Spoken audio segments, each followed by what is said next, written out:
Alright, let's get going, why don't we?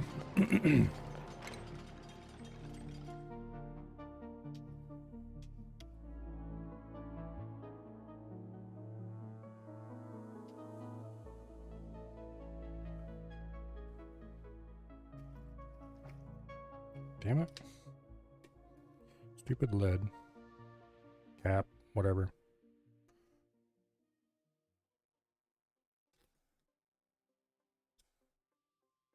Damn water bottles and their totally worthless caps.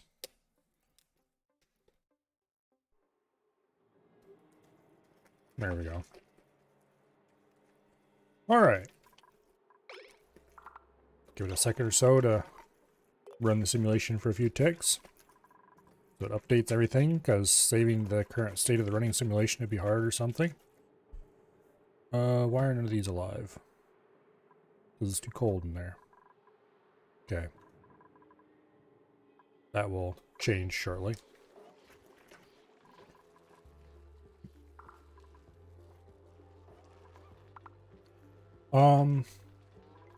Water.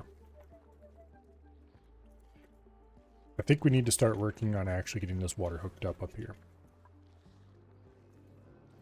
Which means we need at least one. Let's see. This is only passing... Ooh, that's not much at all. Okay. It's only passing about 1/3 of a kilo. Don't know if I want to be in line with that then.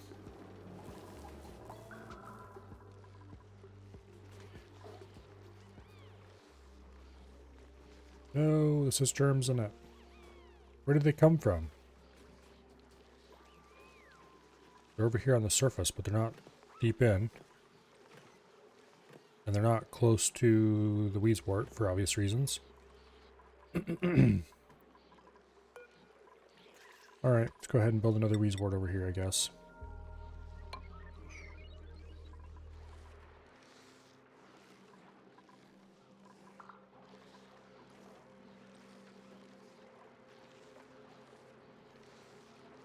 Okay.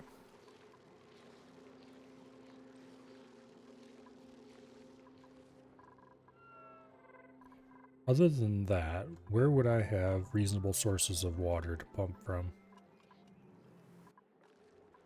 This one down here, where is it again? Right there. Would need a tamer of some kind.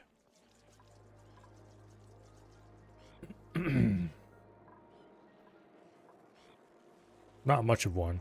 It would just need kind of a chill box built. Which conveniently we have right here, actually.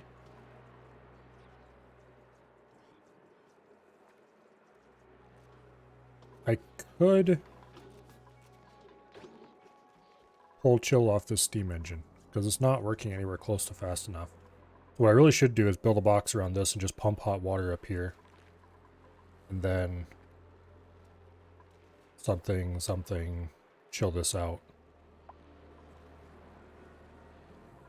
Actually, what I should do is I should set up a, here. Let's get this cleaned out. Deconstruct the pitcher pump. Just clean this place out.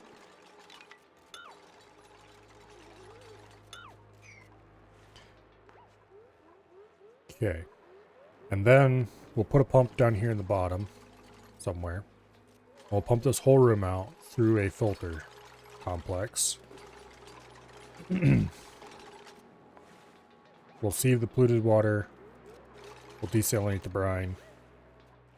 And one way or another, all of it will end up as nice, wholesome, unpolluted. Thought I had a wort seedling around somewhere. Guess not. Okay, I'll uproot this one then. But anyway. Let's dig out that tile. And we're going to put in a water pump down there. And then, let's see. The ethanol goes one way. Okay, let's just set it up so that anything that's not a water variety gets dumped into a tank somewhere. I think we'll just build a fluid tank somewhere. Let's deconstruct those tiles. We don't need an airlock there anymore.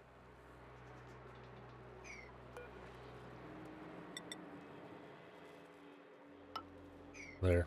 I should give access to over here. Then we'll put a tank. Oh, I don't know where we should put a tank.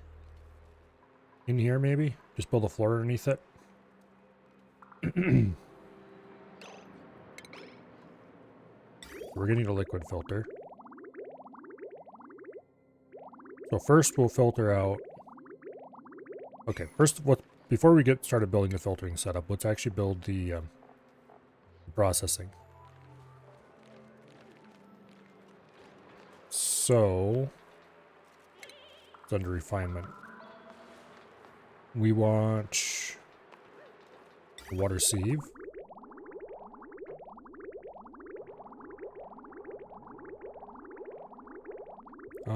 Where should I put this?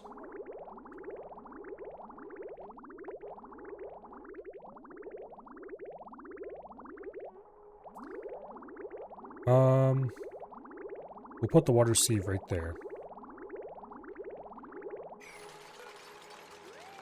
Get rid of these damn plants. They're going to cause us problems.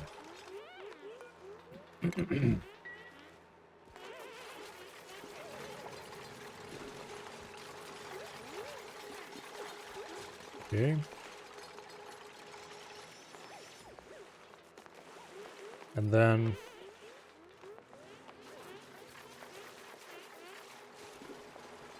we'll build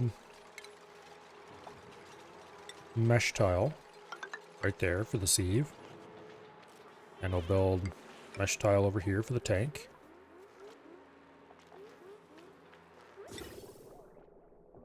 Okay.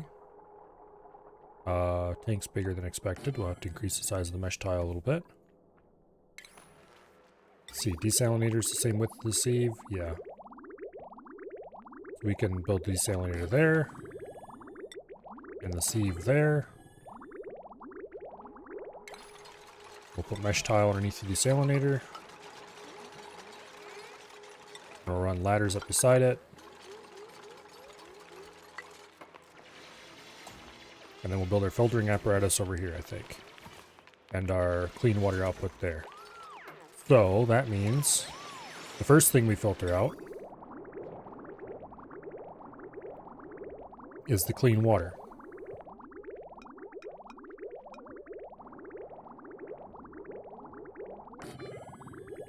Okay, everything that's clean water gets filtered off there.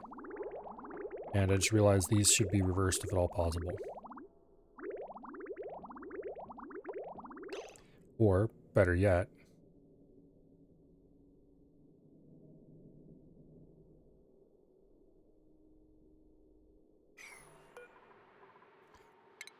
hello, Dread. Twitch forced to log out, won't log you back in. That's interesting. At least you managed to get in, though. I would assume you managed to get back in anyway, considering that your name is correct. Okay, everything that's not clean water will go up here. And then here we filter out the polluted water. Wait, okay, no, we filter out the clean water. We filter out the polluted water. And then we run out of space. Okay. Do this a little differently then. I kind of want to build the filtering plant on this side, so that means... Can I reverse this? Yes, I can. Okay.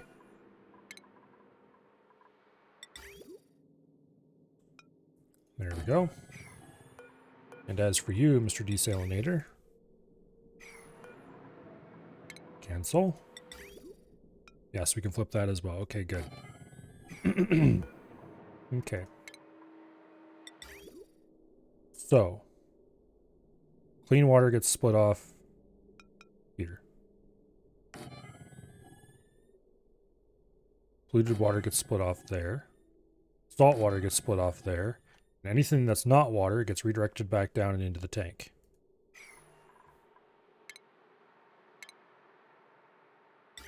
And that is the idea anyway. Okay, clean water. We'll have to set up some stuff to get past that, but that's fine. Okay. Polluted water. Salt water. Anything that's not water. Which will run after we get this hooked up.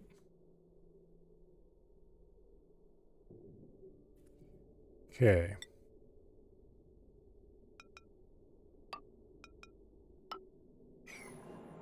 There we go. And we'll run a clean water pipe up there, and something somewhere will end up dumping it into the clean water tank above.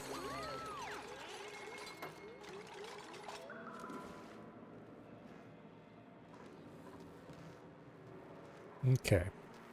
Now, power. We have 1200 watts available on tap right here. So we'll just use, or we have 800 watts extra beyond what the aquatanner needs.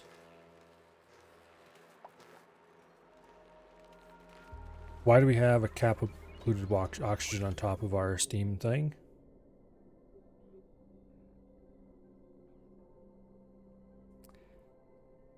Well, isn't that marvelous?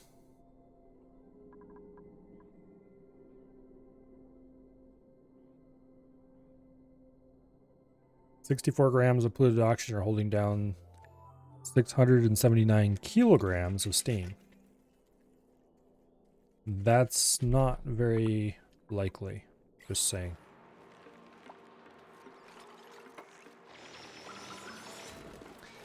Well, I know a way to fix this.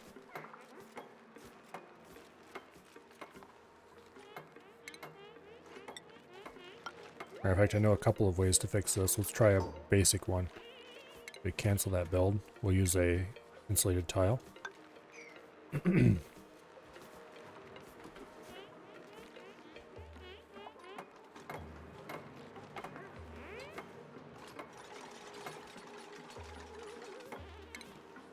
Take that out. Deconstruct this tile. Hopefully that'll cause the oxygen to go to one side or the other. Nope. Well, that's not very helpful. Here, mop up this water, please. Thank you.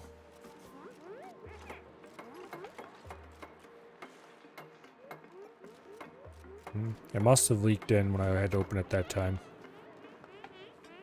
Yeah, makes sense that it would off gas and bubble up.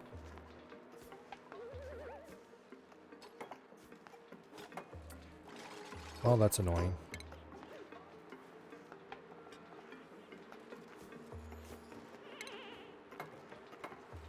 Go ahead and hook these up. We might overload this segment. Hopefully not. Oh, I need to run... Okay, we're probably going to have to put another transformer or two on this segment. There's no way we can feed this off the main grid anymore, that's for sure. So we're going to have to extend this mess out here instead.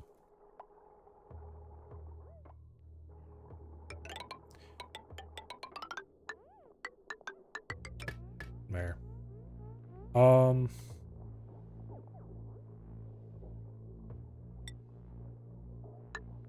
Let's put in a couple of conductive wire bridges. Add a few connections. Snip, snip, snip. Snip, snip. And then we take heavy watt conductive.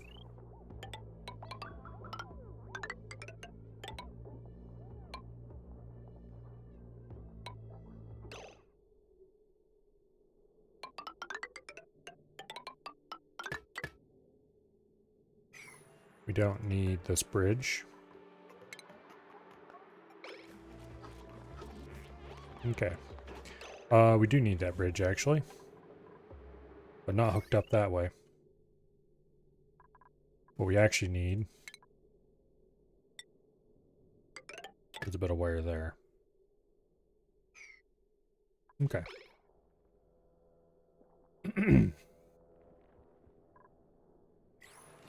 Well, now, to get rid of this polluted O2.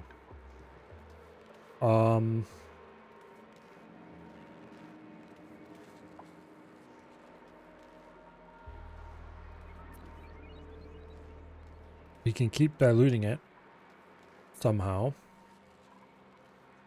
and try to get it to snap over to one edge or another.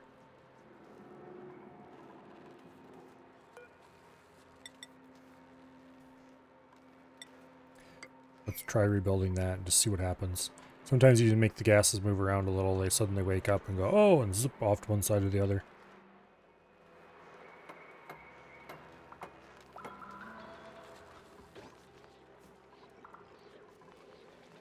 Hopefully that'll work here.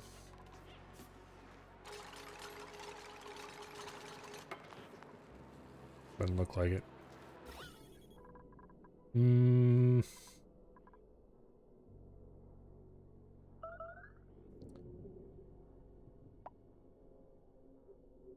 Well, I know a surefire way to do it.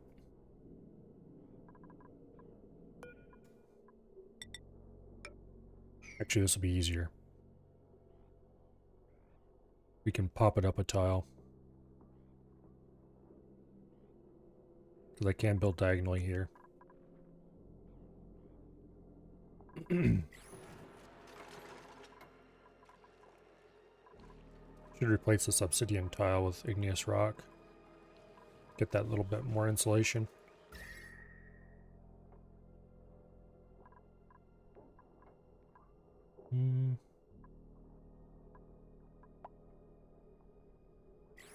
Yeah, we'll be fine.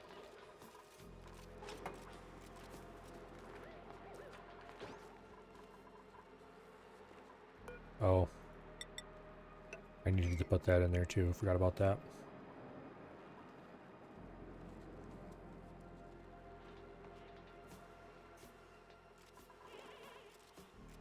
Okay, we can now deconstruct that tile. We're ending up with crap inside here, which annoys me to no end.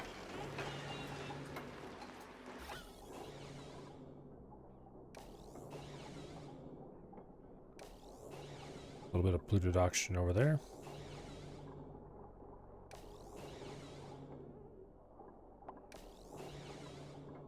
Hopefully the steam murders it. I don't think that's going to happen though until we get higher steam pressure. Okay, what happens if I rebuild this in here?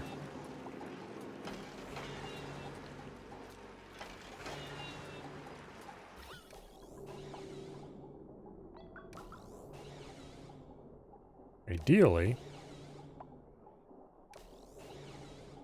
the steam won't move and it crushes it, but I'm not going to hold my breath on that one.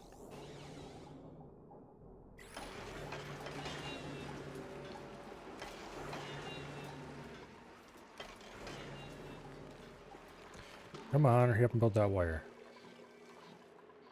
Oh, got more printables. Oh, take a snazzy suit, I think.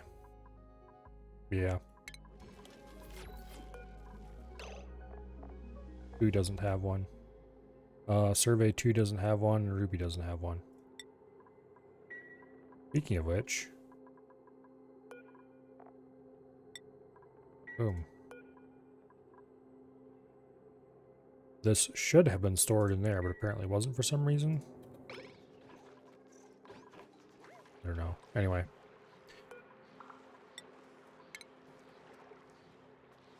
Get that wort seed in here. Kill these germs before they spread too far.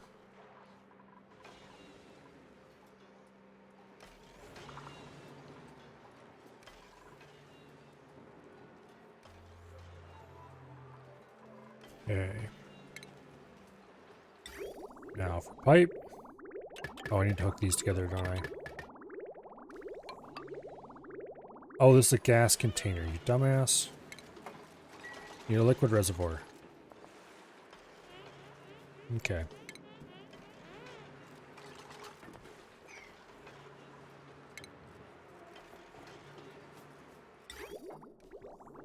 There we go.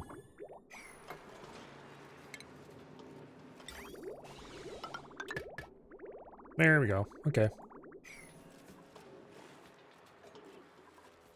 This will be the home of everything that's not water, aka this ethanol down here. We might have to build a second tank to hold all the ethanol, but I hope not. Okay, so you output water. Anything that's just nice, clean, clear, normal water.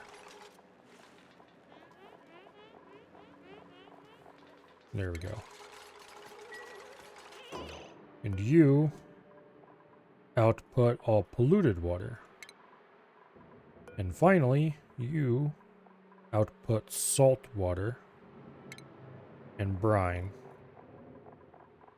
Although there's no way to select two, unfortunately. So we'll just hope we don't get any brine, I guess. Actually, is brine even listed as a separate liquid? Yeah, it is. There it is. Okay. I think this is normal brine. No, this is brine. Okay. So we'll set this to brine instead of salt water. And then like any salt water or ethanol will end up in this tank. Hopefully I don't think there's any salt water in here. Doesn't look like there is any. Okay. Hello, survey. Welcome here.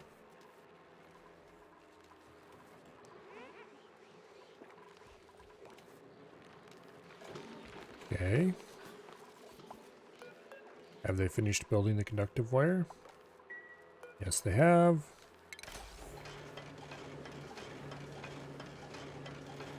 Problem is we don't want to generate more chill. So I need to realign some of these wires.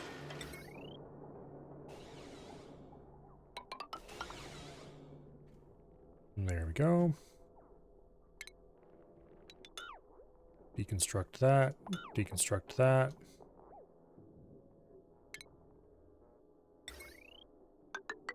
Boom. Okay. Hello, Colo. Welcome here. Alright, when they get around to building those, then hopefully the new water filtering setup should complete. In the meantime, let's get this stuff hooked up.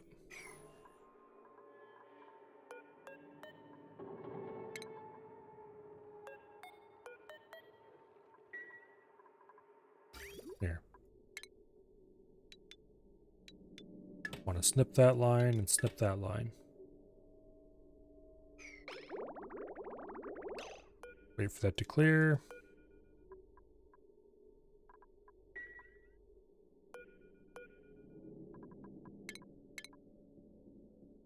That's not even the tile I'm selecting. What the heck? There we go. Reason I had my mouse down here and it was selecting up there. This game is weird sometimes. Actually, wait, we don't have to deconstruct either of those.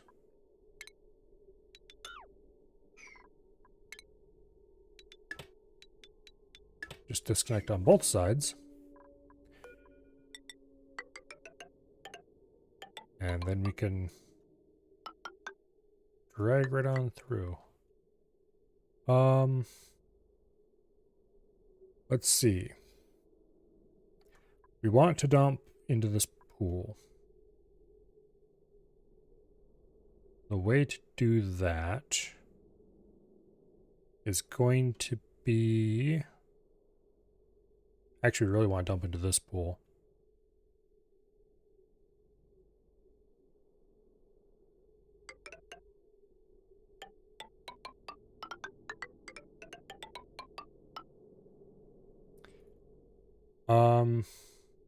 Except these are going to be impossible to reach. Also, I'd rather not have a pipe running there if I can help it. Which I definitely can. I don't really want to run it there either, honestly. This place is a total pipe disaster.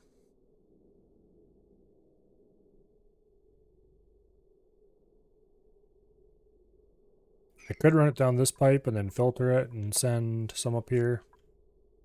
That'd require me to put a filter in. Probably not a great idea.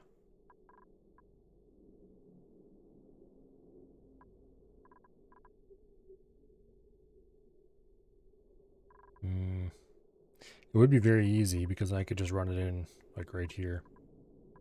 Run it straight up there and bridge it across here.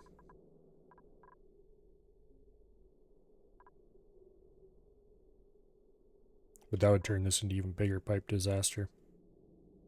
Somehow.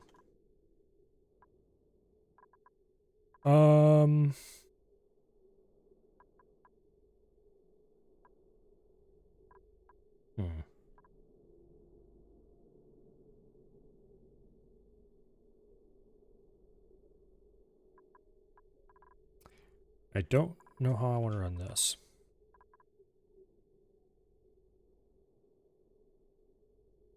Running up the side of this tank. I don't really want to do that. I can't really go across the middle of this area because these are too... I mean, I guess I could put in a bridge in the middle there.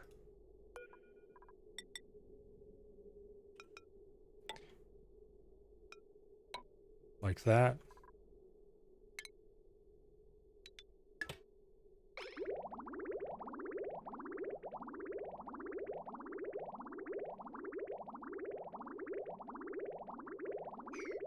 Yeah.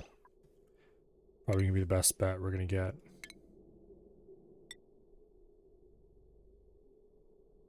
Bridge to there, run up to here, bridge across there. Bridge there. Boom. Run from there. Into that.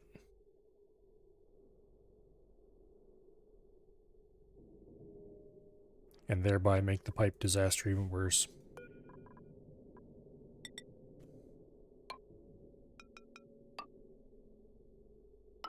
Like that, and like that, and then that. Let the last few kilos of polluted water flow out, and then we'll make this connection. Or rather, we'll unmake this connection.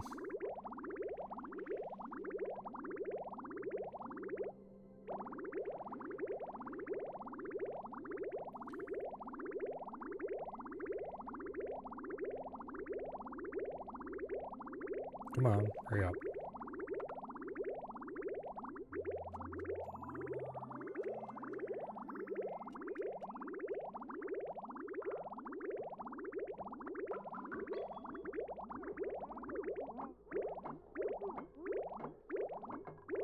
There we go. And then we just copy the liquid pipe. Boom. Over, under, through, and around.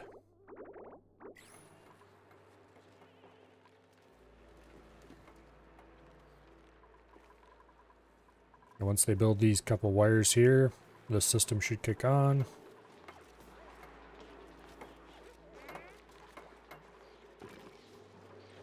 And we should start getting water out.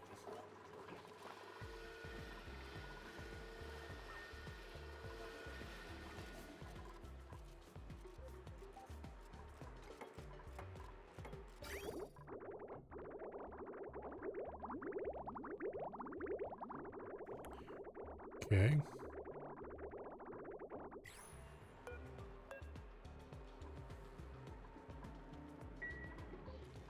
Hopefully they'll get around to that sometime today. It's still very slowly trickling out the carbon dioxide in here.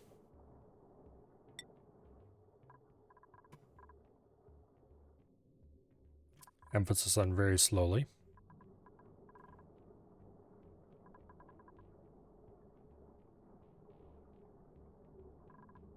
We still have steam up here. Although that'll go away pretty much as soon as it reaches any of the stuff down here.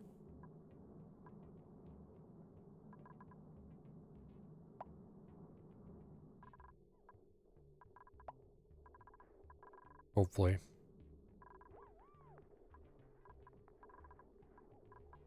I should probably make more effort to get rid of all the polluted oxygen.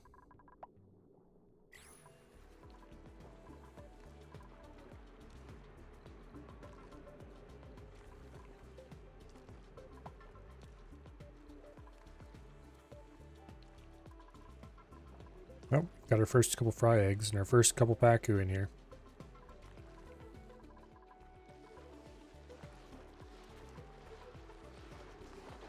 Won't be long until this thing is depacued.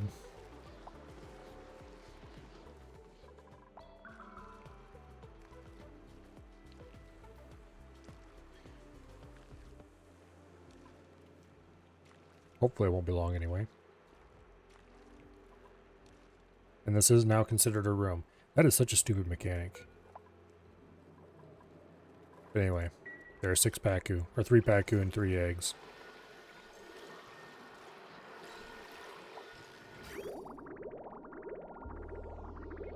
Alright. The system is working exactly as designed. So far.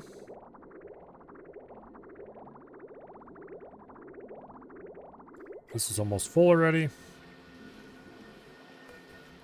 Go ahead and build a copy of it beside it. And then hook that up.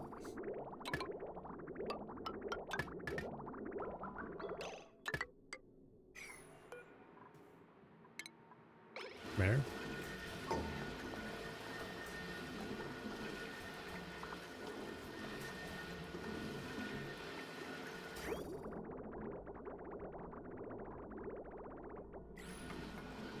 Looks like we've got most of the ethanol.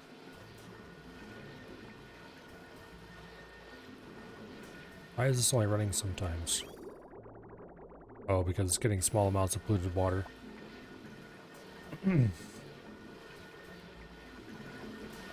Okay. These are all back to being alive. Whenever we want a little bit of chill, we just flip the switch and it turns on. I should remove these batteries. They're there to buffer the steam turbine, but I don't really think that's a worry.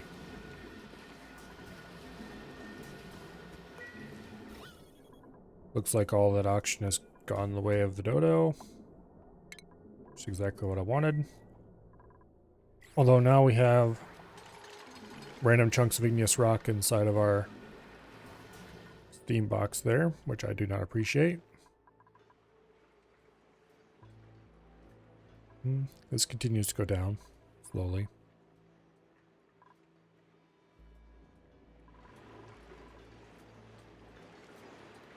Alright, I want us to remove these pumps because, let's be honest, they're never going to work ever again.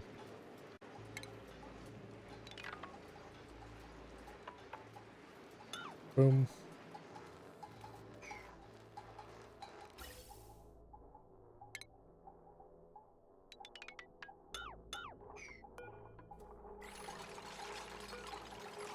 Okay.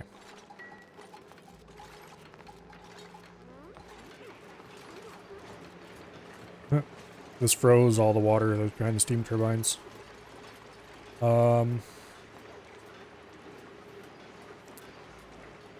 That's actually kind of a bad thing, and we probably should dump some petroleum in there.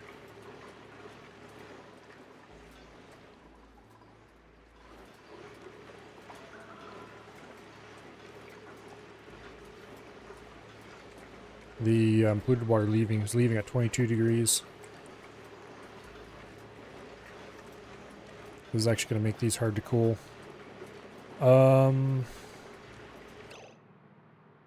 Okay, how am I going to solve this problem? I don't have any petroleum to dump in there right now. Not here anyway. The only way to get some would be to ship it. I definitely don't want something that's going to gas off. So no polluted water, although that would be the quick and easy fix. I guess we could haul the ethanol. That'd be kind of a terrible choice, though. Well, yeah, the thermal conductivity is really low for ethanol. 0.09. What is it for water? 0.3. And we don't care about the heat capacity. We care about the conductivity. Maybe I should put in... Okay, this is a not dumb idea. I should have put in conductive panels.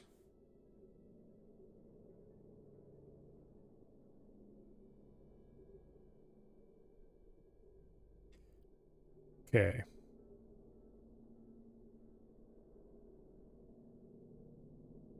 If I put in conduction panels, I can fit just one for steam engine, apparently.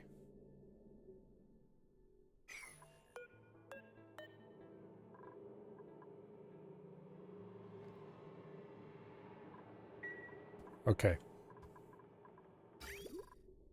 I'm going to need to disconnect this pipe.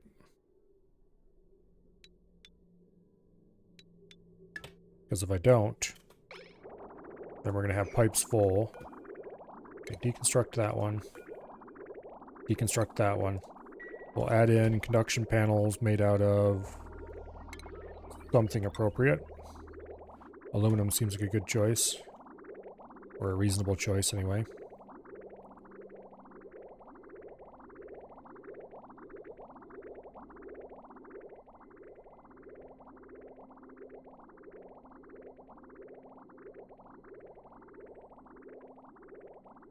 I wonder...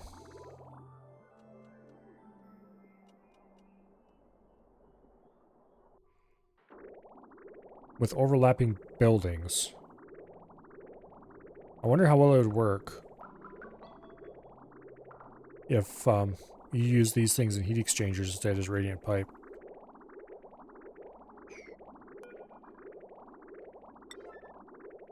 Okay, listen here, you little dumbasses. I want this thing to be running. Get over here. Not sure what you're doing. You're not sleeping. Here we go. No? What are you doing? Okay, there they go. They got them deleted now. Boom.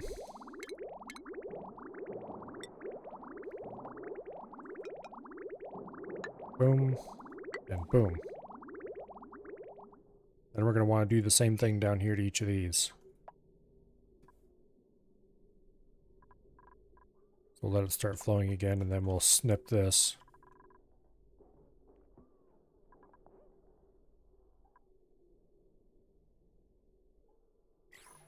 On the bright side, we'll be able to remove all the water. Much cleaner.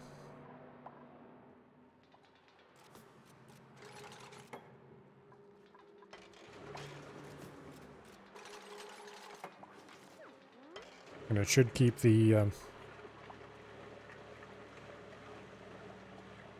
system nice and cold.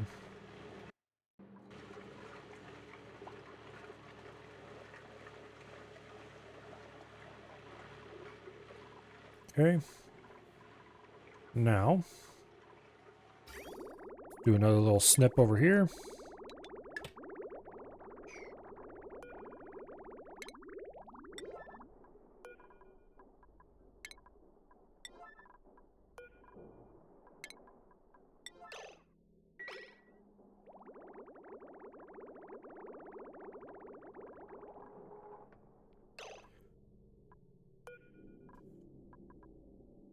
Go ahead and copy those.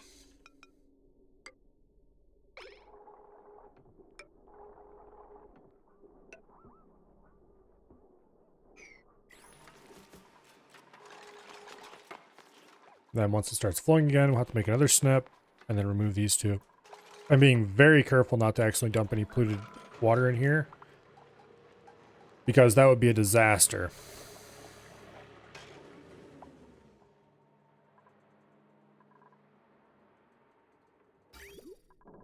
Be a disaster of epic proportions.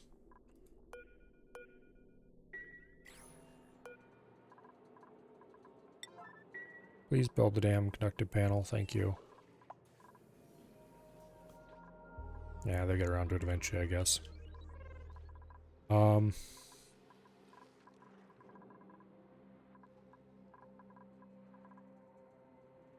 Hopefully this works better than having water back here.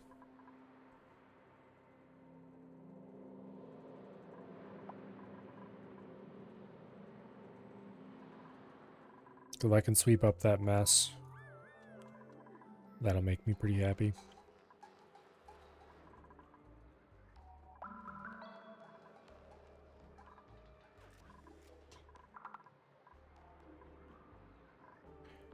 Okay, this continues to go down slowly.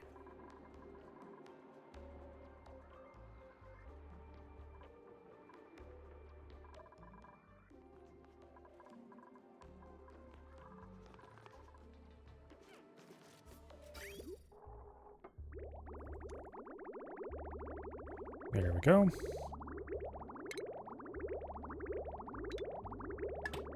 Snip.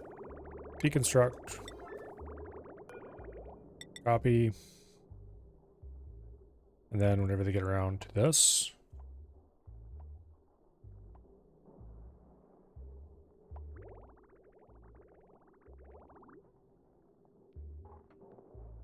boom.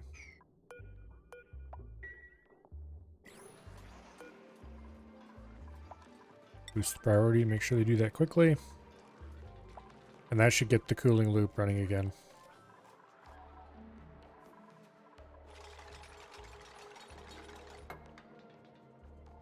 There we go.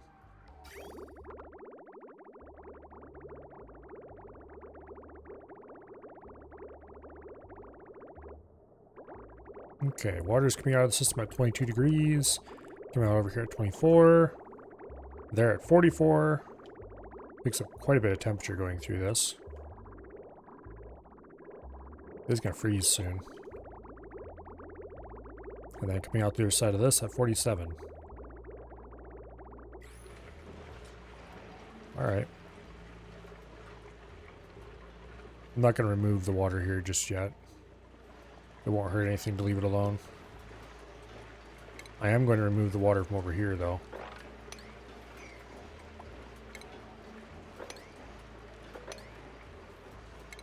Go ahead and mop the little bits that are left.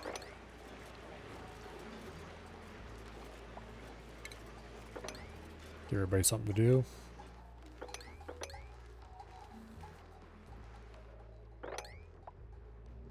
And otherwise get rid of all the mess.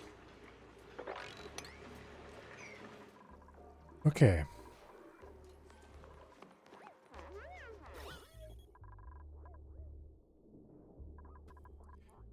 Down to 42 micrograms here.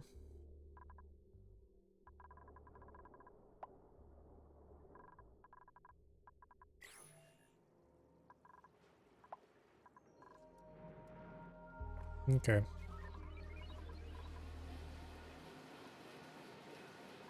This continues to pump.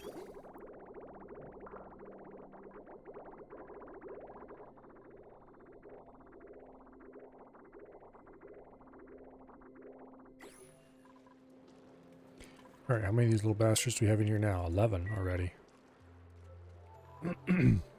Okay.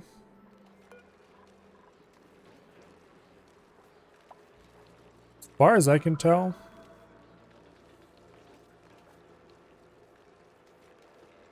there doesn't seem to be any thing that reduces incubation speed, but I'm not actually sure about that. I just realized I don't know if the eggs will actually incubate properly in this 187 degree hot box. This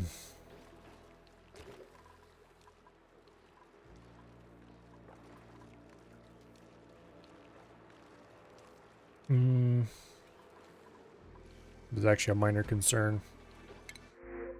Okay. We'll take the gold amalgam.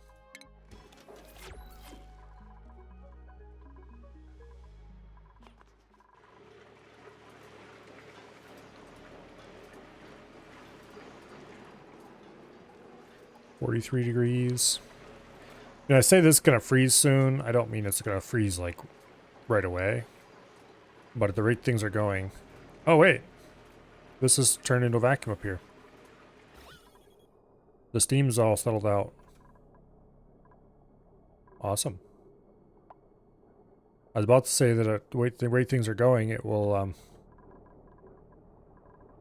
freeze before this turns into a vacuum, but it's down to 39 micrograms. Well, slowly moving in the right direction. That's nice. Let's see, this is currently idle. We should be able to dig this out while it's erupting, as long as we leave this tile right here alone.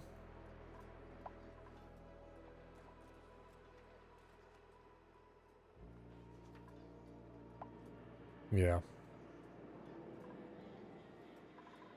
Now that it's a vacuum here, we actually could start work on this now. We will have to be careful because that is quite hot.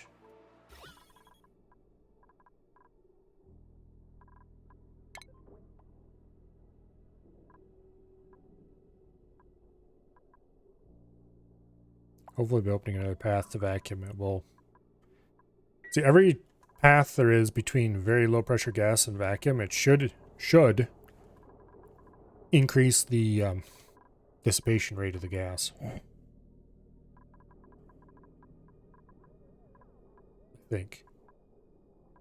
If it works anywhere close to how I would have implemented it anyway.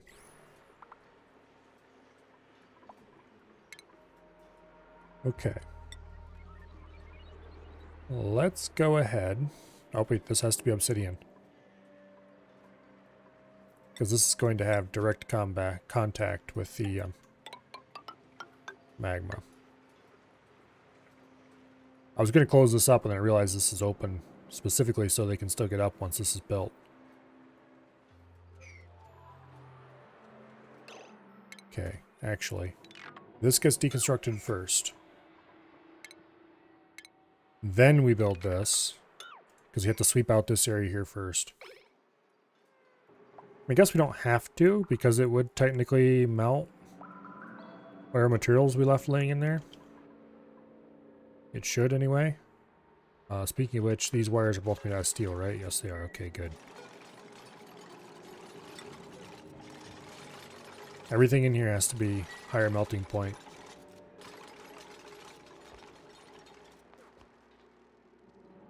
Okay. Now, these materials are very hot. I don't want to sweep them into the main area. Hello, Ash.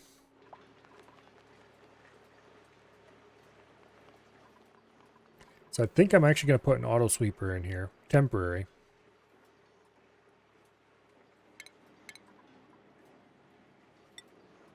We'll just build an auto sweeper right there, I guess.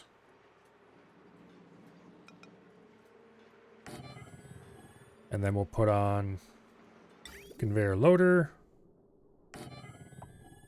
And a little bit of rail. I don't care what these are made out of because this is very temporary.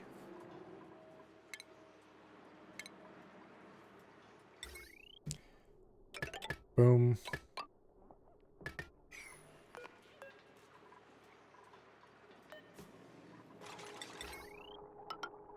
There. Critter eggs, you can say incubation state not affected up to 400 C. Higher temps not tested. Reddit claims raw eggs turn into omelet at 75 C. You never tried it. That'd be kind of interesting. Make an automatic egg cooker. You'd still have to crack them. I think cracking is only done by dupes. I'm not sure.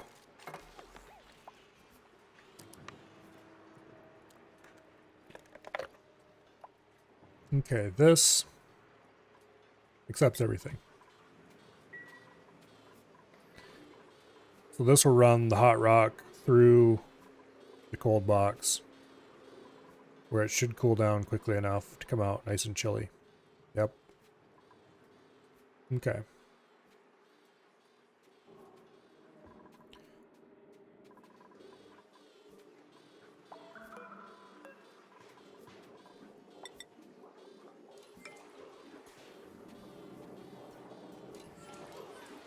Let's go ahead and get some construction helpers in. Let's mine all this out, except this tile. And then all these 1,000-degree rocks up here will drop down into here and be picked up by the auto sweeper and sent out through the cold box. So they'll hopefully come out. Well, they won't come out this cold, but hopefully cold enough that they don't burn everybody who goes to pick them up.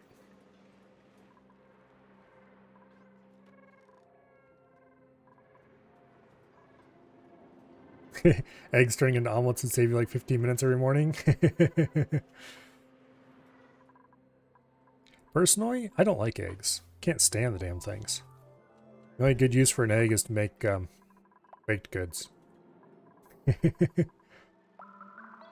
I understand there's a lot of wrong people who don't agree with me, but...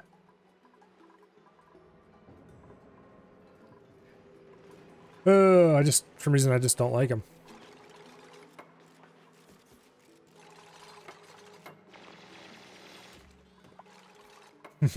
That's a bold stance.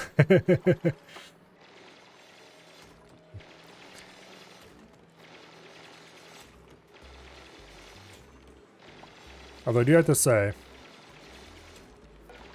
there are things that I would eat, but I would rather eat eggs than.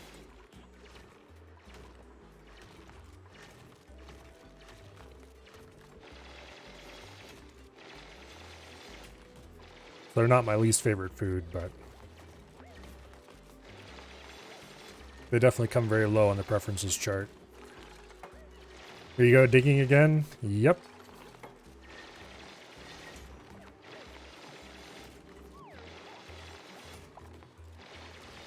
This rock is quite hot.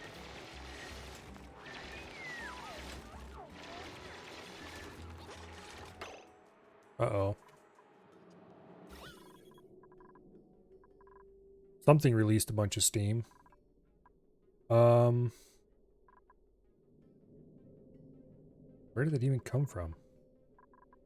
Must have been a pocket of steam or something in here. Or a little bit of water. That's entirely possible, I guess. Damn it, now we're getting water in the mesh. We're gonna have to remove some mesh and mop it up and...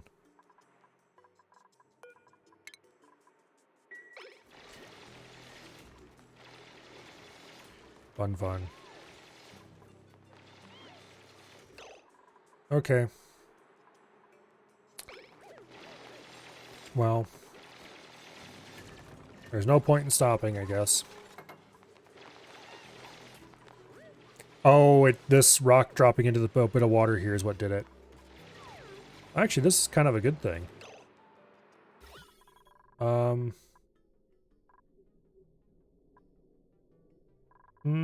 Maybe. At least the cooling loop is currently running and quite chilly, so... Speaking of which... We're having 370-degree rock come out of the cooling box. Yep. This is why this thing is here. I should have put one of those on this system.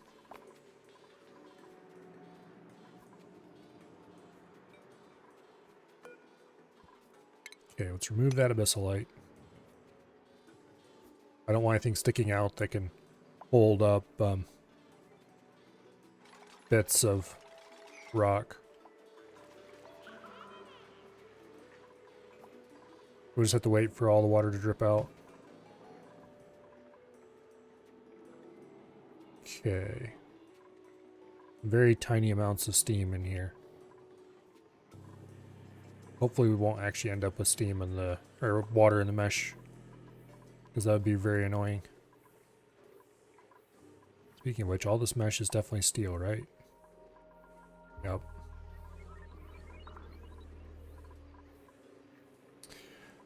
Alright, auto sleeper died. Yeah, I expected that. The steam is settling out really quickly. Got a little bit of vacuum here between the steam and the carbon dioxide, which is interesting.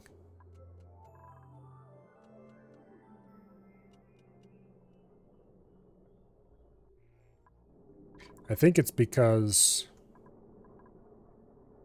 it's forming, okay, we got vacuum forming up here again. Alright. Piles of ice. Just how cold are these steam turbines? They're 70 degrees, okay. Oh, the ice is starting to melt.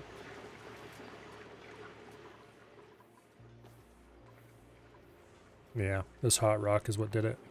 This one's over 1,000 degrees.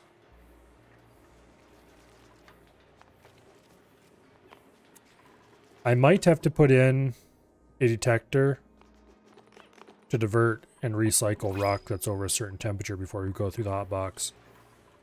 Even with all this large bit and with the meter. We'll have to run it for a little bit to find out. Man, I hope not.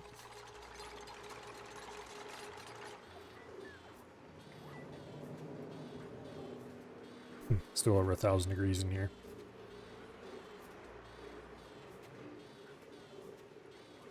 Once we get rid of the last little bits of steam, we'll be fine.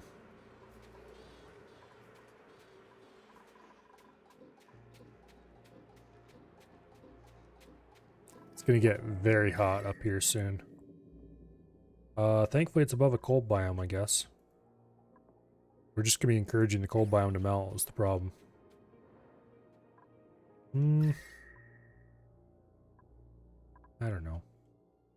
We'll probably be okay. It'll heat this biome up a lot, but this isn't actual ice, it's just cool stuff.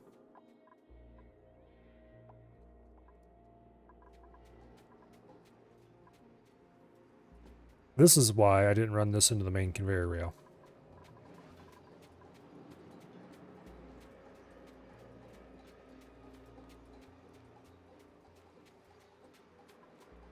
It does look like we're deleting a lot of heat though. Because the igneous rock pile here is only 378 degrees. And there's stuff coming out that's definitely hotter than that. No, maybe not by much. It's entering at like 1100 degrees and coming out at significantly less. Okay. As long as we get it into here at like 500 or 600 degrees, we should be coming out cool enough to handle without too much of a problem.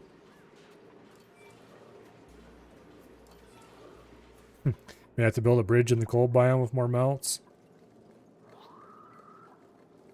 Probably should do that already. Because it is melting distressingly quickly. Go ahead and put in some... Oh, that's heavy watt wire. We can't build ladders on top of it. Let's go put some emergency ladders in. Just to make sure it's always pathable across there. We don't want anybody getting stuck.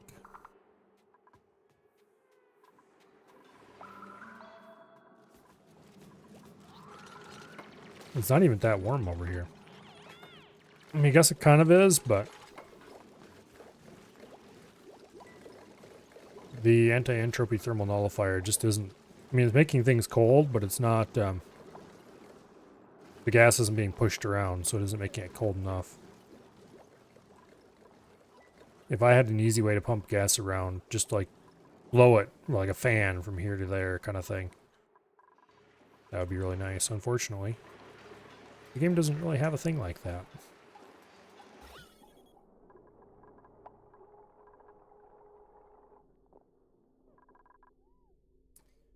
The carbon dioxide continues going down, so I guess that's good.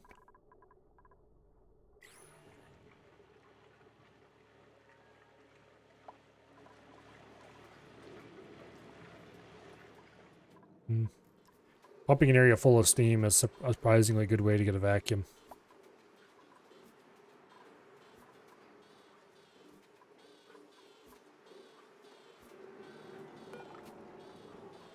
Okay. Now, let's put this here so we can clean that up.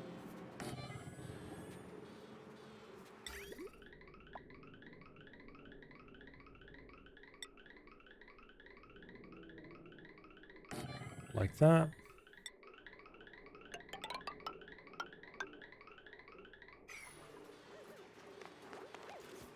Because I do not want my dupes trying to move 1,000-degree rock. These will slowly cool down enough. Currently they're very, very hot, but gee, these are probably making more steam.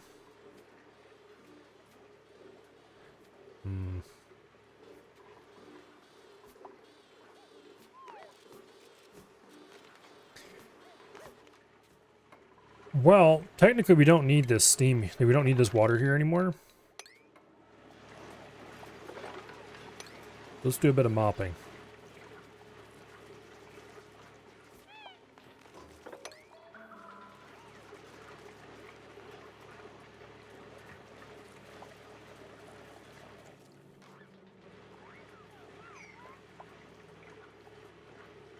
Yeah, let's get rid of all this water. There's no reason for it to be a thing anymore.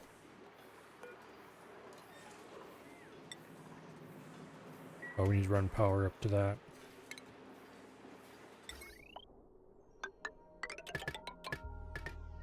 There. Problem solved. This went from 40 degrees to 70 degrees just from running this stuff through it. 382 degree igneous rock.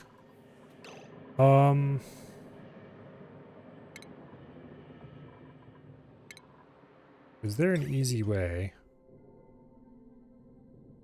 No. I was gonna say there's an easy way to run this through the loop down here before we send it out, but not really. We'll just have to let this cool down again.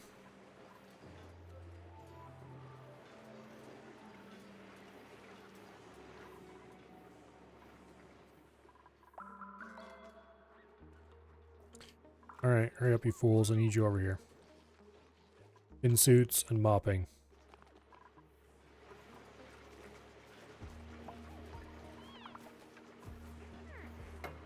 Well, building that is also acceptable.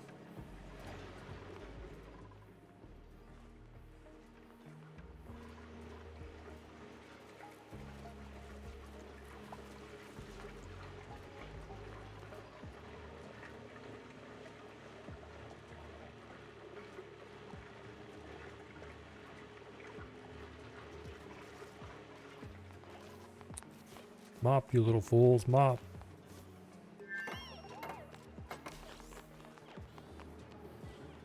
There we go.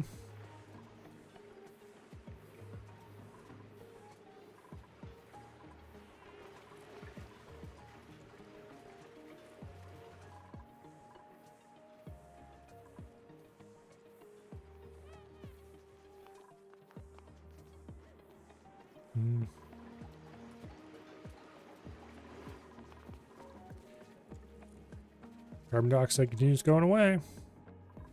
Down to 13 micrograms in the densest regions.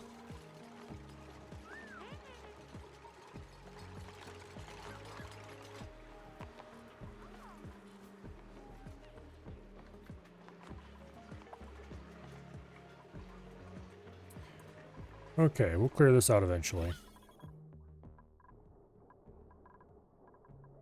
Actually quite a bit of vacuum over here. Around the steam engines, all vacuum. Basically, as soon as it touches the steam engines, it instantly turns into water. But apparently so little water that it doesn't actually go anywhere. Which is interesting. Because the amount of steam is continuing to go down.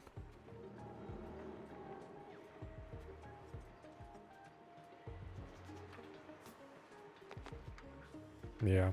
It's got a downward trend.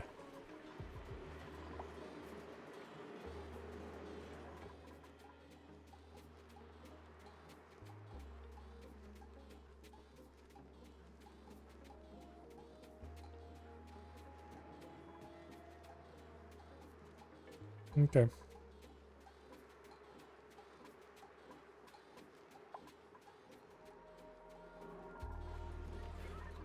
Well, we have this almost 400 degree igneous rock we're out to deal with eventually.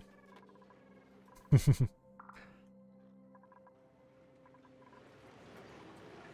I'm going to go ahead and deconstruct that tile. And I'm going to deconstruct the heavy walk joint plate here. And there. And then I can just run normal... Oh wait, no, this one can't be... Yeah, it can be. I'm going to restructure all this so we don't have those joint plates there.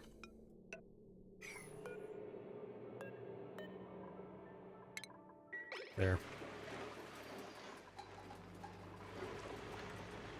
There's no reason to get rid of the joint plates, really. They're just unnecessary, and so I'd like them gone.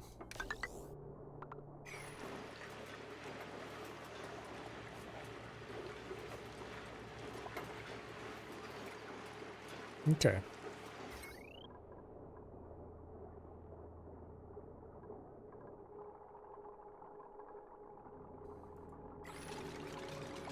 Down to 7 milligrams. 80 milligrams.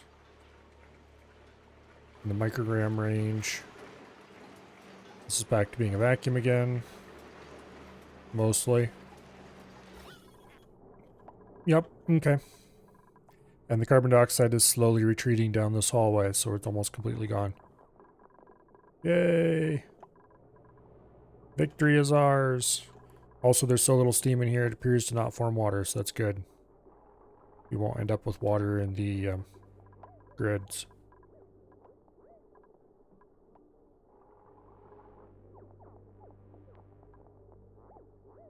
Okay.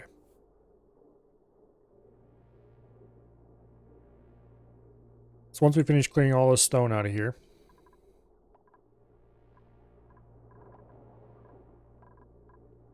then we can remove the temporary support. We'll put in slightly... Actually, I don't know if I want to leave these ladders in or not. They're made out of sedimentary rock, I guess, so they will go away on their own, so to speak. Let's deconstruct them and let's put in a permanent obsidian ladder running up to there.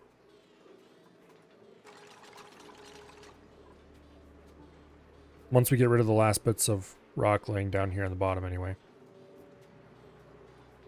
Then we need to build the true floor. Put in a permanent access ladder. That'll probably never actually be used now that I think about it. We need to wait for this to go dormant before we can do some of this. We can put in the permanent, we can put in the floor, we can put in a semi-permanent access ladder. I guess we could put a steel door here and then wall it in.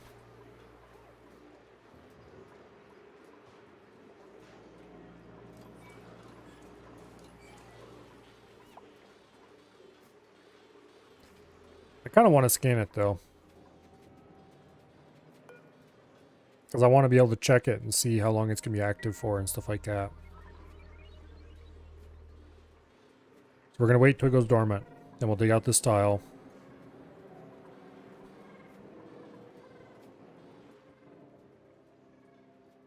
Anyway.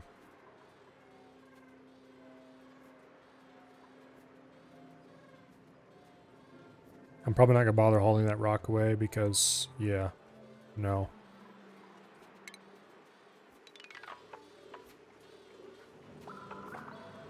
Boom.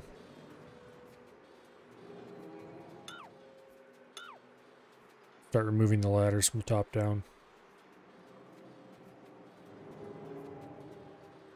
This rock will melt just fine on its own.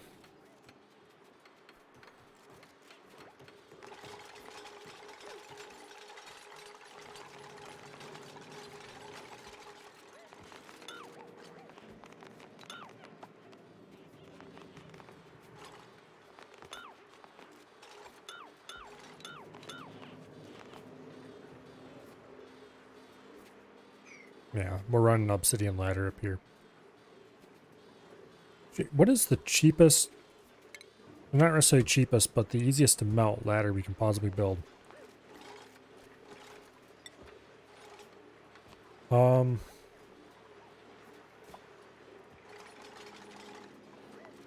Because I have something that melts at a low temperature. That'd be ideal.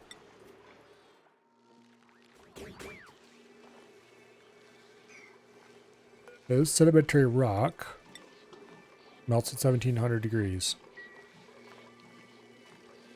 Here's some sandstone ones. That melts at 1700 degrees, okay.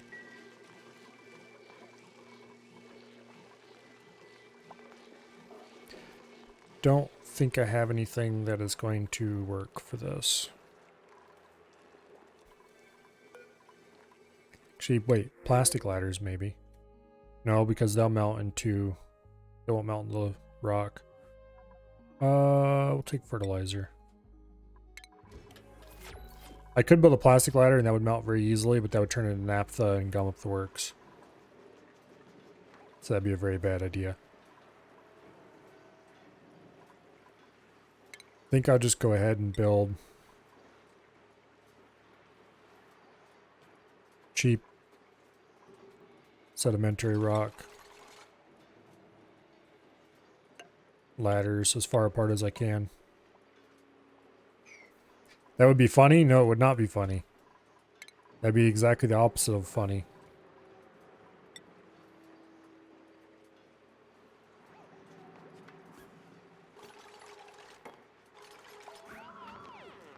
Okay, hopefully when... Oh yeah, that's what I was going to check. What's this turn into when it melts? Magma. Okay, good. Hopefully when magma drips over top of this, it just turns into more magma and goes away. For you, it might be funny. For me, it would not. I have spent way too long building this tuner. And it probably isn't going to work anyway.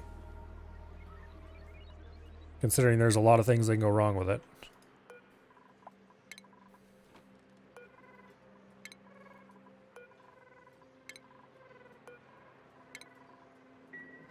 But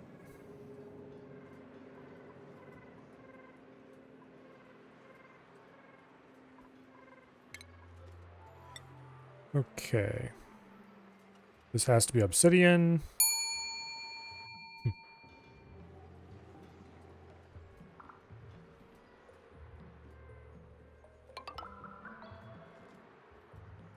Oh.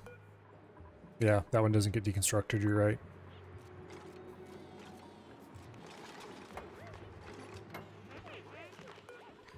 That gets deconstructed. That gets deconstructed. That gets deconstructed. That gets deconstructed, and then we finish building this across here. I think we're done deconstructing in this room now.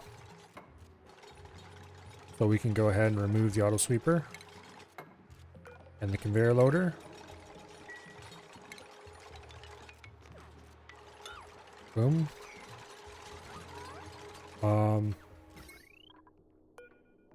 Remove the aluminum conductive wire there. That's running through the walls. We only want steel.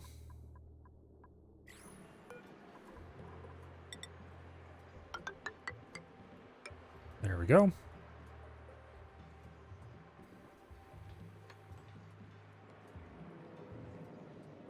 Hopefully this is the right length. If it's not, I'm going to be slightly sad. And we'll have to shut it off and come in here and do a little bit of digging.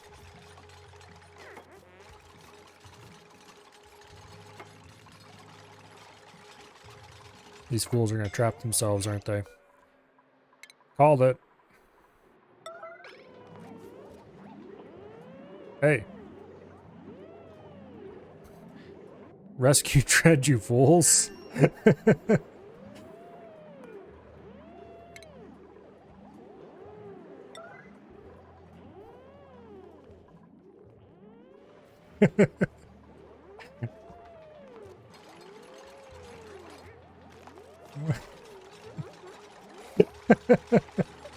least you have a suit on? Yeah, at least you have a suit on. Oh wait, I accidentally deconstructed that. Anyway. Build that.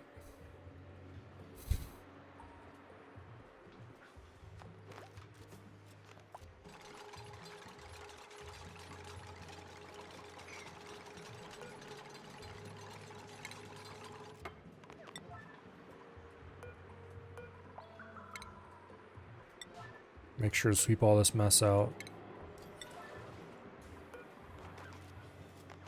while we can still access it.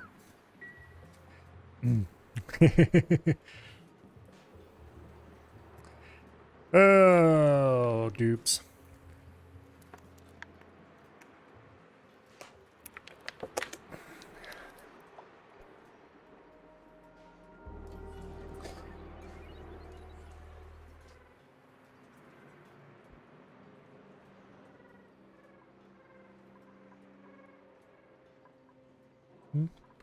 Looks like this is fully vacuum.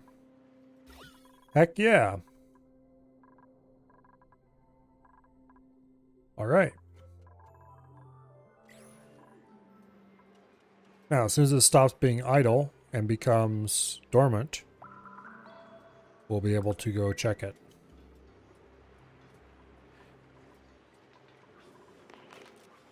Also, sweep that tile, please.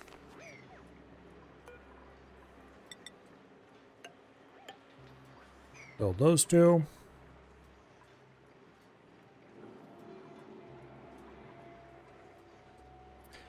I'm tempted to put another door here.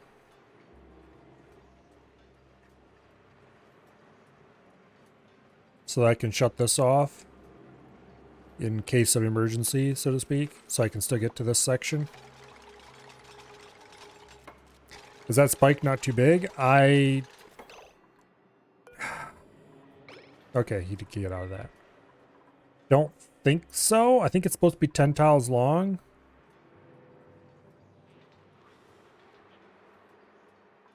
This should be the 10th tile, depending on how you count it.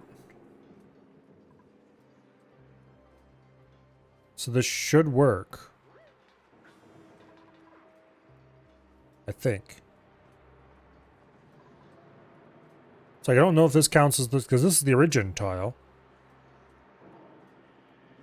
And then it will flow 1, 2, 3, 4, 5, 6, 7, 8, 9, and then 10th tile there, away from the origin.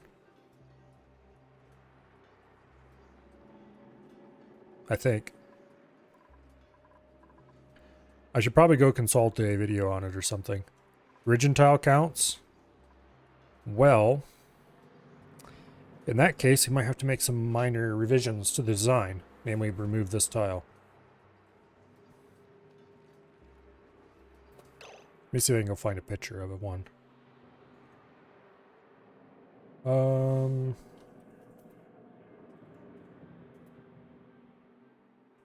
Lava blade.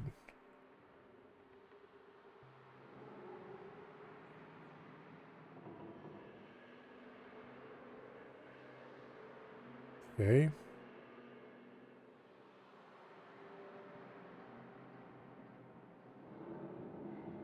Let's see, this one. 1, 2, 3, 4, 5, 6, 7, 8, 9, 10. But that one has an overhang. Okay. Let's see if we can find one that's actually working properly.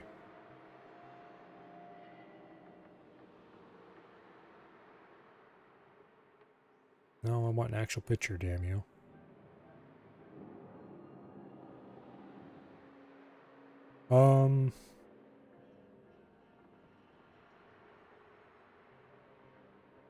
Okay, here's one. The problem is they don't have a freaking grid, so it's hard to count. 2, 3, 4, 6, 7, 8, 9. 10th tile is the dripping one. Oh, this one looks the same way as mine looks. Because this one, it's got vertical magma above it.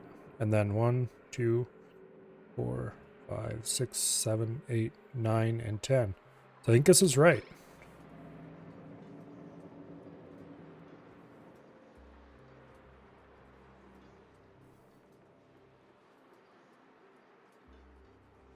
This should be right.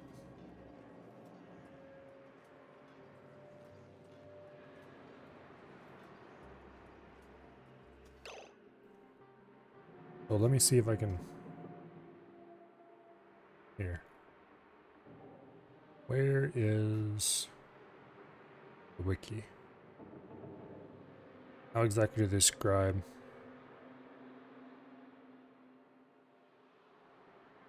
Okay.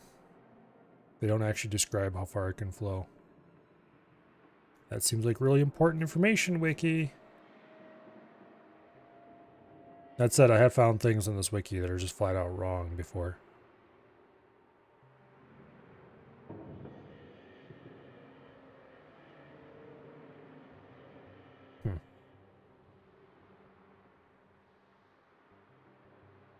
Yeah. Anyway. I guess we'll just hope it's right, and if it's not, then screw me, I guess.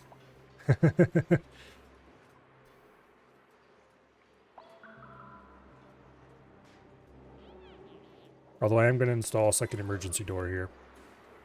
So I can shut it off if we have problems.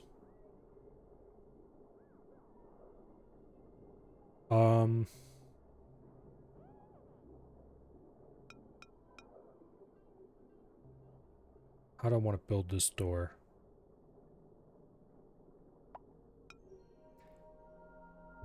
There needs to be a single tile door tile, a single door tile thing.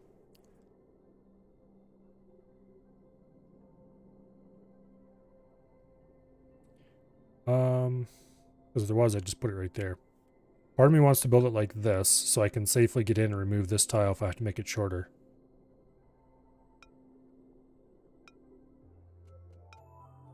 The rest of me wants to build it like that, or like that.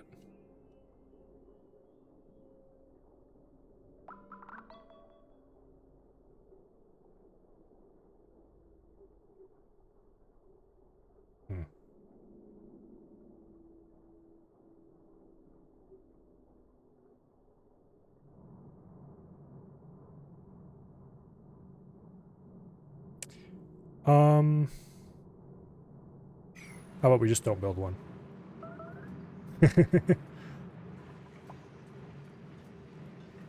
Because you have the room as vacuum, you should get 2 to 15 tiles for flow. Okay. Well, then we definitely don't need to make it any longer. We'll just leave it alone for now and hope it's okay. If it isn't, I'll be sad, but oh well.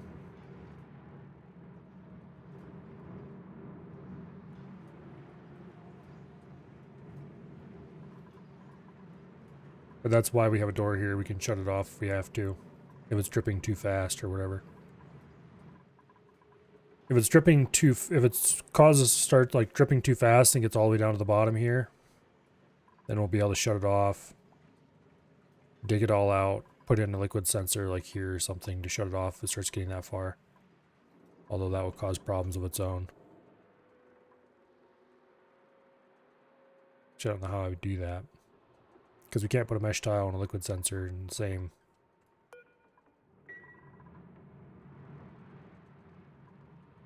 Well, if it's a problem, we'll figure it out. If it was not a problem, then, well, I guess we won't. Worst case, we can set this up on a timer to open and close rapidly or something and just let little bits through, or who knows what we can figure out.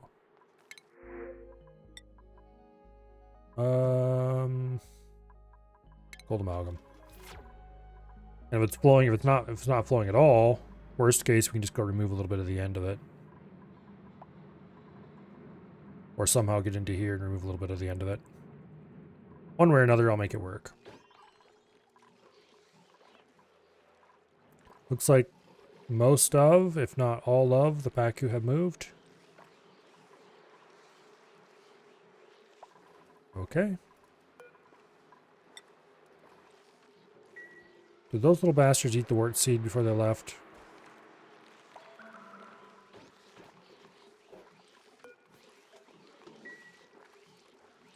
Yes, yes they did. Scum.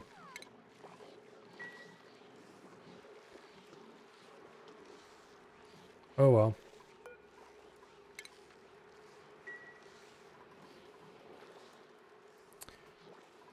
Oh well, not much we can do about it.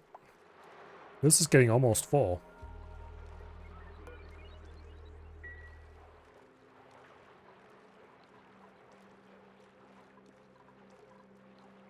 You just need to let it fill up a little bit more so it gets up underneath the fish feeder.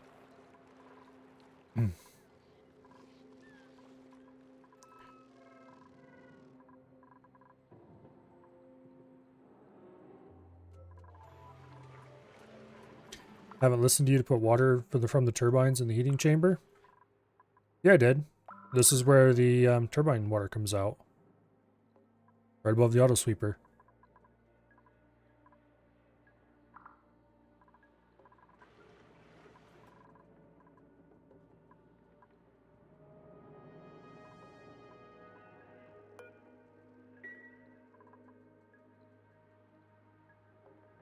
Hopefully that keeps us cool enough. If not, we're going to have to get really fancy.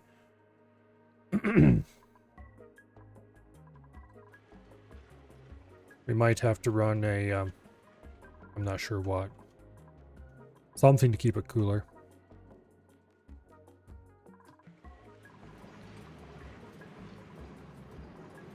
Okay. Water in here is pretty hot.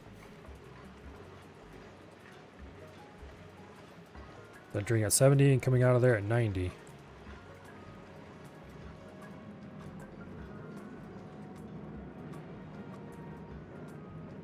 But anyway, the volcano tamer is all ready to start, I think. Emphasis on I think.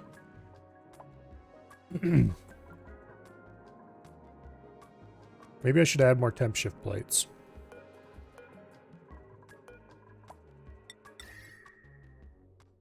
How much aluminum do I have? Not enough, that's how much. I'd like to fill this whole room up with temp shift plates, but that can be done at any time. Because we have this handy dandy water lock, or naphtha lock, I guess. I really need to keep it under about 600 degrees in here. Okay, I actually need to keep it under 500 degrees. Which is going to be non-trivial. Probably I'm going to have to end up pumping more steam in.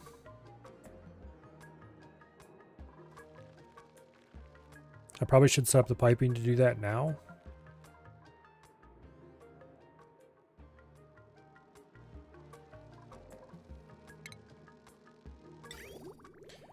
Let's see, where would I even receive water?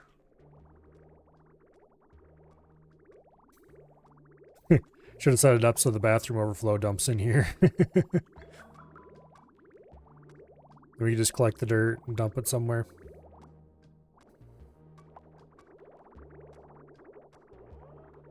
But no, we're making reed fiber with it. I'll probably run a pipe in here eventually to dump more water in. Because that'll increase the thermal mass of the room and will help keep it cooler. I hope I don't have to add more steam turbines, because that'll be really hard.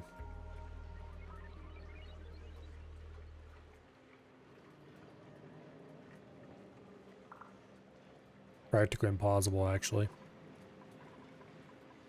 Absolute worst case, we'll have to run active cooling behind some of these machines, which is going to be a serious issue.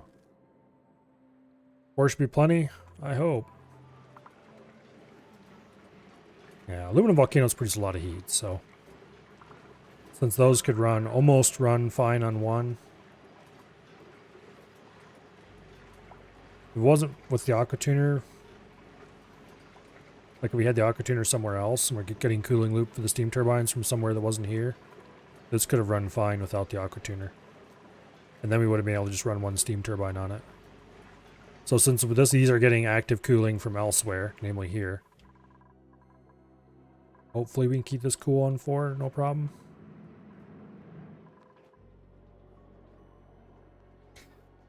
And also it only heat up as much as you let it heat up, so 300C tops. True. Because I can just put a temperature sensor in here and then connect it to this automation wire that I have out here. or put it here or whatever, and turn on this door, turn this door on and off depending on temperature inside the room. So I can have it shut off at like 450 degrees or something, keep everything nice and cold.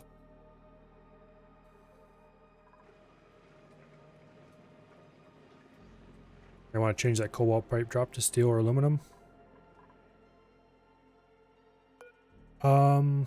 It doesn't have an overheat temperature. And it won't actually melt to 2000 degrees. And if it's 2000 degrees in this room, we have bigger problems.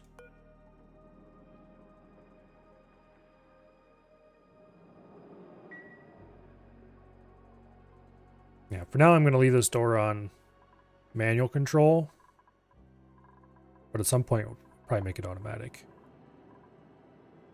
I'm kind of hoping I can just leave it open and have it run automatically without being controlled, but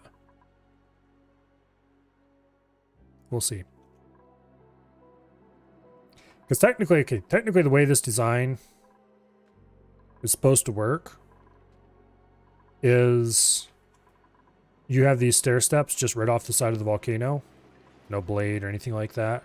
This is like 5 or 6 different designs Frankenstein together to try to make something that I think will work. But anyway, the volcano will be right here. Just flow down the stair steps.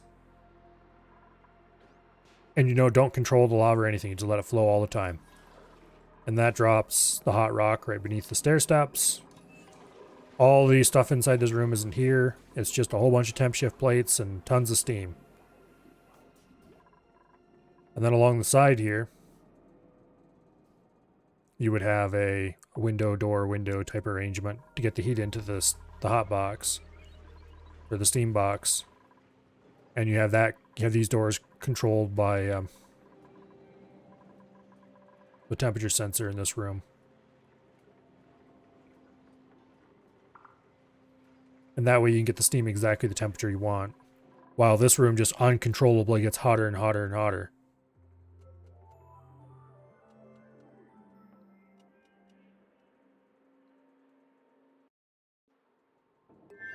But I mean, up to the temperature of the magma anyway. But I want to be able to recover the rock, so I'm taking the somewhat cool idea of having the stair step designed to eject the rock out, basically using that guy's solidifier, together with hopefully having enough thermal mass between this giant room. Well, hopefully it all works. As long as the magma can get to the mesh tiles, you should have no issues with your setup. Seeing as you lose flow tiles and anything gets in the way. So the magma solidifies before it gets to the mesh, you'll slow down the flow and possibly force it to stop working. Yeah, that's one reason why this has to be a vacuum. Because it was not a vacuum.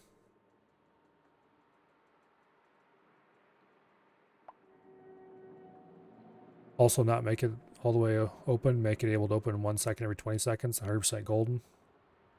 I'm going to do manual testing with the switch first. I'm going to leave it closed until we have, a good amount of magma sitting in here. Then I'll blip it open, let a little drip through, see how it acts. Open it up wide and see how it acts. If it starts getting a little too hot, we'll turn it off. Basically, I'm going to pay a lot of attention to it and play with it for a while, figure out how it acts before I decide exactly what's going to work. But that's why the manual switch is here.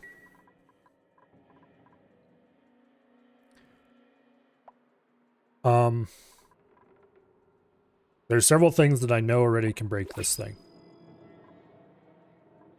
If we get magma flow down the stair steps and get to this last tile and start pooling, it's broken. We need to stop it, we need to open it up, we need to dig it out. Because if it pools up more than a little bit in this tile, it can form a weird buggy tile where it's both a mesh tile and a full igneous rock tile simultaneously, and that can't be allowed to form. That's one reason why it has to be dripped in at a reasonable speed.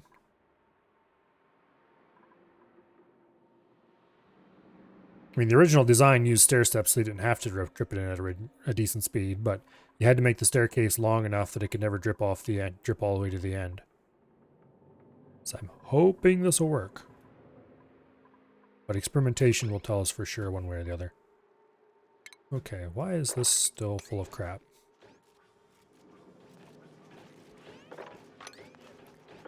Let's sweep some of this mess up.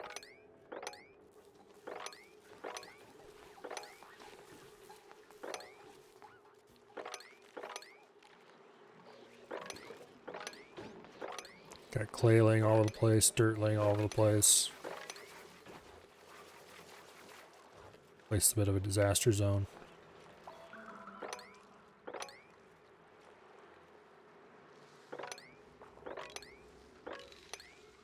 Okay.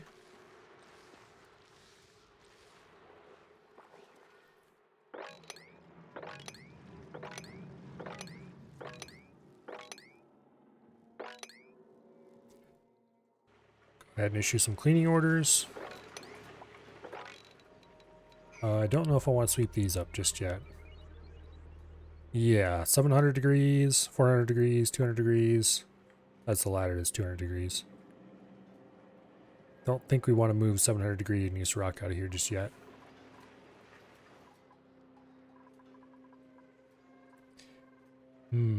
Those rails are cobalt ore. I don't think that'll be a problem with them being embedded in the obsidian, but you know what? I'm just going to pretend it is going to be a problem. And I'm going to replace everything from there to there with steel.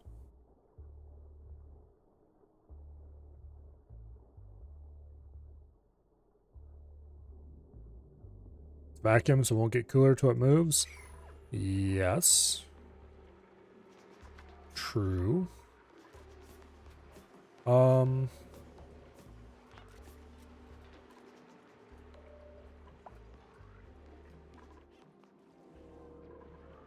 almost need to build an auto sweeper out here to get rid of it.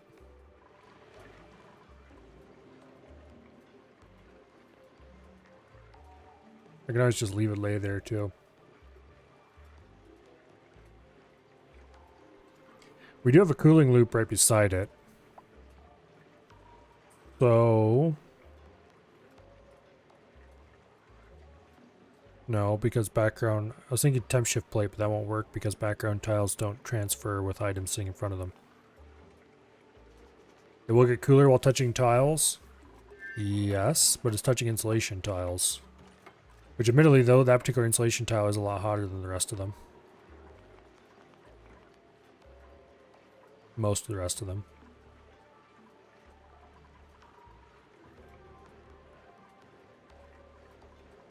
It's not going to cool off very quickly.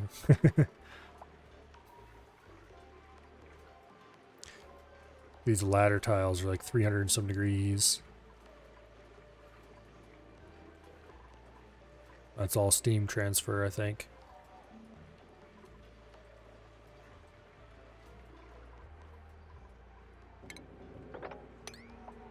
Okay, let's get rid of that cobalt. Yeah, I'm just gonna sweep up everything except the really hot stuff in here.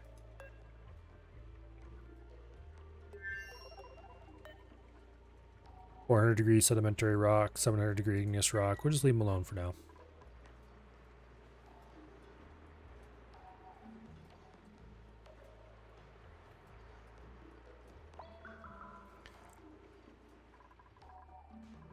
Make the last tile in aluminum as a last ditch effort to stop from forming a tile.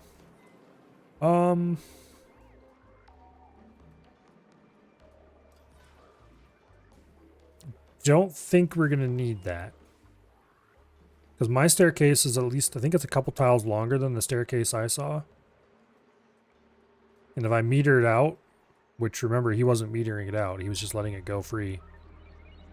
But if I meter it out, so it drips in more slowly. Admittedly, I'm metering it out because I want to try to reduce the amount of heat.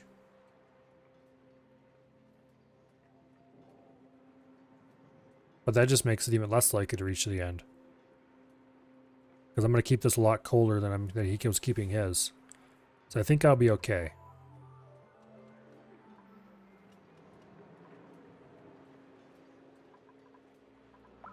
I wish autosweepers had a setting to tell them not to pick up things over a certain temperature. So I'd like to just leave them sit here against the temp shift plates until they hit a certain temperature.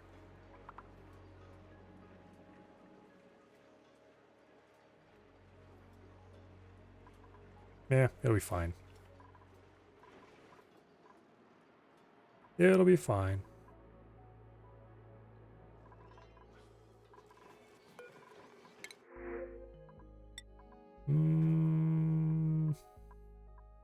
Operating and supplying aren't a terrible choice. No, we'll take the coal. We don't need more dupes at the moment.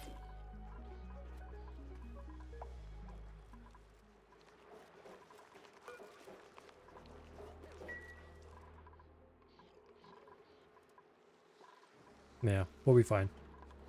We'll just let everybody do hauling for a while.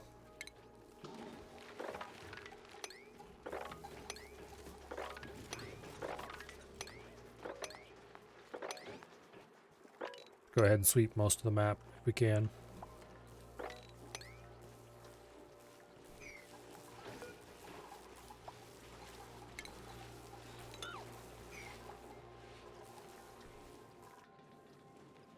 Okay.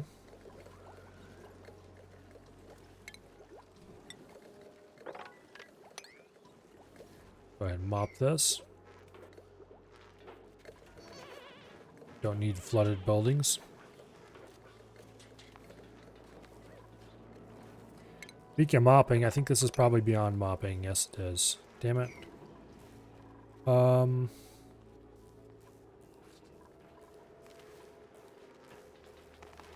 What do we have around here for water?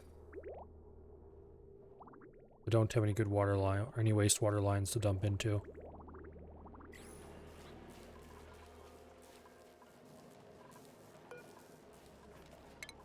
Where is this water coming from? I built this wall specifically to stop it from flowing off the edge. Is it coming from here? It shouldn't, because this is super cold up here.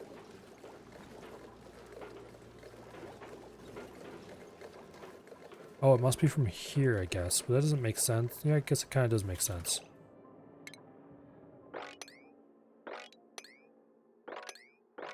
Well, let's go clean this mess up.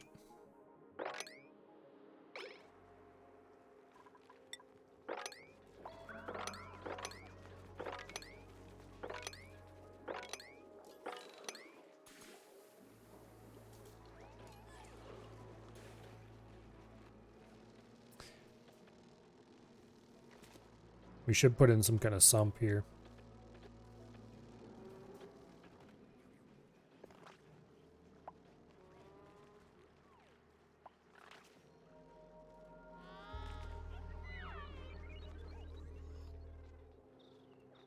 Oh well.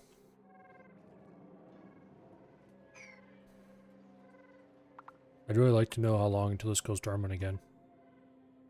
It was dormant for a little while I was waiting for everything to pump down, but...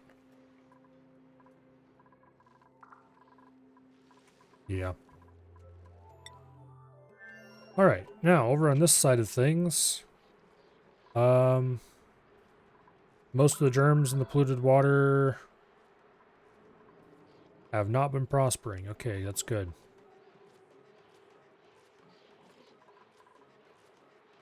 Probably because it's cold enough that it's not a good environment for them.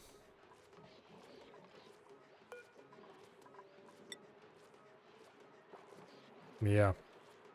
Current temperature 39 degrees, 30% dead a cycle. Okay, considering it's 30 degrees Fahrenheit in here. What is the freezing temperature? -5. Okay, we're probably okay. Why is this so cold?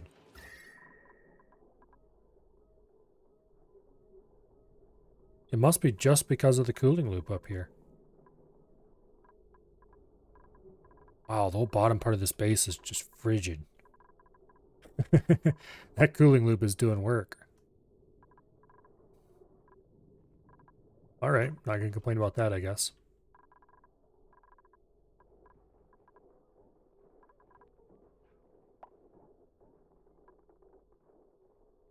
It's still 80 degrees here in the kitchen.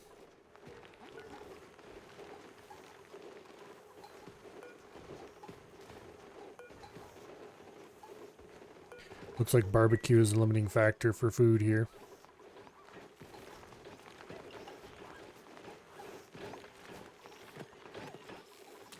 All right.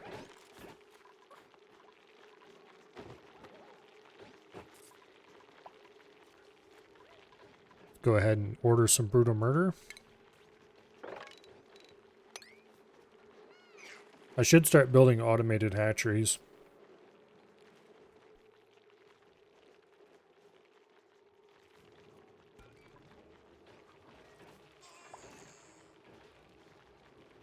Wouldn't be very hard to do at this point.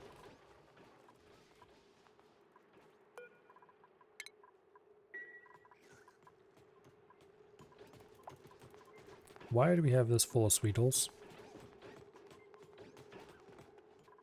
Whatever.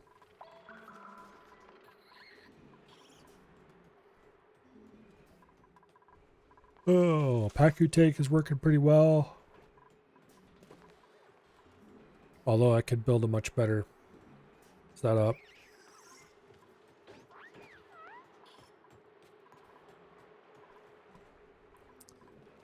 We have 299 Paku in the tank here. I should tear all this apart and build a new, what do I call it?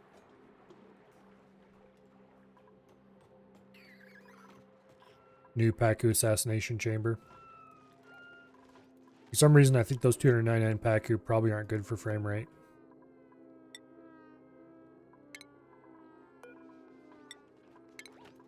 Not sure why we would give that impression, but...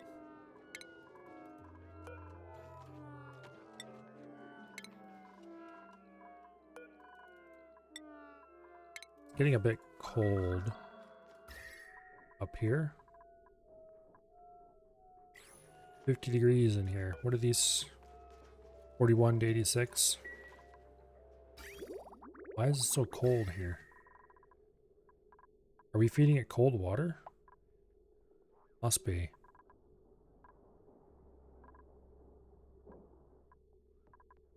Okay.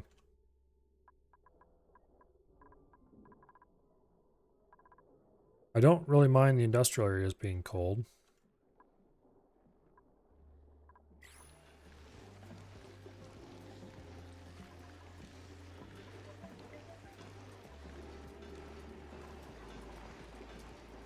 Well, I had this all pumped down to a vacuum.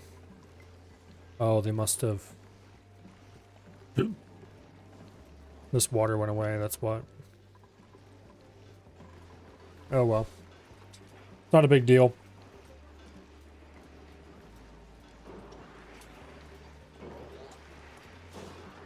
Oh. This is less than 300 degrees in here. 3 steam engines, maybe a few more than we really needed.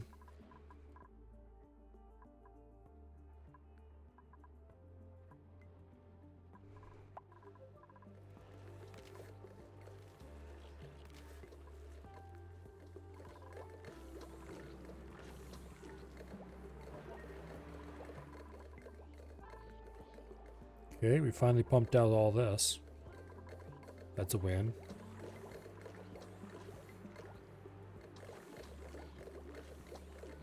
Oh, this is currently foolish.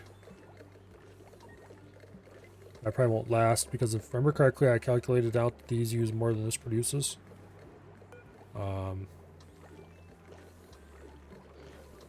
Actually, I don't know if that's true. See, how much do you use per cycle? Please stop moving, damn it. There we go.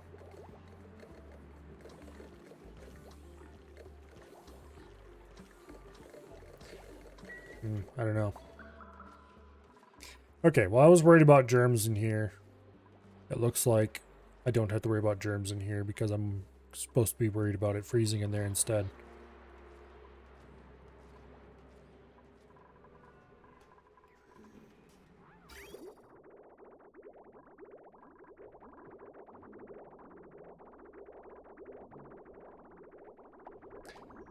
Then again, it is a bit germy right around the pump. Is there a mining laser? There's a mining machine. Let's see, where's that? There, RoboMiner. It mines out that light area.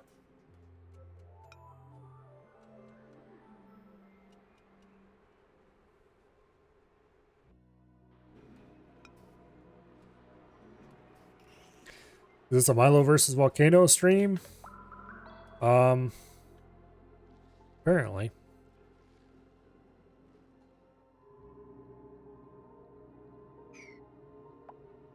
Cannot find an easy way to kill off Pacus.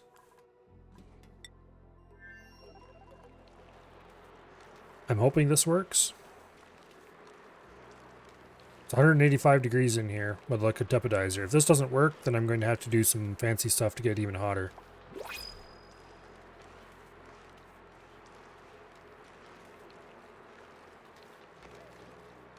But this is dump Pacu eggs into hot box. Hope they die quickly in the hot water. That's my current plan. It looks like this is done. Or almost done.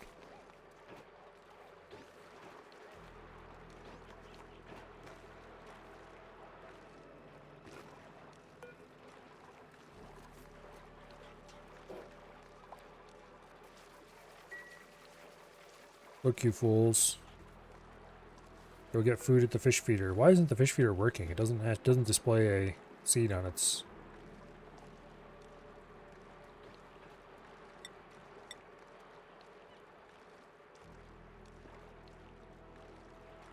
Okay.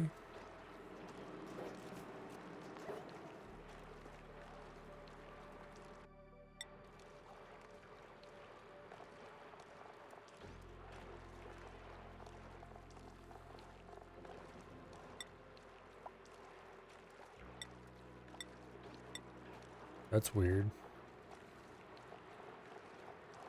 Being buggy.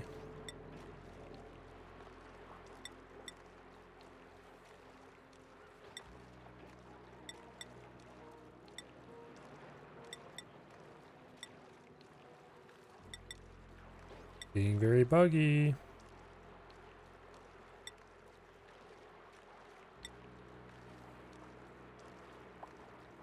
I'm gonna deconstruct and rebuild that. There's something weird.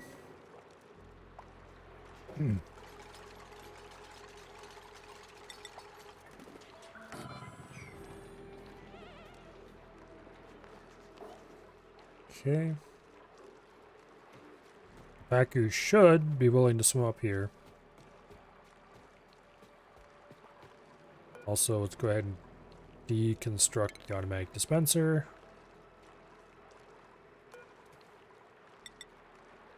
And build a tile in there.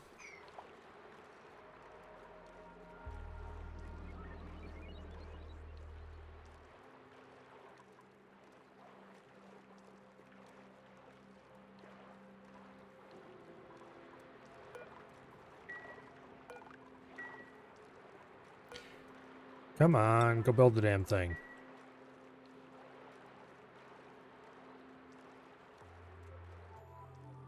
Lazy bastard, you're probably sleeping or something.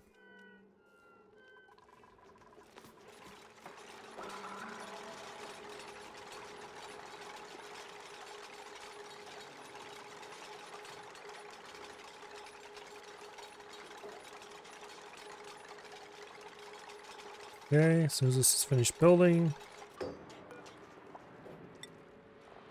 log bucket seed, and then we'll see if it actually starts working properly or not. There we go. Now go eat it, you bastard. Yay.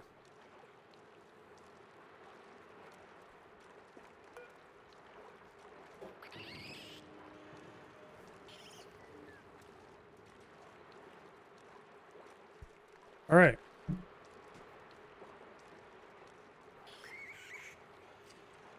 Have to go feed all the little idiots. And it'll take several generations to get them tame, just feeding them seeds. Hopefully we're generating enough bog bucket seeds to keep them all fed.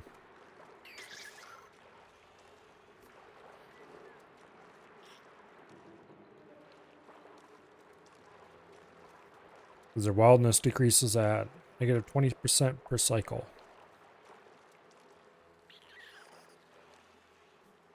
And they don't live long enough, or eat often enough.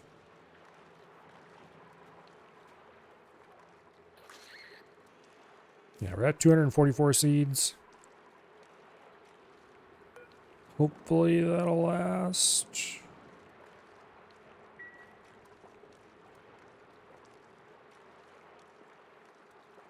If not, we might have to start sending some seeds over from the other.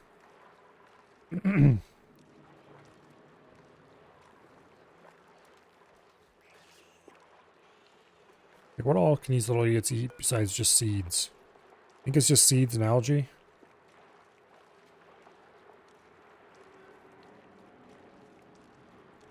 Looks like it. We certainly don't want to feed them algae. Oh. They finally started the murder process.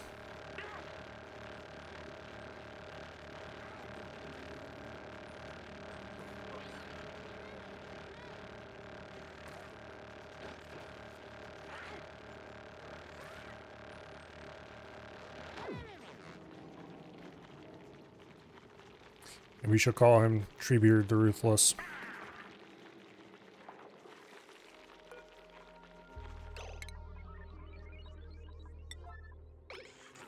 Get it before they do. Damn it. Okay, fine, whatever. The proper way to solve this problem is to issue a higher priority murder order.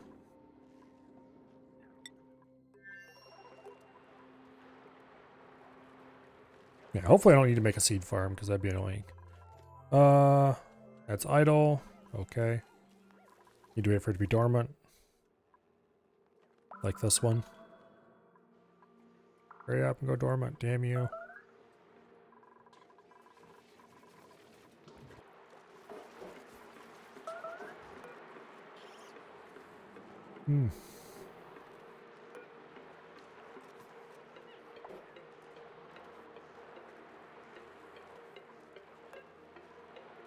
Okay.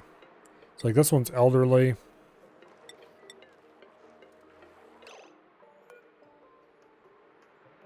He's happy to eat from a feeder. Let's see, do I have any of these eggs have any... No, they're all 100% wildless. Alright. Basically, we need Pacu to eat from a feeder, get less wild, lay a less wild egg. That hatches into a less wild baby Pacu.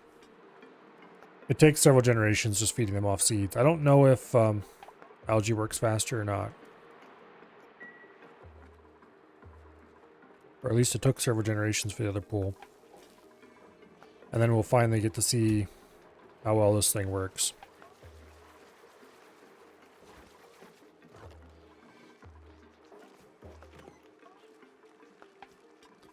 Oh, let's sweep out this.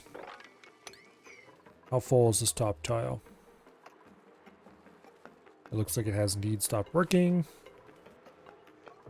Go ahead and...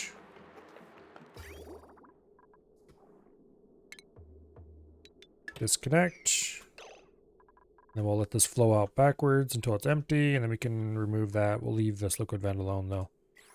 I mean, getting to it requires building some scaffolding over there, and I don't want to do that.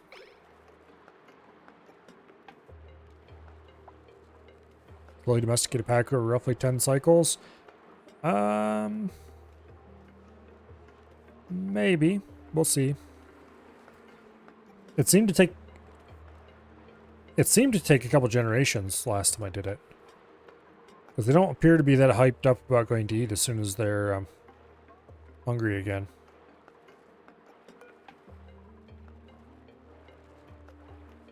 It's like this thing is not hungry, and it's currently getting wild again.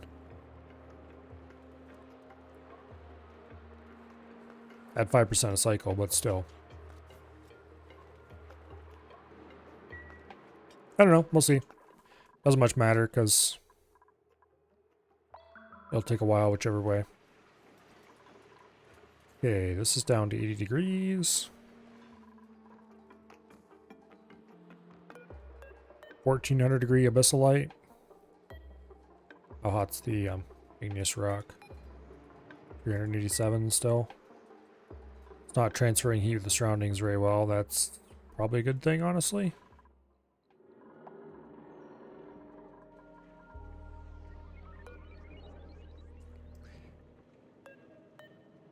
Yeah. Very hot. Things in a tile should share heat with each other, in my opinion.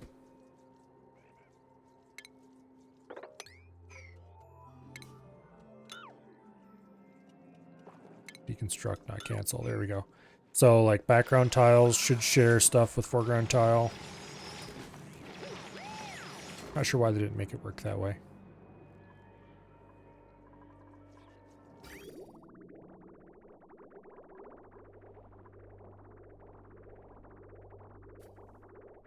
Anyway.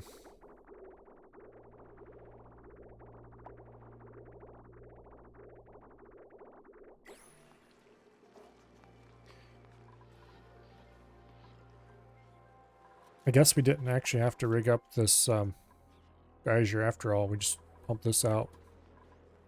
That worked well enough. Now that we stop filling this should fill back up again. Let's see, where's that coming from again? Oh yes, this.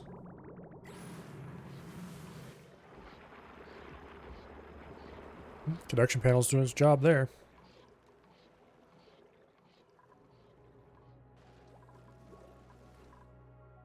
Good deal.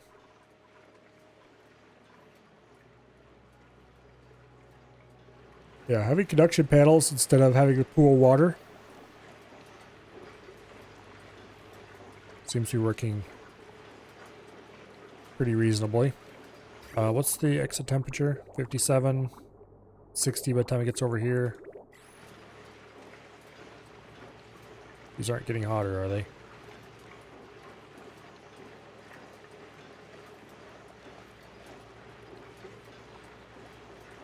It's hard to tell.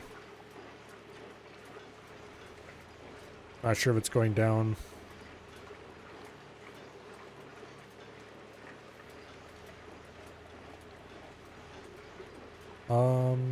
It looks like it is going down very slowly. So that's good.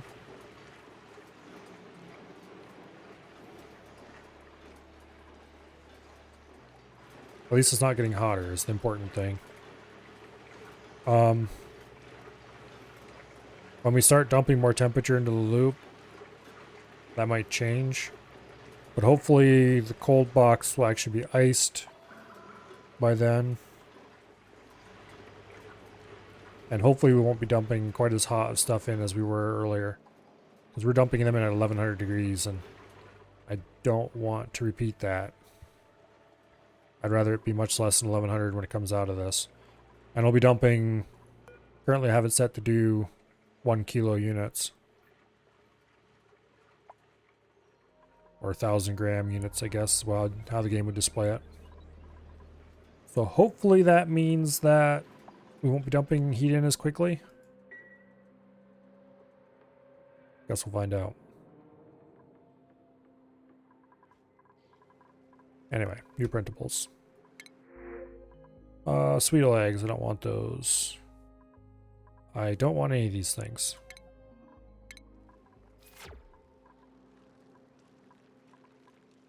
This is slowly starting to fill.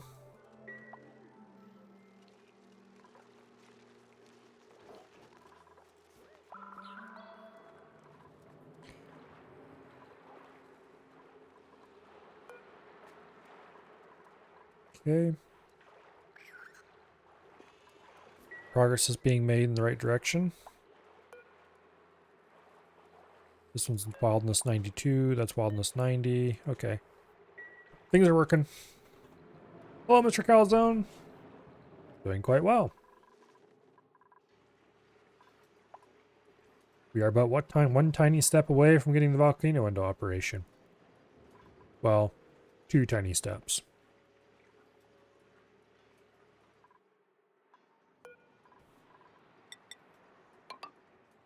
I should also seal that off.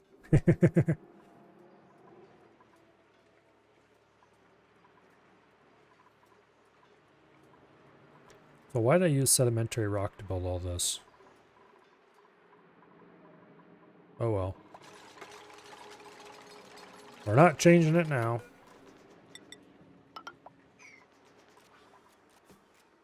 Made some progress yesterday. Oh, how far did you get?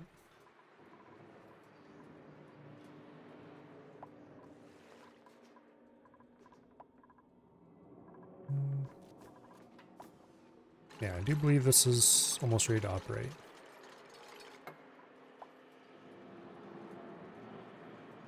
Just want this to go dormant. We probably could do it without it going dormant, but I'm not going to take the chance.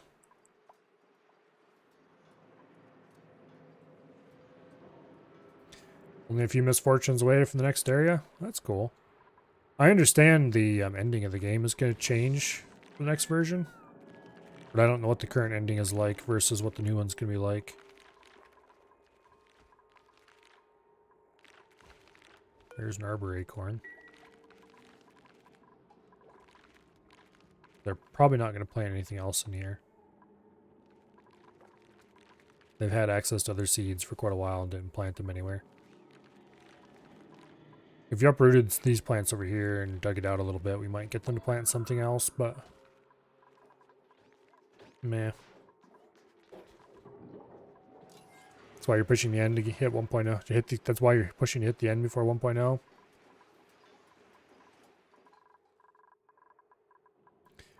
I know Af kind of wants to reach the end, but there's no way we're going to do that in our multiplayer.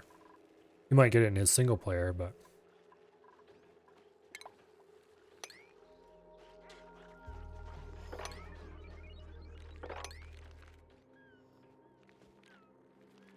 yeah, it's just... it's not going to happen in the multiplayer, let's put it that way.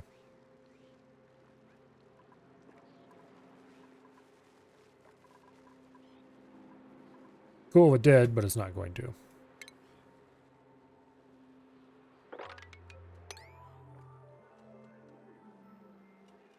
Oh, this area is not accessible, that's why. Well, I'll fix that.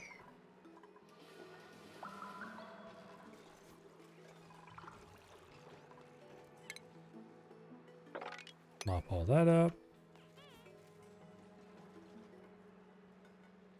Gotta be playing a lot more often than once a week.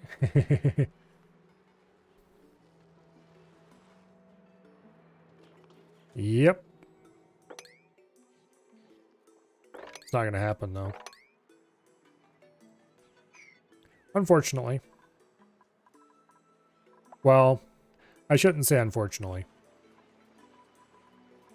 It'd be cool, but there's no way I've got the time for that.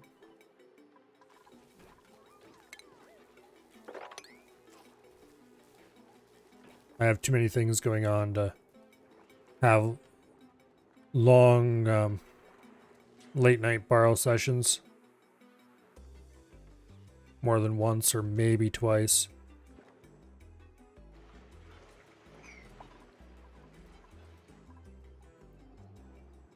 Sony Mega Base is pretty sweet.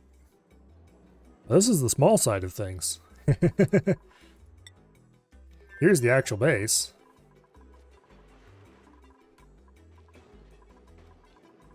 I wouldn't really call it a mega base, though. It's kind of a bit of a disaster. And I really need to do something about the Pacu. We have 293 of them in this room right now.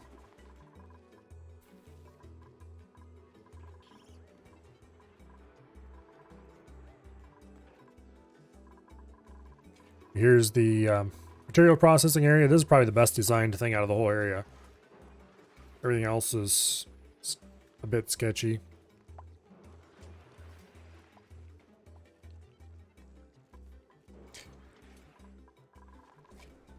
Pacu, P-A-C-U, I'm not sure if that's how it's pronounced, but that's how I pronounce it, are fish.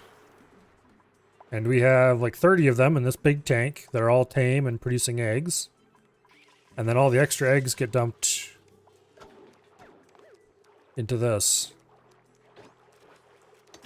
where I have several hundred of them.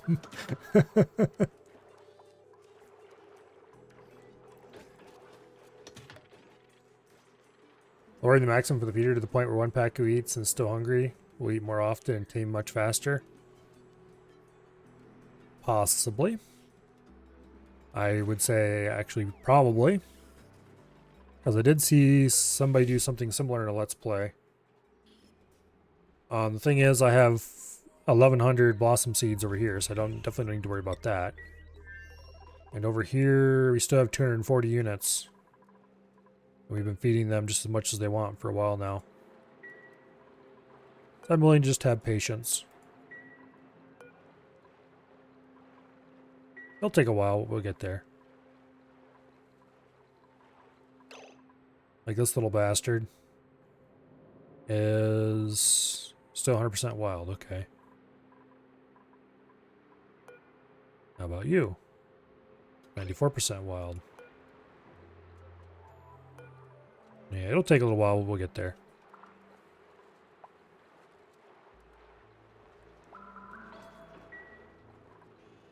I'm not really worried about running out of resources, so I'm pretty sure I'm going to have enough seeds. They don't seem to eat them very quickly. We're only going to do 20 Pacu in this tank.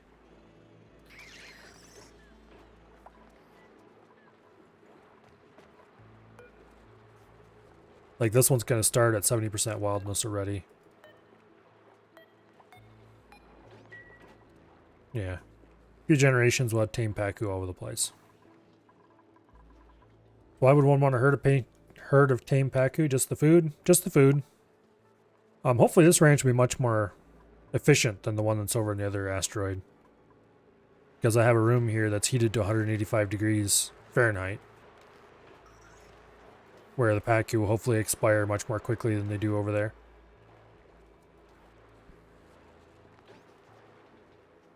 If not, well, I'll have to see about heating it even hotter. I wanted to heat it to 200 degrees, but the liquid tepidizer can't get that hot.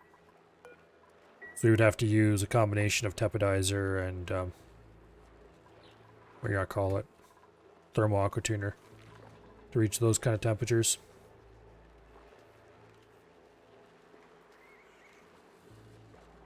I was thinking about dumping them in a steam room even. But that'd be really extra.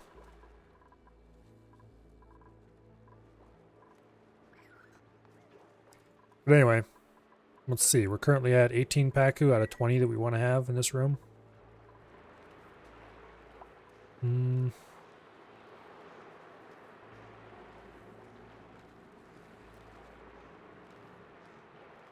It's counting the eggs in with it, which is fine. However, there will be some overlap where you have a Pacu that's about ready to die and an egg to replace that Pacu in the same room.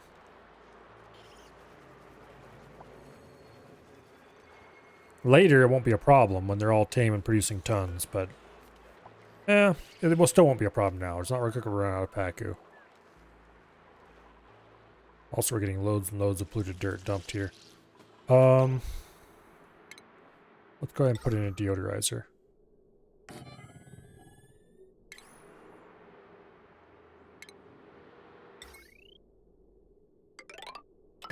Boom. Yeah. Clean up all this polluted oxygen in here. Eventually, back on the main asteroid, I want to improve efficiency of this Pacu farm. This is the first semi-automated Pacu farm I ever built. It's kind of okay, I guess.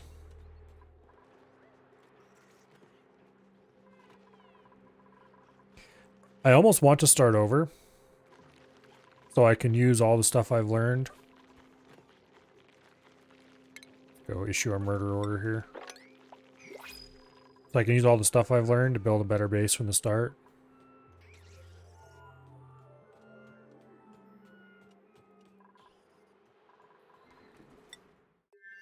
But I also would like to get to the point of using rockets and that kind of stuff first. I don't know, it's hard to decide.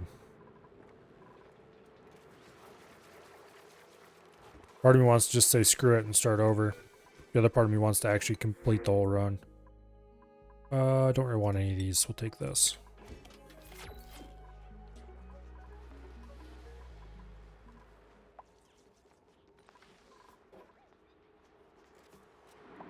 But anyway. But eventually back over in the main asteroid, I want to build more ranches. Automate them. Like now they're pretty manual. We get some automated food ranching going. And then with more efficient Pacu, get everybody eating surf and turf meals. Which currently I try to feed as many people on surf and turf as I can. Let's see, I have 24,000 calories of surf and turf here, so that's enough to feed probably all the dupes currently in residence.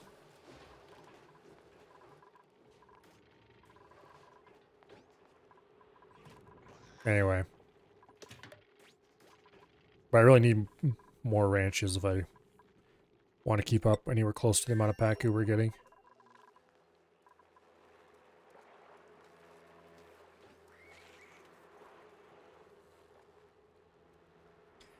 I might be able to set it up that this place exports Pacu meat and just get rid of the Pacu farm on the main settlement. Better foods give better morale buff? Yes, that's exactly how they work. Cooked seafood and barbecue each are +3 quality food, which I think gives like an extra +6 bonus or something. But if you combine the two together, they make a +4 quality food. That then gives a quite sizable morale buff. It's not an inconsiderable amount.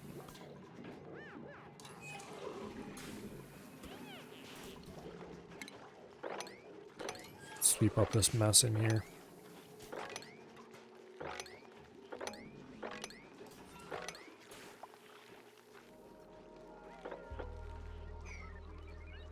Why is there 66 reed fiber laying there?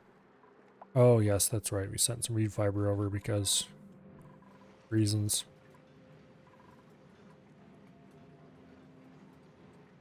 Okay, so this is about to erupt again. It erupts 65 seconds every 9,235 seconds. You know, I don't think I'm going to wait. If I catch it immediately after it erupts, we can probably get in there and get it analyzed and then seal it up before it erupts again. Because I have noticed it does take a long time to erupt. And looking at the actual numbers, over 9,000 seconds between eruptions. Yeah. Let's go ahead and get Otto over here. The very second he wakes up.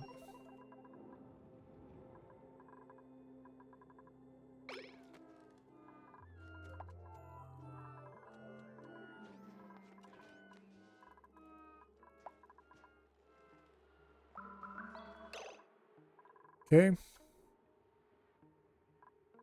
Where's the teleporter again? Down here. Well, Otto, you have a work day on the other asteroid.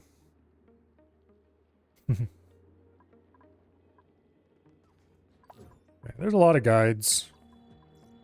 I don't really take the time to make actual YouTube videos. My YouTube is full of nothing but stream archives, and that's it. I don't even have video editing software installed.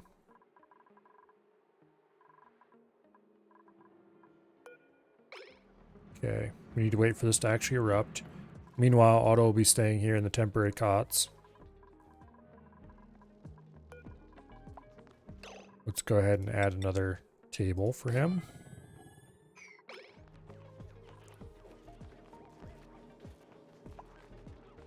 The second it erupts, we got to dig out that tile that's covering it.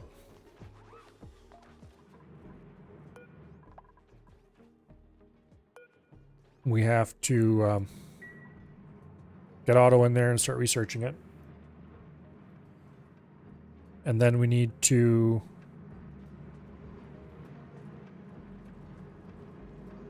build these 3 tiles. So these 2 tiles, well, this tile right here is the most important. This tile will be second most important because it can be built diagonally. Once those are all built, then this will be ready to go.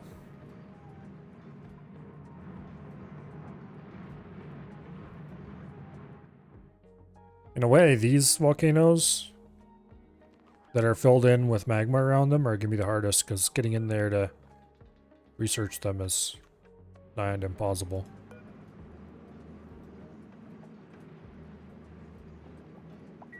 I don't actually know how long until this is going to blow because I don't have the required analysis done on it.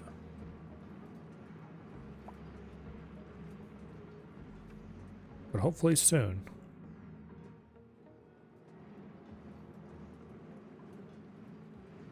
Oh.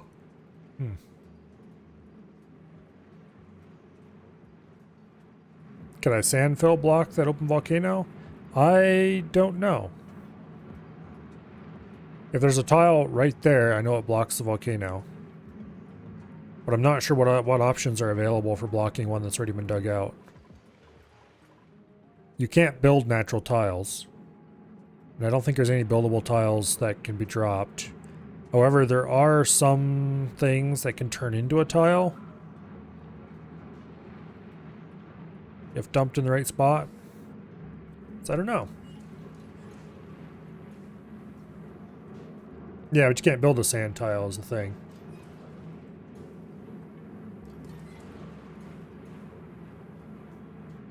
There'd probably be a way to do it.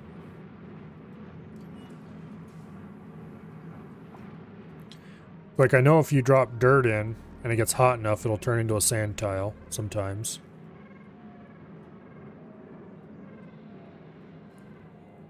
And there might be something I could drop in from above if I dug high enough.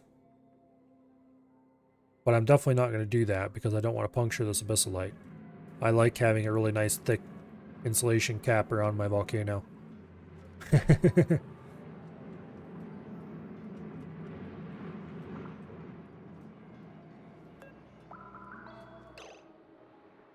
Emitting magma. 354 kilograms a second. And this will keep going for another minute, roughly. Oh, you're thinking of the other open one.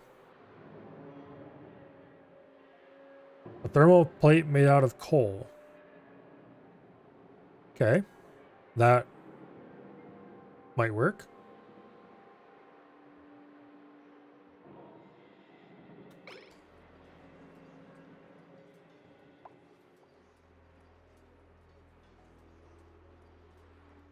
That would probably be a way to block the other ones, I guess. Okay, it is now idle.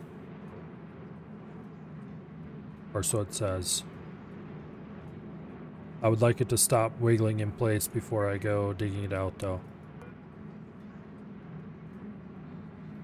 Because this concerns me.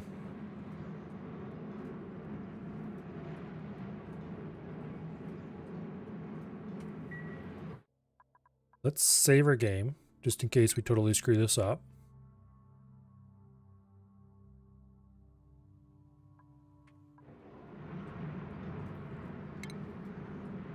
It claims it's idle. Let's find out if it's lying.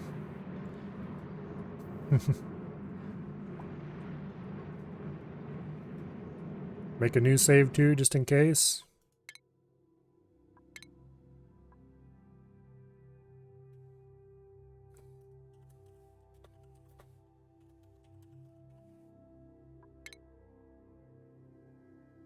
That sounds like a good idea. As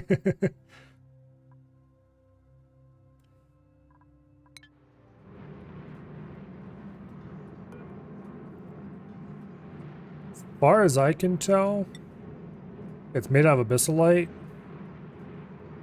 Well, it says it's made out of abyssalite, but it doesn't say that it's particularly hot, so... Okay, analyze. Priority 9. Get your ass over here, Buster.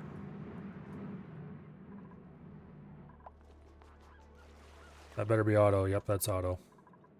Yeah, you can wave to your friend later. Hurry up.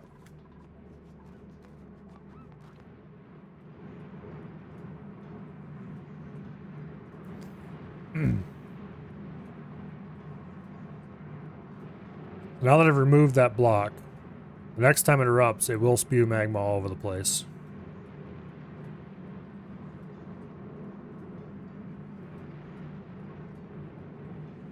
At a rate of, what was it again? 354 kilograms per second. At 3,140 degrees Fahrenheit.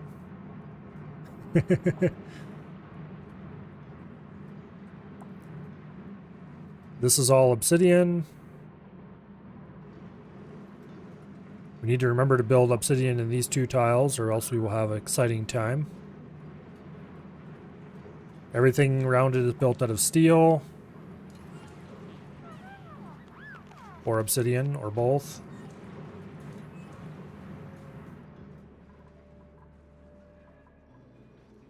Okay, Otto's going to go eat dinner.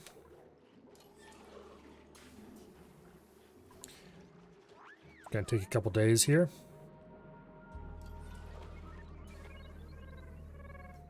Place a thermoshift place, that plate, and coal will melt, but coal has a lower liquidation point than refined coal, so it'll instantly turn into a tile and clog the volcano. Hopefully we don't need to do that.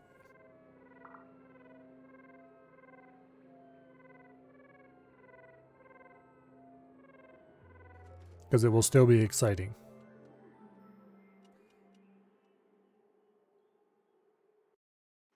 But I'll just definitely have to remember that technique for future emergencies.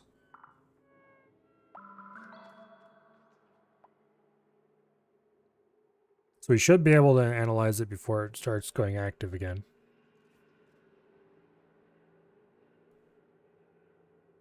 Yep, here comes Otto.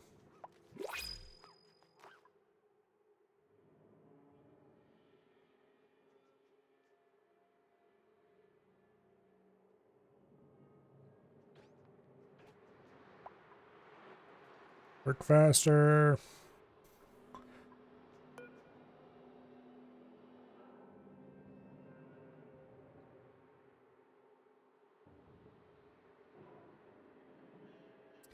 Kind of curious what the active period is. Also, what are you doing? Standing around with your thumb up your ass? I thought I gave you guys plenty of orders to work. I guess not.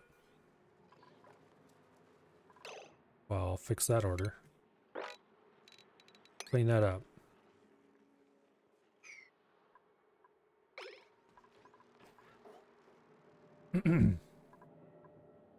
Okay, Otto is almost done. I am deliberately not going to pick up this sedimentary rock because it's over 900 degrees Fahrenheit. This one's over 1100 degrees Fahrenheit. And we don't need that in our base.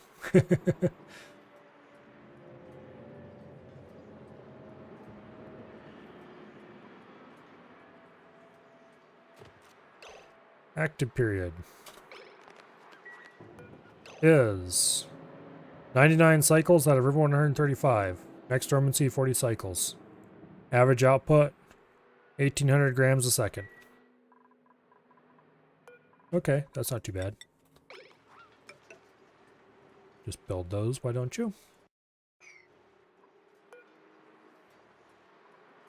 Next eruption in 13.9 cycles. Wow. Okay. Yeah, we have plenty of time to get that analyzed.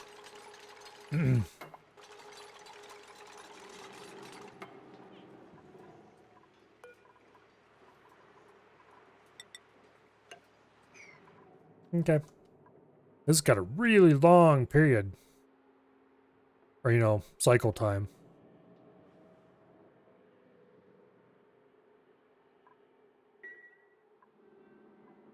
What was it you said, Dread? Every... let's see. Go back a little bit. I know you gave time. 150 in-game minutes. Except we're on fast speeds. I'm not sure how many minutes that actually works out to.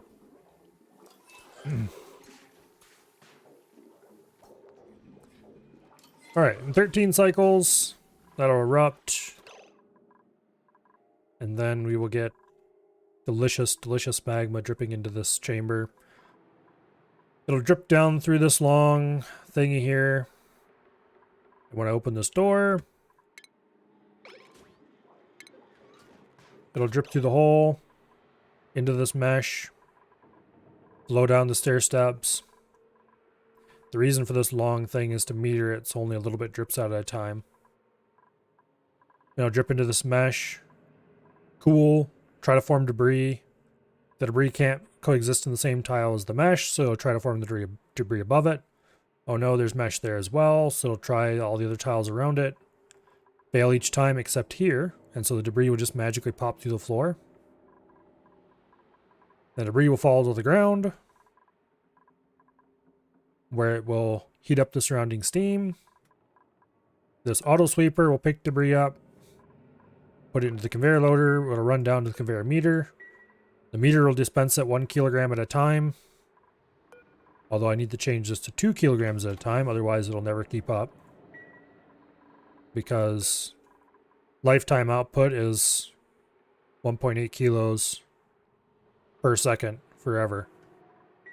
If I could set this to be exactly the same as lifetime output, I would, because then it would just run forever. But anyway. It'll send 2 kilo at a time packets down this rail, back and forth to the heat exchanger. Hopefully, by the time it gets back to here, it'll be about 400 or 500 degrees. Where then go through the cold box and come out at, hopefully, around 70 or 80 degrees Fahrenheit. That is my hope.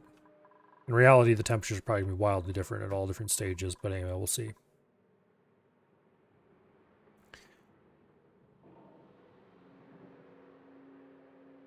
The engine appears to evaluate 5 ticks per second. 3 times speed is what normally runs. Every 3.3 minutes real time is 1 cycle. Okay. Well, we've got a while to wait for this to erupt in any case.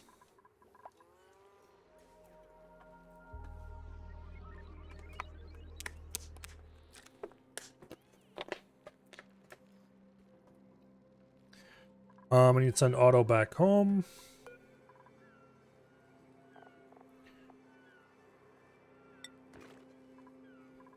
When he wakes up, he'll go over there and then we just send him off.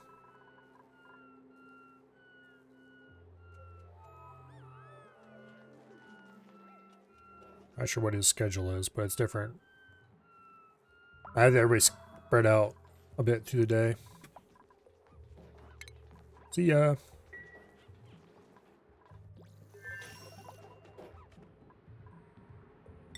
Okay. Now, choose a blueprint.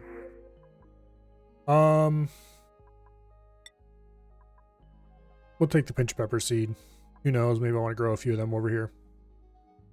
None of these look too interesting.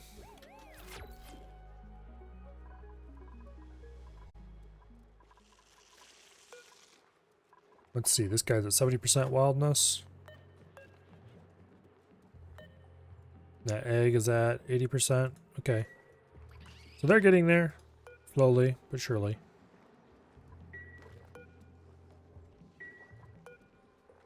That one's still at 100%.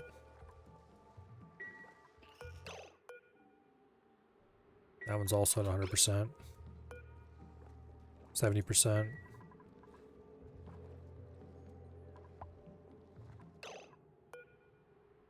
$84, 100,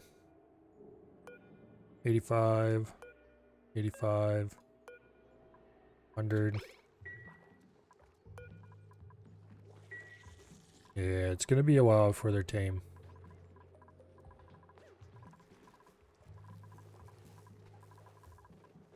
Looks like we've cleaned up a lot of the area. Clean up the bottom of the old Paku tank. No germs? No germs. Okay, good.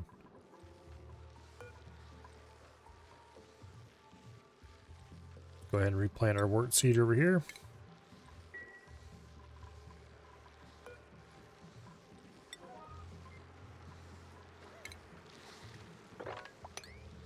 They'll set all those to 6 so they go properly fertilize them like they're supposed to. Actually, I don't think I'm sending enough fertilizer is the problem.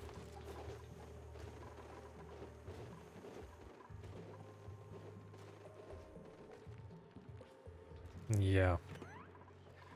Let's see, we're growing 6 of these. And they claim they need 4,000 grams of phosphorate per cycle. So... don't remember how much I'm sending. Let's check. I'm definitely not sending enough. Okay, this one's sending sand. We have plenty of sand. That one's sending aluminum. This one's sending phosphorate. Okay. We're sending 8 units per cycle.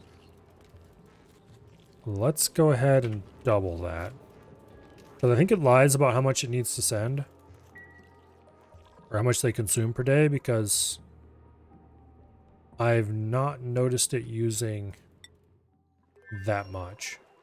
And when I was sending through exactly as much as what they should be using, it was piling up.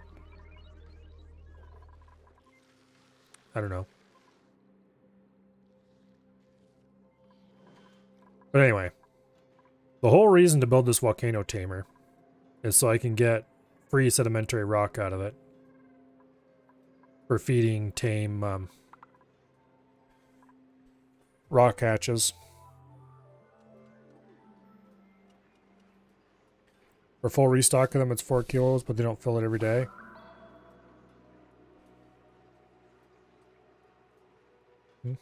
Hopefully 16 will be more than enough then.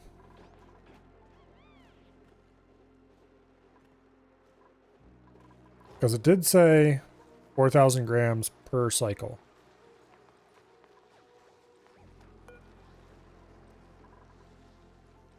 But I don't believe it.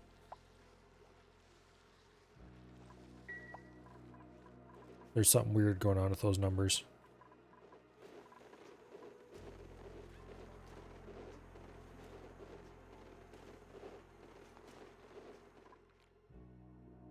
Anyway.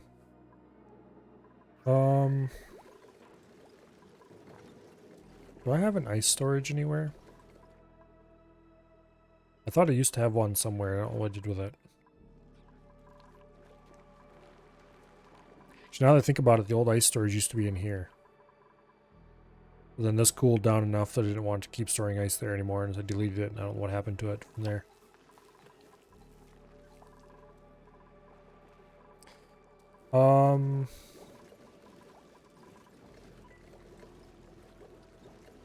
Suppose I could build one back in here. I can sweep up all the ice.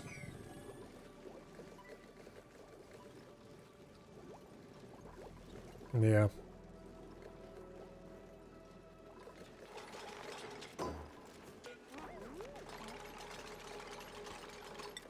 Let's see. No carbon dioxide, please.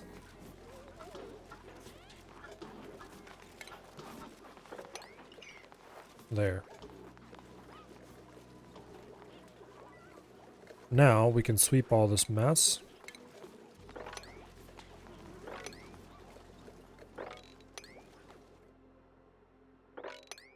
Without worrying about what's going to happen to the ice.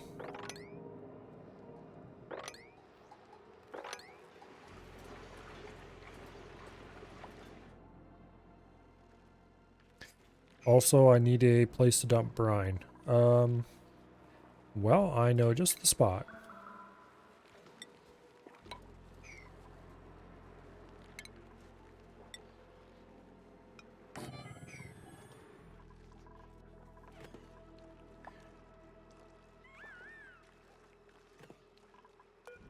I wonder if there's a way to tell them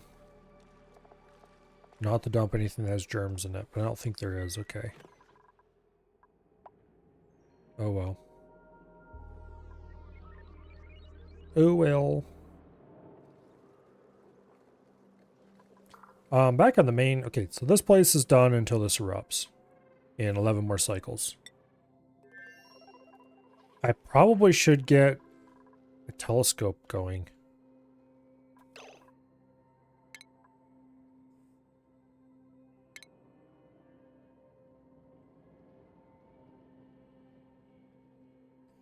Virtual planetarium. Conducts data analysis research. Consumes data banks. I have a ton of data banks just laying around.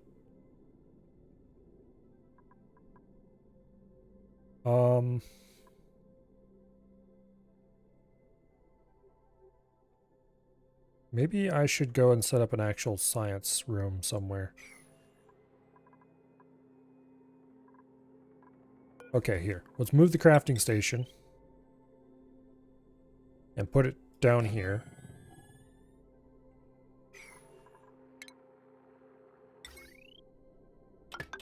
Boom.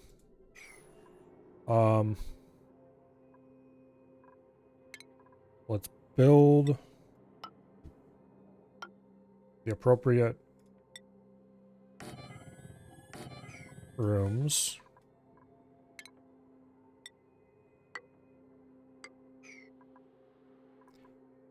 We'll move. Let's see. Build a virtual planetarium right there.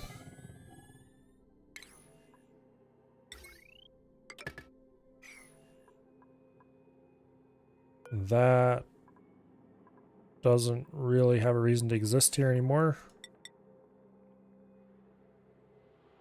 Don't know where I want to put it though. I'll just go ahead and deconstruct it for now. They can't see germs? Apparently not.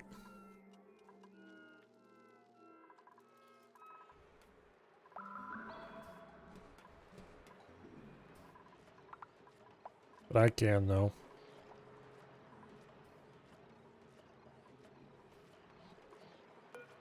Let's see. Oh, ladder selected. There we go. Not sure how cold the water has to be before they start dying. But apparently it's less than 40 degrees.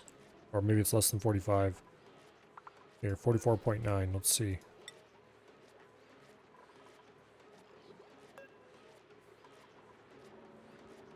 Doesn't say anything.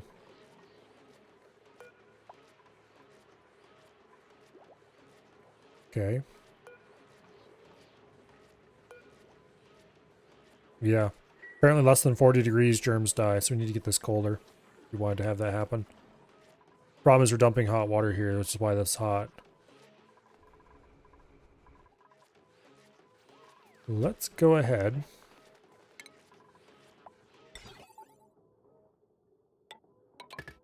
And replace that automation where I turned that off for a while.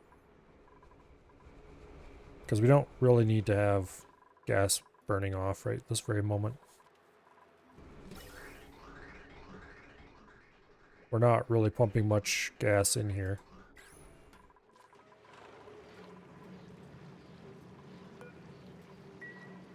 Which plastic do I have? 14 tons. Let's actually turn this off for now. I should build a setup so this only runs when this is full.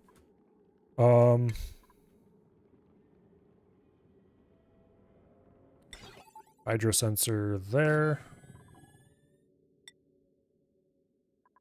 Select aluminum.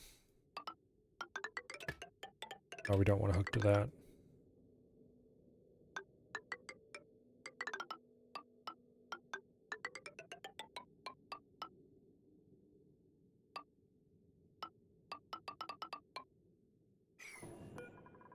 Let's deconstruct that liquid valve and put a liquid shutoff in there.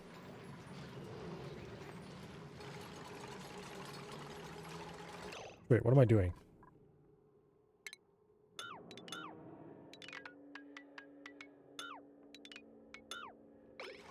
We can hook it to this and set it so that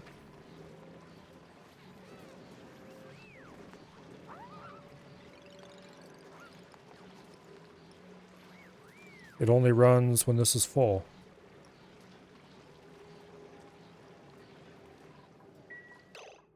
Okay, we'll have to use a NOT gate.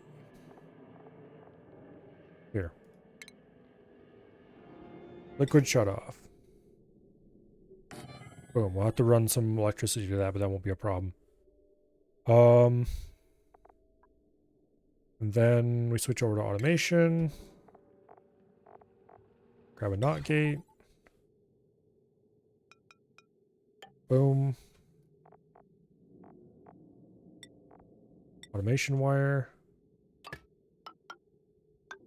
Like that. And then whenever this is full, it should shut off, or should shut on the thing here and run the polymer press. Polymer press doesn't run unless this is mostly full. That way we'll have a ready on tap source of petroleum if we ever need it. And I won't have to wait an age and a day. Oh, this really should be conductive wire.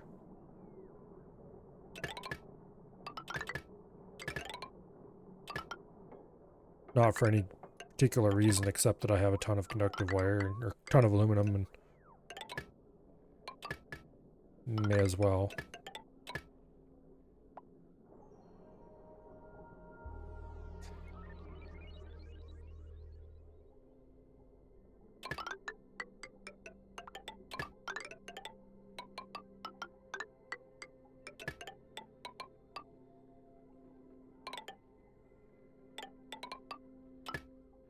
Sure, whatever. Wasteful and inefficient, but oh well. Okay, that should keep the workers here busy for a bit.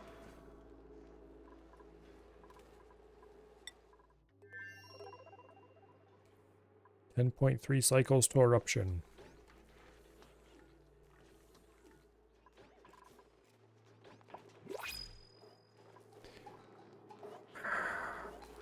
Blasted pips. They couldn't possibly have planted those in a more inconvenient space, could have they?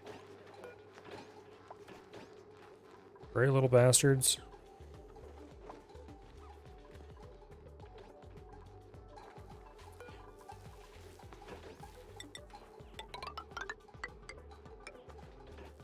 Let's redesign some of this stuff.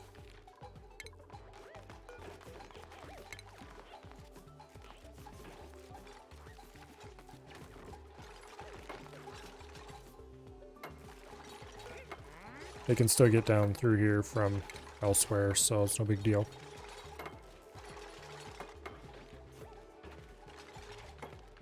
Okay. Haul this away.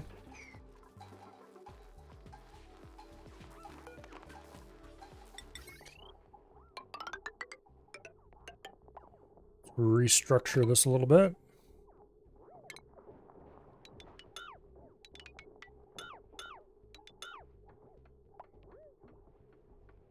Like that.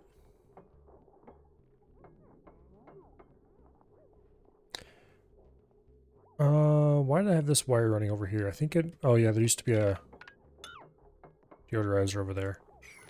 Okay, we don't need that anymore. Technically, we don't even really need that deodorizer anymore. Speaking of deodorizers, why hasn't this one done yet? Steel? Oh, oops.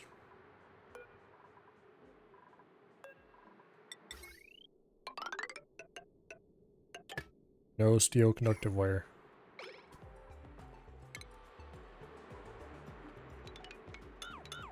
None.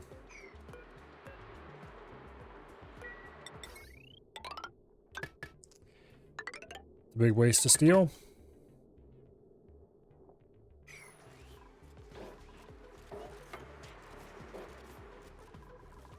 How much aluminum do I have over here still? None. Okay.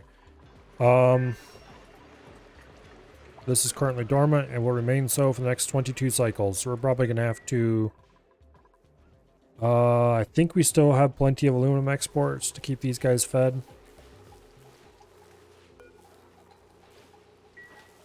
We just can't do as much aluminum building until they've been handled.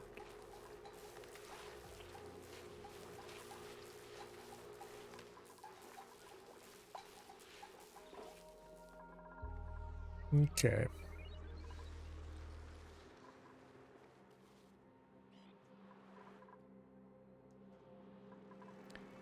I think everything is about as alright as it's gonna get around here.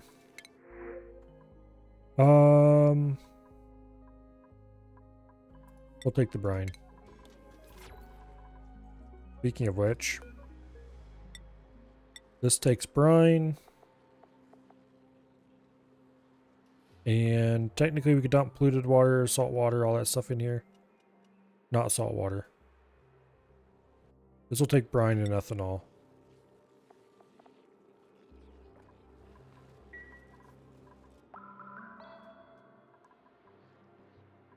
That should clean up a lot of mess around here. Brine that's just laying out.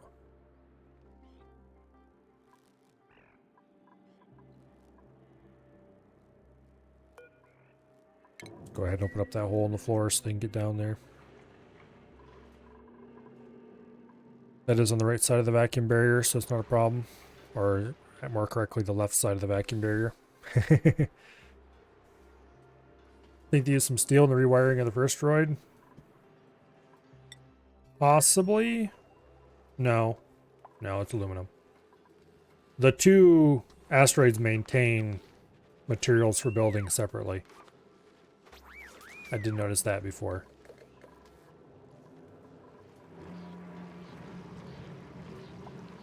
No.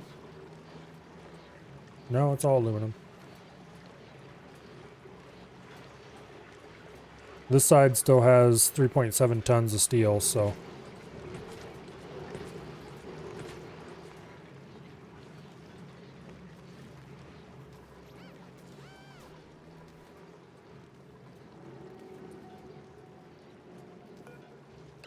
Although, that liquid shut-off should be made out of iron. We should be making it out of aluminum.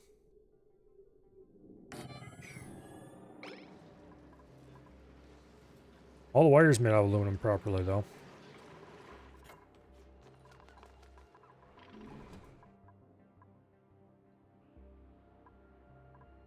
There's a lot of projects that could be and probably should be done over here. Did I ever... Okay, those all have been already inspected. I'm not sure what this thing does.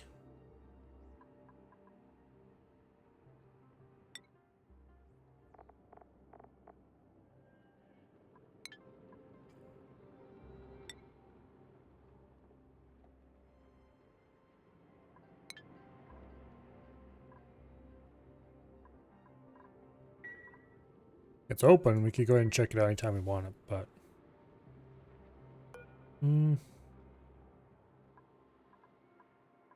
Won't hurt to activate it.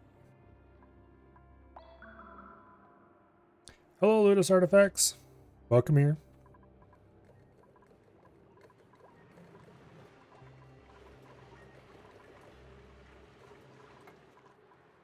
Yeah, right now we're just kind of gonna kill time until we can see what the volcano has to offer and how badly the system is broken.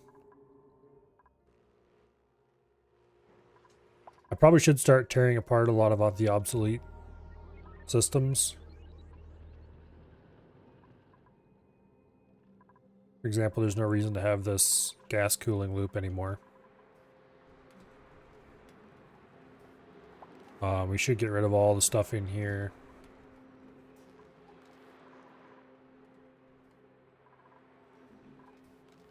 I guess the thing to do is to open this up, remove all the internals, build a pump in there, and start pumping out and auto-dumping the polluted water. Get rid of all that.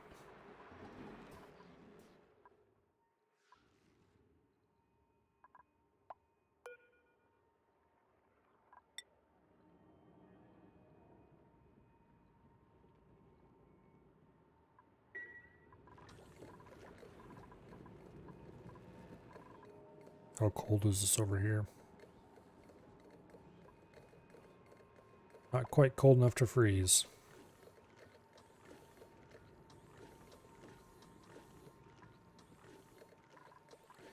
And over on this side,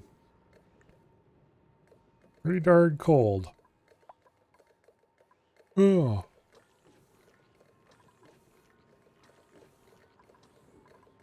I kind of expected this side to actually freeze, but apparently it isn't going to because that's right where the hottest gases are entering.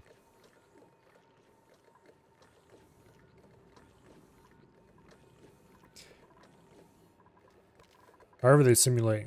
What is that? Must be a misclick. However they simulate the freezing points of liquids isn't very realistic.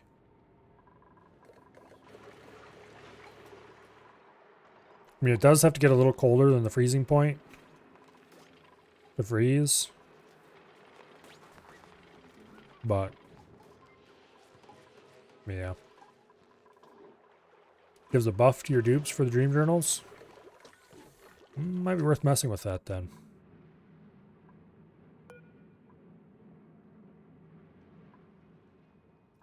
So we can dispense pajamas.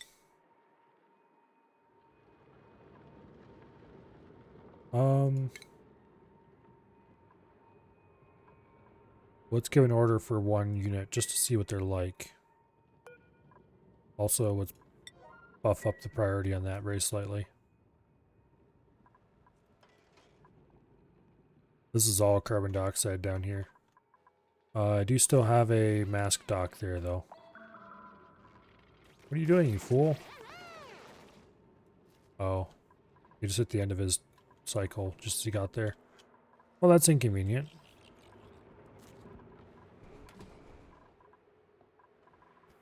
The whole bottom half of this base is... chilly. Would be one way to describe it.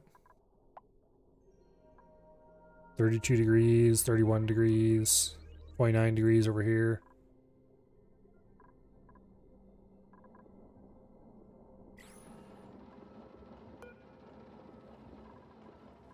Need to figure out a way to make them distribute the coal a little bit for more.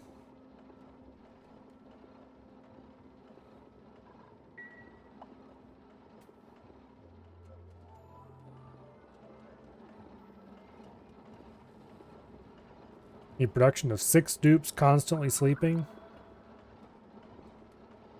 Make 6 dupes dedicated to sleeping that have bad traits are golden. PJs really hurt your dupe's movement till late game when they have gained levels in athletics. Even then, athletics is one of those things you don't really want to give up.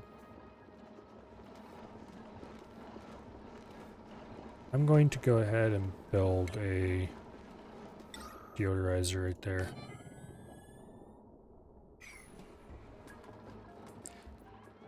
One of the only places that still has some polluted oxygen in it.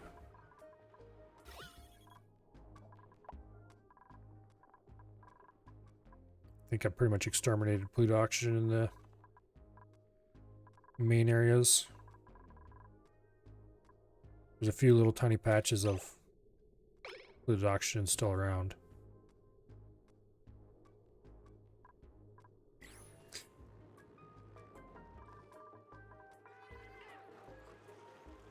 Okay. Skills. Auto, buddy. You need a couple levels and fun things.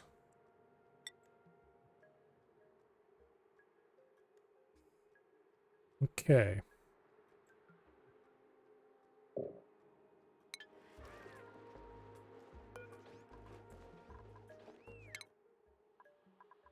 Let's see, what do I actually want to research? This requires me to turn on the material study terminal. I'm not sure why that's not running, actually. Probably because I was trying to save power at the time.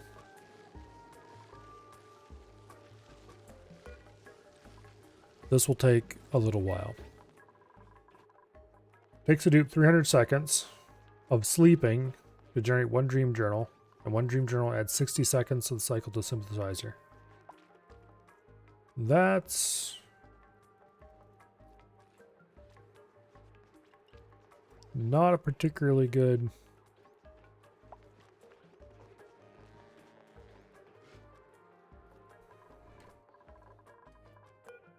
That doesn't seem very well thought out, just saying.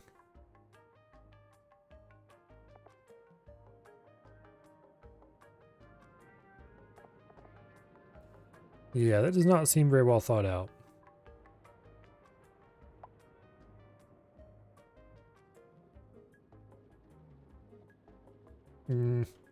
There's no way I'm getting 6 dupes just to sleep so I can have whatever the buff is. I don't care. The buff, there's no way it can be powerful enough to be worth that.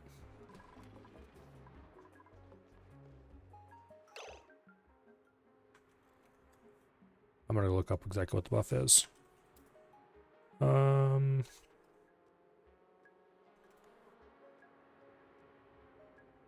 Somnium synthesizer. Where is the wiki page for it? Surely it has one. Does not appear to have a wiki page. That is interesting.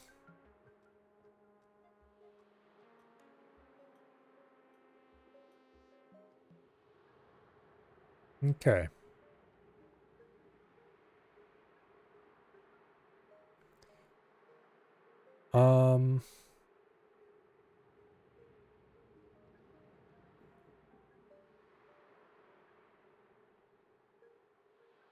So what exactly does the buff do, though?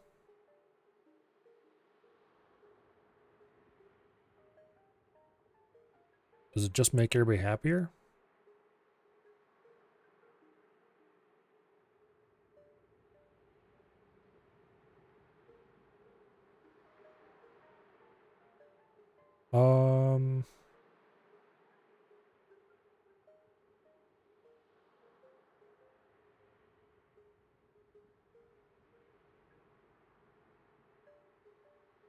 Okay, whatever.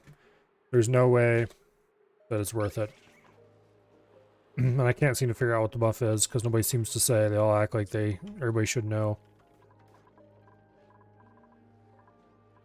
And there doesn't seem to be a wiki page on it. Or at least not one that Google can find.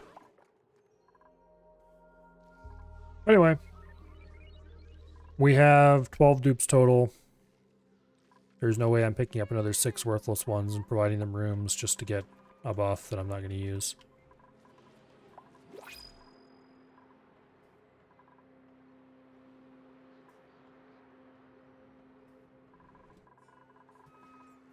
Oh, let's see. What do we have for stuff?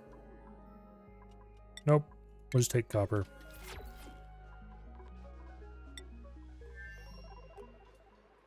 .4 cycles until eruption.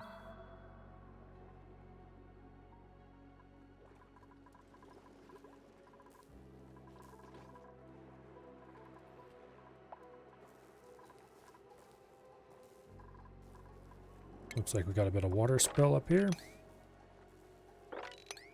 Oh, where did this come from? I thought I blocked off everything that can spill. We don't have water sitting above the door. There's no water down here.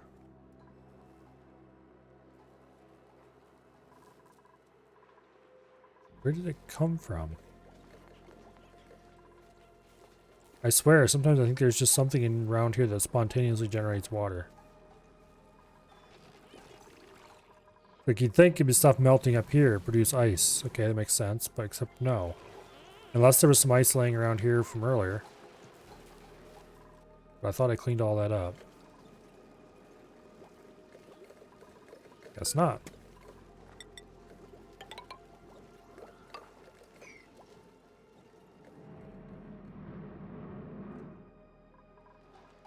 Okay, so what is the next main project here? Besides, okay, the Paku thing is done. Their wildness numbers are going down slowly.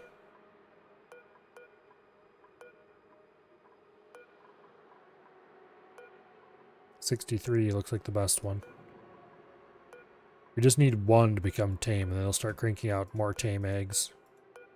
The next thing you know, we'll have a whole tame population. Anyway.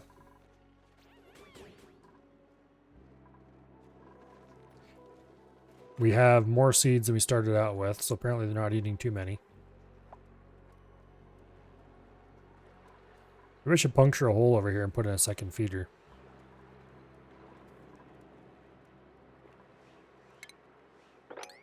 Sweep up this mess.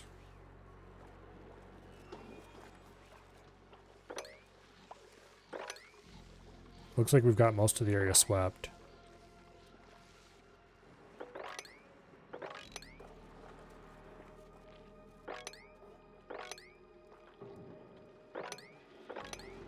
Issue some more sweeping orders and get this all cleaned up. Instead of just mostly cleaned up.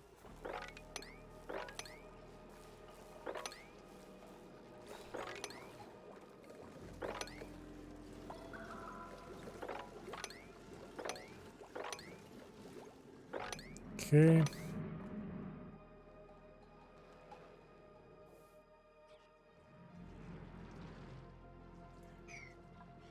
Brine. Get igneous rock.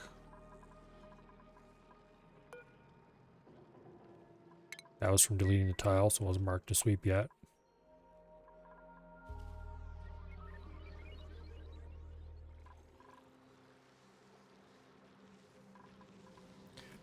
How strong are the rads over here again? Very.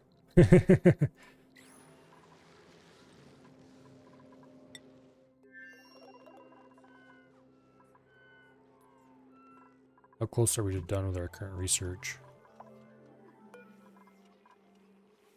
We haven't even started, okay. Wait. Okay, yeah. For a second there, I thought one of the other researchers was showing up as not filled, besides the materials. Okay, so it's almost ready to fire off its first rad bolt. Probably should get some more wheezeworts around here, or more correctly, I should plant some wheezeworts instead of just using the natural ones. Because they output more rads than the naturals. Probably not worth it. Oh, there goes the first rad bolt.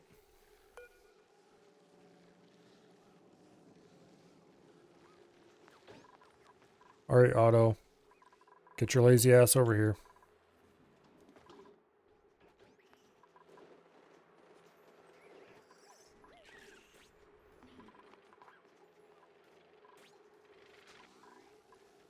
There we go.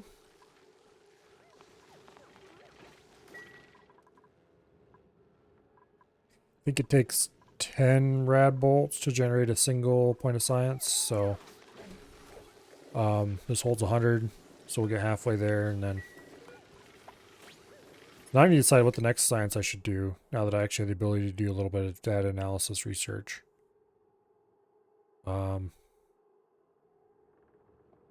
Jet suits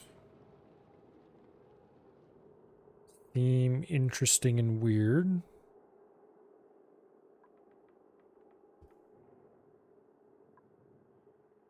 Let's see, do I have anything particularly interesting? Reactors. I don't think we need anything to generate that much radioactivity.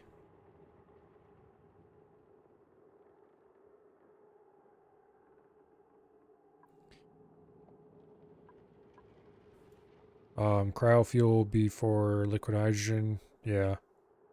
We're not doing that. These we would need to get up space materials. High velocity transport would allow us to send things back home from far away.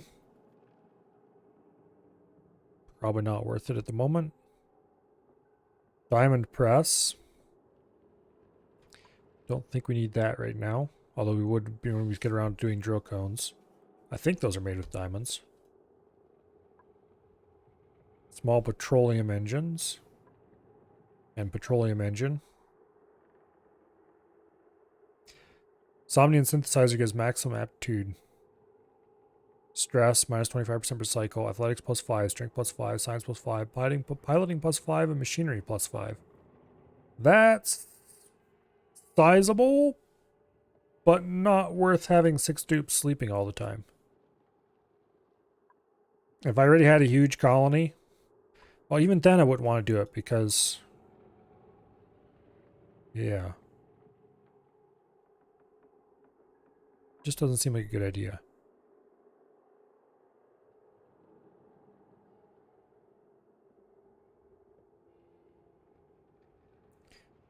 Okay. This seems like it might be useful. The rest of these don't.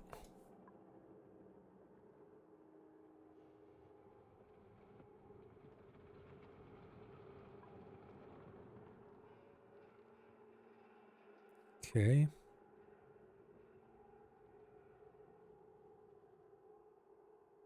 We don't really need to increase more duplicate morale.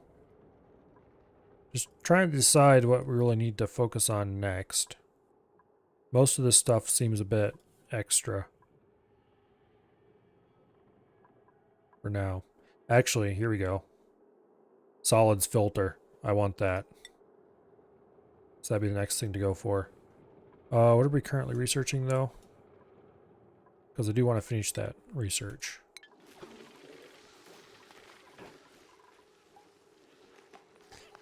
-8 athletics and minus 10% stamina a cycle?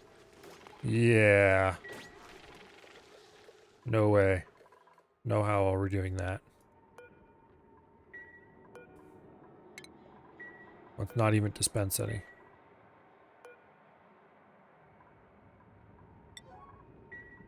We'll just pretend this machine doesn't exist.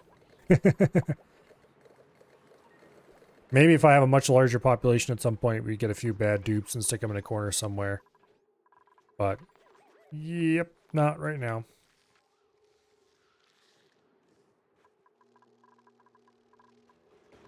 Oh. Also uses 500 grams a second of O2. Well, that's probably not a big problem.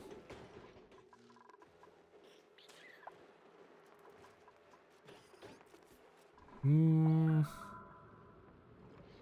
would almost need the output of a dedicated electrolyzer. And between the extra dupes and it, you'd probably have to build an electrolyzer unit.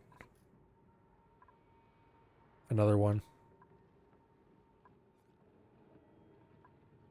Like if this colony went on long enough, I could see myself building a duplicate habitation block down here. And just having food delivered to a refrigerator or two somewhere down here and their own little dining room and all that BS just for a little group to maintain this. Like I've said, like 7 dupes or so.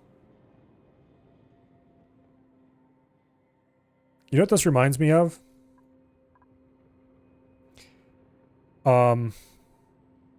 Irrigation towers in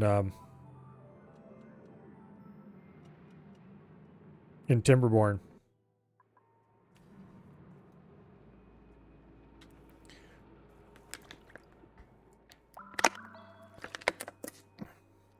Because in Timberborn, one of the factions gets a special faction-only building called the Irrigation Tower. And it's supposed to be an easy way to irrigate an area. You just build an irrigation tower and it covers the whole area around it. Makes it nice and green. So you can irrigate during the dry seasons and everything's great. On paper, it sounds awesome. Until you math it out and figure out just how much water it uses. It uses so much water, it's completely ineffective. You basically would have to, well, I mean, it works, obviously, but for the same amount of water, you could, run a whole bunch of beavers, or, and here's the important part, you can just dig a little hole in the ground and put a water dump station beside it and dump water in And I think it comes out to being like 40 times more efficient to just dump water in a hole in the ground as opposed to running the water tower, the irrigation tower. It's totally ludicrous. I have no idea what the developers are thinking. But it makes absolutely no sense to ever use the irrigation tower. One time I decided, I'm going to use the irrigation tower. It can't be that bad, can it? I mean, sure, yeah, it takes a lot of water, but oh well, you know, I'll just run the irrigation tower. I used the irrigation tower for a little while. Nope, nope, nope. Immediately tore it up, dug a hole in the ground, and... Sounds like a misplaced decimal somewhere? I don't know, they haven't patched it yet. And people have been complaining about how useless it is for a long time now.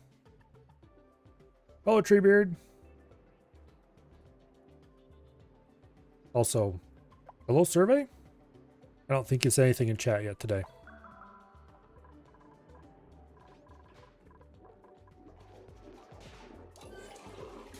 Why haven't they deleted this yet? It's been there for a long time. Oh well. Okay, 3.6 more cycles before the volcano erupts next time. And then we get to see if this tamer works.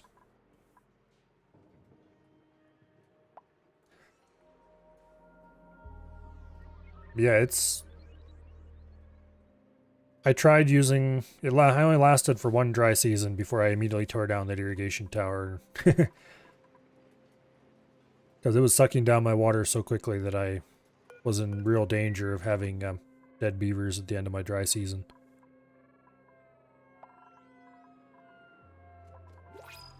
Whereas if you just a hole with a water dump beside it, that just barely draws a little tiny bit of water and works just as well. I think the answer here is steel. Sure, it's only 100 kilos. We'll take the snazzy suit. Yeah. I don't think anybody needs a snazzy suit at the moment. Nope. But we have an extra on hand for when they do.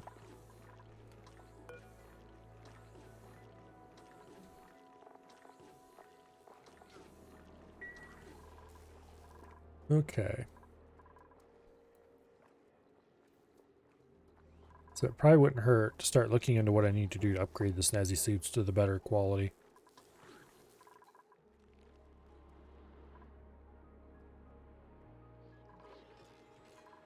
Worry about that one later. Research complete. Okay, let's move on to the next, which is going to be solid management, which gives us the conveyor rail thermal sensor, which we might need for the volcano. Hopefully we have enough data analysis stuff available.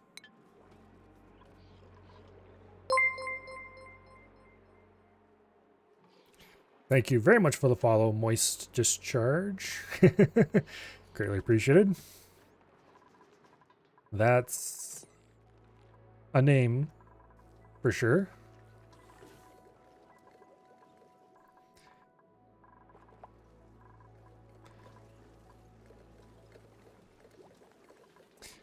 I don't think we're doing anything with Sleetweed. We probably should be sending it home. What all do I have it set up to send? Databanks, eggshells. I think that's it. Yeah. We can leave it at that for now.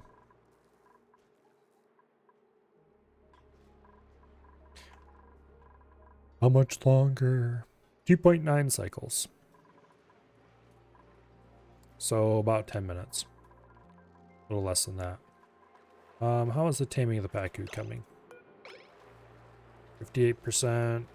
Hold still, damn it. 61%. 70%. 77. Very slowly, I think, is the answer to how this is going. Doom approaches. Hopefully not. I'm quite sure that everything that can actually touch the magma is made out of materials that are hot enough, or can withstand the heat, I should say. Except these ladders, and those are supposed to burn away.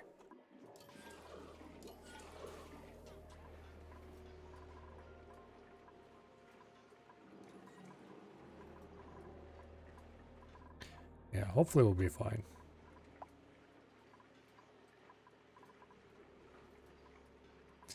We do have an outer shell of sedimentary rock insulated tile.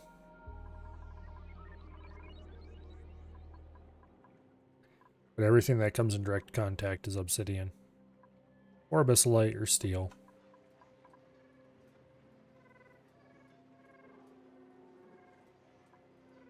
.5 cycles. How long until this starts erupting again as well? 15 cycles, okay. We should have enough aluminum on hand. The feeder is getting a little emptier.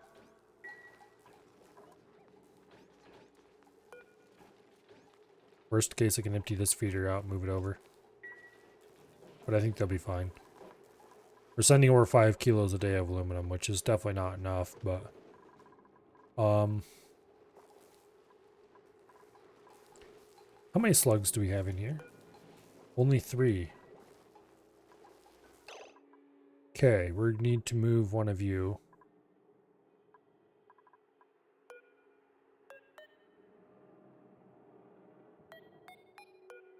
Let's see. Let's pick the youngest slug out of here. Is there any of these particularly young? No, they're all in their 50s. Okay, congratulations. You get to be the new tame slug.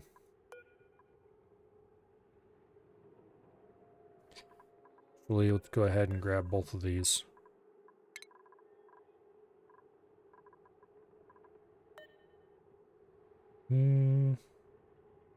Sure, let's wrangle all of them. We don't really need a bunch of plug slugs, but I'd rather keep a few more than... But that answers the question of whether or not they can maintain their own population without a tame egg producer. They can't.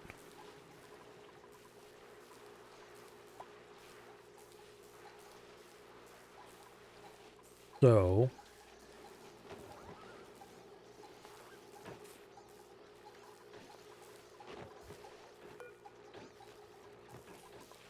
Okay, there we go.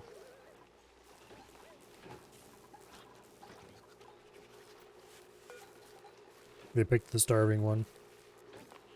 But why, though?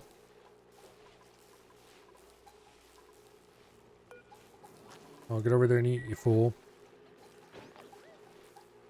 Yay, he's happy. Okay, that should improve the slug situation by a little bit.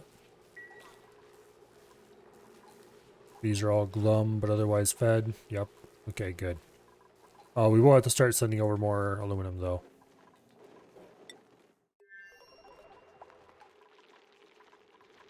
So...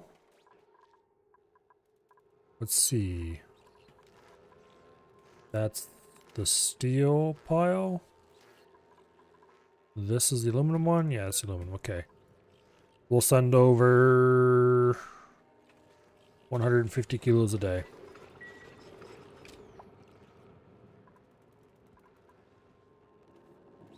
That should work.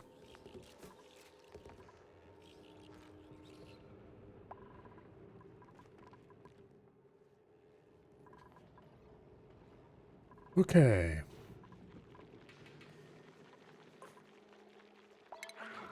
Go issue a murder order for this guy.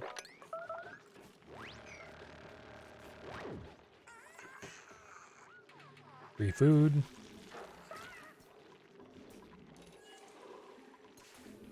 How many hatchling eggs do we have in here anyway? 1 or 2.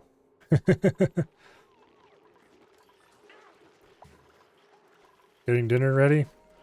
Well, see you in a bit then, Treebeard.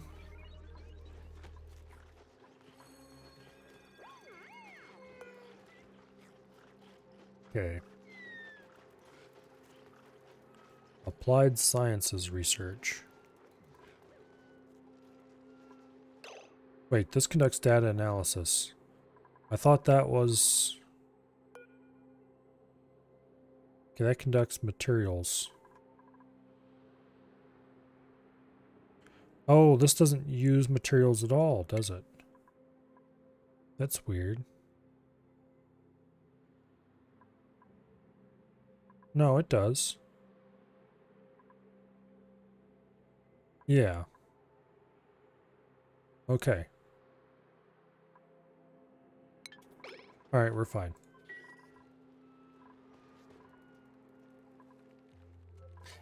How many data banks do we have? We have 36 units available. Which means we can maybe do one more research after this one.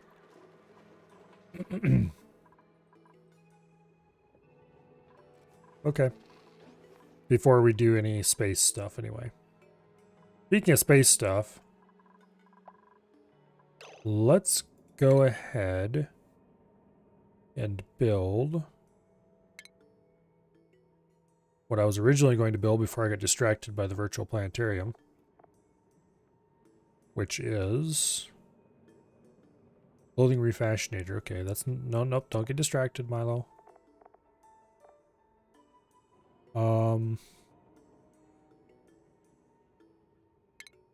Is it under utilities? No, it doesn't make any sense. Furniture?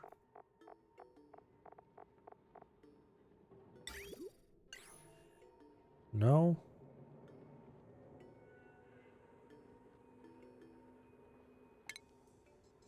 I'm looking for the telescope. I would expect to see it in here. Maybe it's under base for some bizarro reason.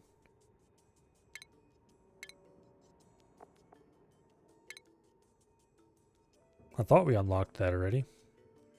Probably under rocketry. There we go. Okay.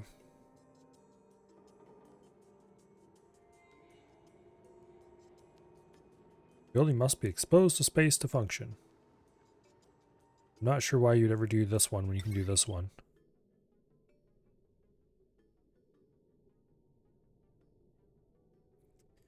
Let's build it right about... Oh...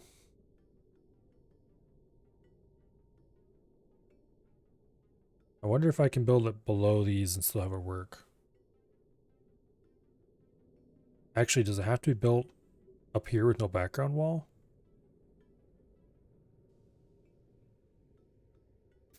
Don't get distracted, Milo, as if that's a possibility. Sometimes, you know, once in a while.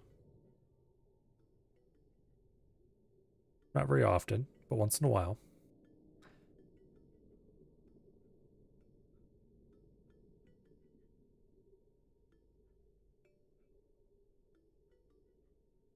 So by exposed to space,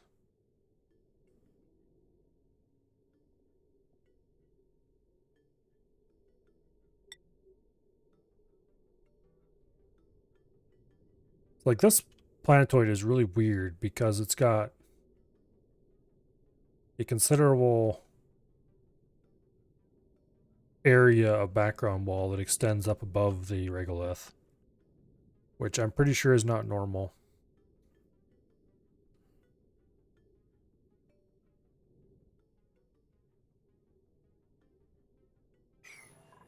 Let's go ahead and increase the ladder height a little bit. And then we'll put a few mesh tiles and an enclosed telescope up there. Hopefully that doesn't block the light going to the, whatchamacallit. Now I'll run some conductive wire because I'm lazy. That's made out of steel.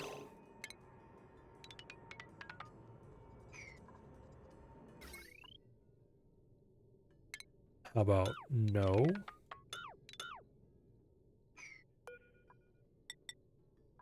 Got plenty of aluminum. What are you doing?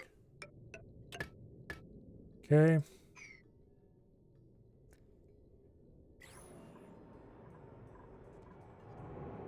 Alright.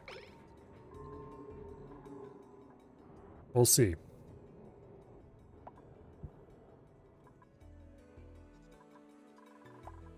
I should go ahead and continue this one up and out.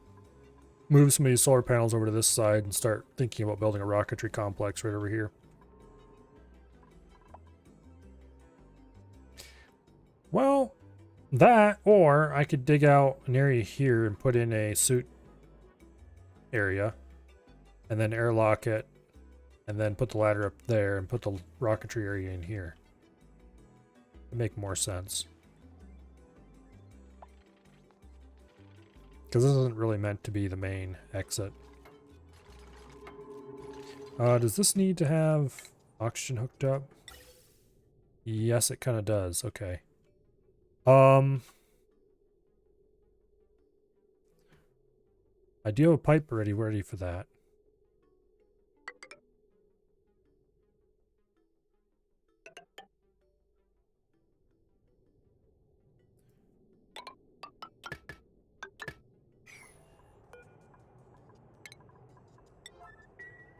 There. The one on the left is superior in every way.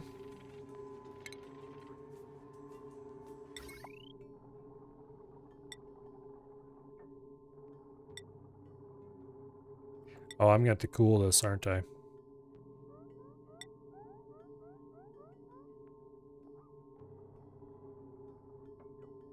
Yes, I will.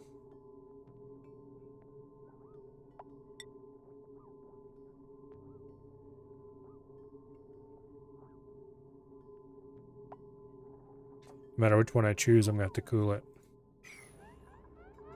Okay. I think it's high time we got rid of this system.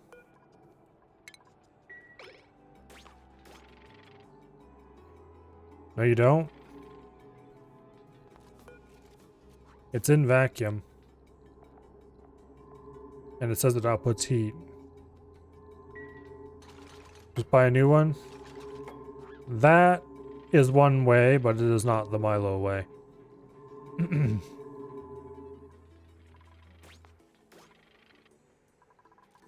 Okay, let's just go ahead and vent all that carbon dioxide.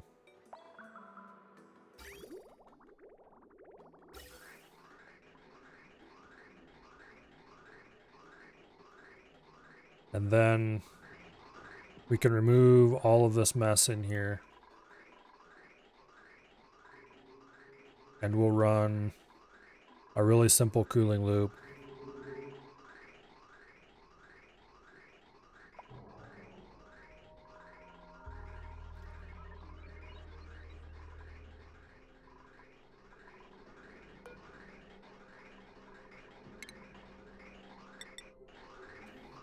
Okay.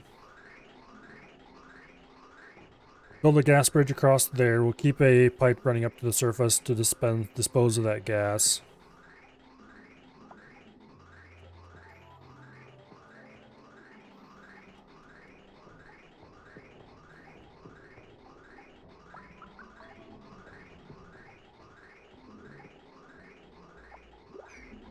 Eventually.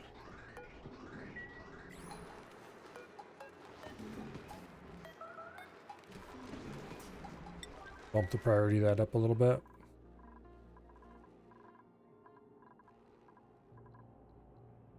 Okay. Deconstruct those. We'll deal with the rest of it later.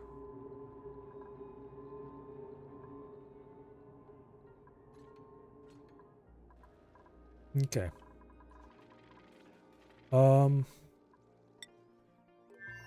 How close are we to... Ooh, nice. Erupts in less than a minute. Alright, let's watch this thing erupt. It's supposedly going to generate quite a lot of liquid. 354 kilos a second.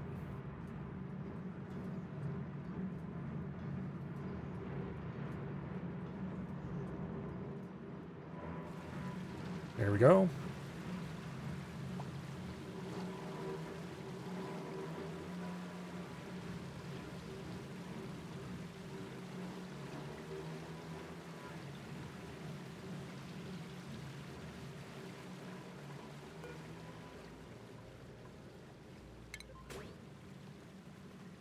Beautiful.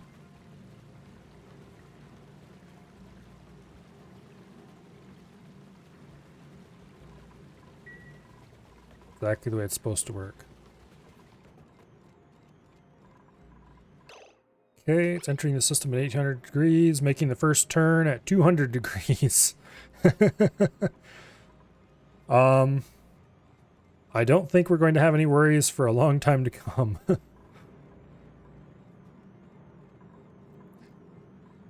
Okay. Next eruption in 15 cycles.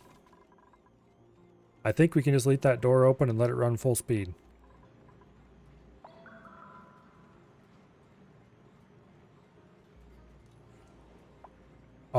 It should erupt before we get all the rock out of here.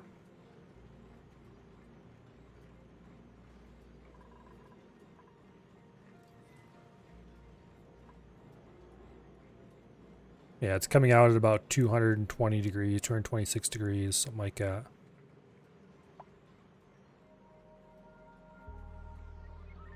But it's outputting at 2 kilos per tick or per second or whatever it is.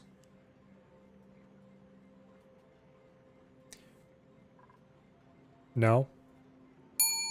Turbines don't have enough heat is the problem. The steam's too cold. The turbines are going to be fine. They are each individually cooled.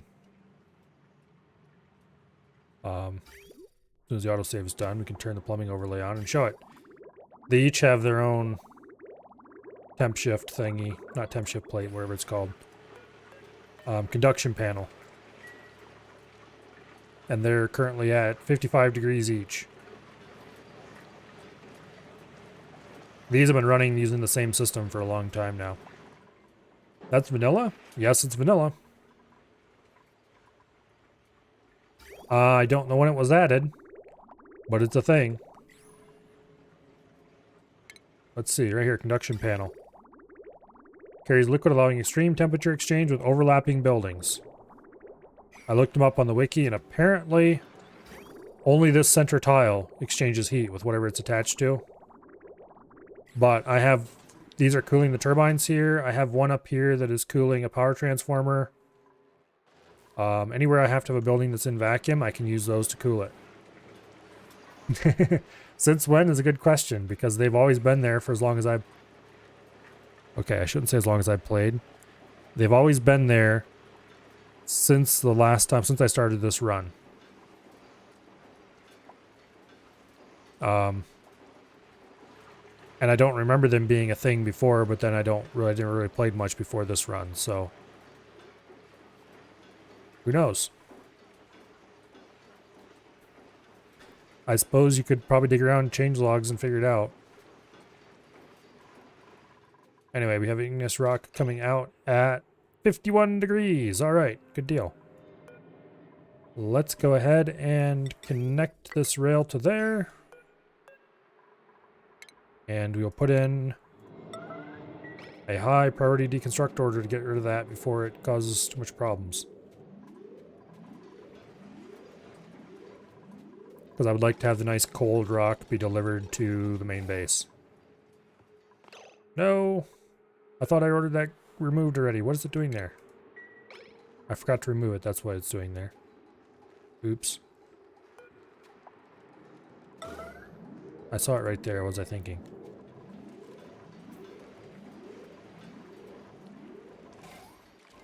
There we go. Now all the aluminum and everything will be delivered to the main base. Sleep that mess up.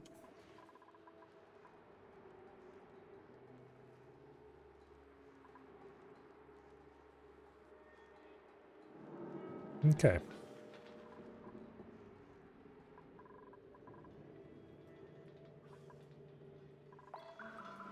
So it's entering the heat exchanger at 246 degrees, and it's coming out the other end at 51. The water's at 49 degrees. Well, I guess it's not going to freeze anytime soon.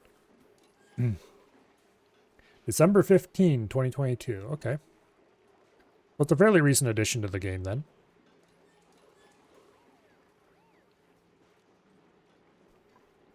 I didn't really realize they were a thing until not very long ago. Because this was originally designed around having water behind the turbines. And then the water started, well, and then I needed to cool something up here, namely this power transformer. And sitting on tiles wasn't keeping it cold enough. So I figured out how to use them then. And then the water froze behind these turbines. So I decided, oh yeah, I can use conduction panels, and that was awesome. No more water.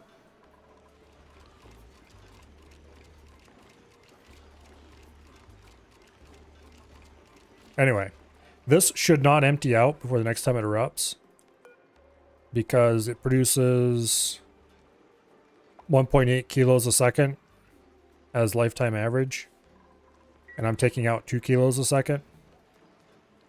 So this shouldn't actually empty until the whole system is until the next dormancy. That's cheating.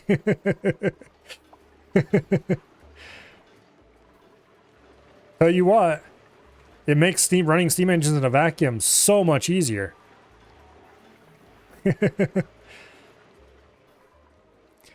I have other places where I did it the old way. It's a pain in the ass. This is like really easy.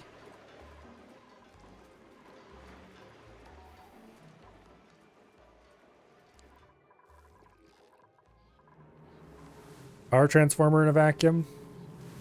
Nice and easy. And now telescope in a vacuum will be easy.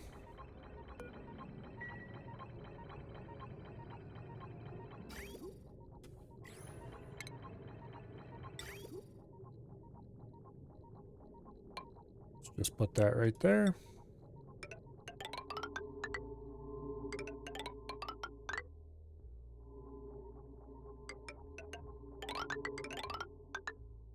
Boom. You don't need to do anything fancy here. This is a minimalist kind of setup. Go ahead and put a liquid reservoir down here.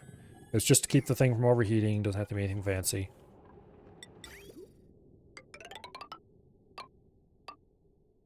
Let's see. This is the return line.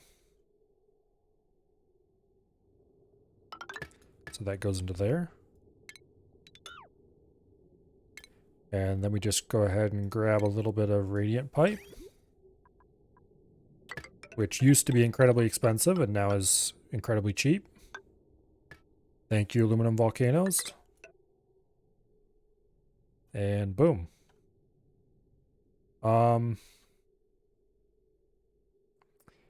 Now, actually, cancel most of that. Because I just realized the main cooling loop is right here. We can just pull it off the main loop.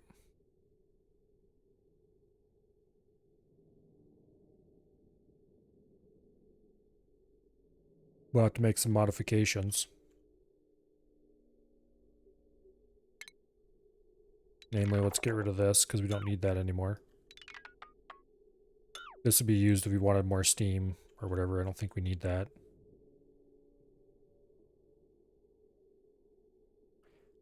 Where do I want to pull off the main loop?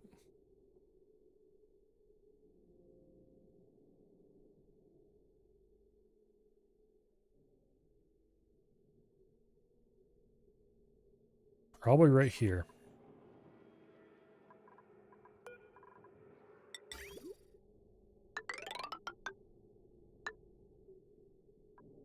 Yeah. Probably right there.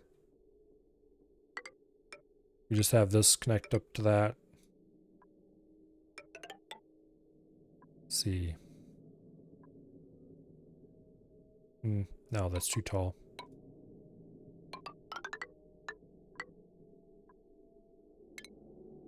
Don't want to have to build anything to get them up there to reach it. And then... boom.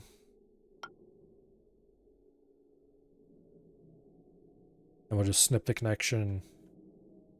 Send some water up there. Matter of fact, let's do a little bit of connection snipping right now.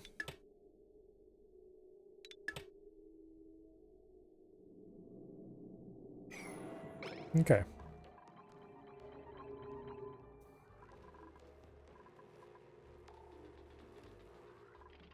We'll give it a little trip up to space before bringing it back down and running it past the turbines.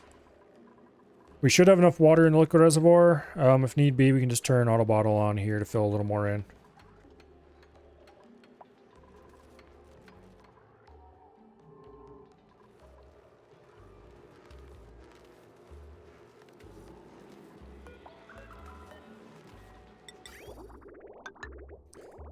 There. I would just have to snip the connection between those two to make it work.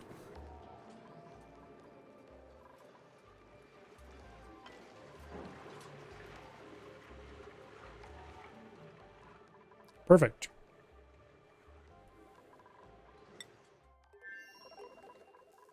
Okay.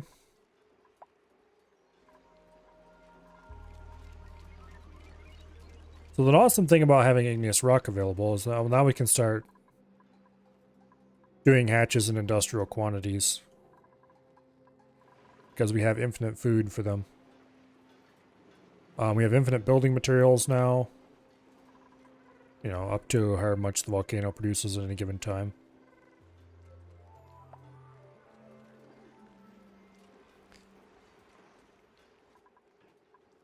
Knowing how slow these erupt, we can probably just hook this volcano into the top of this one and let them both fill this hole.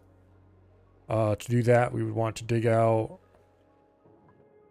a little passage through here and kind of wall it in with nice thick obsidian walls.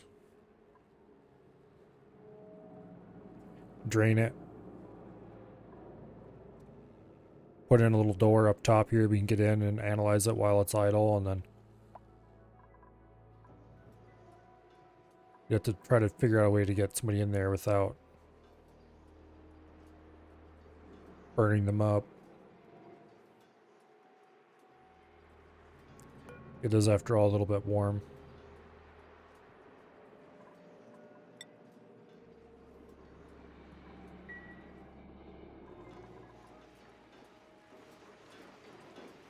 But anyway, the exit temperature is still nice and chilly. It's actually got a little colder than it used to be. Coming in about 1200 degrees or so. Nothing's overheating. Steam's still a bit cold, actually. We could probably have done this easily with 3 steam turbines instead of 4. Maybe even just 2. Okay. So if you build this setup again, but over here, and possibly more compact. Don't know if I want to, though. Depends on just how much stone I think I need.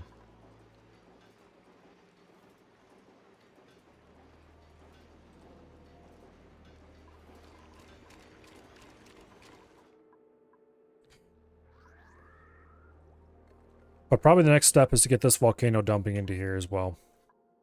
So to do that, we would have to make sure we have a vacuum. Okay, so we're going to do this the smart way. And that is, I'm going to designate what I want dug. No, I'm not going to do that. This game really needs a planning mode. I'm going to designate tiles over all the abyssalite that I want to remove.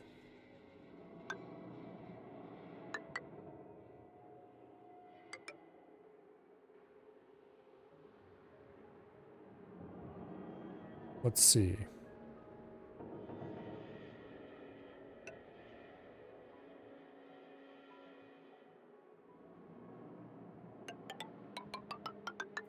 There. Okay. And then we take insulated tile. I want the magma channel to be at least 2 blocks wide at every point.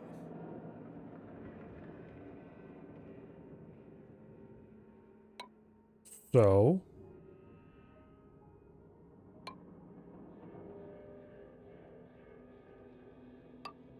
like that.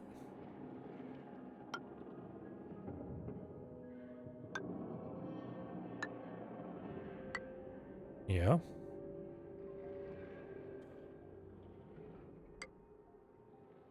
Stupid thing. I hate damn plants. Then like that.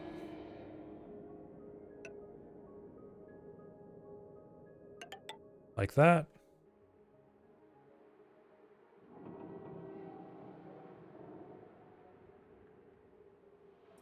Actually, if I want to maybe put the magma channel here instead of there.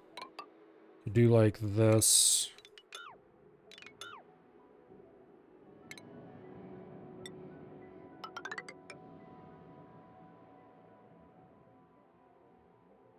This is why it's nice to have a vacuum, because it won't be hot in here.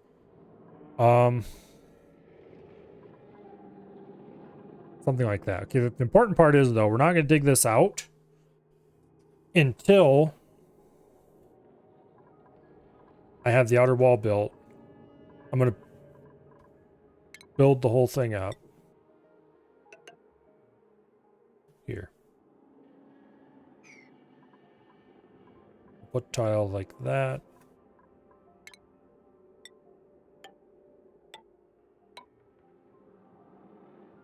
Stupid plants.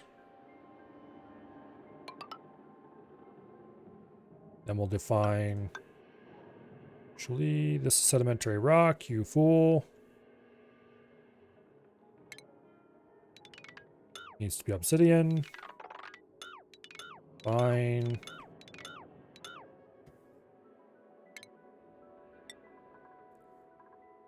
There we go. Now. No, that's not acceptable. I want it to be 2 blocks wide at all points. Let's cancel this actually. And order a ladder put through there.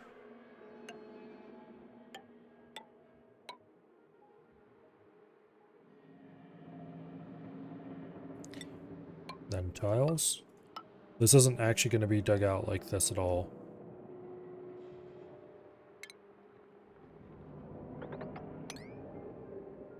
Okay.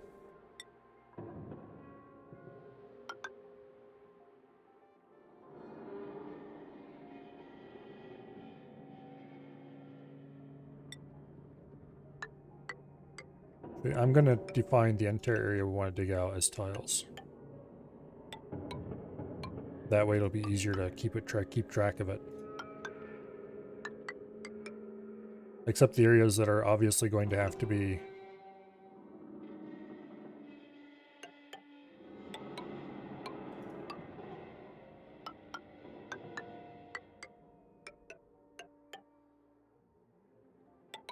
and these will go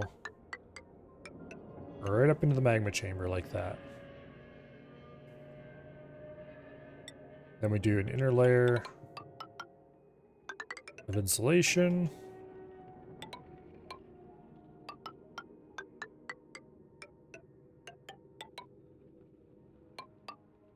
Double thick. All the way out around. And then around the outside of that, we have ladders.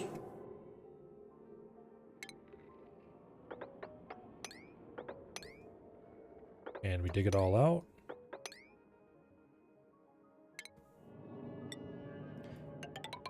Okay, somewhere in here we need a liquid lock. Because I need to be able to get into here. Basically, we're going to generate a vacuum in here the easy way. Namely, we're going to seal the whole thing up. And then we're going to come in. Well, that's an error. That should be a tile. And those should be insulated.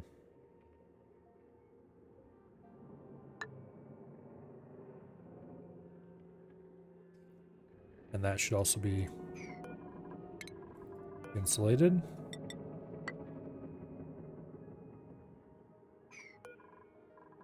That should be a tile. That should be a tile. I want to leave nice, big, open channels.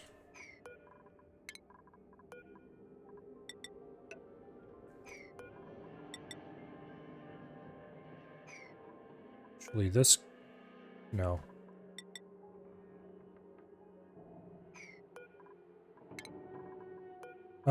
Actually...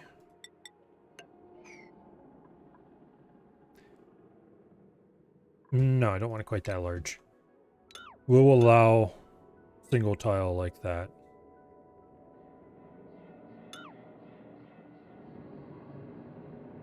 But this will be the only place where a single tile will be allowed. Because there will be a vacuum, because it won't matter. It's not like we're going to have air getting in the way of it flowing.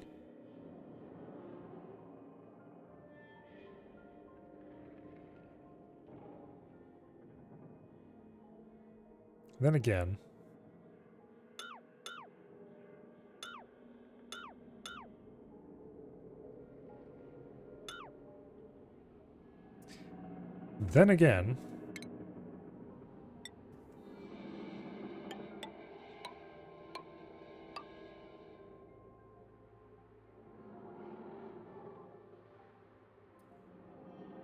I think this is a better bet. Stupid plants. Okay. Now, what temperature does ethanol go poof at? 173 degrees. We can just build an ethanol lockout here, I guess, because it will be vacuum.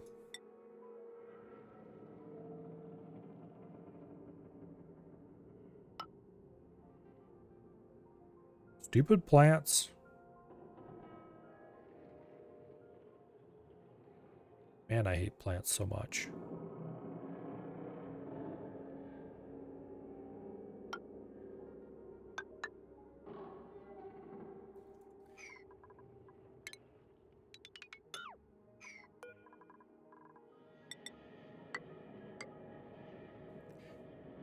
Okay. So if we build the right places, we can push the ethanol up into here.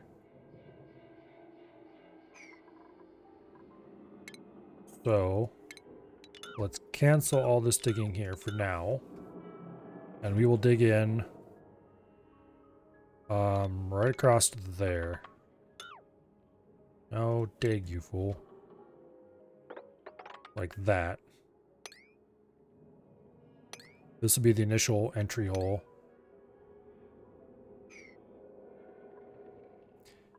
And then we'll try to build stuff to push the ethanol into this liquid lock area.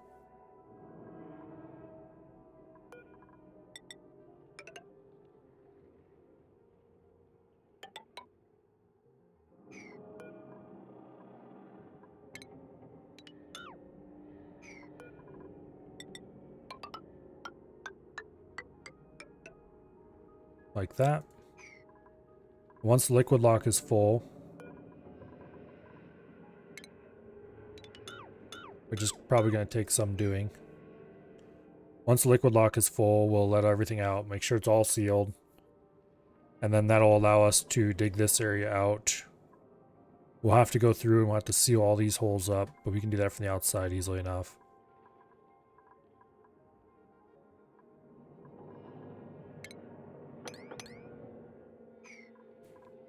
Yeah. Okay.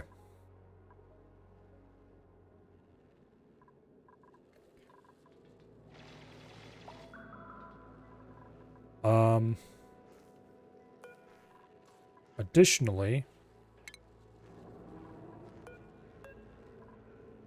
I want to have it so that if rock drips down and somehow gets caught in this ledge, which should never happen, but you never know, it won't flow into here. It'll just keep dripping off and going down.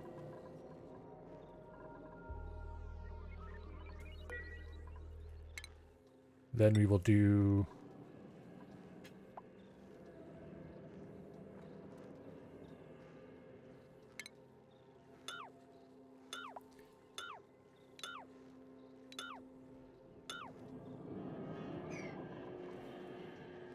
like this.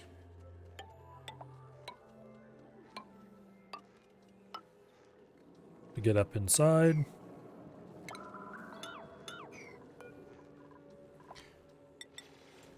Boom. We won't actually dig into this chamber for probably quite a while.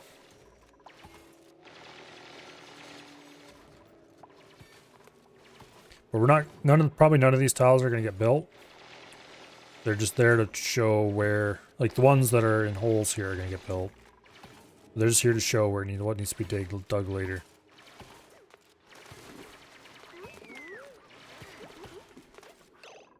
Okay. Now, we're going to cancel all of this, and let's hope I can remember what it looked like. We'll let them build everything here. Everything they can reach can be built.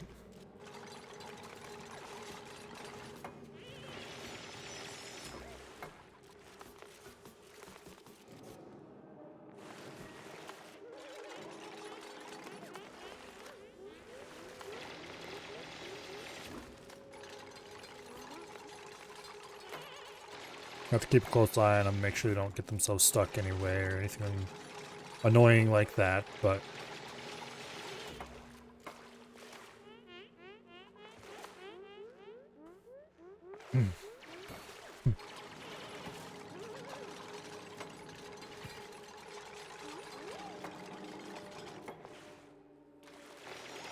There we go. Dredge, you fool.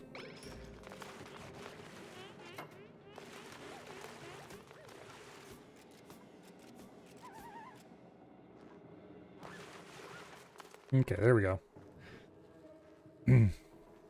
I don't really mind if they build those tiles in there, but I don't want them to go multiple tiles deep anywhere. Probably should increase the priority on the ones I want built for sure. So do those, do that one. Don't care about this one.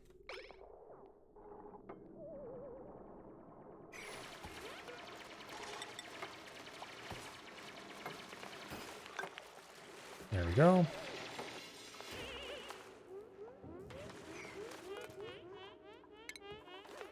That's fine. I want this to be a vacuum. That's the whole point of this exercise. Let's see, these two. A T shape like this needs to be filled with ethanol. So, does this tile...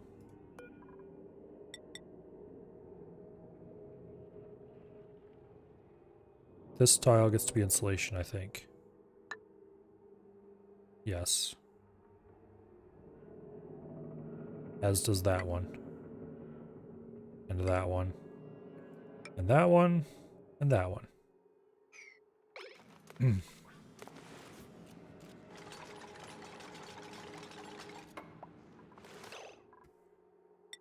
also, let's put a little bit there. So this won't overflow quite so quickly. Okay. Then this is insulation. This is insulation. It's got a cup shape right there. No. Bad. Oh, that's water. Okay, we're fine with water being shoved out. Suffocating. Please tell me you can get out of there. No, you can't. Okay, deconstruct, emergency. Why? I thought you could jump up a too high thing. Oh, this isn't built yet, that's why. Okay. Okay, that's fine. Mop up the water, please.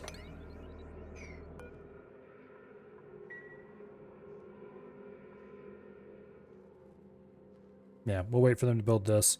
Then we need to...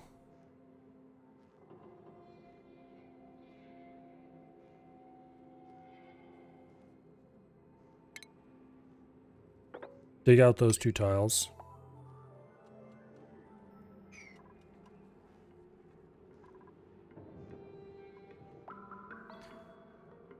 See, this is insulation, this is air, this is insulation.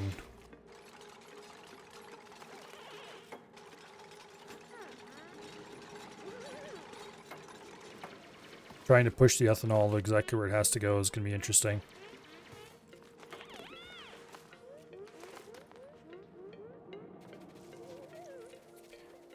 Okay. Actually, this won't be hard at all.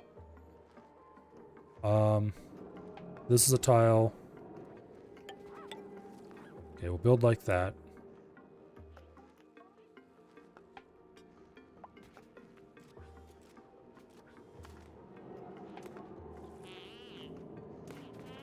Let me think. This gets to be a row of tiles yet. Like that. We don't quite want to build them in that order.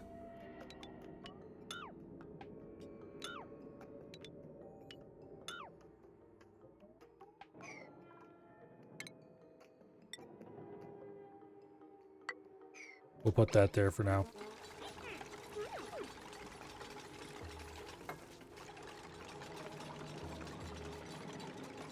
Boom. Plenty of liquid is trapped in here. Now,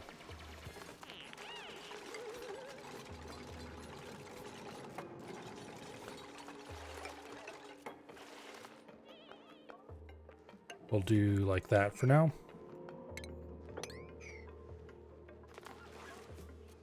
This is water, so we'll mop that.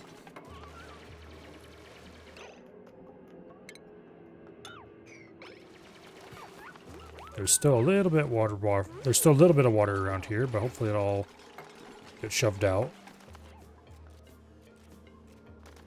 We'll see. Now, we'll fill the corners. Yeah, we'll build... Okay, let's do that right now while I'm thinking of it.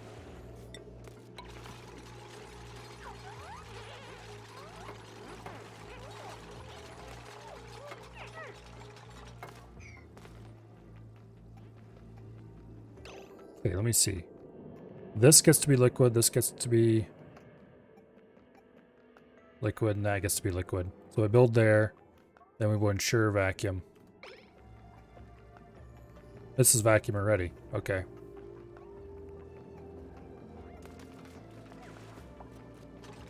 But I'll build that there to keep the water from going up in there.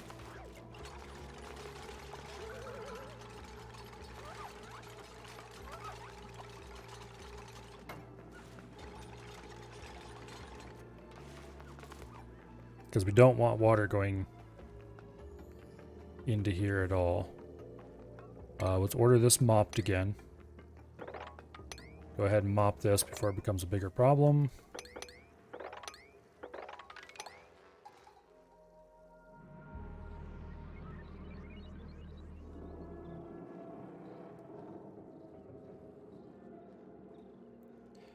Okay, then we're going to have to build this stuff out. Get rid of these plants, seal this up. We got to build up here, get this built in.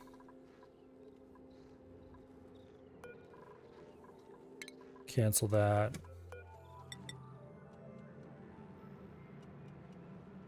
Come on, autosave, hurry up and get out of the way. Boom. Put a ladder right there. I don't care what the ladder's made out of, because I ultimately don't care if the ladder melts. It only has to be here for construction. Okay, we still have a few grams of water here. Now,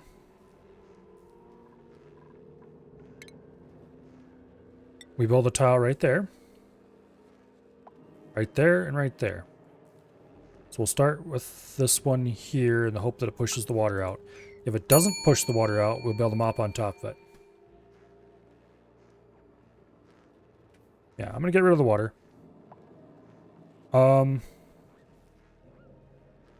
We'll see if this works. If it doesn't work, then I'm going to remove the tile. So I'm hoping this will push this up and out. Okay, it didn't. However, we can now mop it, and that will solve the problem. Except we can't mop it, because of course not. Okay. Alright. You can't mop in one tile. Attempt 2. We'll remove this tile.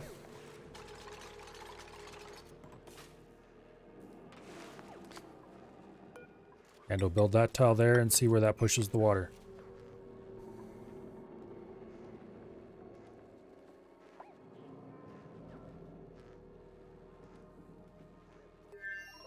Also, we need to... might as well start this right now. Damn plants.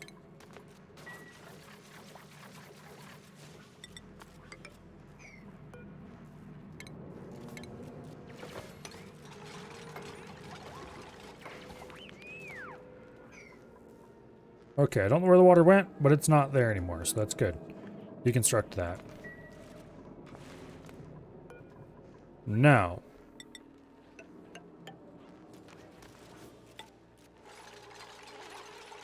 Liquid lock just needs the last few tiles built, and it's done. We'll push more ethanol out this way, but that's fine. This should never get hot.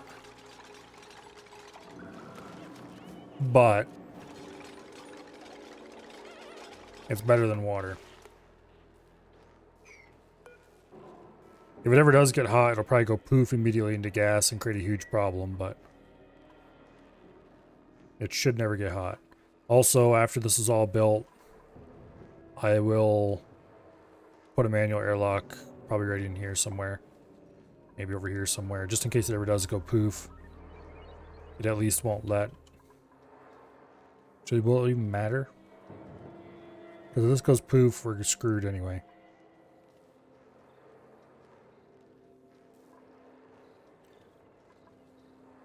Anyway.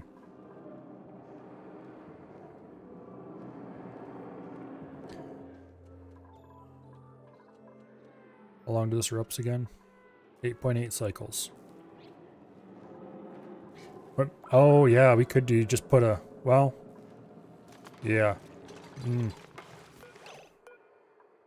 make some changes here to the design.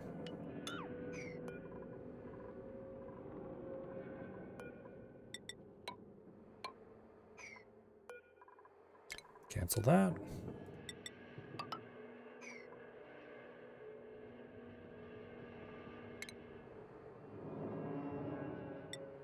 Make this out of steel. We don't have enough steel on hand. We'll have to send some over.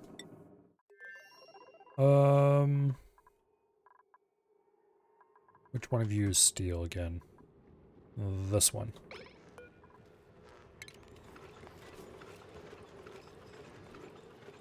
We'll go ahead and send a ton of steel over.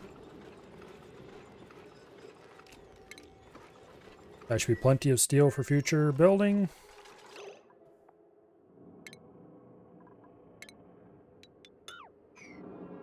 This will neatly prevent any lava getting stuck on the edge there too. Boom. We can just build that back the way I was originally going to build it. Alright. So this is done. This is like massive overkill, but we built it for reasons other than insulation, honestly. Now we need to dig. Or now we need to mop up all this ethanol.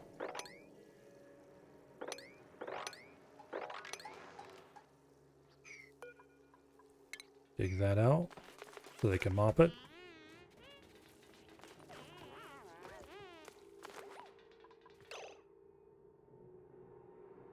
Okay, I guess we just leave it alone then.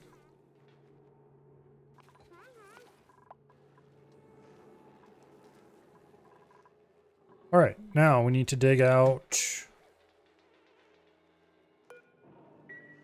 sure, why not? Deconstruct that.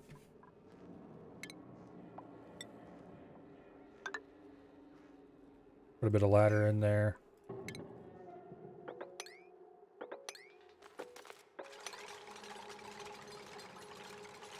That's fine. That's okay, like right like that.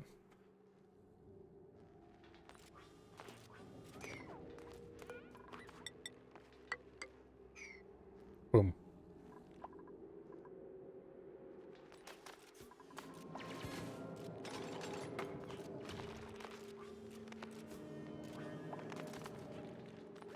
Come back down here and work.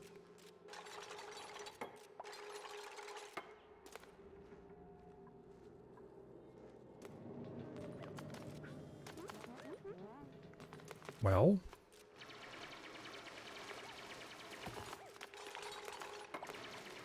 There we go.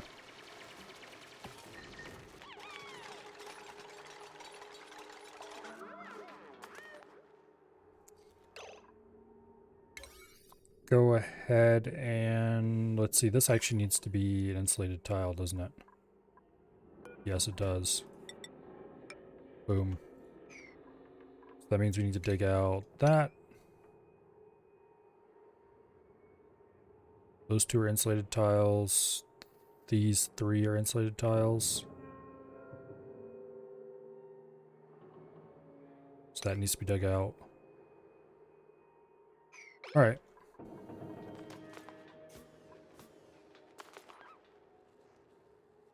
So this is a vacuum. I need to make the outer layer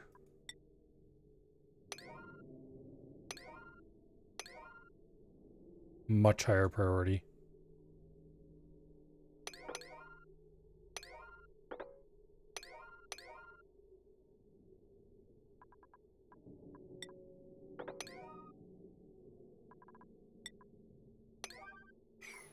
This needs to be filled with tiles so that it doesn't regrow. Hello, Bo. Welcome here.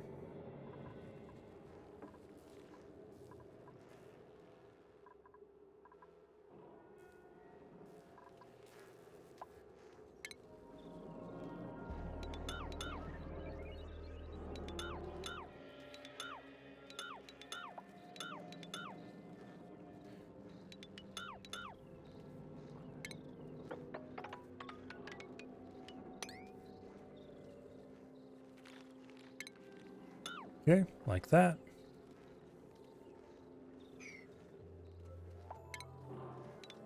Boom. Don't do anything to those tiles. We'll dig that out later.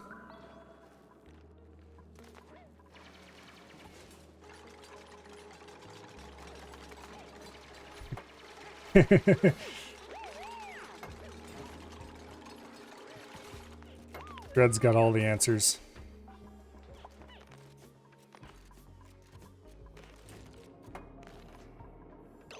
Okay. Oh, these are both vacuum. Well, that's not going to stay that way long, I doubt. Hopefully we can build these without them turning into not vacuum. No, it's going to turn into not vacuum. There's no way it won't. Let's see. This is a normal tile. That should be insulated tile. Yes. Okay.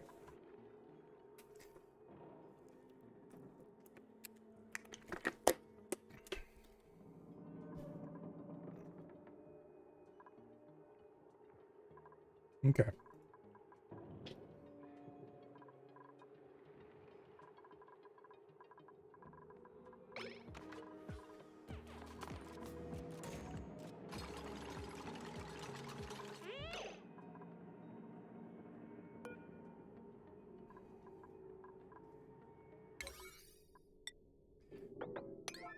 There. the tiles that are actually in open space are of absolute top priority. This one needs to be dug out so I can actually get to it. However, if I do that,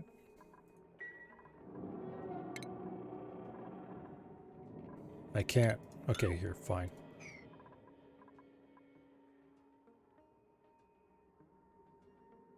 That is not vacuum right there, which means that needs to be deconstructed. We need to deconstruct diagonally to fill that in.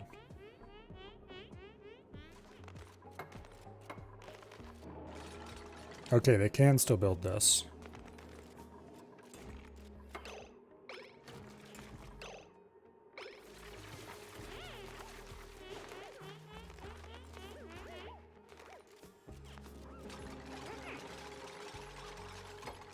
Boom.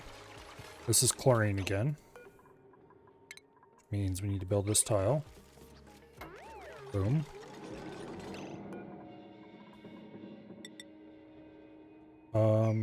That's carbon dioxide, which means it needs to be built.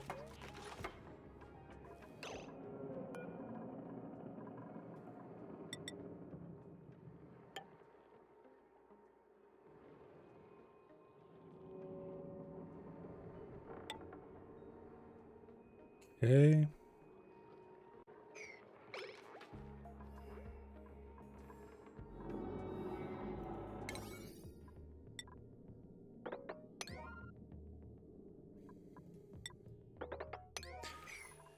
Hopefully this works.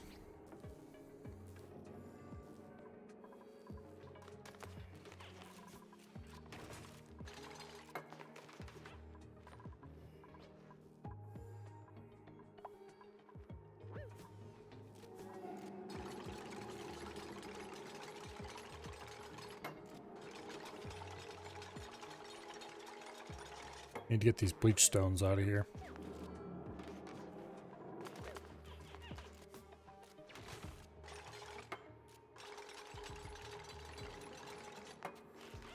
Okay.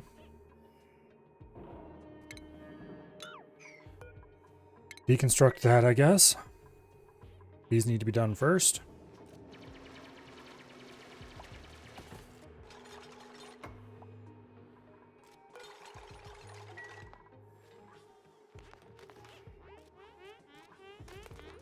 Run, you fool. Don't just stand there and you can breathe while you run.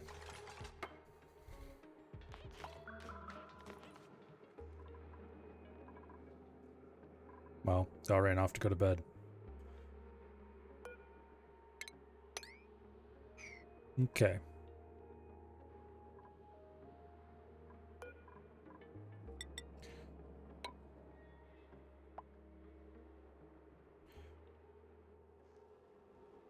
So let me think.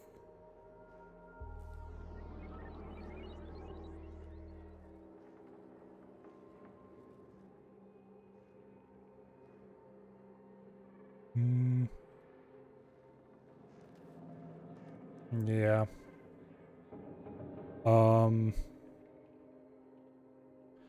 Probably gonna want to thicken this up some. I mean, it doesn't matter. It's gonna be vacuum on the inside. It's not gonna be actually in contact with anything, but I like it being thicker than just this little bit.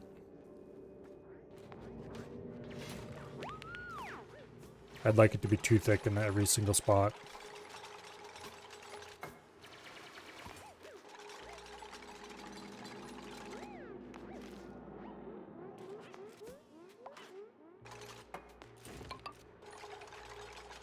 Okay.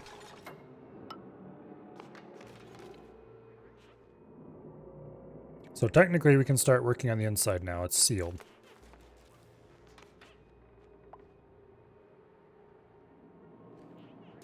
Practically, I want to increase the width of this a little bit. Hopefully there's no bleach stone on the inside of that area. It should... Oh. Oh.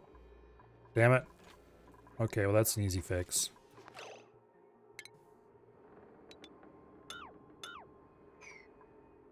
An annoying fix, but an easy fix.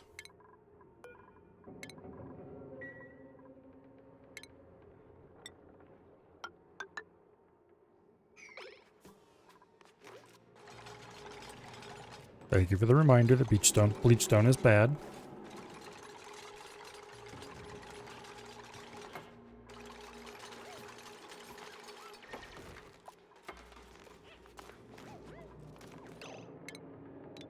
Here, we don't need this dug out yet. There's nothing else that I can off-gas in here, is there? Mafic rock, rust, polluted dirt. No.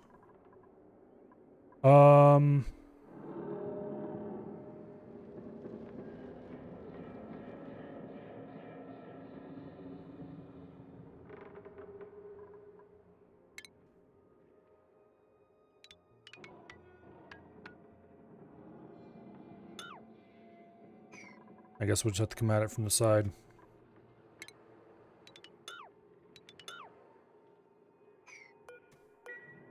Wait, let's not forget what I'm going to dig out here.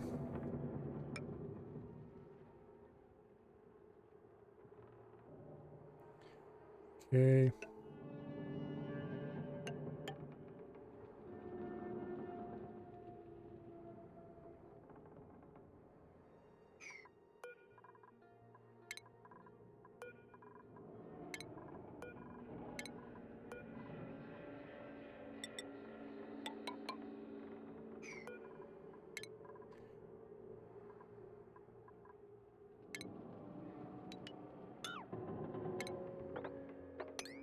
That'll do.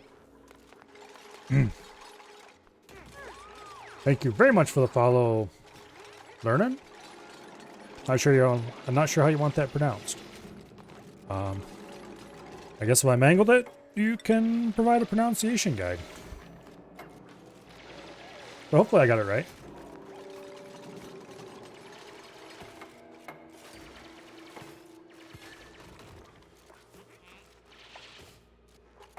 Okay.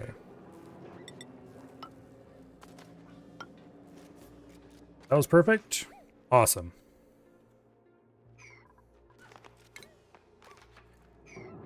Okay, let's get that bleach stone out of there.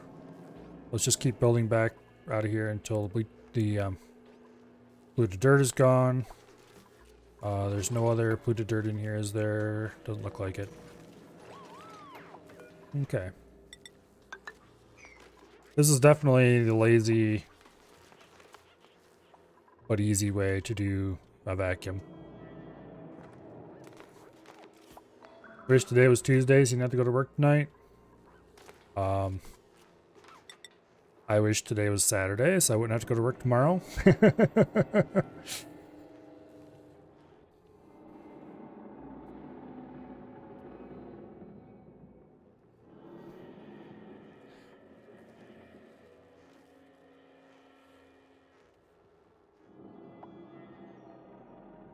Actually, there's no reason to make that.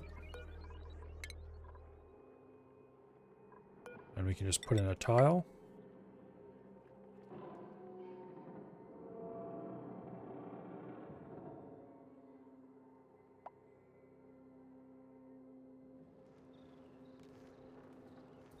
Meanwhile, let's reissue the dig orders here.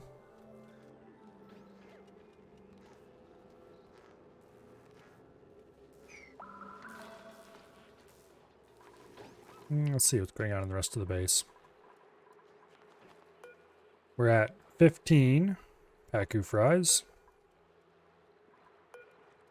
The next eggs coming up are about 40% wildness or so. Getting closer.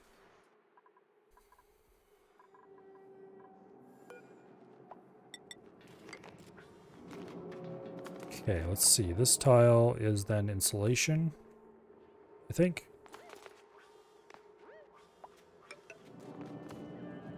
Something like that.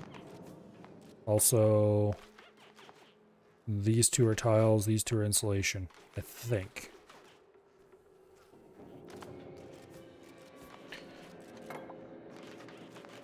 Yeah, that should be insulation. And this should also be insulation.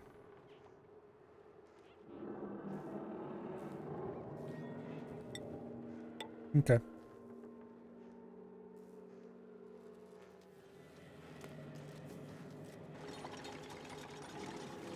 Let's go ahead and give them deconstruct orders for these. And that should unleash them into the volcano area.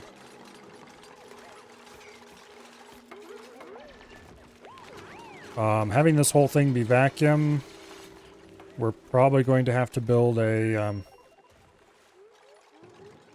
suit dock, or at least a mask dock in here. Because it's going to be really hard to get them in and out of here without trouble.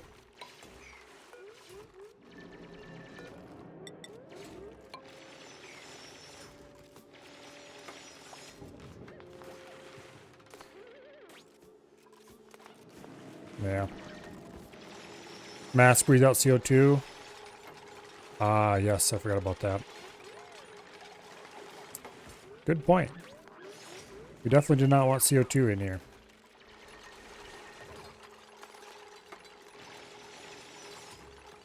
Speaking of which, you little bastards better not breathe out when you're in there.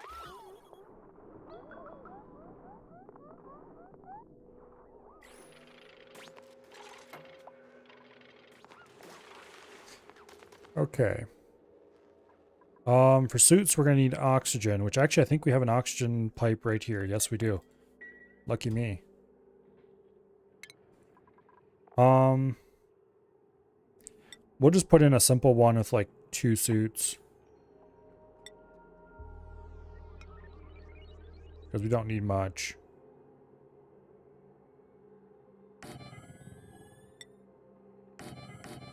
That should be more than enough.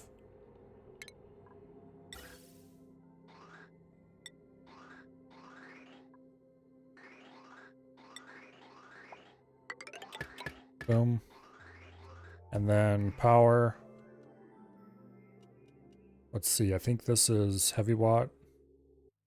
Come on, autosave, hurry up. Yep, heavy watt. Okay. Then we just need to make a couple more suits.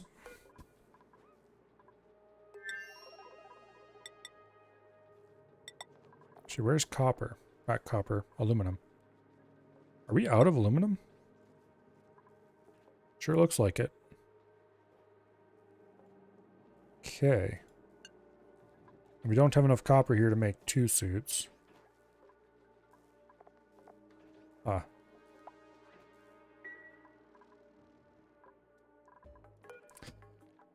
Well then.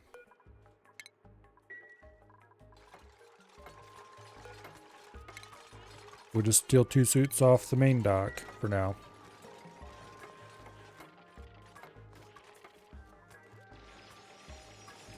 This is gonna start getting hotter than blaze. Oh wait, no, it's vacuum, so it won't. Yeah. I know I set it to not deliver very much. But it looks like this is 2 cycles away from being active again. So we should start getting aluminum again soon. And there's where all the aluminum went.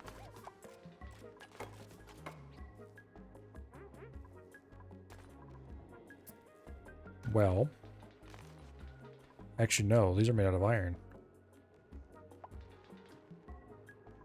Okay. I would rather we didn't use that for that particular task. Thank you.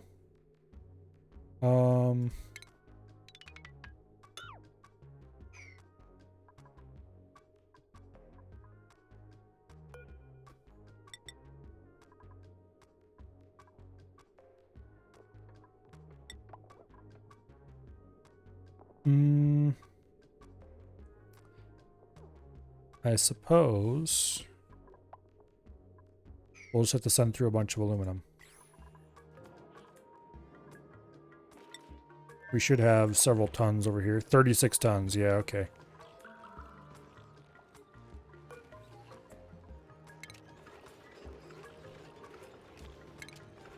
We'll just go send through a whole bunch of aluminum.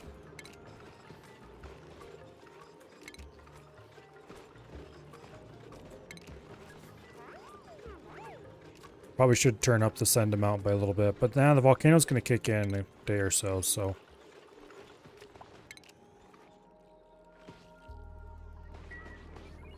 Okay, that should be about a ton. Heavy watt conductive. Aluminium.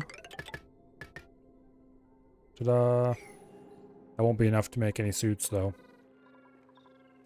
Oh, look, we have an escapee. How did he get out? I'll wrangle that bastard up.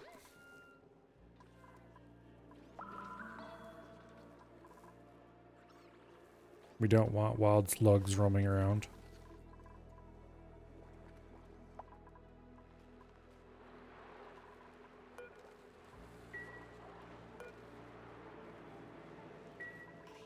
Okay.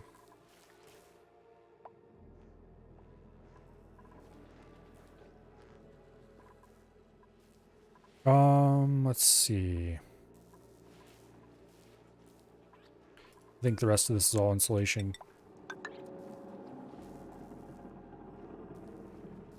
That's insulation.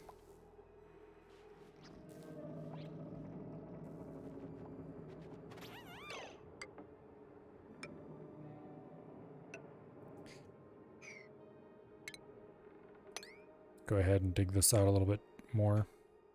I think just that tile is the only one that actually has to go.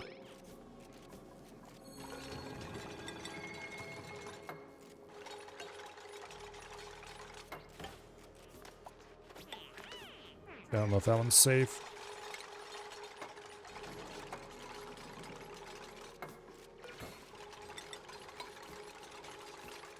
And this needs to be insulation as well. Doesn't have to be, but I want it to be, I should say.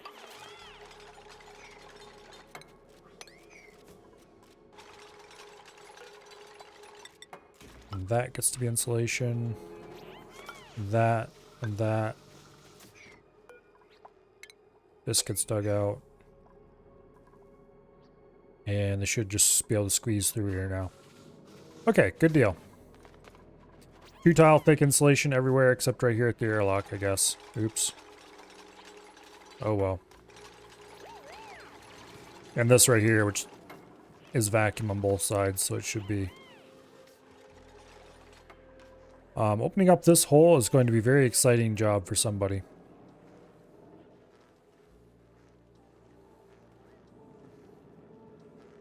I think I'm going to end up putting a steel door somewhere right here, probably.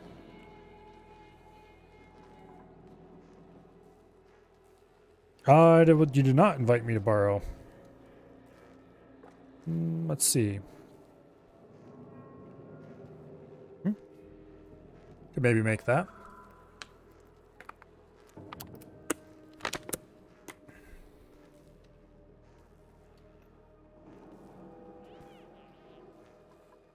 Think about putting a steel door here. And then put automation wire and put a switch out here that I can disable this volcano if I want to. I don't know, we'll see what's going on around that time.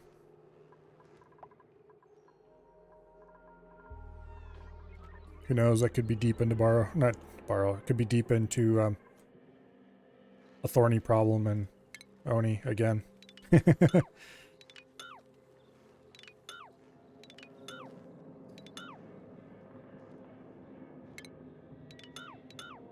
Okay.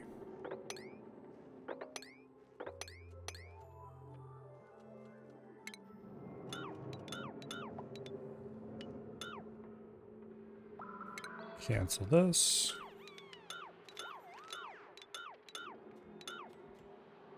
Dig it out.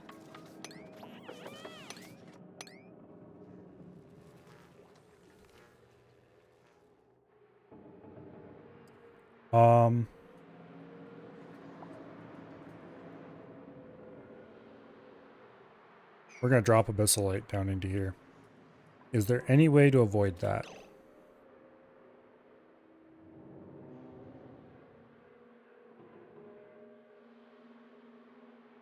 Because I really don't want to dump Abyssalite into the hole if I can avoid it. I think the only way I could avoid it is if I put in put the shaft right here and came out the side.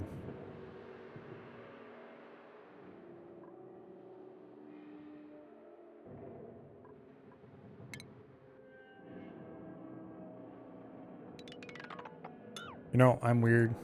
I really hate having random crap laying at the bottom of my stuff. Let's not dump Abyssalite in. Then again, if I do that, it's gonna be getting... No, it's too thin over there then. We don't have to go all the way down. We can just go to there. Then I have to build something, a tile here to catch this when I dig it out. And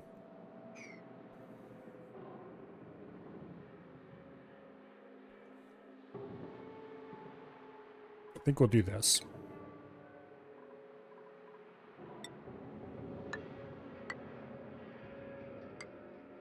Like that. And then we will go ahead and put insulated tile right there.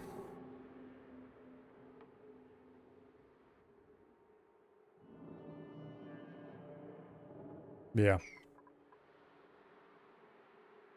That'll work. You never get bases this big? It's actually pretty easy. I played this a little tiny bit. Oh, when would it have been? Some years ago now. Can't remember if it was before or after I got internet. It wouldn't have been long after. So it might have been 2018, 2019.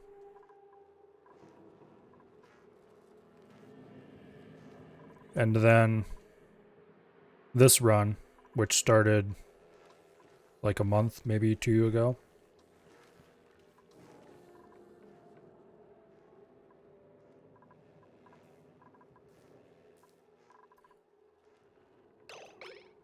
Okay, where are all the fools? Why aren't they digging?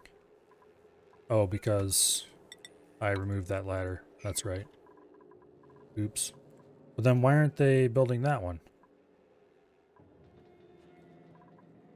They should be able to reach that.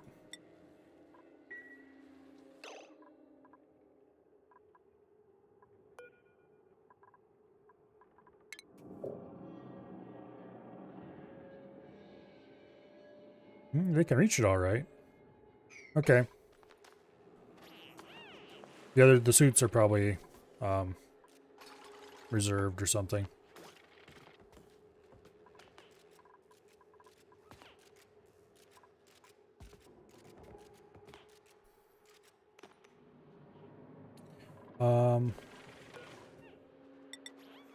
Oh, if I build a tile there, it'll fall, when I deconstruct it, it'll fall into the...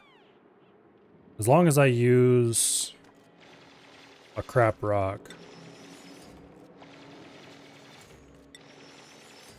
it'll fall in and melt. So I'm okay with that. What I'm not okay with is stuff that can't ever melt, like the Abyssalite falling in.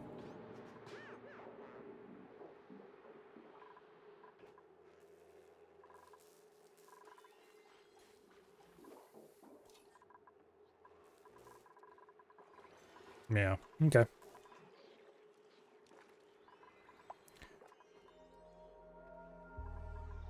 This is slowly filling back up again. Oh, we got another dupe. We'll take the aluminum.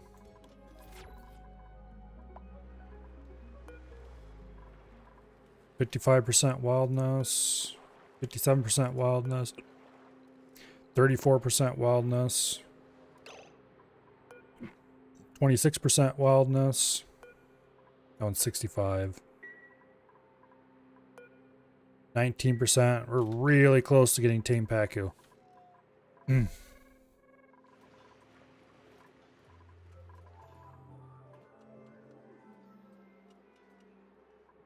Really close.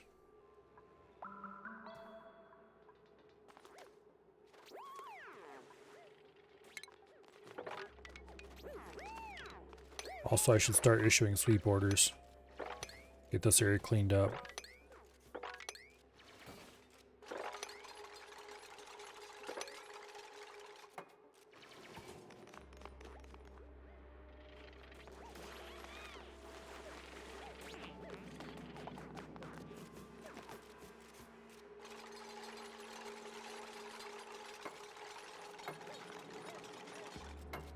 we go.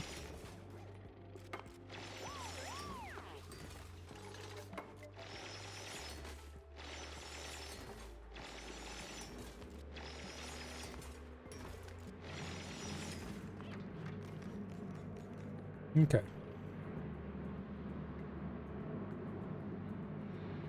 Once this tile is built, we'll dig out this abyssalite. We'll make sure to sweep the abyssalite dugout. Then we'll delete this tile.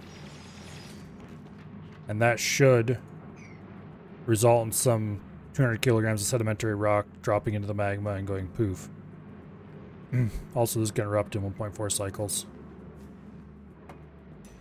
Thanks to a vacuum, though, it's not even warm around here. Okay, the abyssalite here may be slightly warm. 2,000 degrees.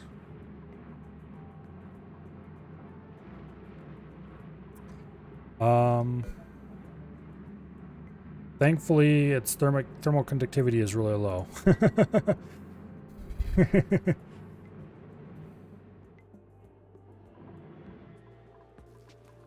So hopefully it won't heat my base up too much.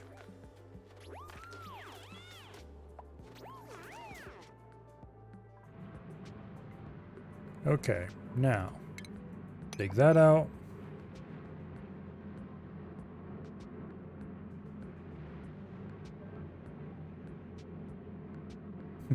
This one's 2,500 degrees and this is 23 degrees. Boom, right side by side. Abyssalite will slowly transmit heat, but,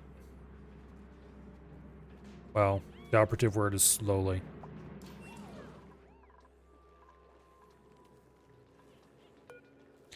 Why isn't this being built? We'll bump the priority a little bit.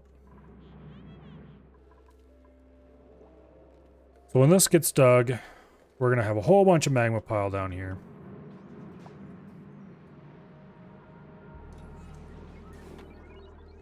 I am going to lock this open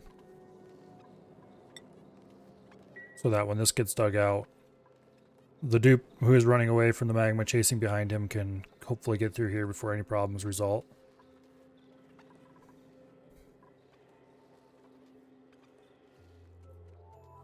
And before that, we need to actually sweep up all this, make sure it's all cleaned up.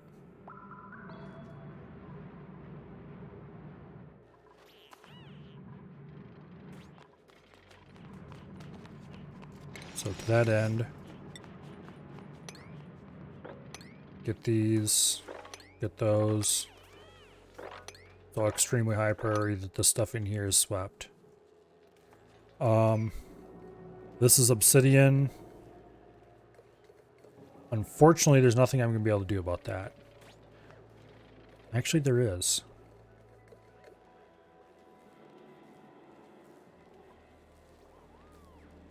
I could dig out this tile, build a tile of something not obsidian in there. Actually, wait, that would melt then. Would it last long enough, maybe? No. We're going to end up with some obsidian down here at the bottom that we can possibly clean out while this is idle.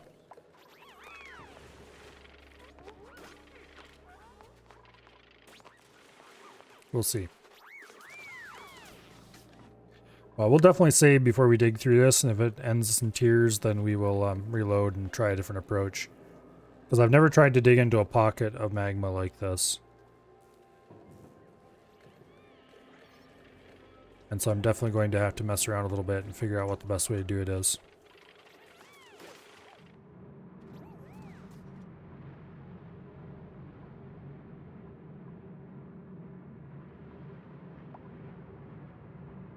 Anyway.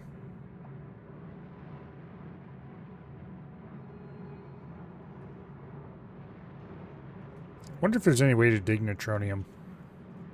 I mean, I know they're not supposed to be able to.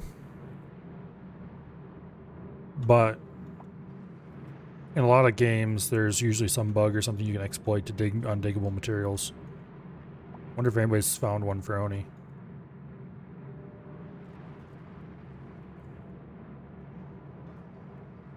Because I know there's some really complicated ways, for example, in Dwarf Fortress, where you can dig any material you might want to dig. There's several different ways of digging on diggable materials there because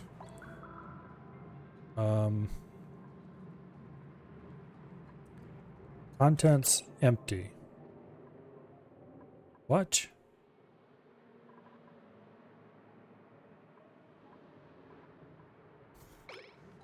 There's several.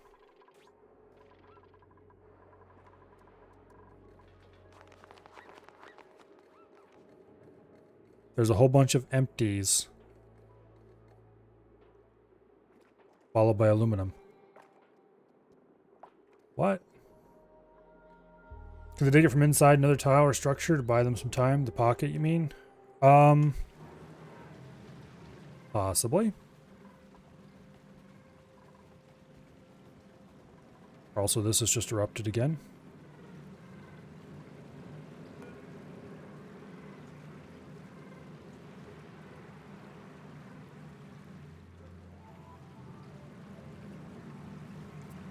This little bit of igneous rock doesn't seem to be getting hotter. Where did that come from?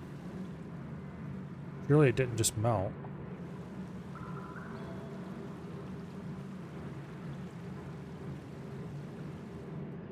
Let's see, what is the melting temperature of this stuff?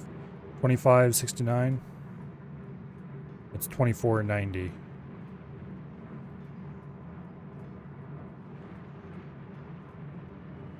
Maybe it leached off enough temperature in the insulated tile to cool a little tiny bit of it. That is 127 kilos. We'll see.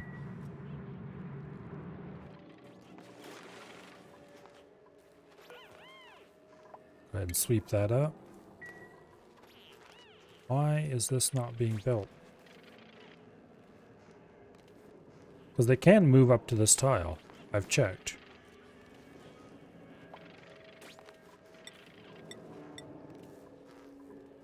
But it says it's unreachable. Contains cells that cannot be dug out. That's bullshit.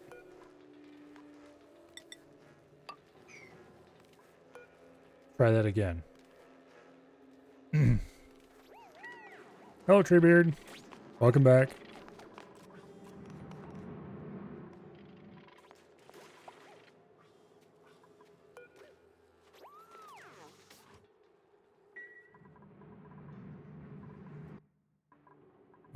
Let's issue some sweep orders over here too.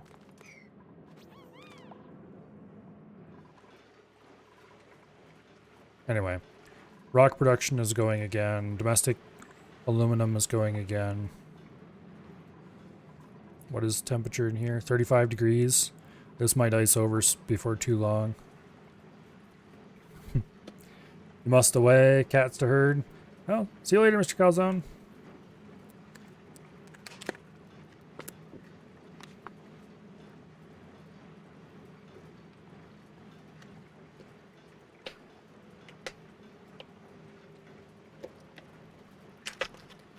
Having surf and turf. That sounds good.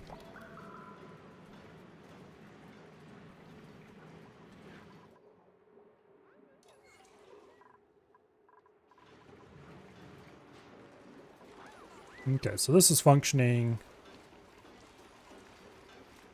every bit as good as I would like it to.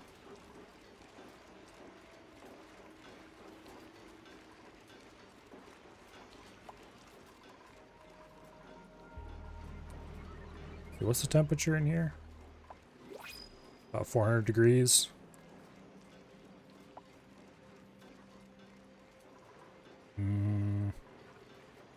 Okay. There's an exploit, but it sacrifices the dupe to do it. Oh, that's not worth it then. They will have infinite skill points because Neutronium takes infinite time to mine, so you can never skill scrub them and never use any more points. Weird.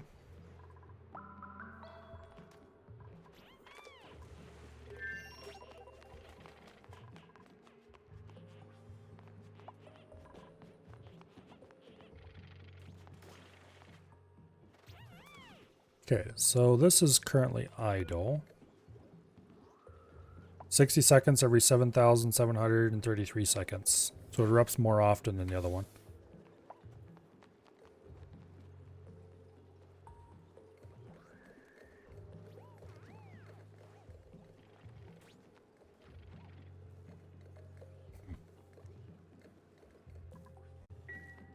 That doesn't sound like a exploit that'd be worth doing, to be honest.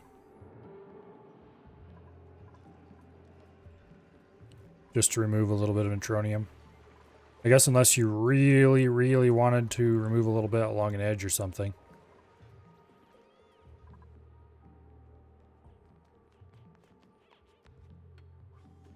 Sploosh. It's going to get very hot very quickly, and hopefully it will melt. Sploosh.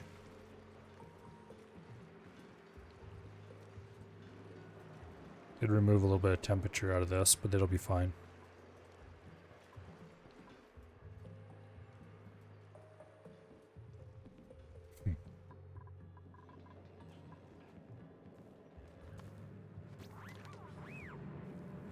Okay. Oh, worn atmosuit. That would explain why it's dumped there.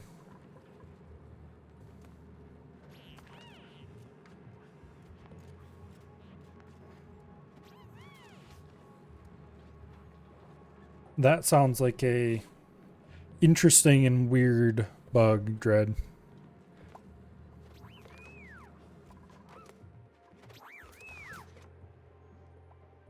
I think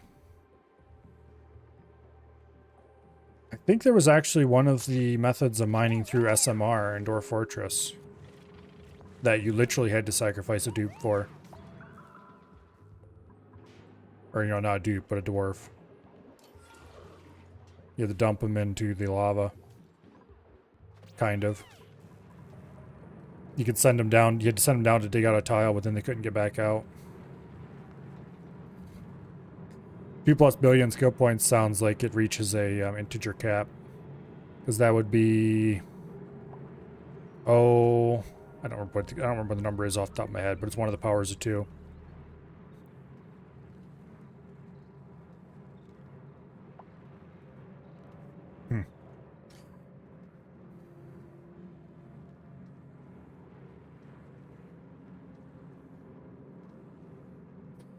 Anyway.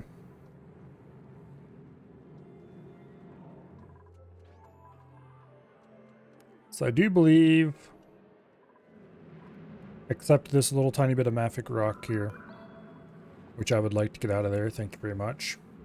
Technically it would melt, but I'd like to get out of there anyway. We are ready to remove this tile.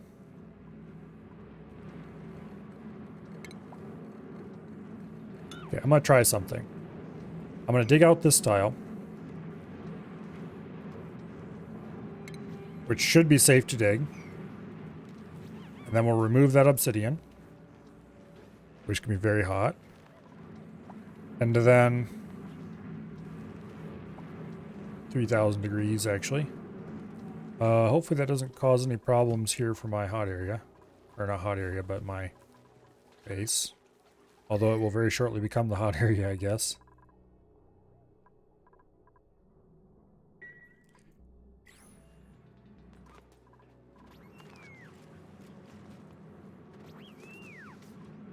And then I'm going to build a diagonal tile.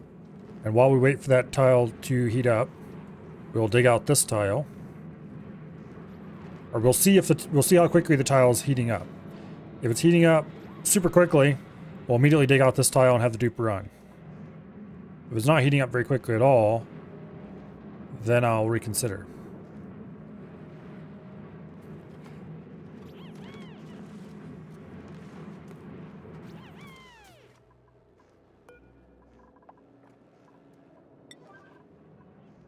Also, I do have orders to repair worn atmosuits, don't I?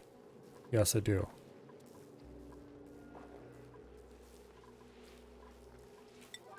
Get to it, yeses.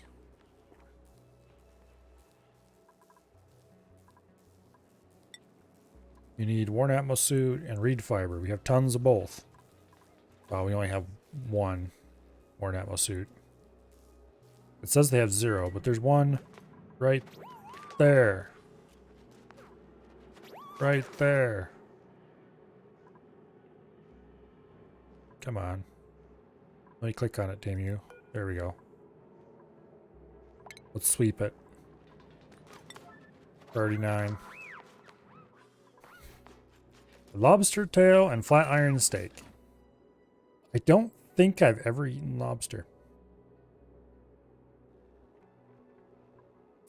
I should definitely change that at some point. Because I love a lot of seafood. Including a lot that nobody else in my family likes. But for some reason, I've just never gotten around to eating lobster.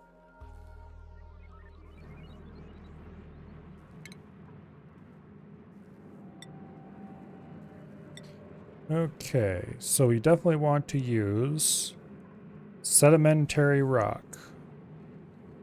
Boom, build it right in there. Hopefully it starts getting hot quickly.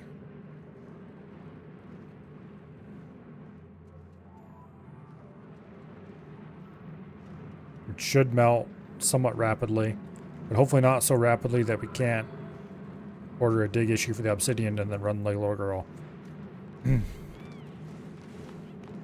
It's a little better than crab in your book? Oh yeah, it's getting hot. Okay. That might be a little too fast.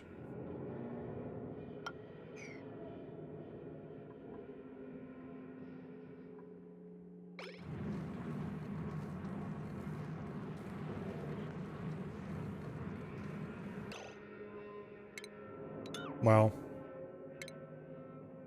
I guess we'll dig that and run. Wait, sweep that. Priority 9. Cancel this for now. Get rid of that obsidian. I mean, we can come back in here and get it later, but I would rather not.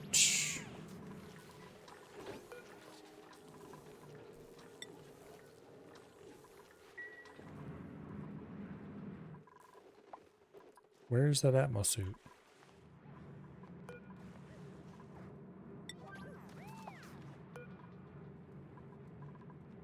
Liver suits, damn it. Okay, so everything is completely ready.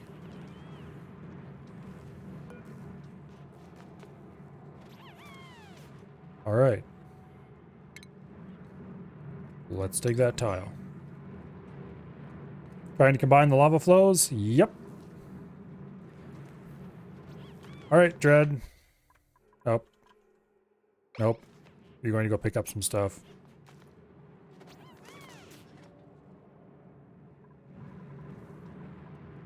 I'm going to save the game just before they dig it. I don't think there's anything else to pick up around here. Did all of it on a smoker grill? That sounds amazing.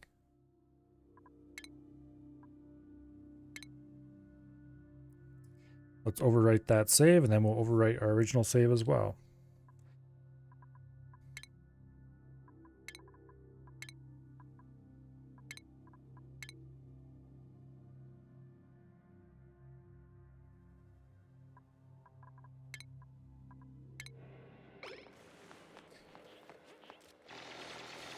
Run, you fool, run!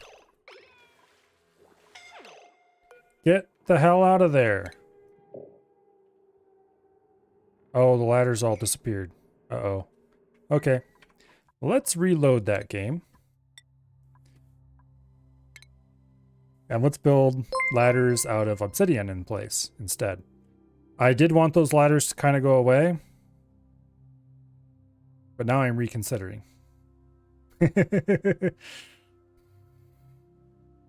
Because those ladders melted a lot faster than expected.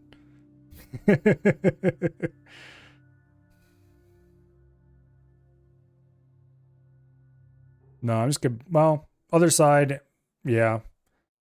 Mostly built out of obsidian, though, because I have reconsidered. I might want those ladders later.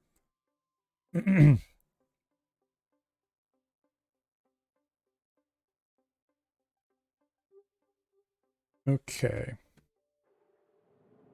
So step 1.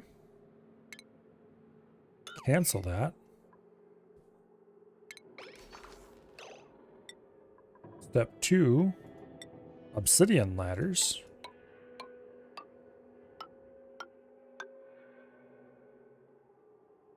Like that. And actually, no, I don't want ladders on the other side. I mean, I'm going to put ladders on the other side here because it'll help them get out faster. But I'm going to remove these ladders later. They're just there to get out while the lava's not running over top of you, kind of thing. These I'm going to leave on this side because these are only supposed to be used when there's no lava in here.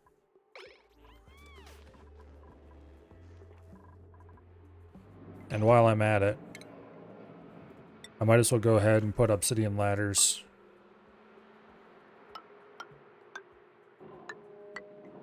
in the main chamber as well. That's got 11 cycles to erupt, so that's fine.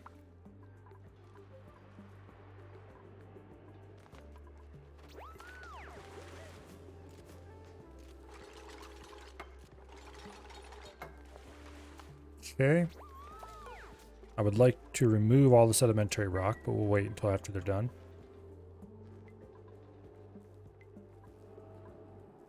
Because I'm going to want to get back in here later to clean up certain kinds of mess.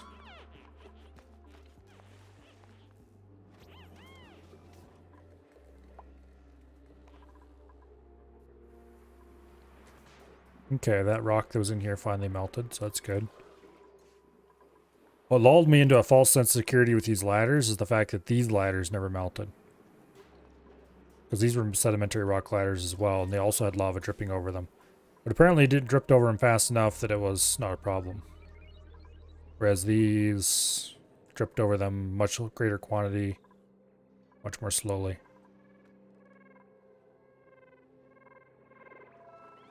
How's the Pacu farm going? Oh, wait. We'll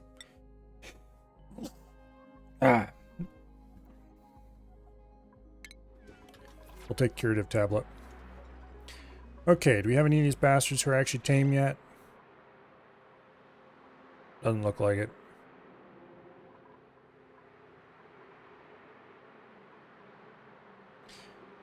Why do we have a tile of carbon dioxide right here?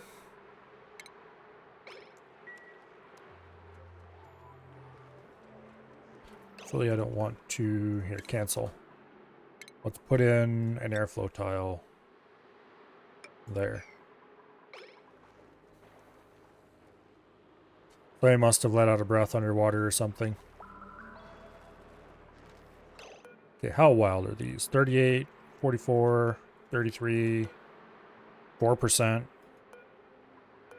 Let's see, how old is he? 16? We might get another egg out of him. Actually, probably not. Well. Okay. Yeah, we'll get another egg out of him yet. So we'll have a really low wildness egg out of at least one of them.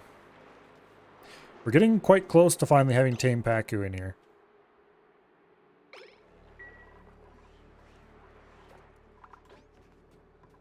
Someday.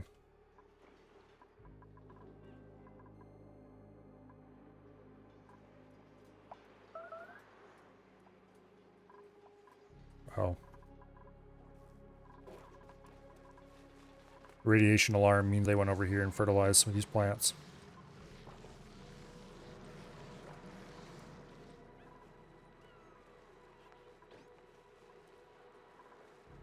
Temperature looks reasonable. You don't need to run the cooling loop. This is all settled out. No longer steam. That's fine.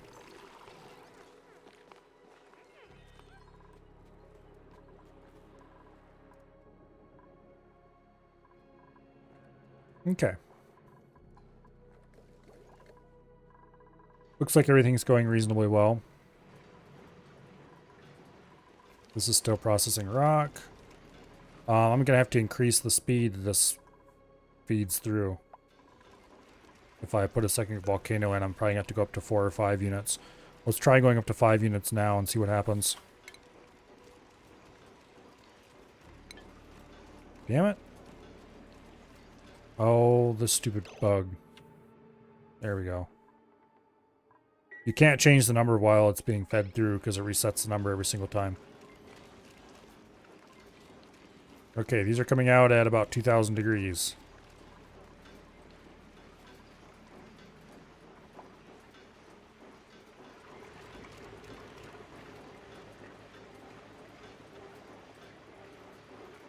Why is it itching?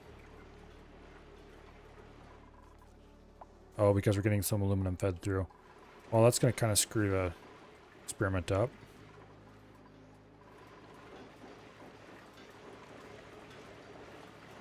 You have 22 degrees water coming through.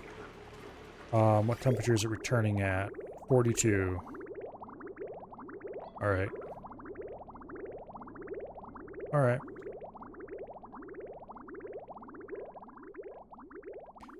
Gaining most of its temperature in that loop. But the steam turbines are remaining cool enough. Exiting here at about 300 some degrees. It's a little warm, but not terribly so. Okay. I really hope we don't overwhelm this. That's all I got to say.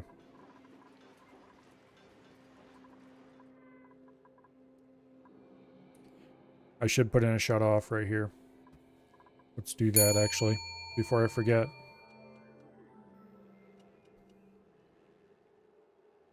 You should meter it at the end before it joins to send full packets out. That would be a good idea.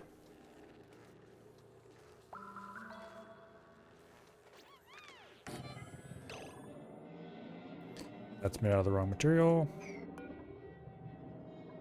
That would be really bad. Mechanized airlock, made out of steel. Boom. We don't need to wire this to power. It wouldn't hurt, but we're not going to. What we do need to wire it to is automation wire. In particular, steel automation wire. And then we just put a switch out here. And that'll be the emergency shut off in case things go to heck.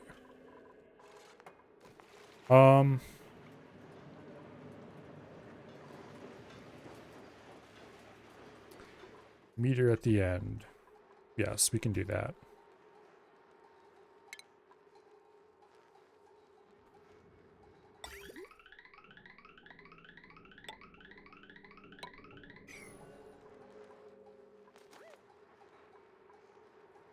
And then automation wires.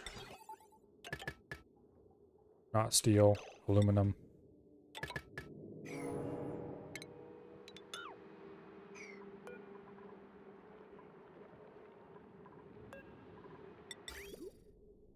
Okay. Automation wire. Boom.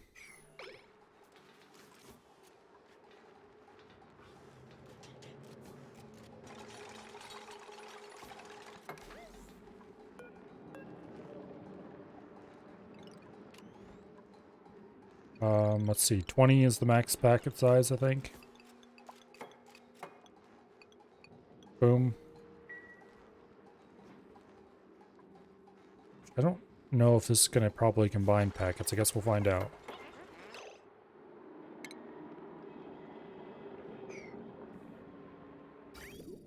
Let's go ahead and snip the rails.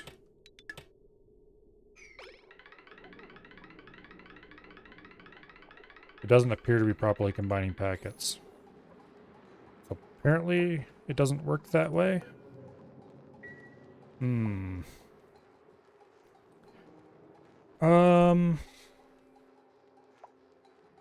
How would I make it wait until it's full?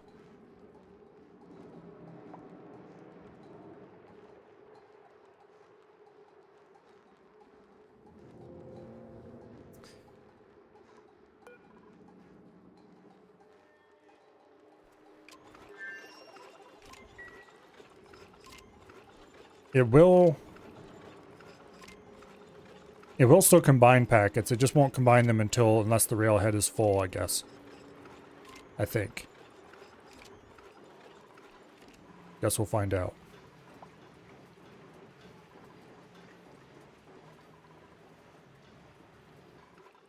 It should work. It won't combine unless it can't feed, I think. We'll see. We'll see. We will see. This is almost done. Green signal should immediately open the door when it's built.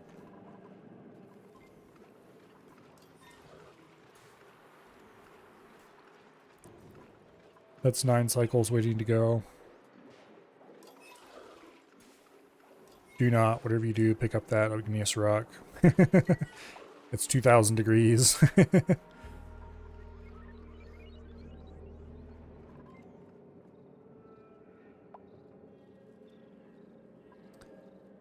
Anyway.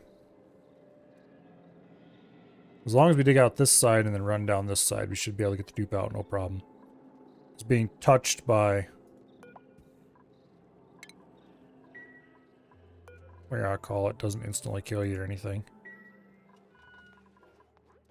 Why are they not repairing that blasted suit? It's right there. Worn Atmo suit. So suit forge, waiting for materials. It says it doesn't have a Worn Atmo suit.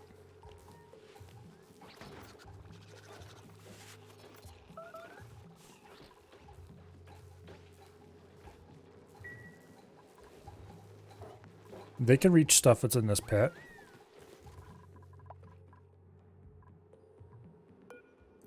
I don't think... oh, they break down polluted dirt over time. Okay.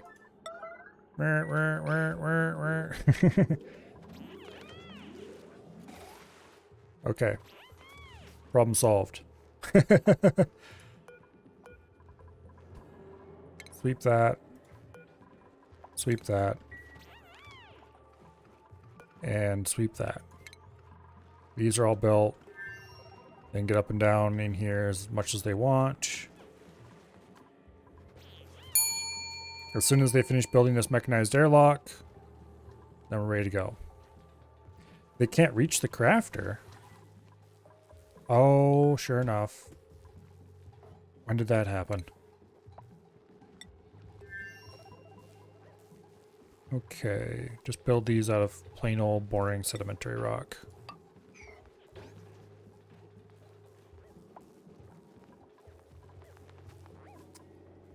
Well, poor Survey and Ruby's beds have been blocked off for a little while then.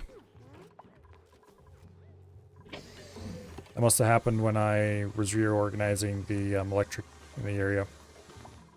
Okay, that solves that problem, I guess. I moved the ladder. There was a second ladder over here. But there was a tile here, and then I drew a wire through it without thinking. That's what happened. Okay. At least we didn't block the toilets or dining hall or anything like that. That would have been a lot more exciting. Okay, why is this not being built? Resources low, steel. Let's just fix that problem, why don't we?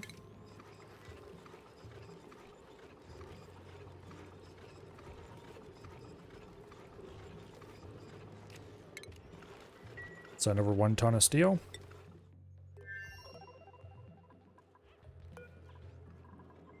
Let's get this polluted dirt out of here, even though it's not in the not in the vacuum area.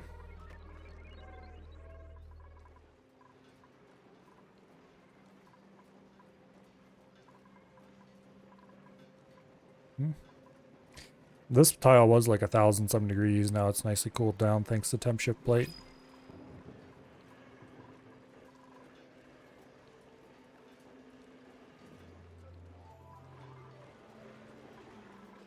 These are coming out at 40 degrees still, so that's good. Okay, looks like we're about to have a collision.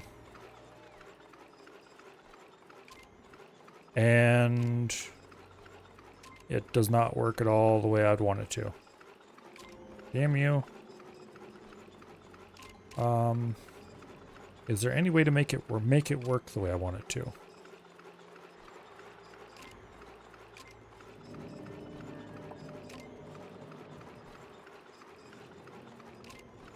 If I do a loader, that will work.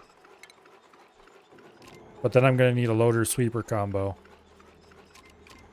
Or we need to have a receptacle and a loader and then a sweeper to move it. Because I don't think there's any kind of buffer.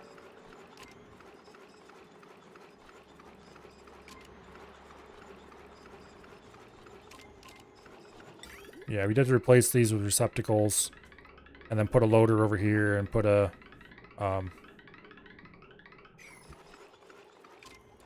probably worth doing that just to make sure everything flows nice and smooth.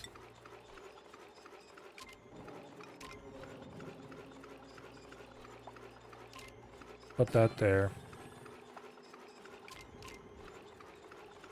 And put a conveyor loader there.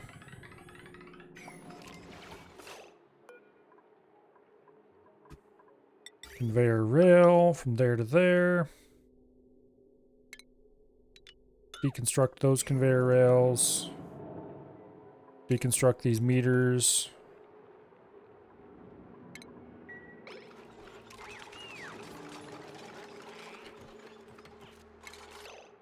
Then we need to run a little bit of heavy watt conductive wire like that. And that.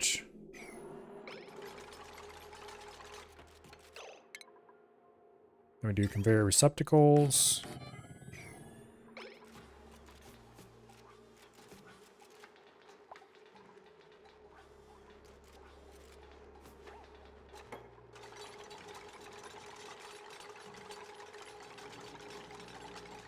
It's the phantom hovering, okay. This is going to be metal ore, no. Refined metal, aluminum, and raw mineral, igneous rock.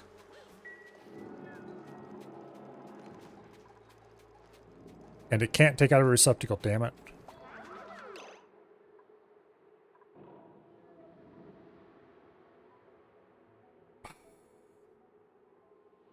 Really?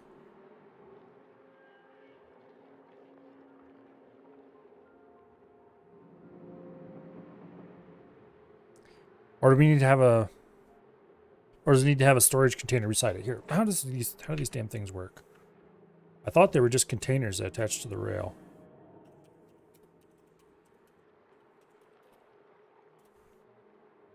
Conveyor receptacle. There's an output storage container for solid materials from a conveyor rail system.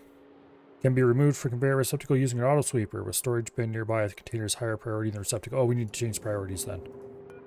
Okay. We'll make this priority 2. And these priority 1. Because we don't want dupes messing around with this. There we go.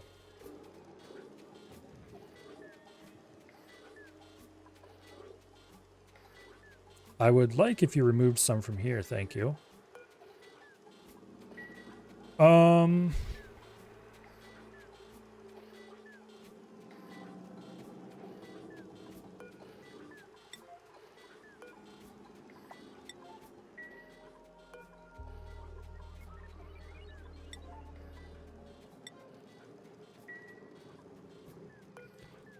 Okay, you piece of shit.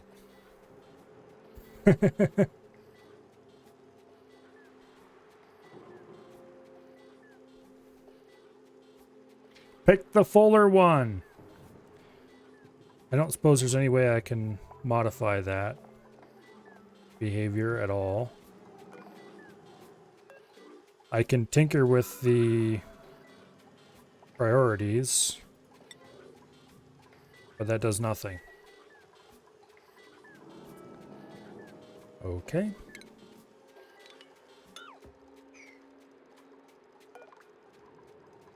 Well, that's not going to work.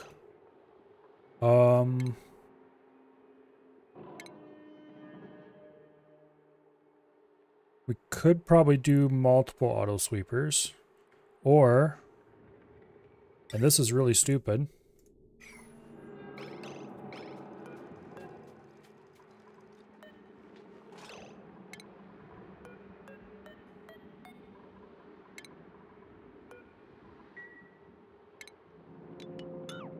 we can just put offload thingies here and dump it on the ground.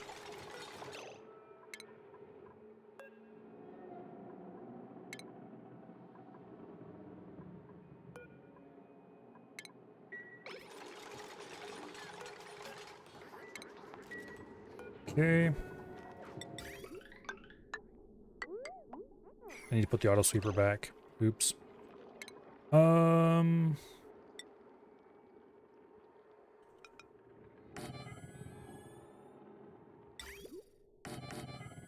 There we go. Now, if I change the aluminum higher priority, then I just have the same exact problem, but in reverse.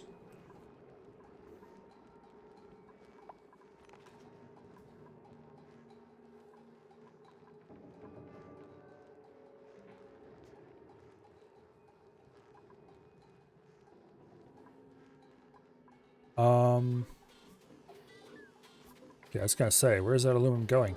For some reason, there's a... Ahead of the aluminum, there's a certain number of empty packets, which is bizarre.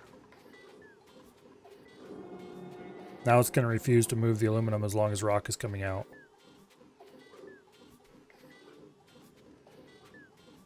Piece of poop. The same exact problem, but at least it's not blocking the rails now. Well, the thing is, I just want it to not block the rails. I want the rails to run smoothly. So at least this isn't blocking the rails.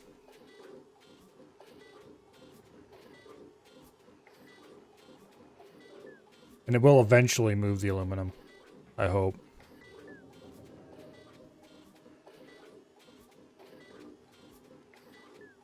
Might just need to put a second auto sweeper on.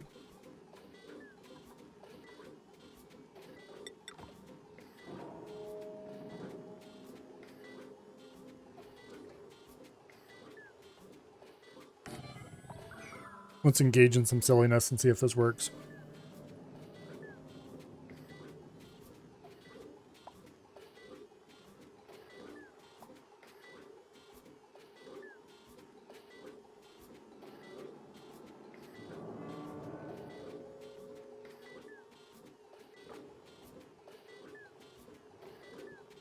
Definitely, if I was writing this, I would have coded it to prefer highest priority fullest.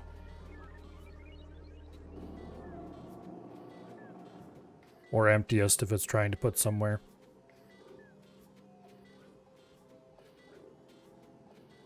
Because you never just pick one priority. You always pick... Well, in this case, they're preferring closest... closest highest priority. So I probably would have added like a third option or whatever in there. And depending on how ambitious I was feeling, I might even made some kind of generic system to specify as many different priorities as you want.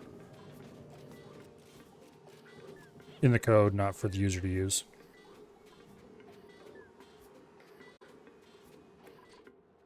Okay, so this is ready to dig out as well. Let's go ahead and save over the I'm in danger one.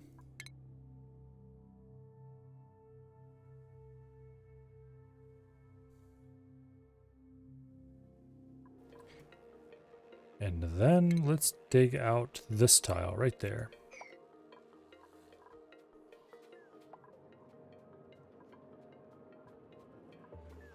Is this blasted thing moving rock too? It is. Screw you. Piece of shit. I'm going to guess you didn't die, Dread, because we now have lava running down.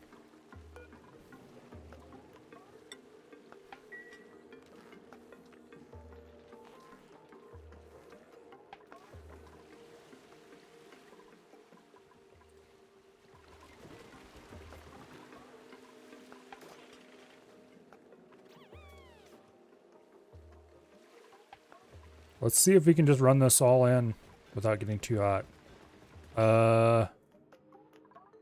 It's getting pretty hot.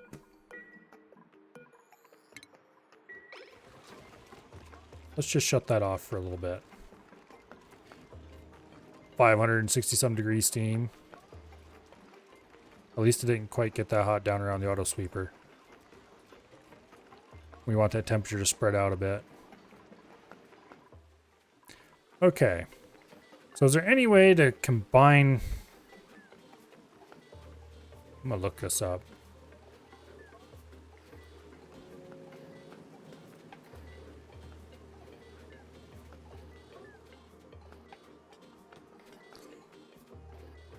Okay.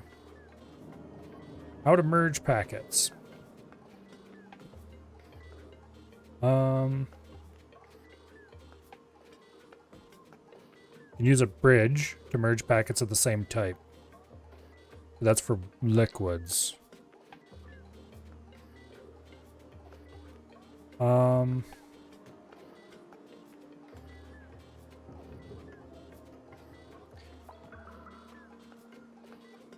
wonder if that'll work. Because this is stupid. It doesn't work for shit.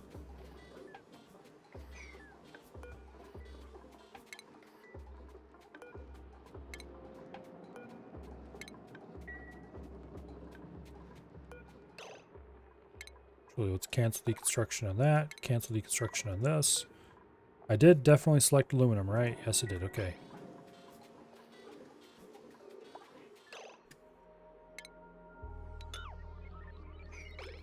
Let's just remove these chutes, and then we'll let it clean up the mess here. Go ahead and sweep everything.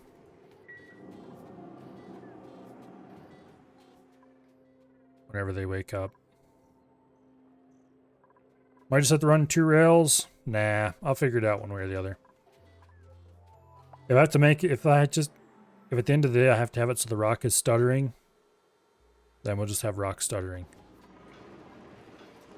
I'd really rather not, though. You have 19 tons of rock piled up there. Okay.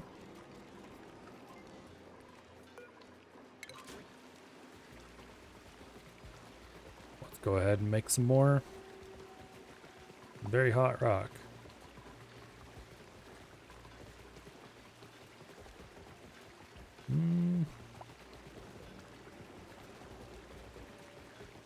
You want to keep it under 500 degrees here at the auto sweeper.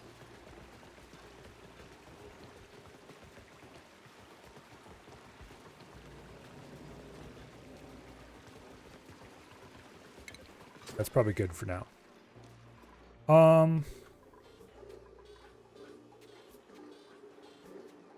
Okay, so the plan, which may or may not be a good plan, is to take conveyor bridge and place it like that. And then get rid of those two. We'll let that keep running for a while longer. And then we will take shipping rail and we'll run a little bit of rail out of each of these and then merge the rails.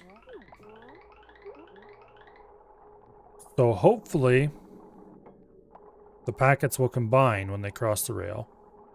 Haha, fat chance.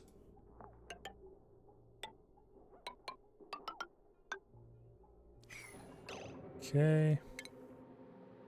Take the snipping tool. Boom. Boom. Deconstruct. Deconstruct.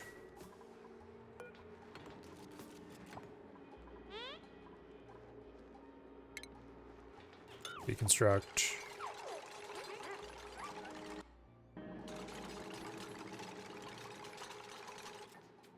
Don't just stand around here. Good work.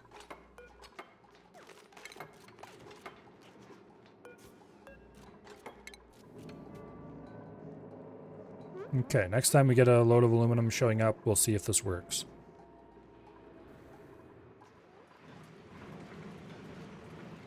Speaking of which,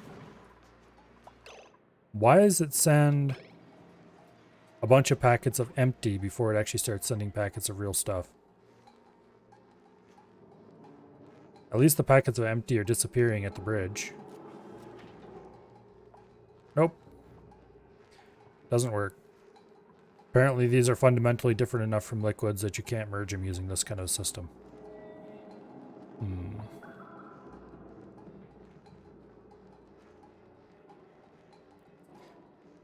Let us see.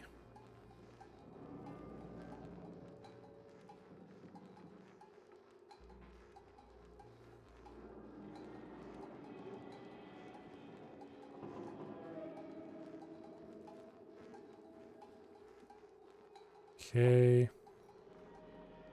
There's a guy asking how to make larger packets in a pipe. That's not useful.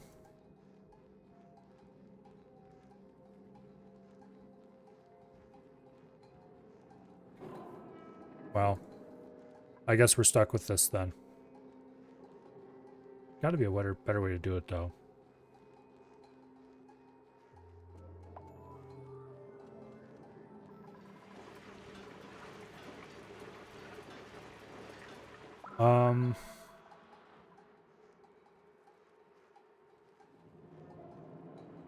Let's see, what tools do we had to work with?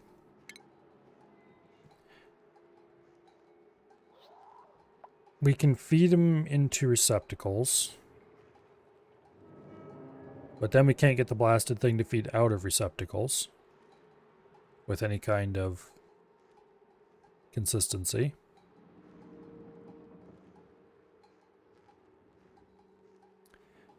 We can dump it on the ground, but then once again we can't get it to pick up multiple different types of thing.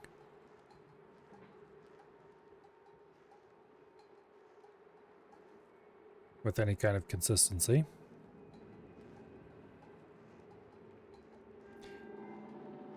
I could make it...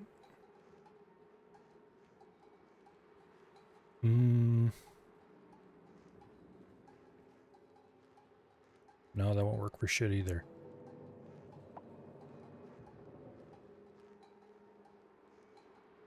The solid lines just simply do not combine packets at all. And that is a problem.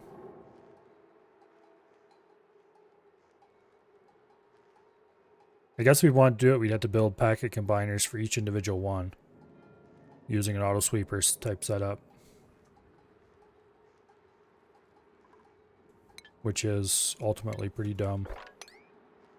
You'd have to build the auto sweepers far enough away that they don't get stuck just trying to grab one or the other constantly.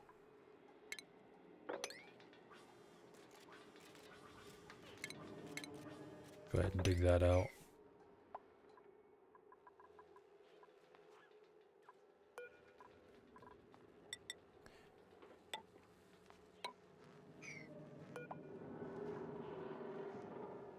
It's currently idle. And it doesn't seem like it's going to do anything exciting, so let's see if we can get up in here and get this analyzed.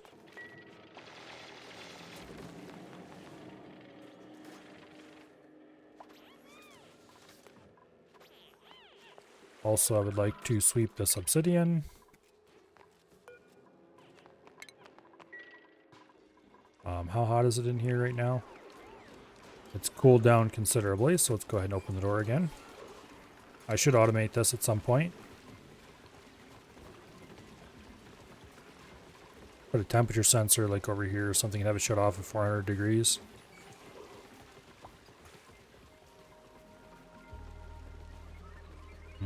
be careful though, because this is the actual thing we care about. So I have to find a point inside the room that's as close to the auto sweeper as I can get and is about the same temperature. Or hotter. Problem is the auto sweeper is hotter than the steam. Oh, actually not so much.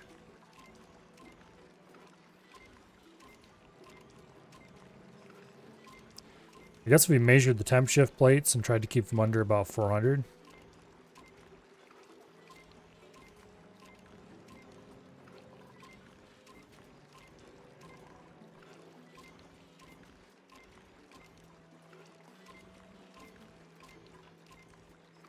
Might be an idea.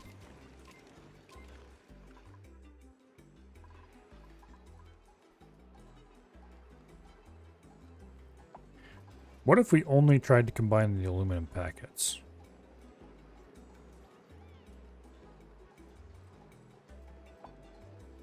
Nah,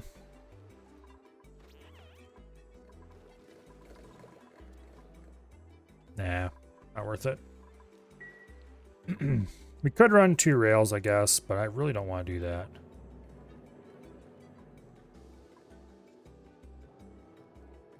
Well, let's go ahead and send Otto over here and get that thing measured.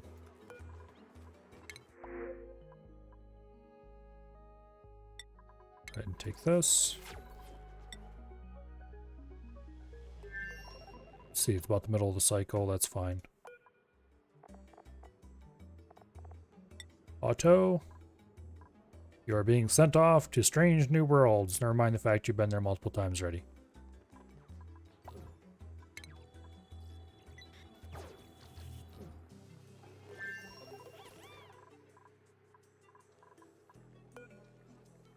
Get your ass up here and analyze this thing. It's complaining about insufficient oxygen generation. I don't believe it.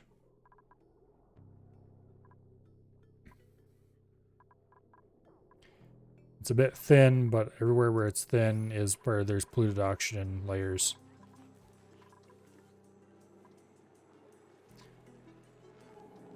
Apparently Otto's not too hot.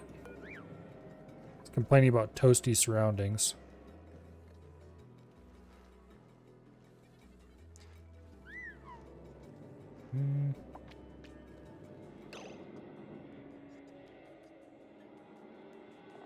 Okay, how about we move you to someplace nice and cool, why don't we?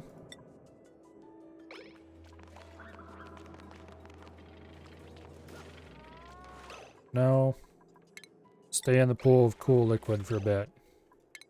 Actually, better bet. We'll make you run over here so you can come back.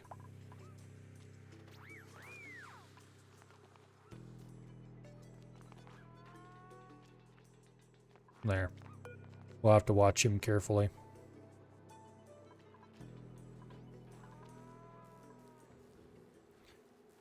Yeah, I think if we want to do it, we're just going to have to set up loaders in different areas. I think we almost have to, because if we... Well, I guess we'll find out how much rock this is transmitting. Okay, how hot is it in here? 450. We're going to have to wait for this to cool down quite a bit.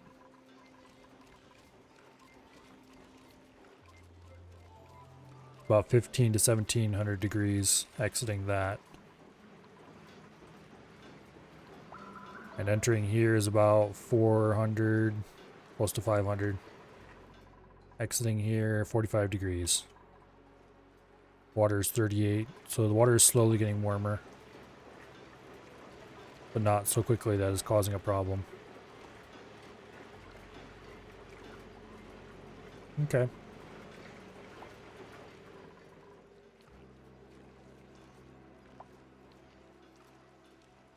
Weight switch. That's an idea. Do we have a weight switch? I think we do. Yes, we do. Sends a green signal when an object or duplicate is placed on top of it. So we could build weight switches.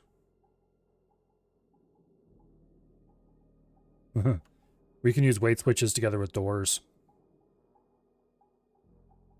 This is such a stupid idea. I think I'm going to go for it just because it's cool. Build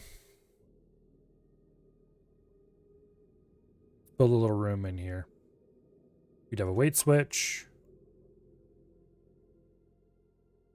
Okay, they need to be a little farther apart. Well, one there. One there. And then we have 2 mechanized airlocks just made out of whatever random ore I want to make them out of. Cobalt should be the right material. Yeah. Boom, boom. And then in between them, we have an auto sweeper. Like that. And above the auto sweeper, we have a conveyor loader.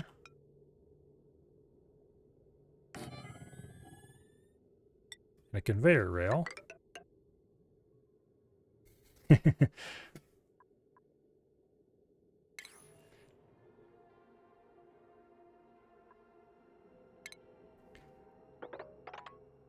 We take that out.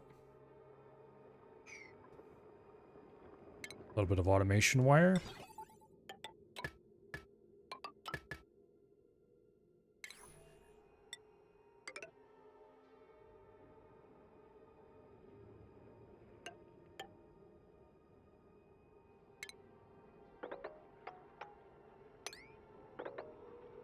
Like so. And then we bring in a little bit of power wire. I guess for purposes of pure laziness, actually we can't do that. We will have to put in a transformer.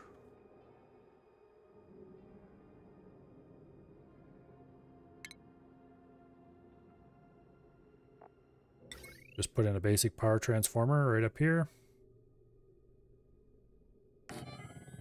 That'll be fine.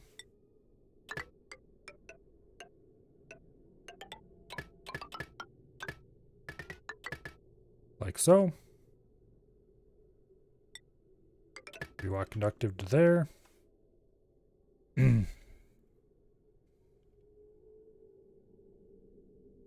So we just rig this up to only open when it's got 20 kilos on the tile, or more than 20 kilos. Door opens, auto sweeper grabs the thing.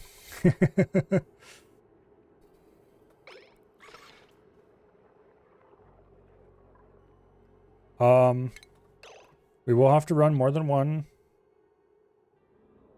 What do I call it? More than one rail, but only up to this point. So we'll run that rail like this, and this rail like that.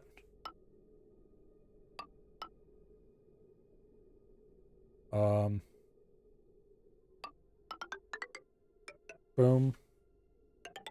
And boom.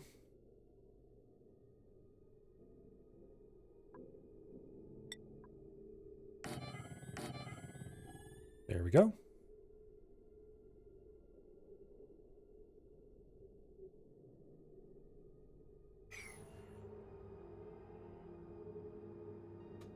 Okay.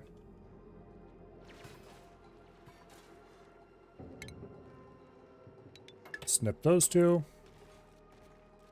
Snip that.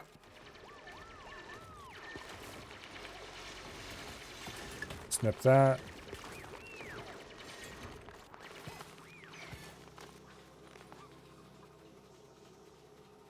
And then we just need to build this monstrosity in here. Auto has finished with this. It will erupt in 2 cycles. For a second it's like, oh no, I left that open. But no, I didn't open it.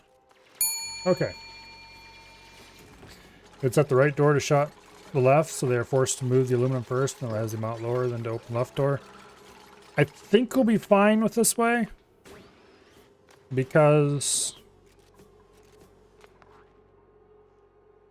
it won't have 20 tons at any given point. You know what I mean? It'll has to drop for both of these. It'll have to drop several packets to get to 20 tons. All right, they'll have to drop quite a few packets to get to 20 tons.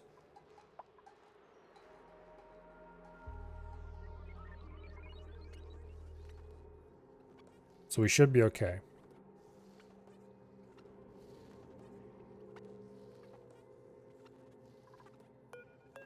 I am going to set this to a low priority. And that to a low priority. So hopefully they don't build those before they build this stuff.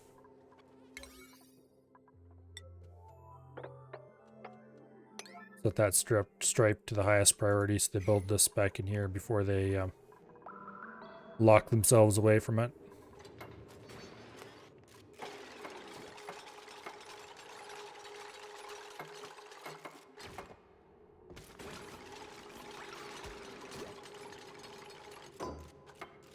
Okay.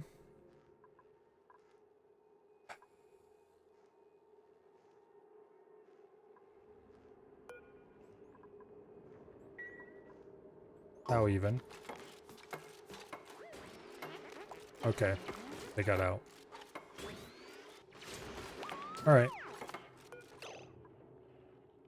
Send a green signal if above 20 kilos. You send a green signal if above 20 kilos.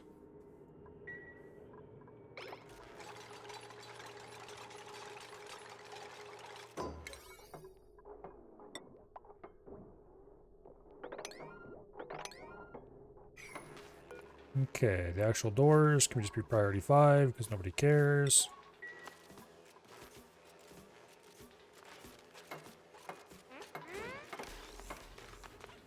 There we go. Please build the unloader sometime today.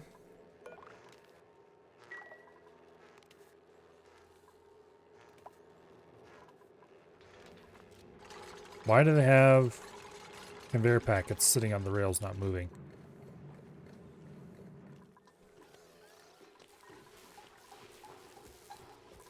Just gotta say, they better would get moving.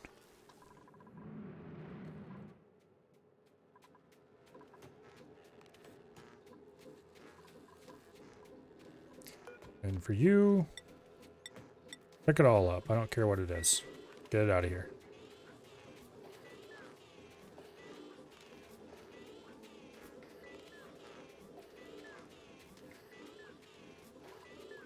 It'll take it a while to clear all this out because there's, for example, 2.8 tons of mafic rock sitting there.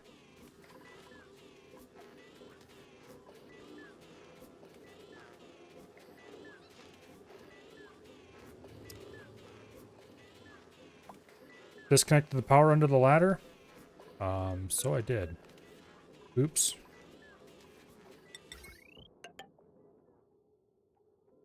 Is that the only place I disconnected it? Looks like it.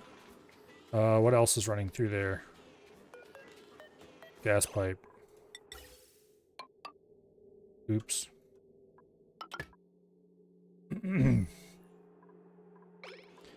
Okay. That should be good now. All right.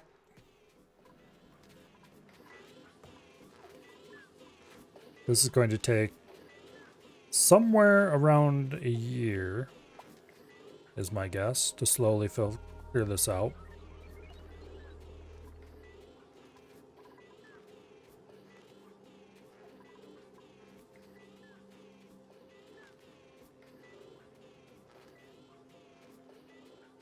It looks like it is slowly catching up, though.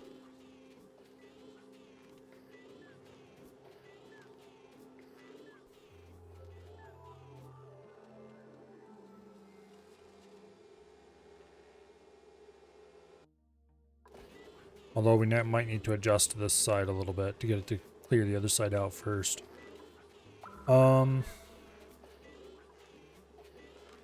It's insisting on picking up the igneous rock first, which means it's never going to get rid of the mafic rock. So let's sweep that.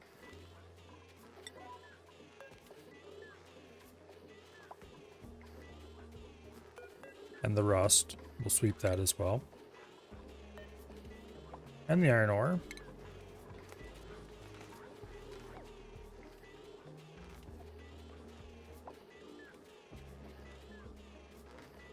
Okay, once we get everything that's not igneous rock off here, this should start working. Does this only move 15 tons at a time? I thought it moved a lot more than that.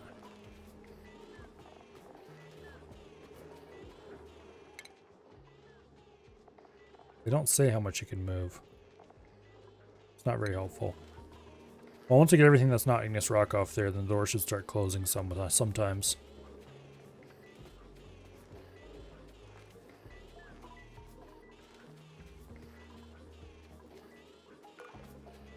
All the aluminum, you fools. Oh, I didn't order that swept. Oops. Missed a piece.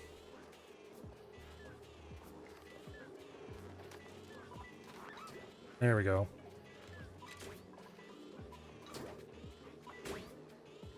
Yeah, I picked up hundreds of kilos that time. Okay, so this will work.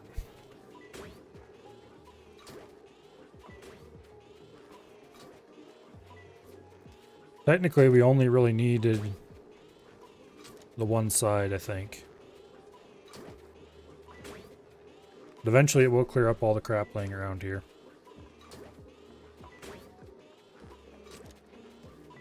Okay, that's cool.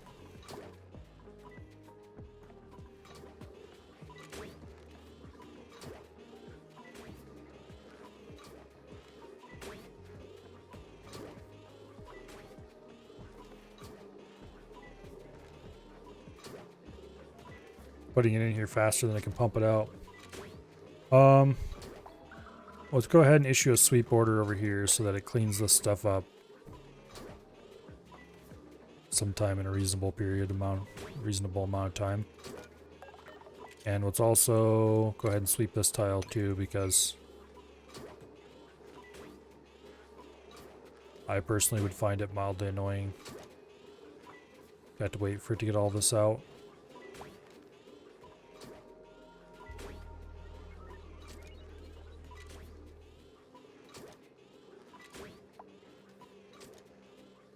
Yeah. Oh well. Actually, you know what? Screw it. Let's cancel those orders. It'll handle it. Eventually. Mop up the water down here. Sweep up the debris. Let's see, is there anywhere else that has debris that needs to be swept? What is the temperature in here now? Back down cooler.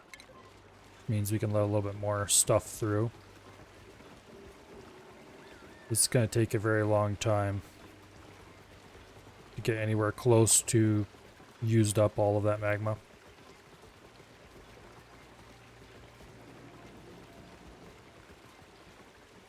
Need to figure out how to automate this.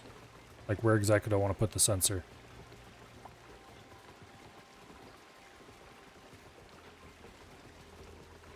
If I put the sensor right there, then what temperature do I set it to?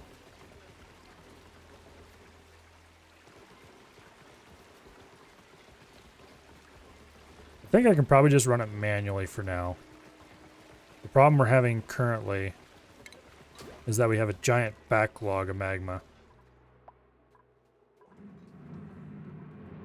Okay, that erupts in 12 cycles. That is dormant. And has 30 cycles. Okay. We'll have plenty of time to get rid of the backlog.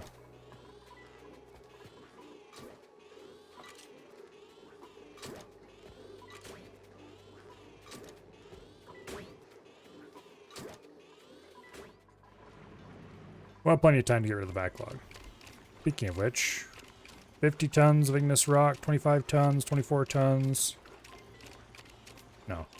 Why did I say 50?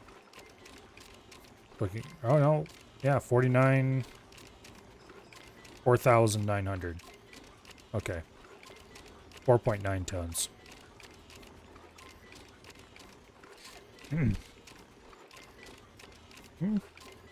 About 55 tons. There's another little pile over here. It is very, very hot.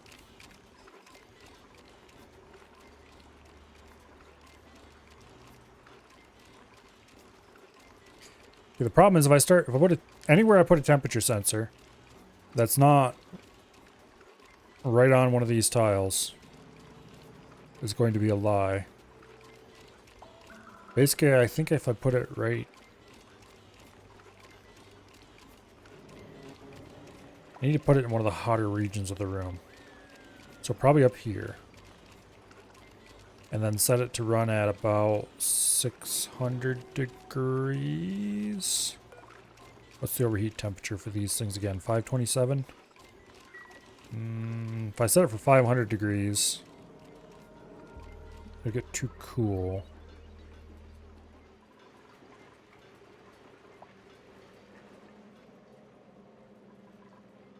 At this point, we're probably running the entire base off this plant. And that's not even the intended reason to have it.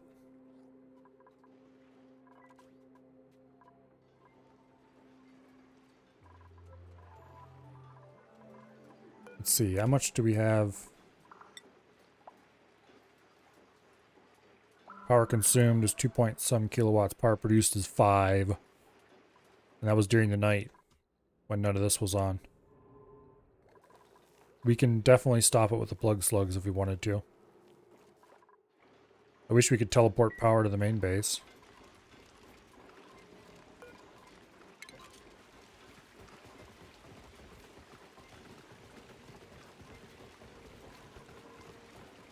So this is overkill. By a lot.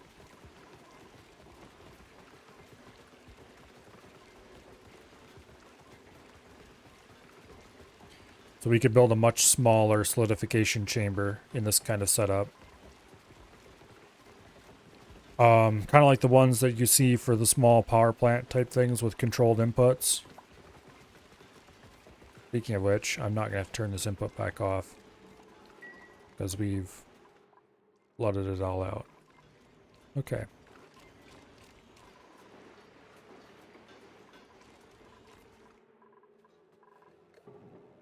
So that's the backlog here. Oh, we should send Otto back before I forget about it. Get out of here, Otto. See ya, don't throw a hitch in the butt.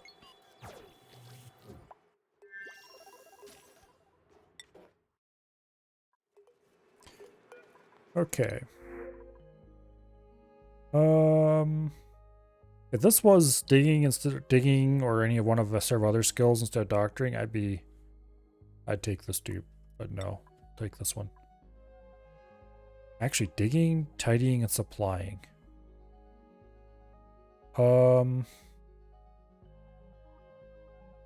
No.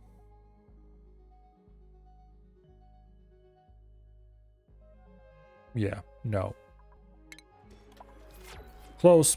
I mean, there's 2 dupes that were very close to greatness in that group. Okay. So not only did we tame 1 volcano, we've tamed 2.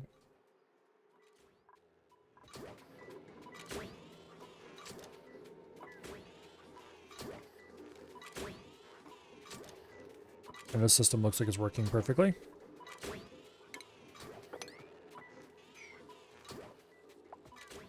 Good deal. Go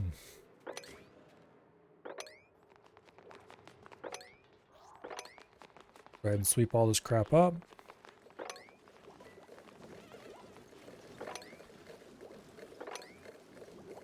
Can I mop in here?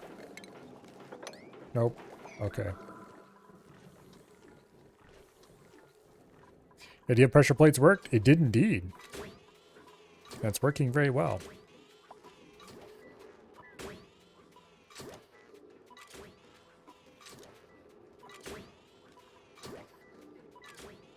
Although I would like to get rid of this iron ore. That'll happen when it starts producing more Oh, here it comes. More aluminum. Hopefully it'll grab the iron ore first. I'm gonna set the priority up a little bit and see if that makes it grab it. Probably not, but hey, it's worth a try. I think the sweep errand priorities only apply to dupes, but I guess we'll find out.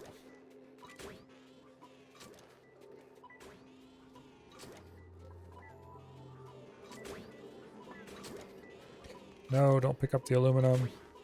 Pick up the iron. The iron! No, the iron!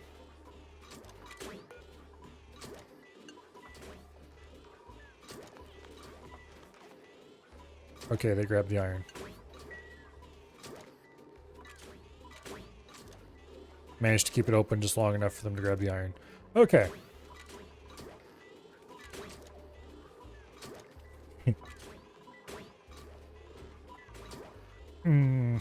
This whole door contraption is just, it's silly and I love it.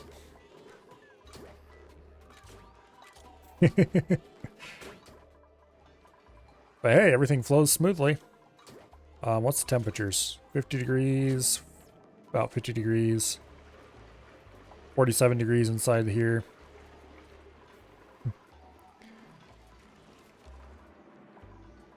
This is going to hopefully have a lot of time to cool when the volcanoes are dormant.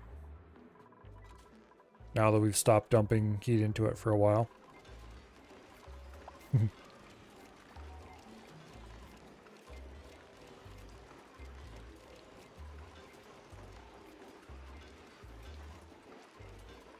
Okay.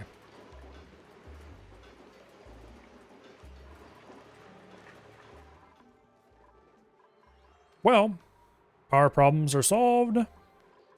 Let's see, where does this feed on to the... Let's look at our power grid.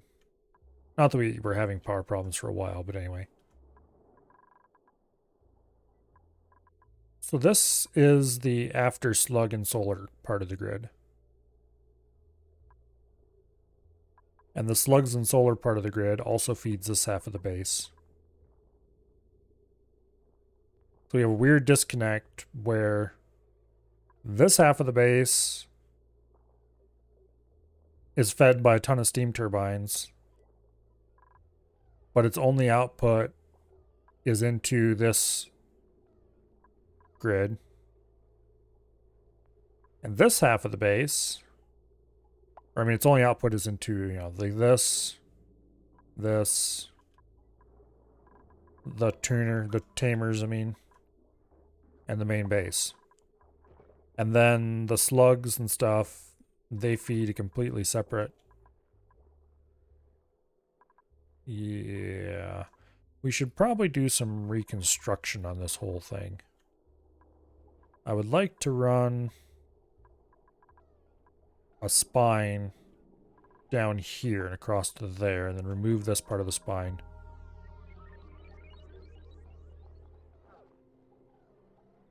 I would have to...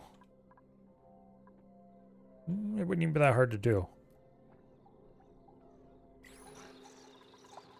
Let's start working on getting our power spine rationalized a little bit.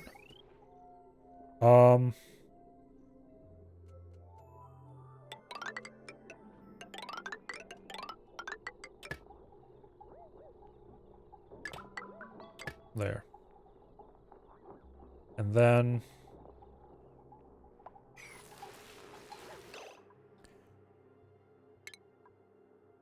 we take a bridge. We can't bridge that there. We have to bridge it somewhere else. So we bridge it here. Here, let's turn this overlay back on. Power. Conductive. Boom. Boom. And then we snip the line there. Snip the line there. Snip the line there.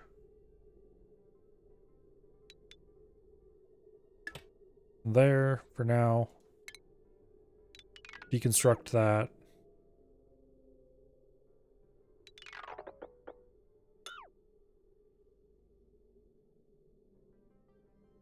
Okay. And then we build a heavy watt conductive bridge there. Deconstruct that.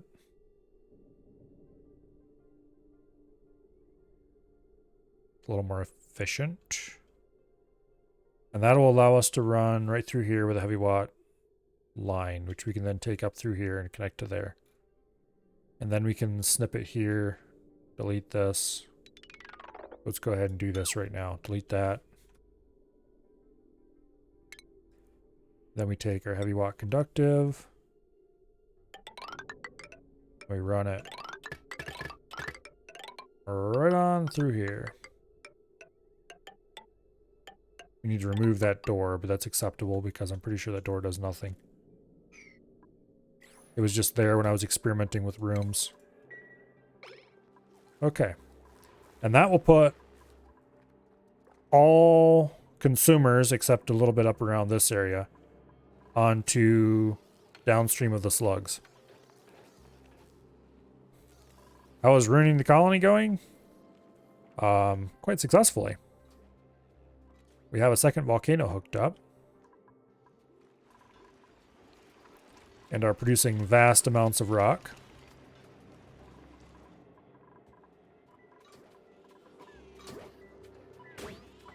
And we have this weirdo contraption that is partially my idea and partially Dread's idea.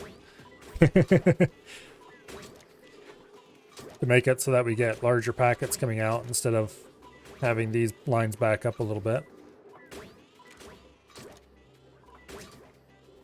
And it works. This is such a silly idea. Dread thought of using the pressure plates.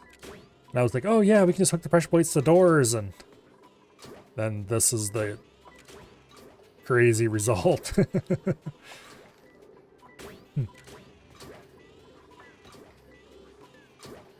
I'm going to say it's genius, but it's probably insanity.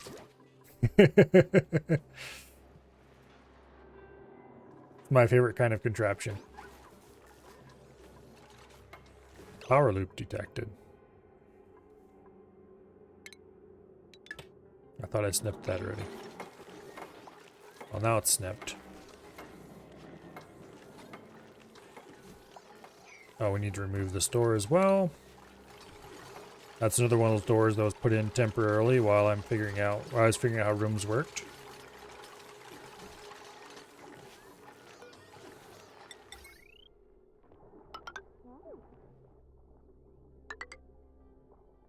Okay.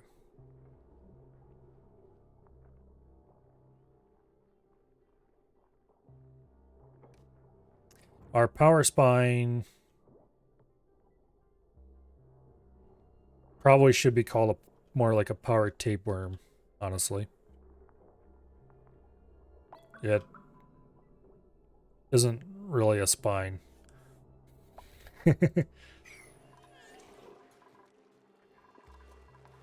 Oh, well. Do we have any tame Pacu? Yes, we do. Yay, tame Pacu. Tame Pacu eggs. And we have 272 seeds, so we're producing some more seeds than we're consuming, even now. How many eggs? 19, okay. We're just like an egg or two away from dumping our first Pacu into this pit. And then we will see if the Pacu roaster works.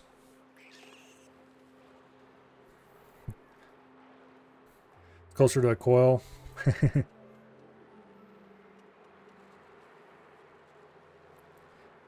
It's definitely not a spine. Actually, I did see a picture of somebody with some kind of spinal disease that makes it twist up, and it looked something like that. So maybe it's a spine in very bad shape.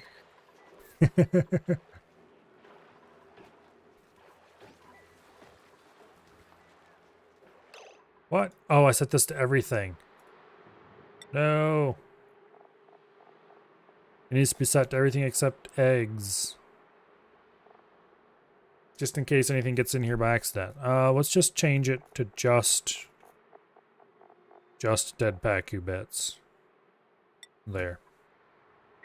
In the meantime, let's go ahead and build a dispenser right here and set that to dump those Pacu eggs back in. Because we have some Pacu eggs laying down here.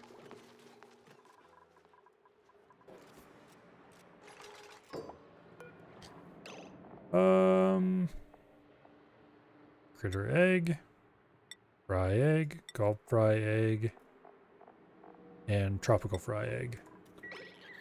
There. That should drop those in. They will immediately get caught by the auto sweeper and run through the egg system. There we go. Sploosh.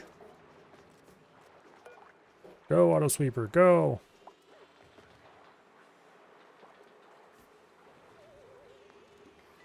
There we go. It looks like we got a whole bunch of Pacu eggs. Oops.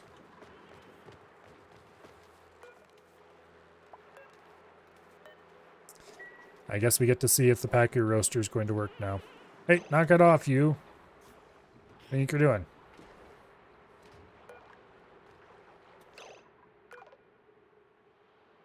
Okay. Auto sweeper. Here. Let's make this sweep only. How's that work? There we go. Like I'm just shipping out eggshells? Well, that's what I've been doing. I was doing that for a long time. I had this set to receive eggshells, so it's like, yeah, why not?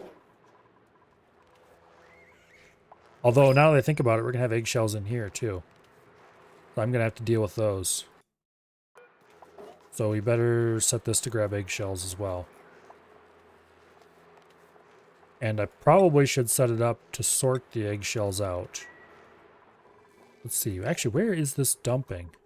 I think it dumps right down there so that this can automatically store them in the refrigerators.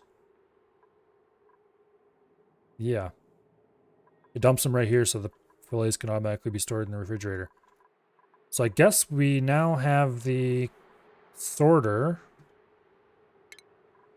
I unlocked that. So we can actually put the solid filter in somewhere.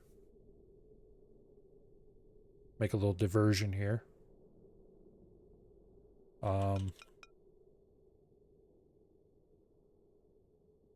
Like this, I guess.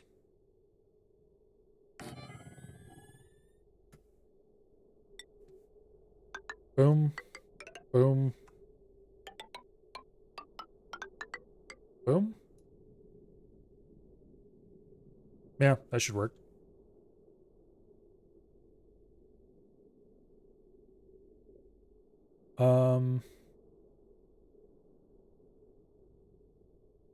Yeah. I think that's the best way to do this.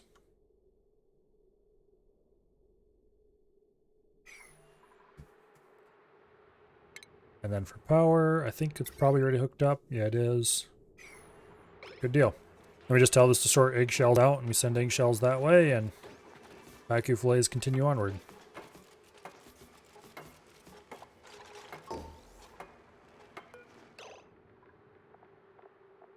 Okay. We want organic. Eggshell. Boom.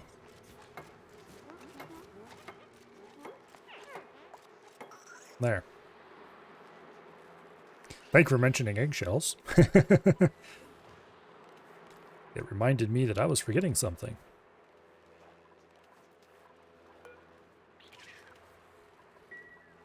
We now have a few Pacu waiting in here. I should have built a creature counter thingy inside there before I sealed it up. I could still open the top here and put it in. It would let out a bunch of heat.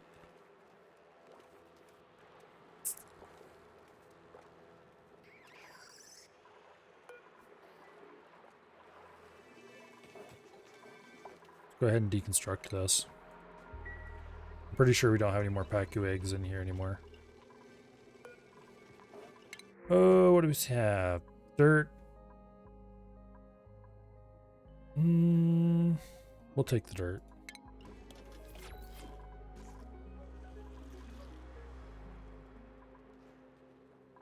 There's our first eggshell. We have a Pacu fry in here. Body temperature is climbing somewhat rapidly.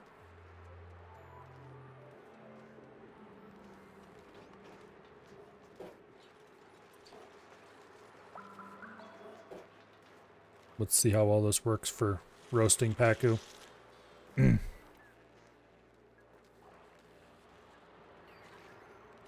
Because I don't want to have giant piles of hundreds of Pacu in here anymore.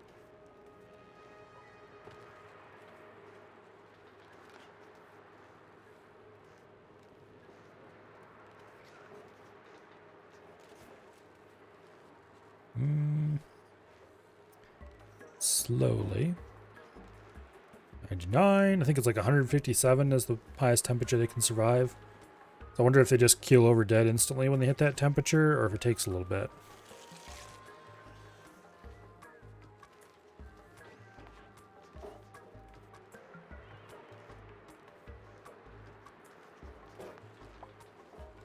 Currently this, oops, poor Mike.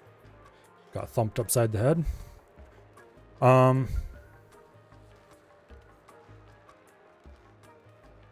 Currently it's looking like it's going to be a lot faster. 107 degrees. What temperature is it in here? 184. It's climbing.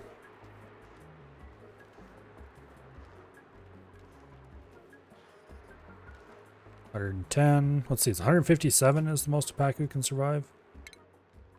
176. Ooh, ouch. Okay.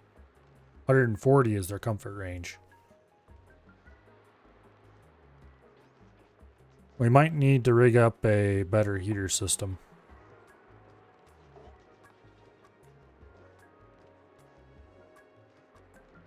Use an aqua tuner.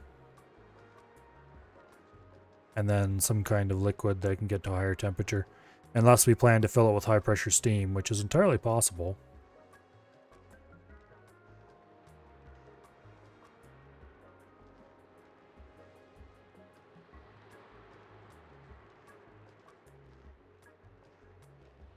Also, we'll be dumping high temperature Pacu fillets out, which may actually be a problem as far as keeping them from rotting. Guess we'll find out. This is a bit experimental. It'll all come down to how quickly the refrigerator can cool them down, I guess.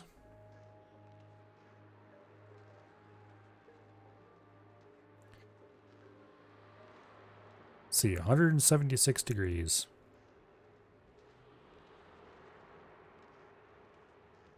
That's pretty hot.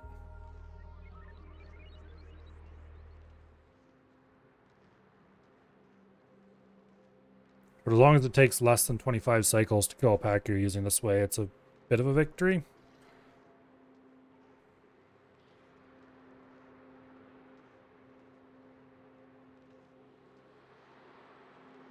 Yeah. Anyway. Oh, oops, I clicked away from the Pacu, and now we don't know which one it was. That one's 128, that one's 118. 129, I think, is the hottest Pacu we have. That is a little ways away from the 170 something we need. I think we're going to have to either put them in a steam room with superheated steam, or use a different liquid and use like a what do you call it? Aqua tuner to get it hot enough.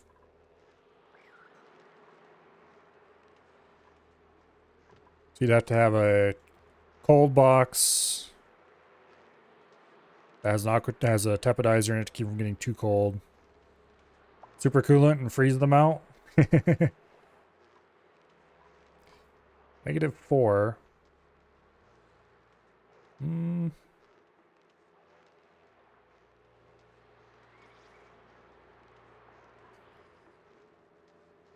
Problem is I need supercoolant, which is going to require a lot of effort. It might be better to freeze their little asses off. True. But that's going to be non-trivial. Because we'll have to keep them in some kind of liquid that can get really cold.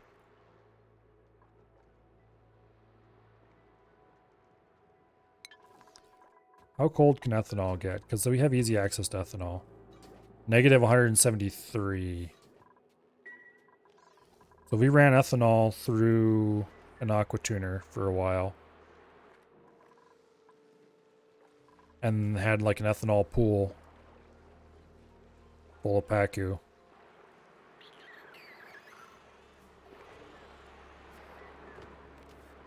We could freeze them. And then drop extremely cold Pacu fillets in here to be refrigerated. I see some eggs made it down here.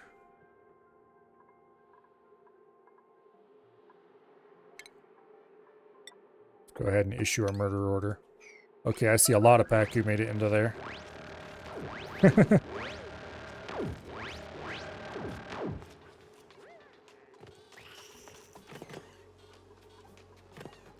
How did Pacu eggs make it into here?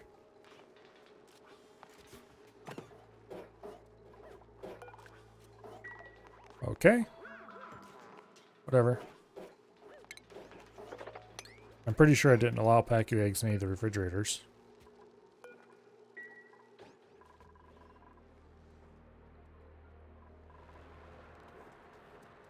I guess that's just where they were dumped, right here, and then they flopped into the hole. Which means, aha. You have even more Pacus over here.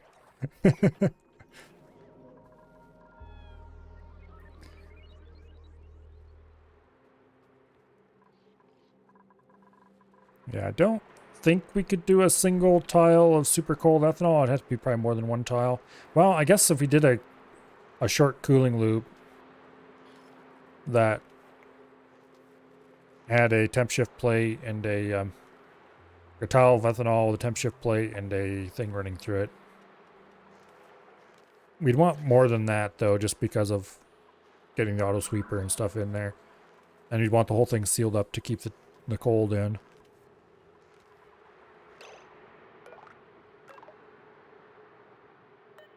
Okay, this one's up to 151 degrees. And that one's up to 145.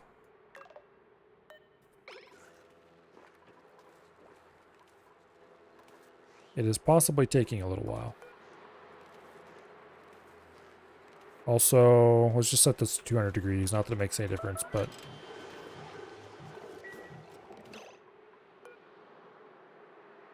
$152... 150, 146.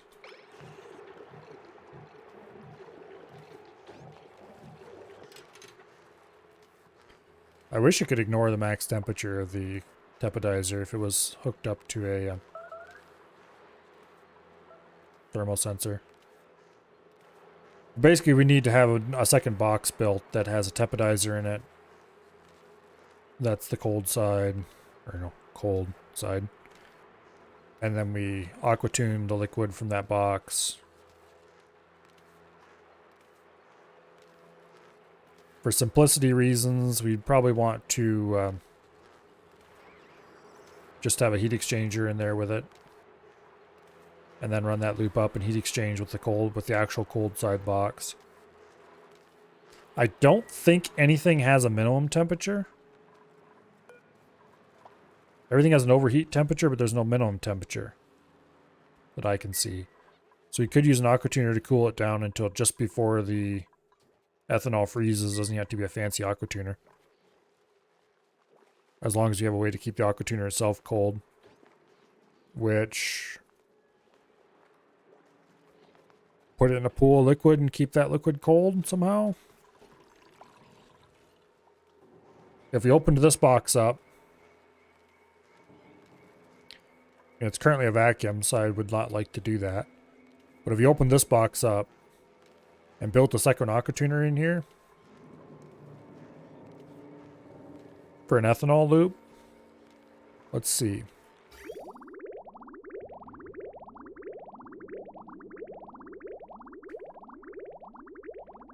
I'd want to run the things out through the floor, which would be a pain in the butt. Probably a bad idea to try to do that.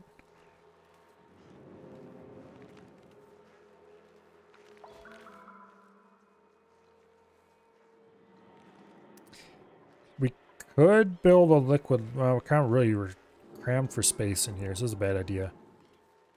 Steam turbine can only do one aqua tuner? Are you sure?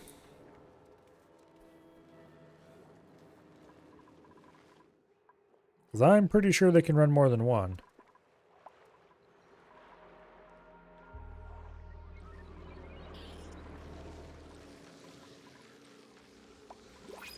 At least for the amount of utilization we'd be doing. Okay, have any of these little idiots died yet?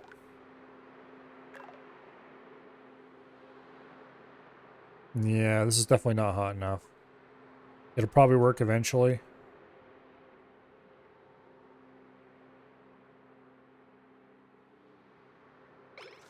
That one's at 163, that one's at 108.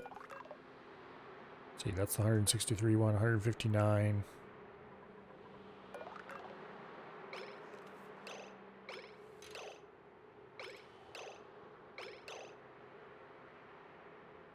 Okay. 137, 107, 162. So this one's still the hottest one. 2 steam turbines to 3 thermal aqua tuners. Okay. So as long as they're not at 100% utilization full time, you could run 2 off 1. Which is good because that means I could run a second one off here without any trouble.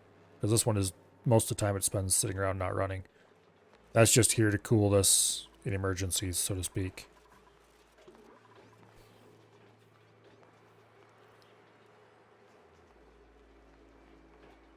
Although, since we would be using ethanol as coolant for this one,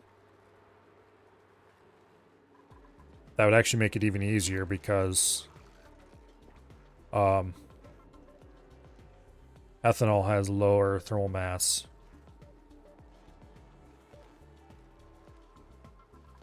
And I think we have a nice full thing of ethanol right over here. Yeah, we do.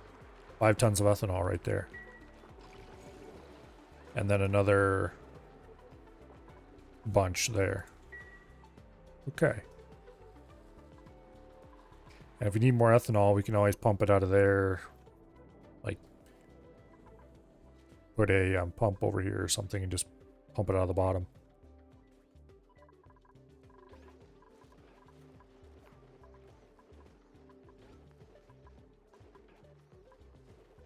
Okay. We could definitely do it.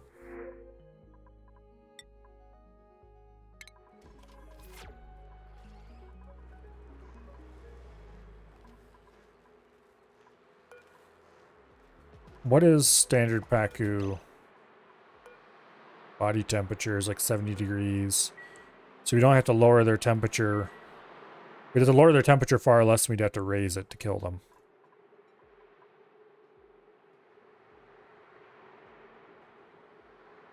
So if we opened this box up, we got all the water out of it, which should be a pain in the rear. Remove the tepidizer. Otherwise, no changes. Just remove the tepidizer. Run a pipe through it. Where would we run the stupid pipe? Because we need to run 2 pipes to get out of there. We could run them through the pool. You know, honestly, it'd probably be easier just to build a second steam engine box up here, simply because we don't have the room to run the damn pipes.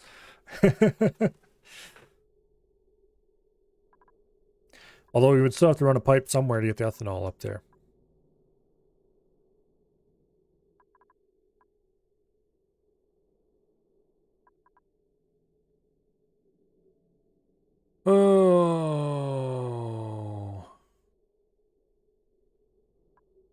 pipe disasters.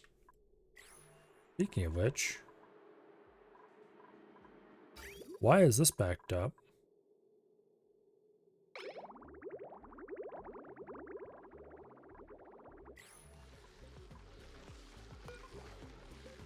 Says no germs. Must have really got a big slug of unpolluted that released. Okay, whatever. One aqua tuner running supercoolant, cool at most 12.8 steam turbines with steam temperature of 200 C. I don't think I need to worry about that just yet. I wish I had supercoolant though. Speaking of which, how cold is it in here?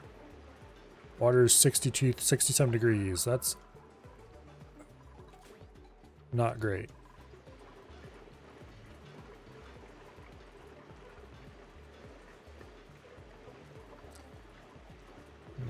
Yeah, it's slowly heating up.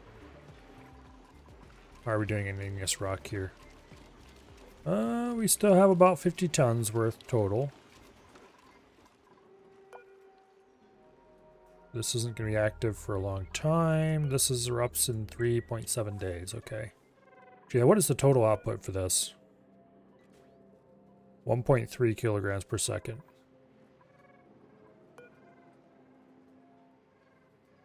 And this is 1.8. So that's about 3 point something kilograms a second. I could probably set this thing to output 4 instead of 5 and still get ahead.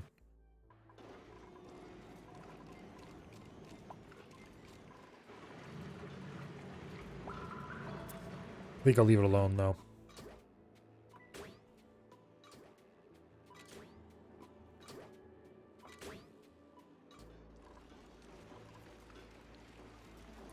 I wish I could set this to a more detailed number, but it won't allow me to enter a decimal point. I don't think. Oh, it can. Okay, we're exiting 3.2 kilos a second then.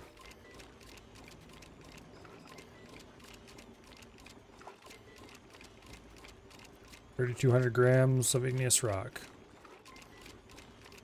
It looks like it has occasional hiccups. I better set this to 4 just in case.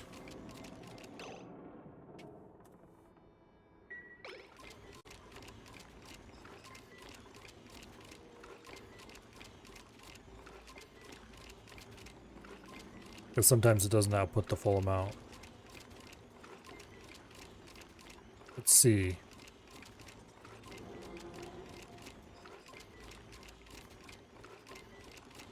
I'm going to make a little change here. I'm going to see if I can get it so it outputs exactly the right amount every single time. Okay.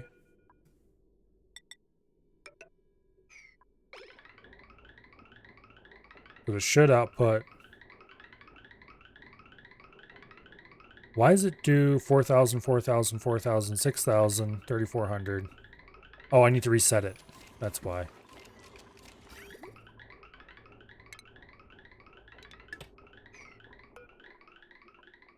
Boom. Reset.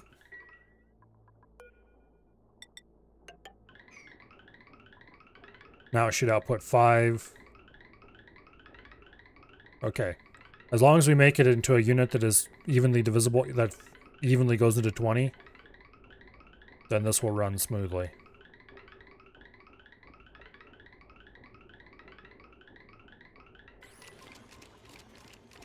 Okay.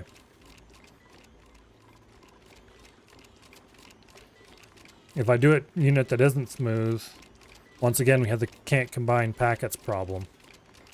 Because it won't feed a packet in even though there's a partial packet in here already.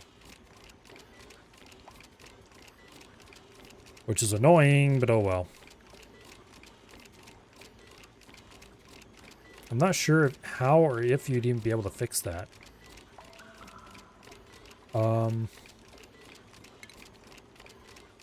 Is there a way to detect...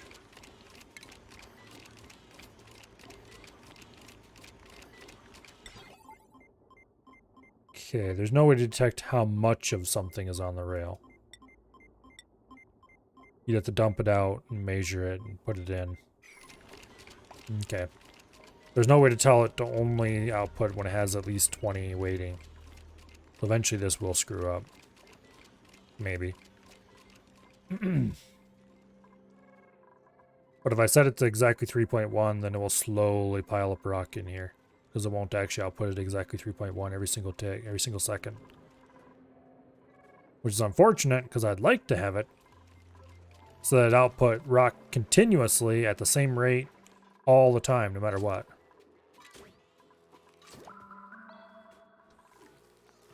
Then you would never run out of rock. You'd always have rock coming in. And I could do things like split half it and send it out. Keep half it here or whatever. Or dump the rock on a specific tile and put a weight plate there. And send rock out unless we have less than so much. Where so much is a fairly large amount. Anyway, we have a ton of Pacu in here now.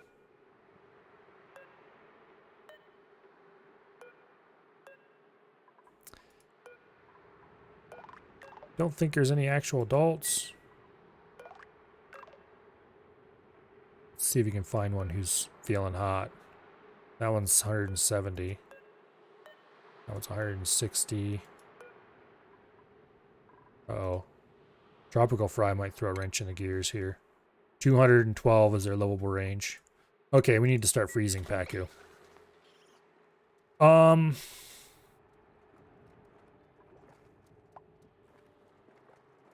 Let's go ahead and build the tank right here, because we got water right there and everything. We can just go ahead and make it nice and easy. Let's insulated tile right here. Boom.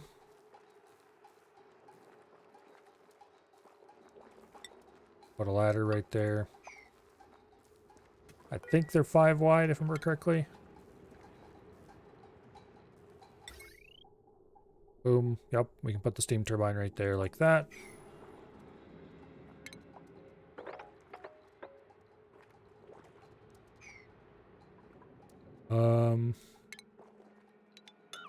Cancel those.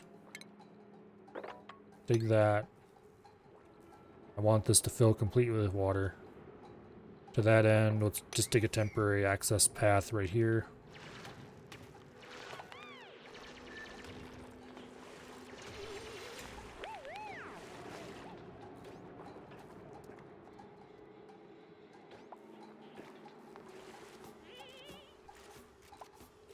Then we will put in, we might as well make it steel because why not?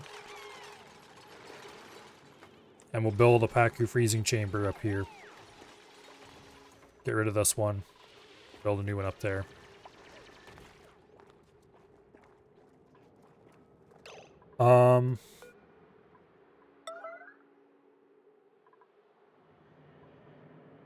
Cancel that.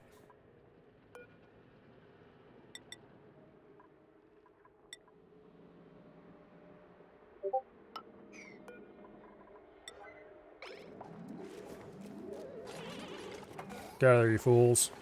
Okay. So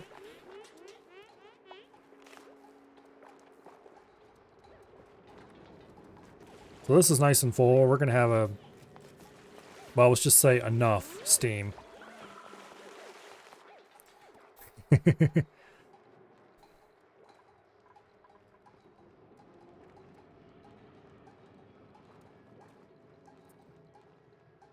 Alright. It looks like Barotrauma is kicking off. An hour and a half of Barotrauma to end the night?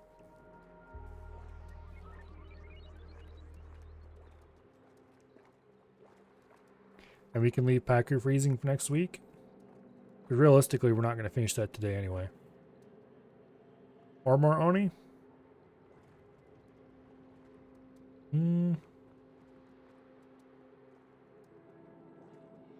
Let's see. Can I do a poll in here? Supposedly there's a way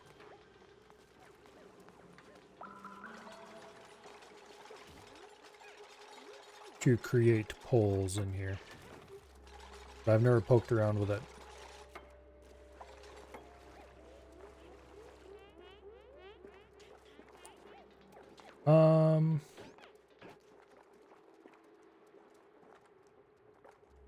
Yeah, you know what? How about we don't do a poll? Because I have never looked into how to do that. I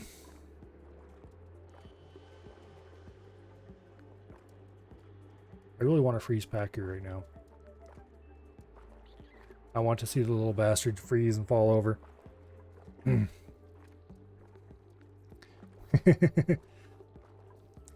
don't want to be a moderator? Oh no. What am I going to ever do for moderators then? I think we're going to freeze Paku. As much as I would like to play Auction, no, Auction not included. Most would want to play Borrow.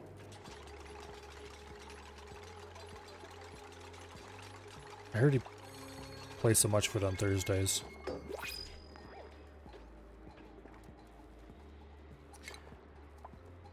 Let's go ahead and get an Aqua Tuner belt. Let's see. I have to think about this for a bit, which way I want this to run.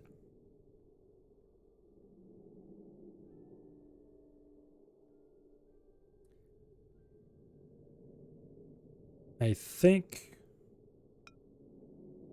this way. That way we can bring in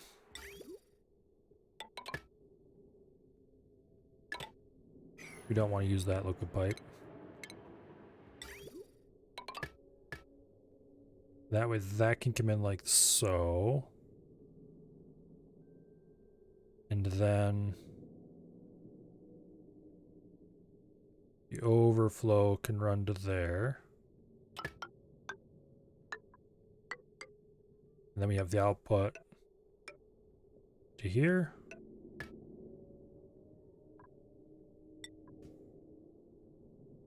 Boom.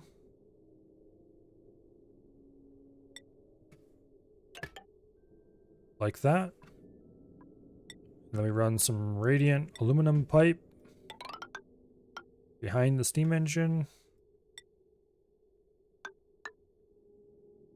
And a bit of insulated pipe like so. Freeze the little gets, exactly.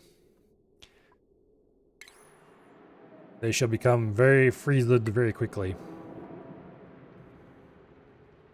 Oh, I need to put in the temperature sensor.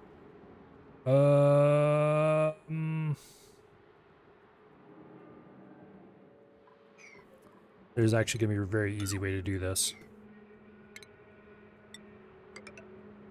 We just make the container a little larger.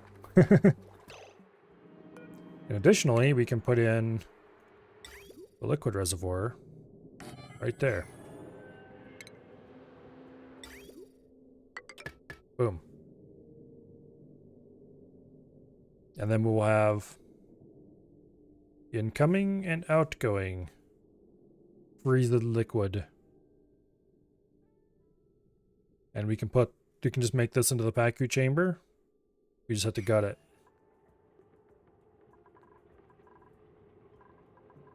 Speaking of gutting it,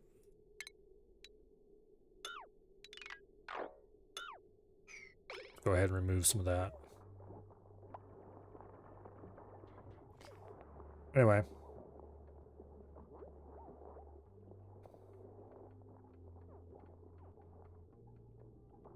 As soon as these are built, we can remove these two.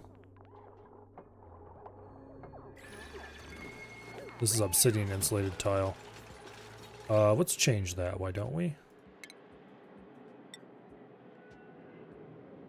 Let's turn this into igneous rock.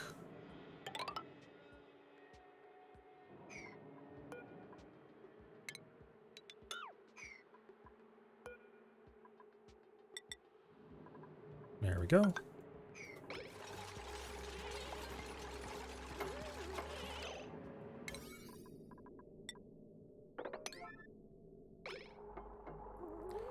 Please build that quickly, thank you.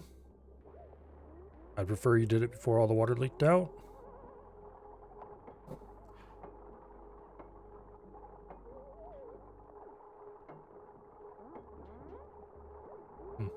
I don't generally use the creator dashboard anymore.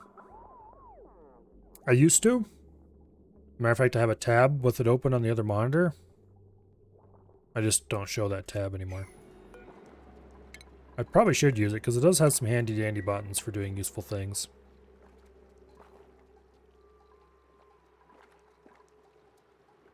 The only thing I ever use it for is sometimes when the raid command fails. Which doesn't happen very often, but does happen. Listen here, you miserable gits. Do the thing. Also, we're gonna have to do some mopping, it looks like.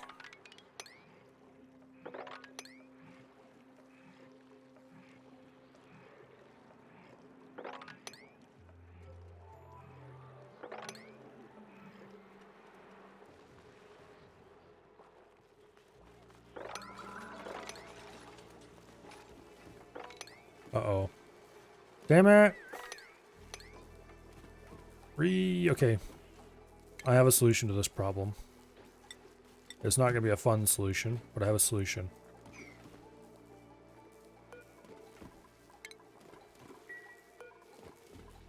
Nobody is allowed to open that door until I say otherwise.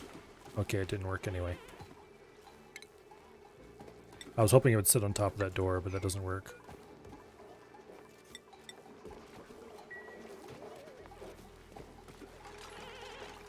Okay, that's the new storage tile. Right here.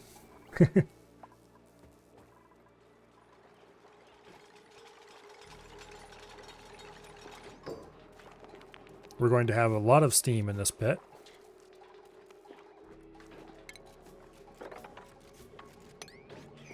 Okay, we need to run some power up here.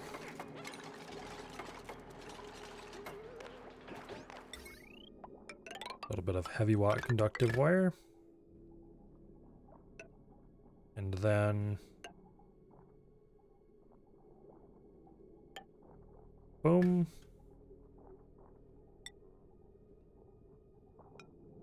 Boom.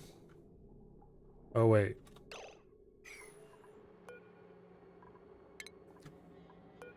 Okay. Let's just heavy watt this up.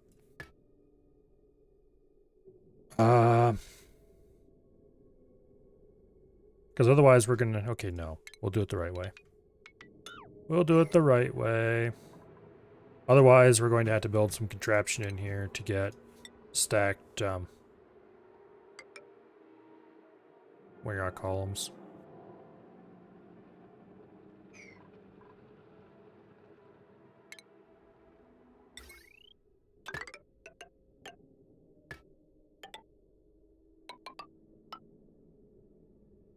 Okay, power transformers. Boom. Boom. Boom. Boom. As soon as most of this is, all this in here is built and all this is cleaned out, which, speaking of, let's ratchet that up.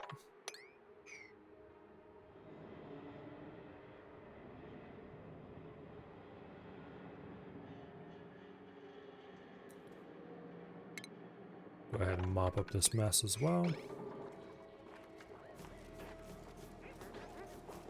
Invalid construct. Oh, that's this they're complaining about. That's fine. You can just complain about that.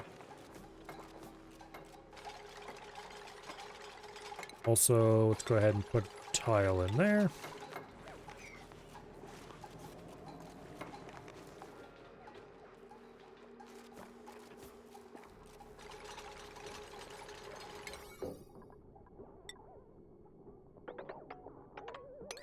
Get that built quickly so I can seal this. And then we need to get the ethanol up here, which the ethanol will come off these tanks. Oh, this is going to be exciting, isn't it? I can tell already.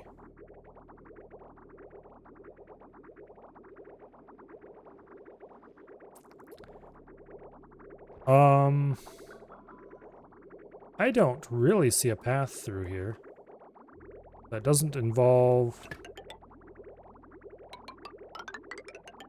an absolutely excessive number of bridges.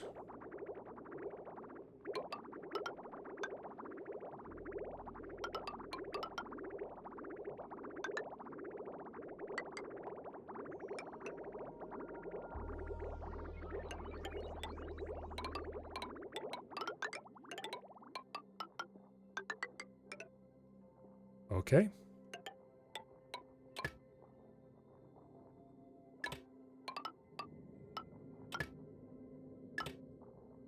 That'll work, I guess.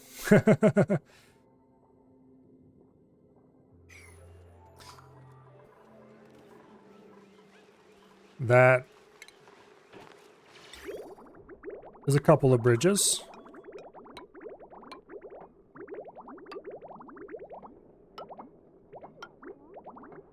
This is going to be a pain in the ass to remove when I'm done.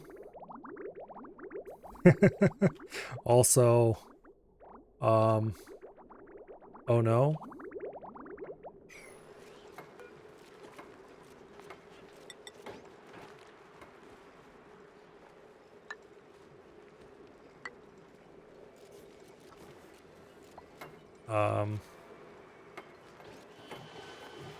Yeah, I'm just not going to look at that anymore. I'm going to pretend it's all just fine.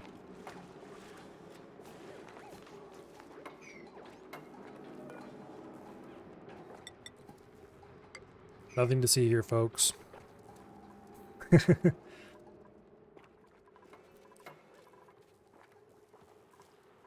Nothing exists below this point.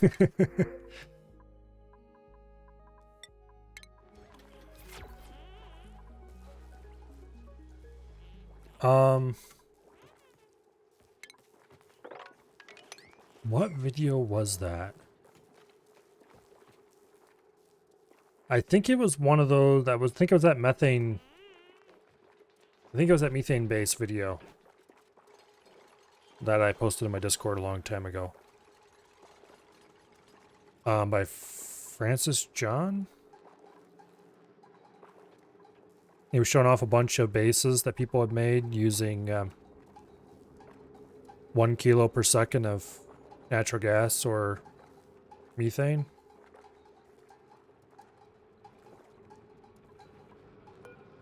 As the only input. And there was one that just had some kind of disaster of a pipe area in one corner.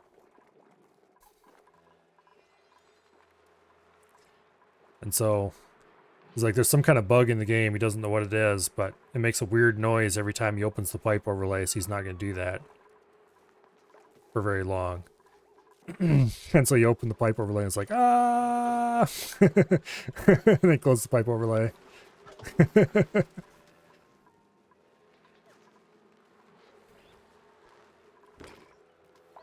I did think that was probably a little bit worse than this, but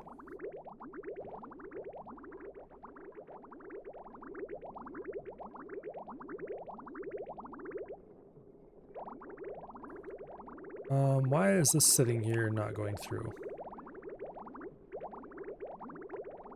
Oh, because it is going through.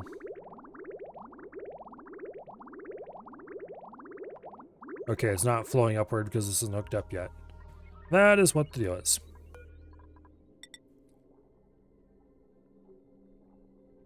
Boom. Okay. So this should allow us to fill this storage tank.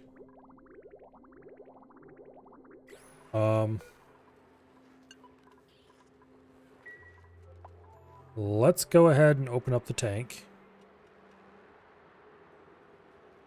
Oh, we have to replace all this water with, we got called as well, don't we? How are we going to deal with this problem?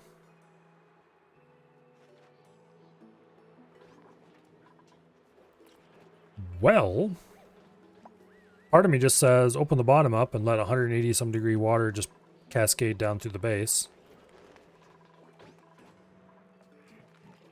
Because what's the worst that'll happen? It'll end up out here. Here. Actually, whoops, no. Stop mopping. Start mining instead. I thought I ordered you to stop mopping. Wrong tile, there we go. There we go. Just let it flow down here and form ice.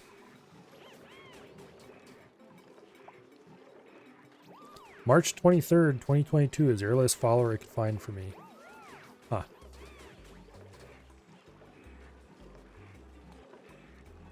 That would probably be pretty close to when I started.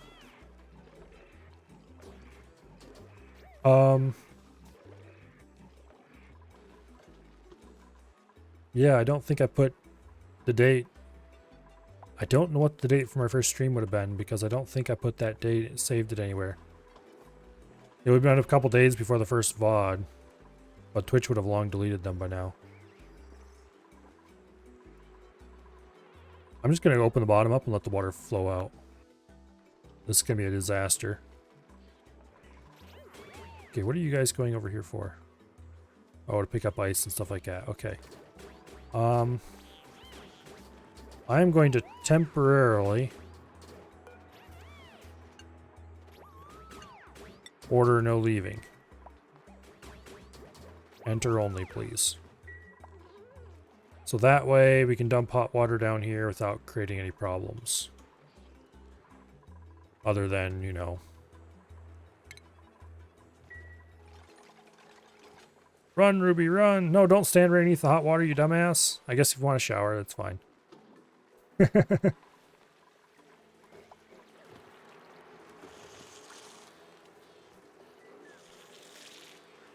This is about to become the floppy. Let's deconstruct that too. Yep. It's the Flopatron. And there they go over the edge.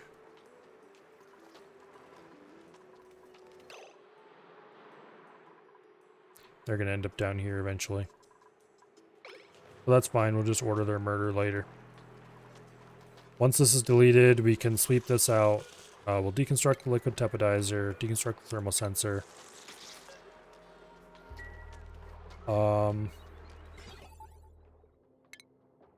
Deconstruct the automation wire.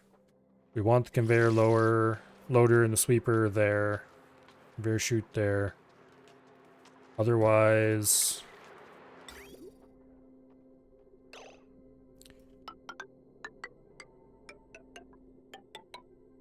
do like that.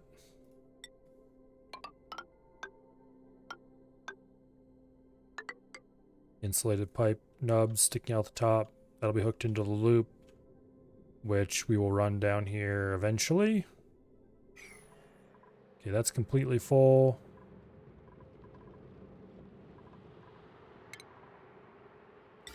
Now, let me think about this. If I can reuse some pipe, that'd be awesome.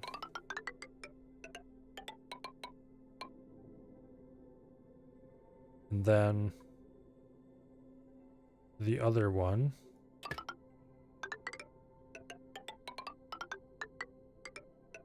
goes like that. And then we will snip that.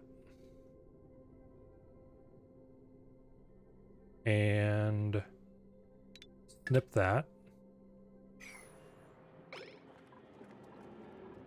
And that should do the job, I think. Remove the liquid bridge. No, that's not how you do that. There we go. Remove the liquid bridge.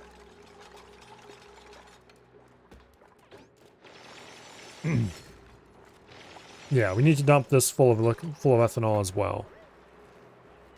And I want to make a few other minor changes while we're at it. So, let's go ahead and add a creature sensor, so I can tell how many creatures are in here if it gets more than one or two. Like tell how many eggs and stuff like that are in here. There we go. That can go right there. And then we need to sweep it out. And then we'll rebuild this side, and we can put a bottle emptier up here to get the ethanol in.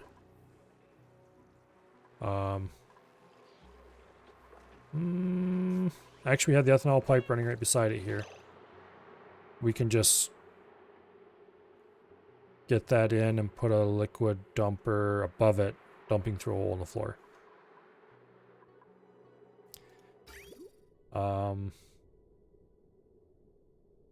That'll be a bit of a pain in the butt.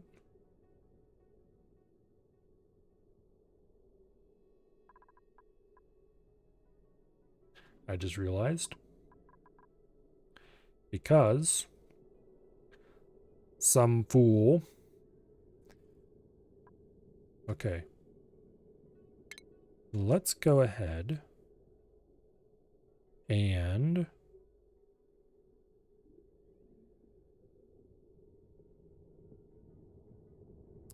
cancel those.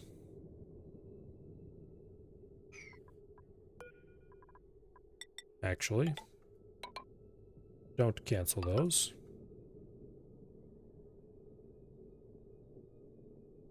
And let's just put in liquid bridges right here.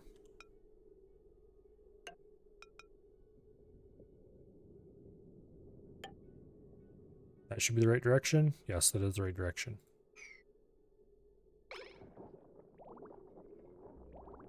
Okay.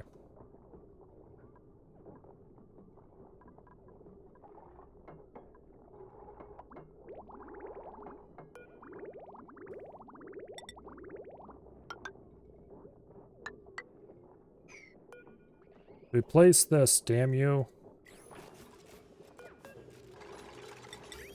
Okay, now they're doing it.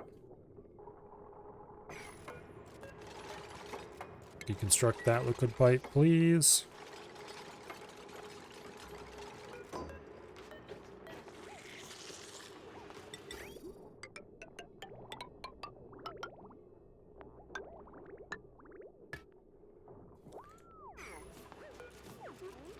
Deconstruct that insulated tile.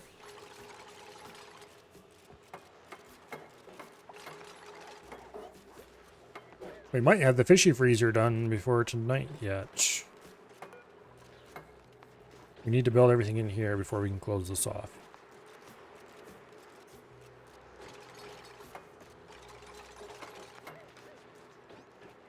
Okay, we should be able to close it off now.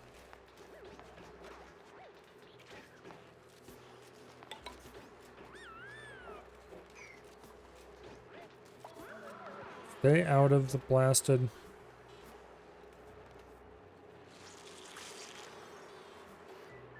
Okay. Anyway. We will dribble the ethanol in from above. And we're going to have to deconstruct that to make room for the ethanol dribbler.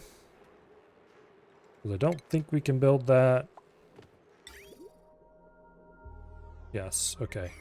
This block basically doesn't do anything anyway.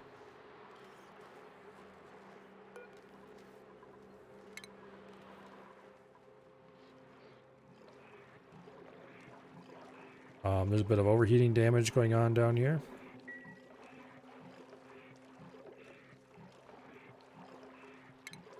Go ahead and order a bit of Pacu murder.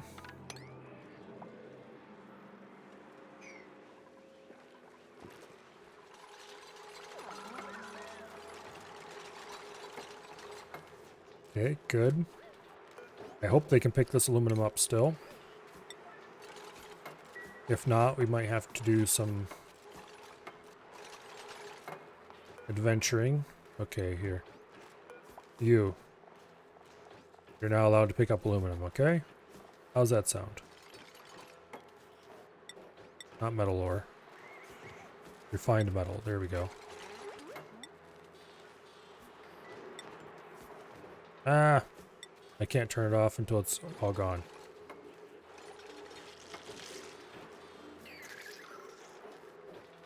Okay, there we go. Now, put a liquid vent on.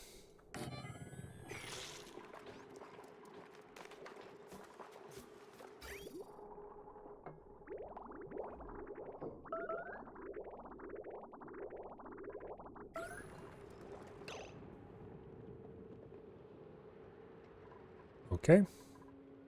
I I forgot a very important step.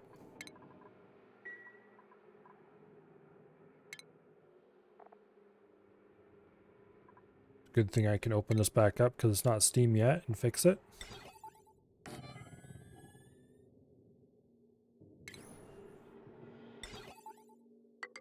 I would be very sad if I had realized that I forgot this much later. Why is this not providing any power? Because this should be powered and running.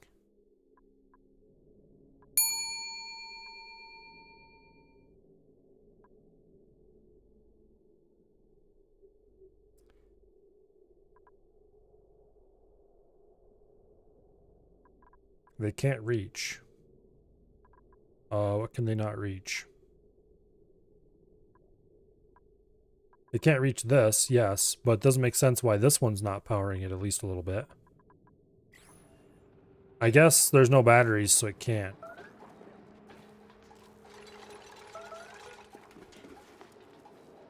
Well, now it's missing a tile, so it doubly can't. We're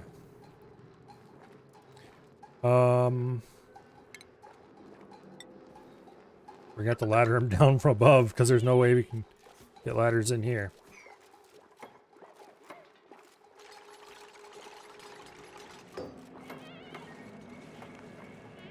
Okay.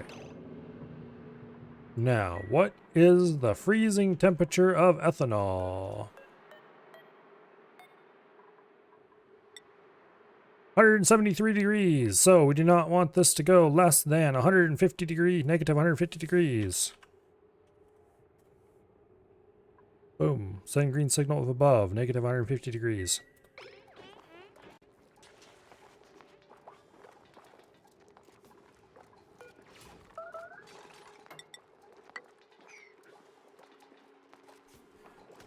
Drops 25, so what was it again? 173. Okay, so we probably want to do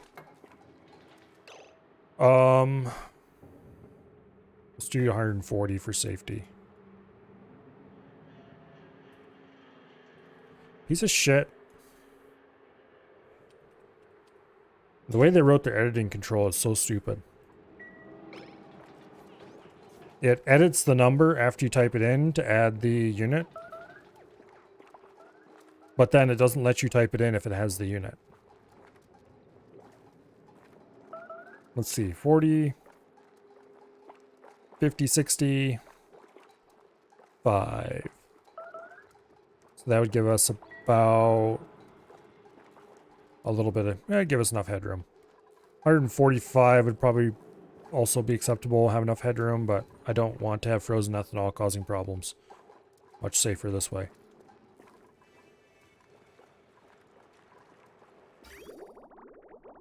Okay. Now, we do have a bit of problem here. Namely, that we're almost completely out of ethanol.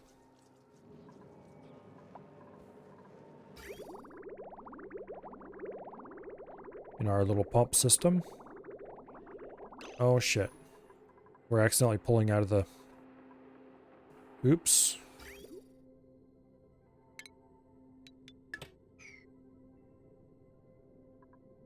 Okay, we're fine. I don't want to empty that tank into the system because I'd like to have a little bit of extra ethanol in the tank there just in case. But at this point, we have successfully used up all the ethanol. Heavy watt on the bottom and conductive wire on the top. For this, you mean? Oh, so I do. Damn it. How did that happen?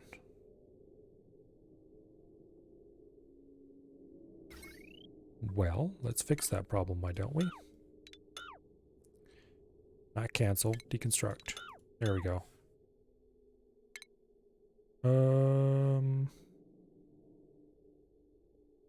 It's the same on both sides. Damn it.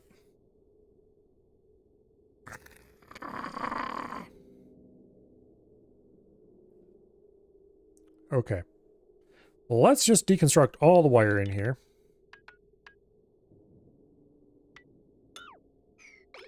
And we'll worry about this problem later. Like, as soon as it's gone and I can look at it clearly. Damn it. For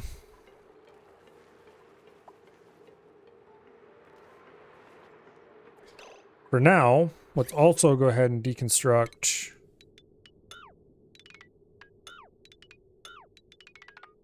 this monstrosity.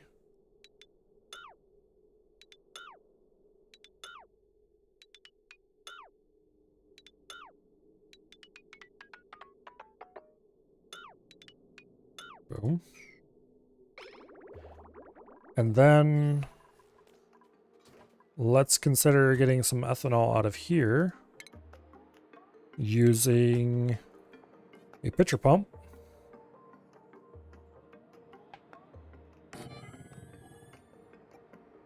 And put a bottle opener over here. And auto bottle ethanol.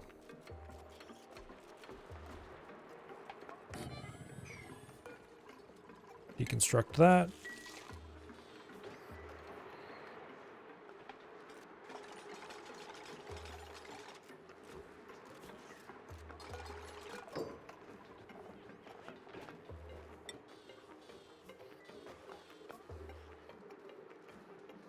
Let's get rid of those metal ores.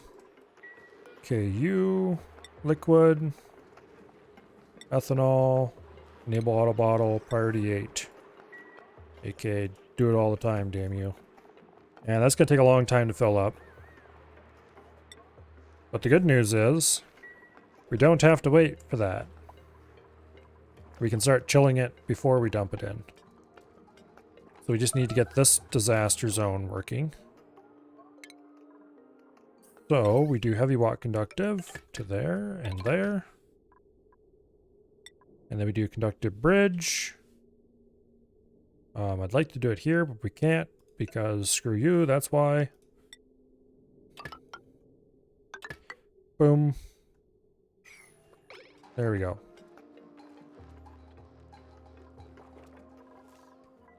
So that'll get the ethanol out of this. And leave it just different flavors of water. We definitely do not want to pull the ethanol out of that. We can pull ethanol out of here and there, though, if we have to. Matter of fact, for this one, it might make sense to just cut a hole in the bottom and let it flow out and sweep it up. Although if I'm going to do that, I definitely should turn off ethanol dumping here. Boom. They're still engaging in Paku murder down here. I should remove this carbon skimmer. We don't.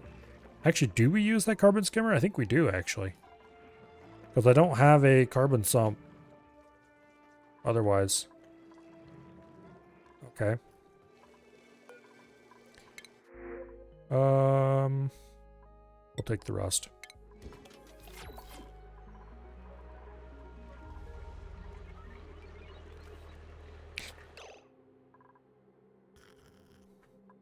Another important step forgotten. Shut that off before it gets too much hotter in here.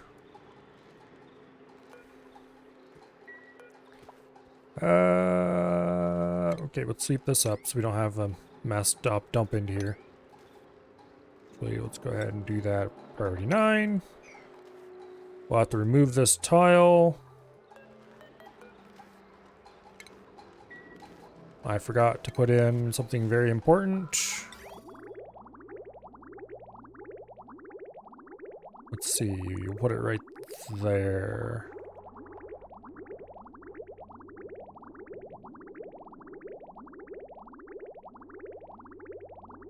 Why do I do these things to myself? I guess we're gonna have to do it over here because otherwise we can't get it down in.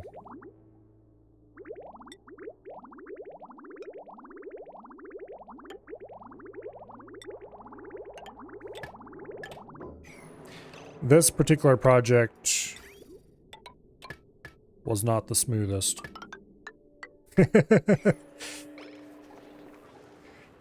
Assuming wood is acquired from a domestic arbor tree, the ethanol distiller converts 1 kilogram of polluted water to 2.4 kilograms of ethanol. I probably should start running domesticated arbor trees, because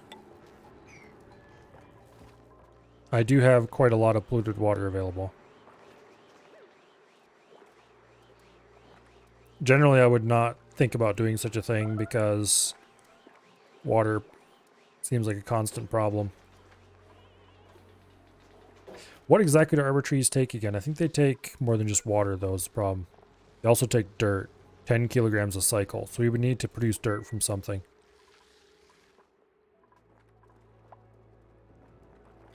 Not sure. I know there's renewable dirt methods. I'm just not sure what they all are.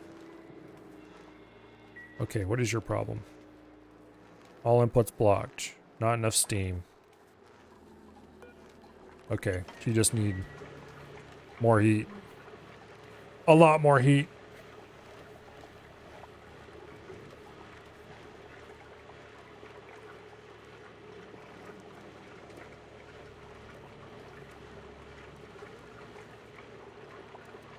Gonna take a while to cool the tank down. But when it does, suddenly this will become quite chilly. Before I close this up, I'm going to put a single piece of automation wire right there. So this thing stops complaining about not being connected to anything. I have tons of wood currently. True.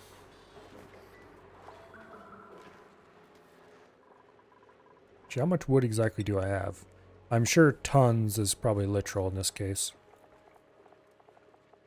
But I'm kind of curious how many tons.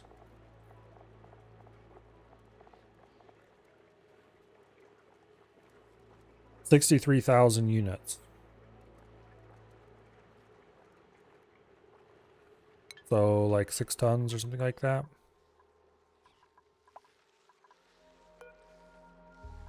Yeah. Because each unit is 1 kilogram.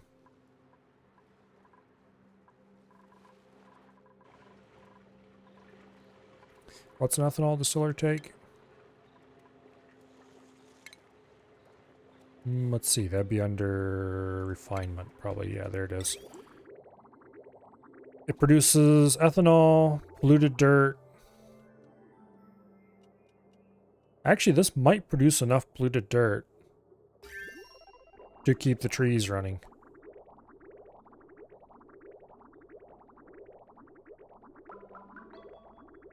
I think the way to produce the polluted dirt would be to... okay, the way to... if you want to do trees sustainably, we want to farm a lot of stuff that we can then let rot to produce dirt. And then we want to take the polluted dirt and run it through... don't think it's this. Either let it off gas or compost it.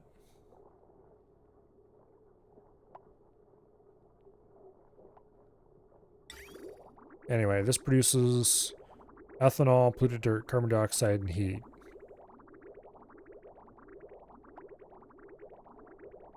Lumber input.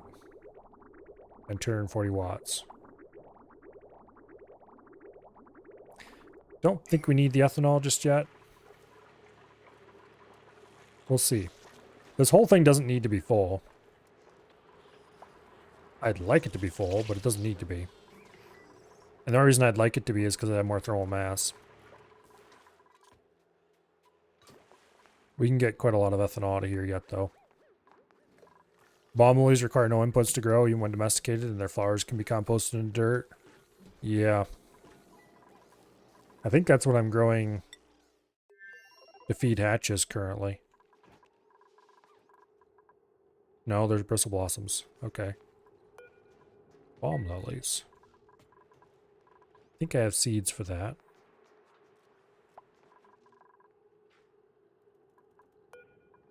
I'd have to build a farm plot to look at them. Yeah. Anyway.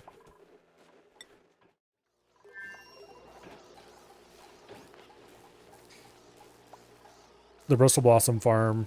Well, exactly what I was farming is partially determined by the original survey's allergy issues.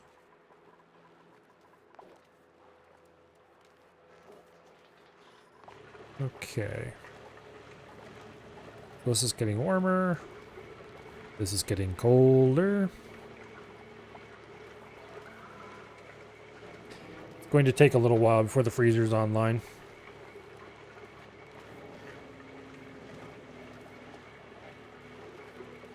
You know what?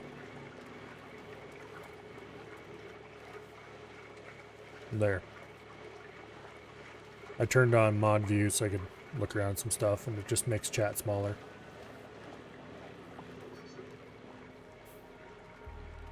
I need to get another monitor so I can display chat larger without also obscuring Discord.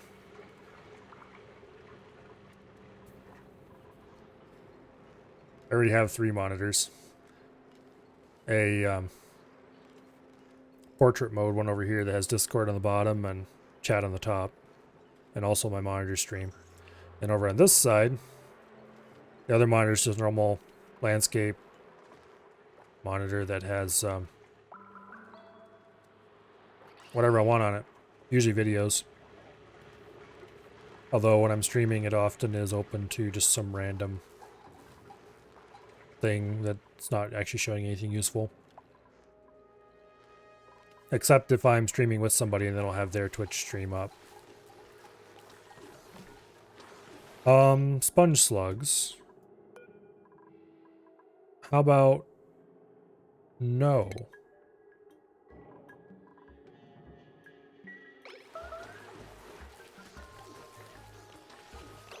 How about we just kill those? That sounds like a great idea to me. How about you? Why in the heck do we have sponge slugs? Knock it off. Nobody's gonna come over there. Let's pick a nice young slug.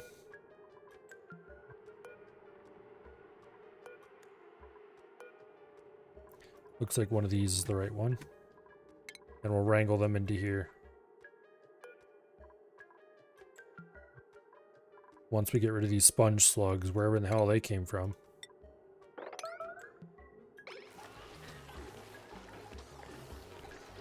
Murders!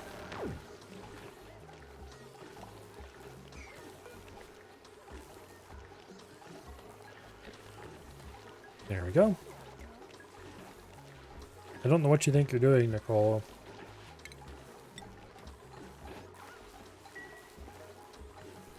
Got stuck calling a slug that could never come.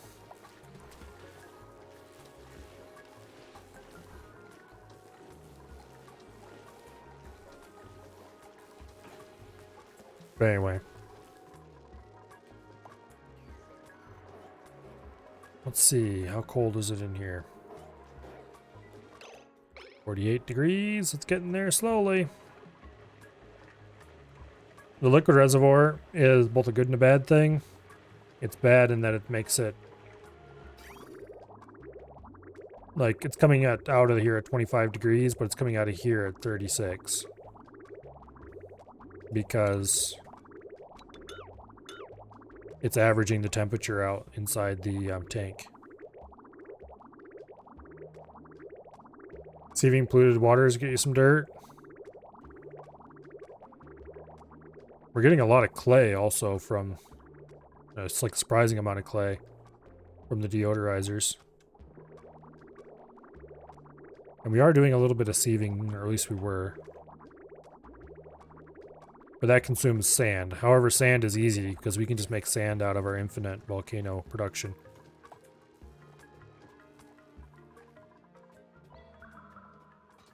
Of which we are never, ever, ever going to run out.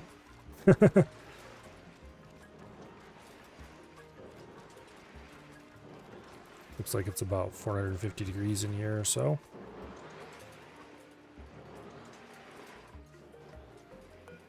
currently dormant. You're going to erupt in 4.6 cycles.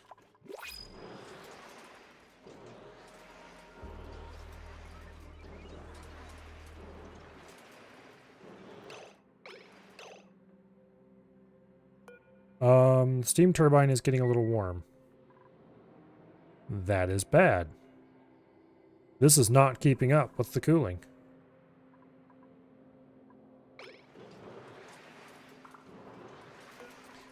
Let's stop introducing heat, why don't we?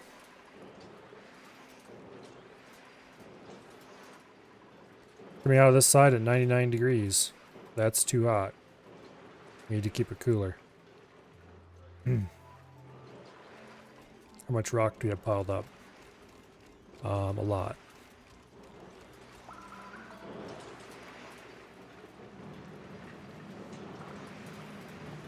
Yeah, probably should have made it a 2 aqua tuner system. It's far too late to retrofit it now, though.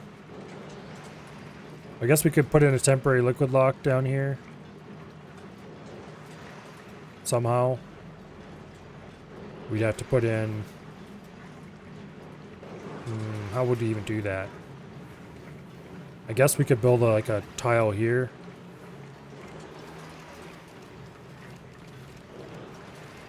Dumping... No, that wouldn't even work.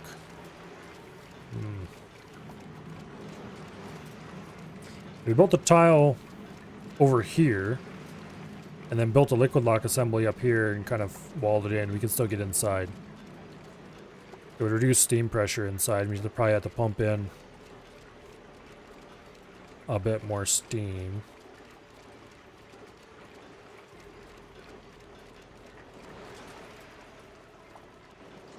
I think these could probably take the heat of 2 aqua tuners. Anyway, we just need to stop introducing lava for a while and let this cool. Because we can't let it get this hot. It's just too hot in there right now. And we need the loop to cool. So it's not 88 degree water in here anymore. Yeah.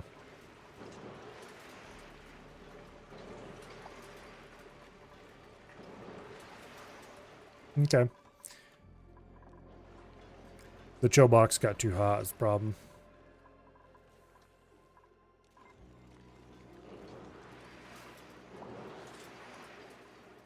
We probably need another steam engine or two on this.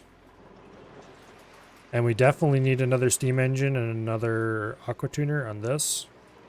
Maybe not another steam engine, but definitely another aqua tuner. Or we could put several more steam engines on this and get their own aqua tuner. But neither of those is going to happen because of space constraints. Or set up a new area with an additional aqua tuner above the steam turbine. Use that to cool the entire line. We could just build another heat box up here and run the coolant through that as well, yes. That's not actually a bad idea.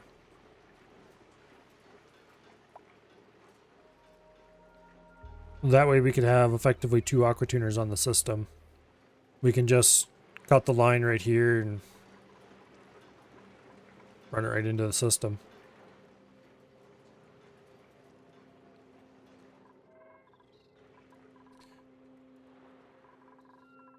How are we doing in getting rid of the ethanol here? It's going.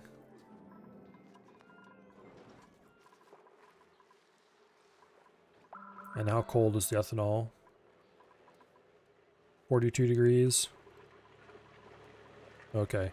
Problem is ethanol is not a good coolant.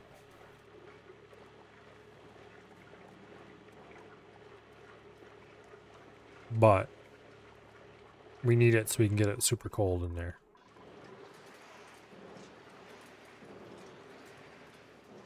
Yeah, let's go start drawing this out while we wait for the system to cool. Let's see.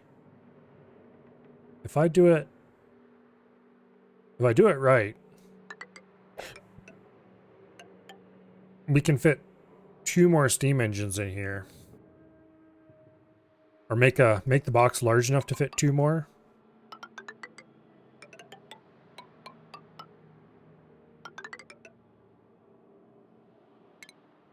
No, this is too tall.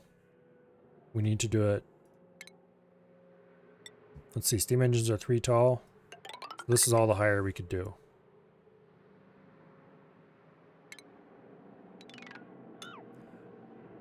So we can do like this.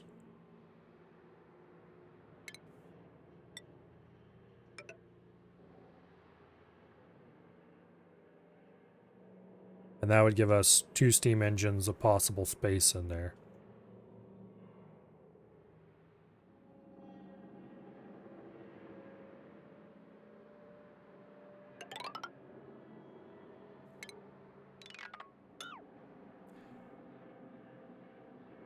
Okay.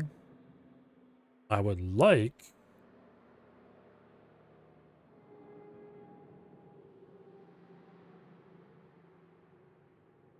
if I could do it down a block. However...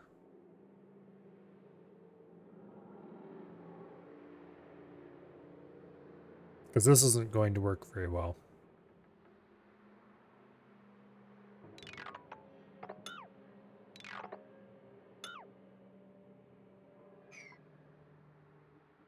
Let's just do it right on top of these other steam engines and only make it big enough for 1.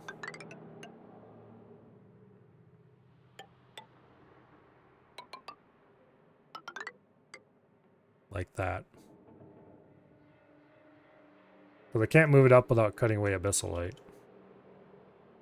I guess that's not the worst thing ever. It is a vacuum. We don't really have to maintain that skinny little bit of Abyssalite there. Yeah, we'll just move it up. We'll put it right here.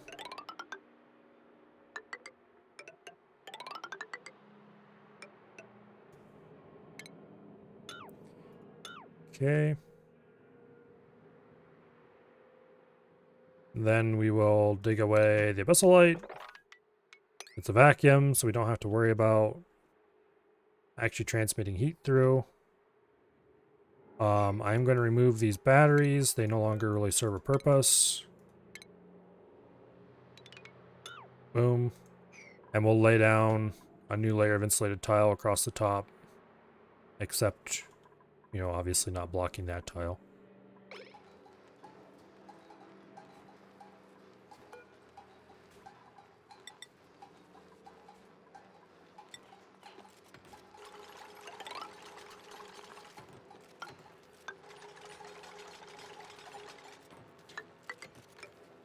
There. And later we can just lay a second layer down if you feel like it. But this will help ensure I don't accidentally drag a wire through here or something and destroy the vacuum. For now I'm going to do a single steam engine. Although...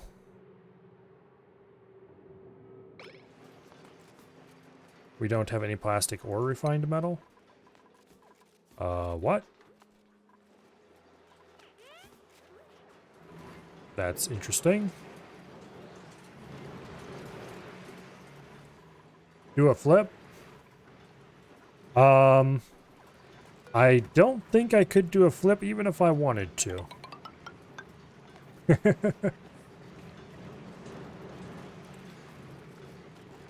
Yeah, we'll send some plastic through.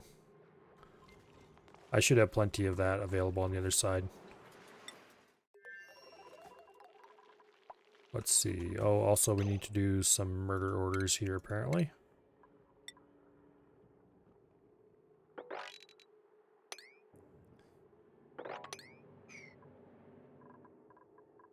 Okay, I always look for this above where it actually is.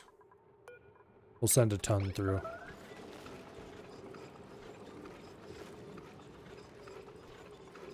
That should be enough plastic for future.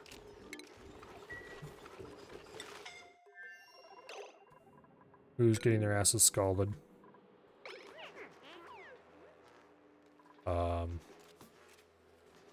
Okay. Let me guess, you used some piping hot igneous rock to build something.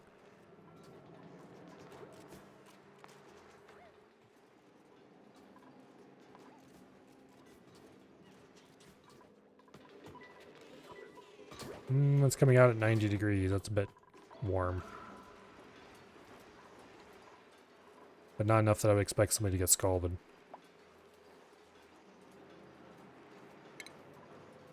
Okay. We're gonna have to build a whole new set of power transformers for this too. Why am I building this 2 steam turbines large?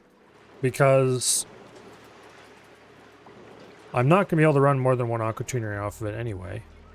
I mean, unless I could, I guess.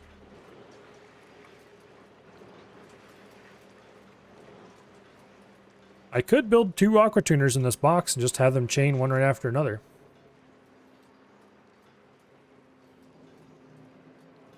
Go big or go home, I guess. The cooling loop is going to come out cold one way or the other. That would give us 75 degrees worth of temperature drop over the length of the loop. I guess it would be coming out at freezing cold no matter what happened.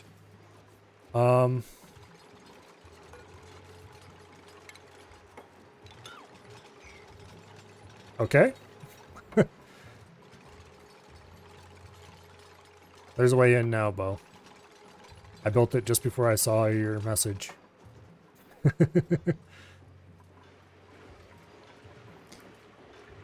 Yeah, this will keep running even if the aluminum volcano stops running.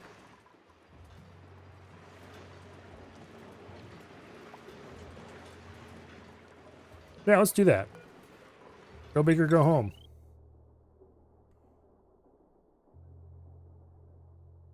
We'll build them out of aluminum.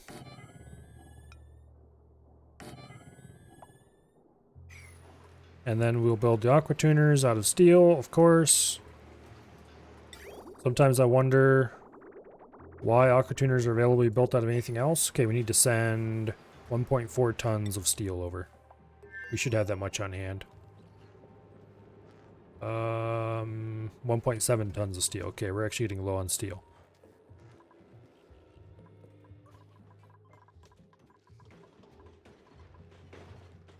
Insufficient refined carbon. Okay.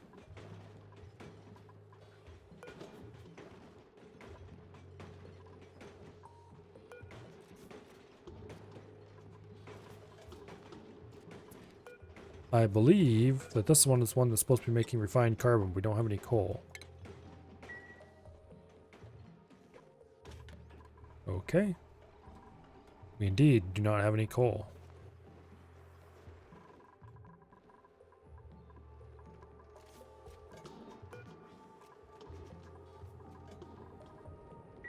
All right.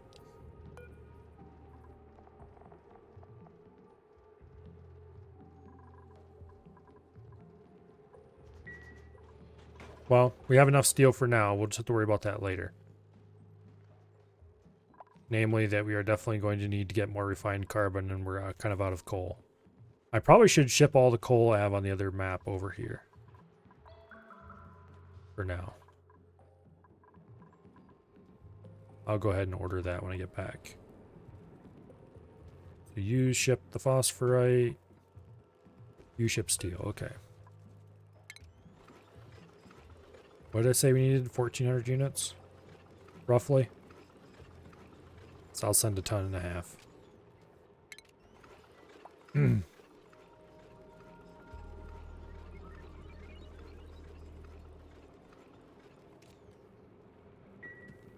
Okay, that's 1 ton. We need to wait for them to deliver some more. Meanwhile, let's go ahead and order them to ship all the coal they have locally. Which I don't think is much, but it's more than 0, so we'll ship the coal.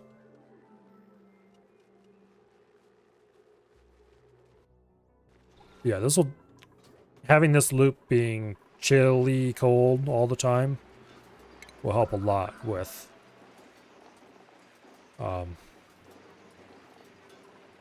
It's under utilities.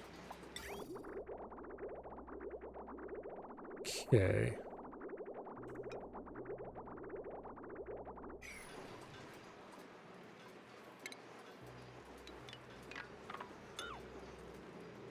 Oh.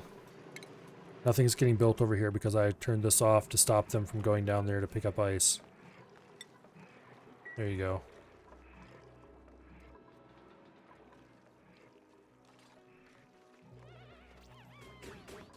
Alright. Also, I should make 2 more suits to replace the ones I removed. Okay, work can now proceed.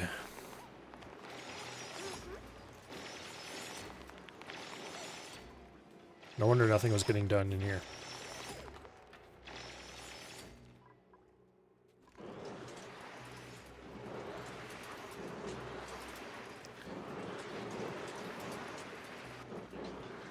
Yeah, we can't dump any more heat in here until we get these running full speed.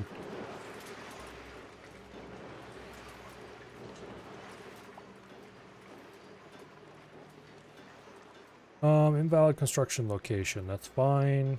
Flooding, that's fine. Printables, who cares? Overheating damage, I know. These are all fine. Yes, I know there's no research focus. And stop whining about your long commutes. Okay. I should build transit tubes all over the place, but we would have to build transit tubes to here and then transit tubes from here to somewhere else. And building transit tubes from one side of an Atmo dock into here would not be the dumbest idea ever, I guess. That sounds like a large project for future Milo, though. Okay, so we want to input on this side and output to that side. We'll do the same over there. Water dumping will happen.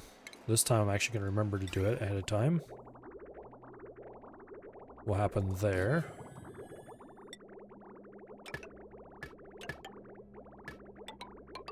Like that. Each one gets its own little pipe, because otherwise they will clog. And then we need to put the bypasses in. I'm going to run them below.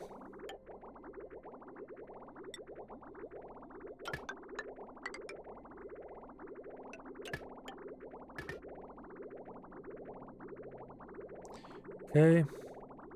This is the output. We'll run like that. Right here and right here will be the thermosensors.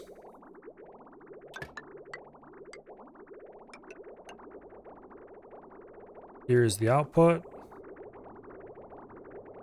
I just realized I'm putting these in before the volcano.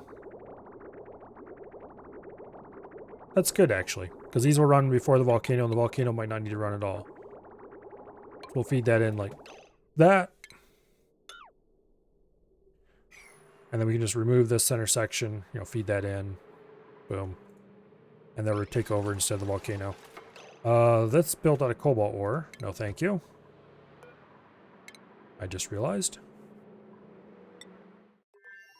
Let's go send our next half a ton of steel. And that should be enough steel to build the whole thing. Okay, the aqua tuners were flipped. Build them out of steel.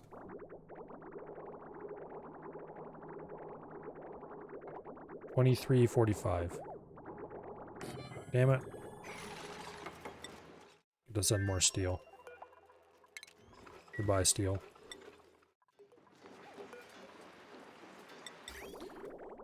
Okay.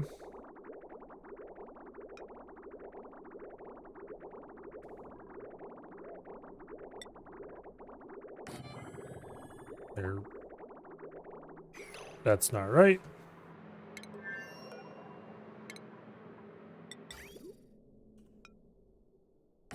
They're flipped. There we go. Now that darn well better work.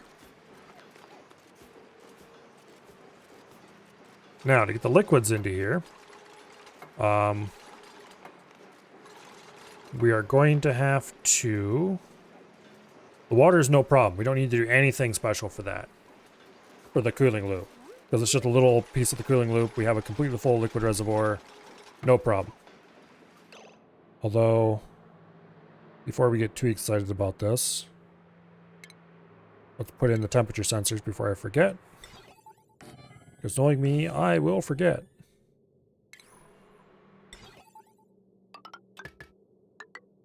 There.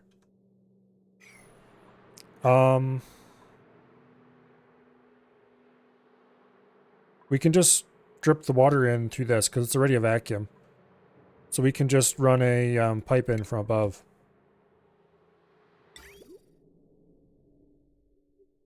Just pump some water out of any old thing up here and right in there. I'm going to put insulated tile across there. So I have double thick because why not? And then we can just run a pipe right through it. There's the fill pipe. That will allow us to get as much water as we could ever want in here. Now we just let it all build, seal this side, hook water to the fill pipe. We're not going to pump water out of here. Where am I going to get water? Oh, right there.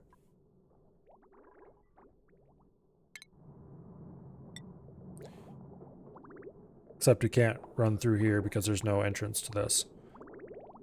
So we'll have to go up and around.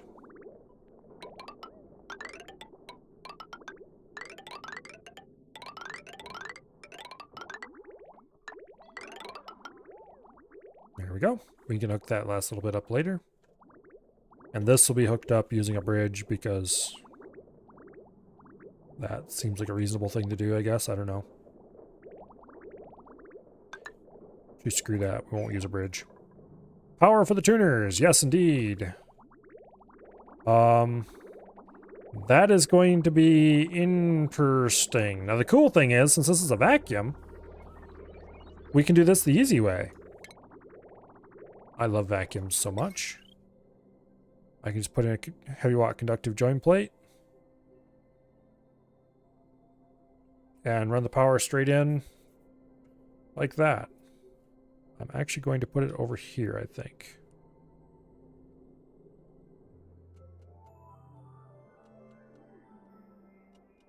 So I can do this without... It'll cost them a little more aluminum, but that's a price I'm willing to pay.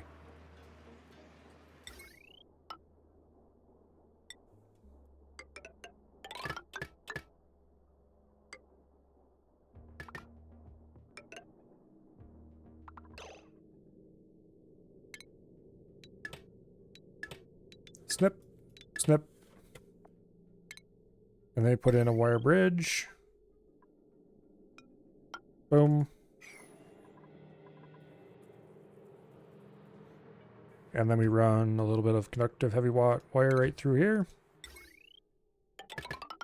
So I don't have to try to run, what would it be, 4 transformers on 2 separate lines? Yeah, power loop detected. You know what you're talking about. There we go.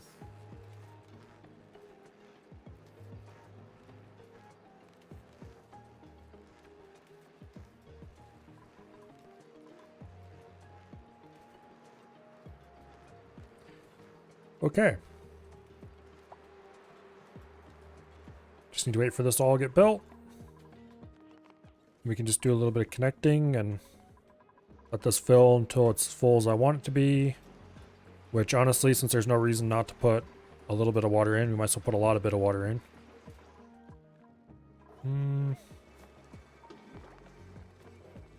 Don't actually have that much water over here.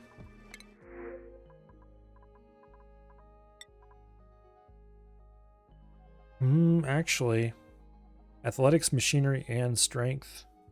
No, they require light to sleep. Why is it the good dupes always have something terrible wrong with them?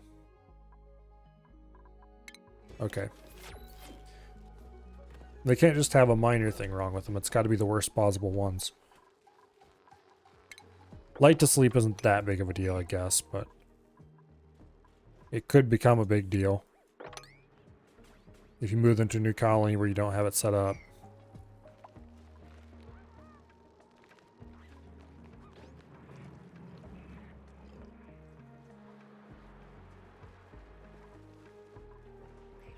Okay.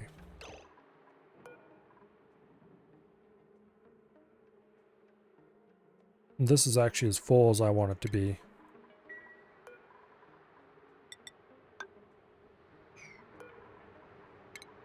Because it's...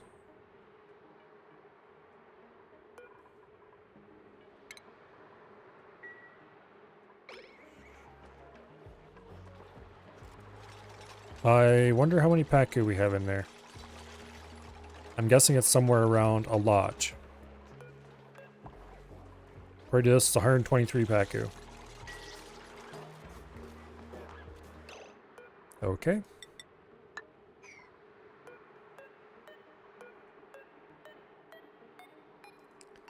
There we go.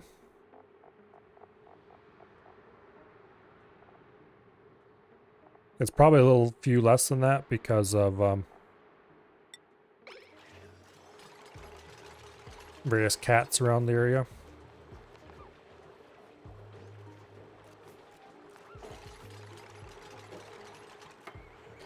Okay, it is now completely full of ethanol and Paku.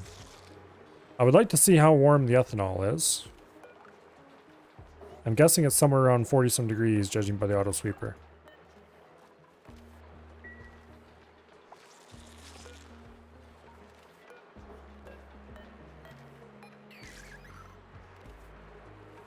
Damn you little bastards. There we go. 38 degrees. Okay. Coolant is 25. It is getting colder. This still has not turned into steam yet, but it's getting closer.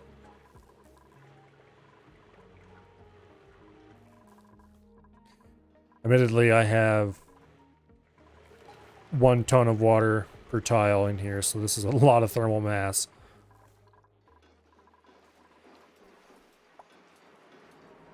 Way more than anybody ever needed, that's for sure.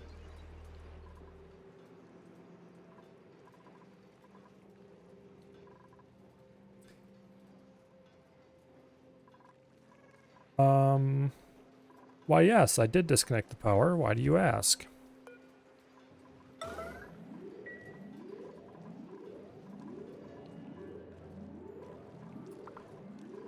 Well.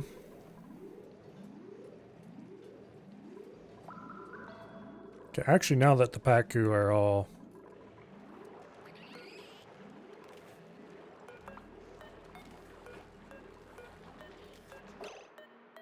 Let's pause so they stop moving around.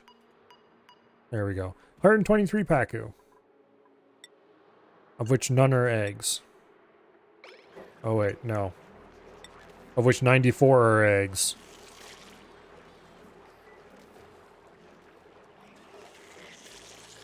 Okay. Let's try to get these things dead as quickly as possible, okay?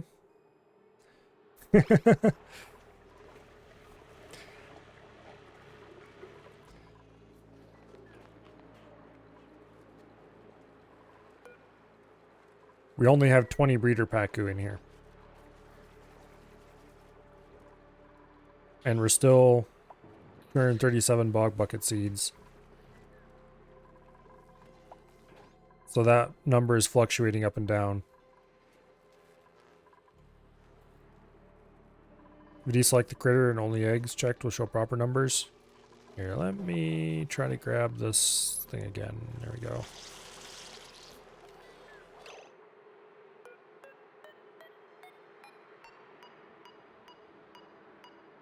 There we go. 98 critters. 28 eggs. Okay. So I got it backwards. 126 total. That's less than the main settlement, but for no longer than this has been running, apparently the second you get a tame Pacu, it goes insane.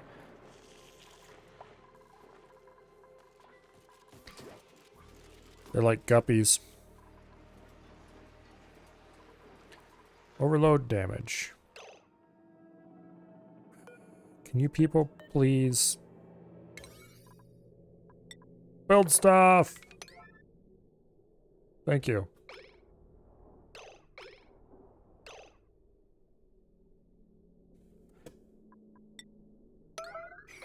And that tile's an actual emergency.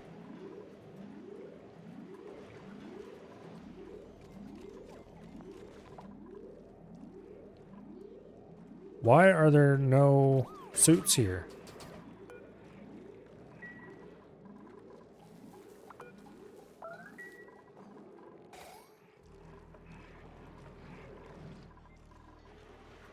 There's only like 1 or 2 people in there. There should be more suits. Also, like, this dock is awaiting delivery for a suit. Where's that? Here. Probably help if I raise the priority a little bit. So they actually deliver the damn things.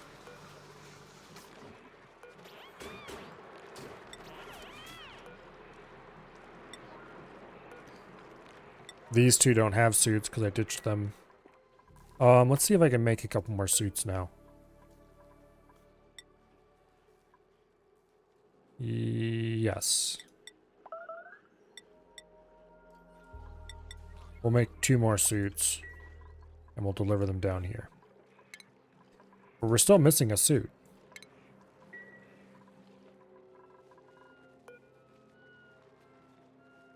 We have one in here. Why? No.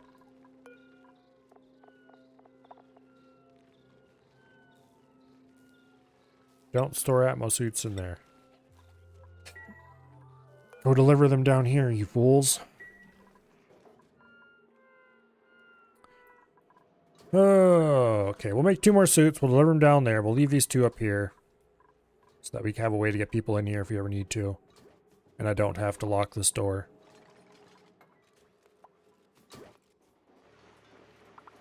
Getting quite a pile of magma here. Okay, these look like they're finally running cold. Or cooler, I should say. They're still a bit hot. This is still quite hot. And the rock is coming out pretty warm.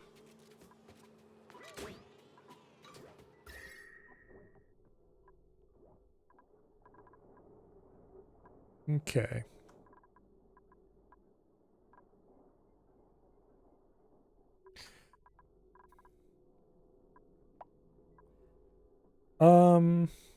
Yeah. Vacuum has this minor problem that nothing ever cools off. But otherwise, it's really good. Okay, we've got that to finally stop destroying itself. Am I missing anything? Obviously, we can't set the temperature settings yet. But they'll all be the same.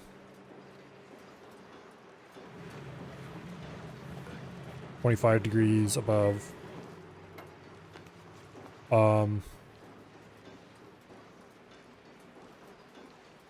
Power hooked up. Automation wire run. Water return. Fill.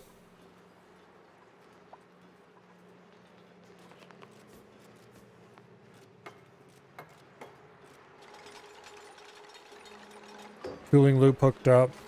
Almost. We just need to drag between there and snip here. I don't think I'm missing anything.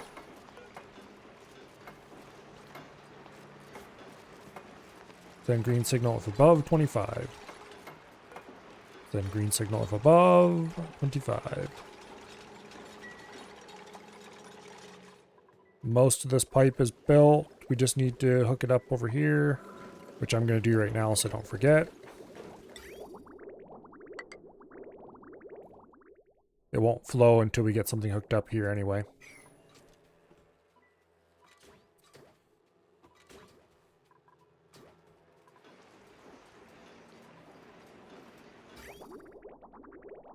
Yeah, we just need to drag a pipe between there and drag a pipe between there. When they finish building this, or, close that wall, of course. We can count on the vacuum making the heavy watt plate be insulating. I think it's good to go. They just need to build it. No liquid output. Okay, well you have one planned. It just isn't built yet.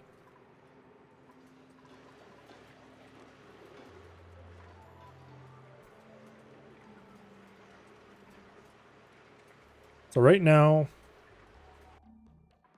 the cooling loop is coming in at 110 degrees. After this change, it'll be coming out at like 25 degrees. 20 or 35, something like that.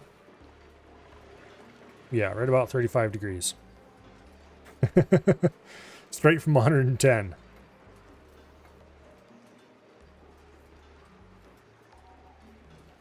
Needless to say, most of these aqua tuners aren't going to run very long. But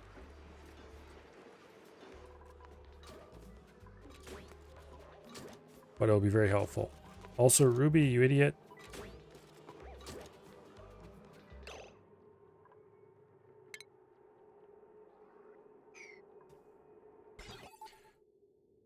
Here. Let's facilitate your stupidity.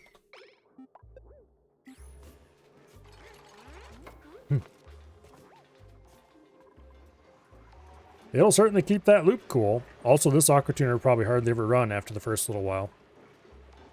This should freeze relatively quickly, because it's going to be getting super chilled, polluted water flowing through it all the time.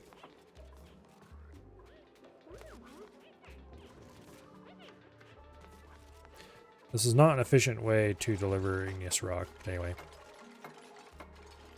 because it trickles out 4 at a time.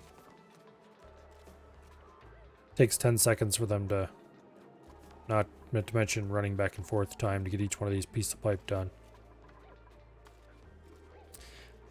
Oh well. Dupes will be dupes, I guess.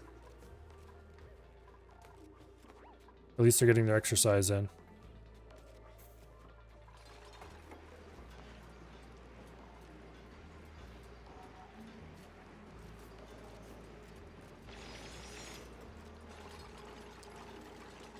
Dupes are duping. Sounds about right.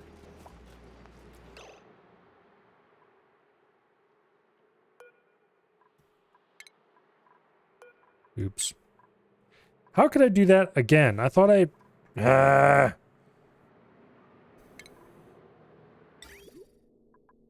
Steel. And flip it. There we go.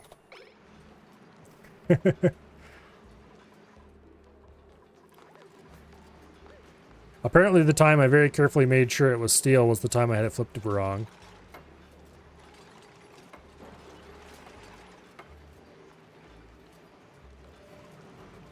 Oh well.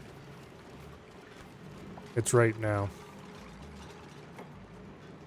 Go ahead and sweep debris out of there.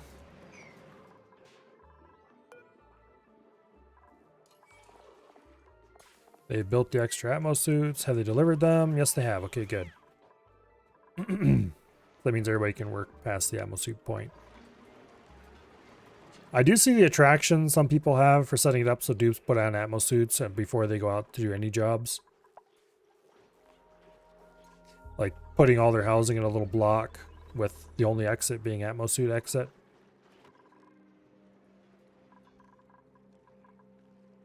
I refuse to do that though. Yeah, unfortunately, you can't blame the dupes for the cobalt. No matter how much I wish I could sometimes. Well.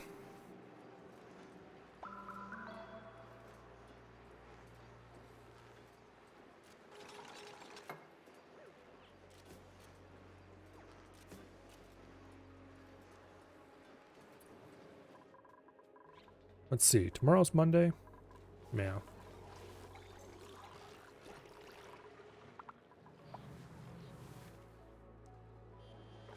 Yeah, I on a radiation asteroid because they're dying from radiation. That might be a little different, where everything outside is hostile.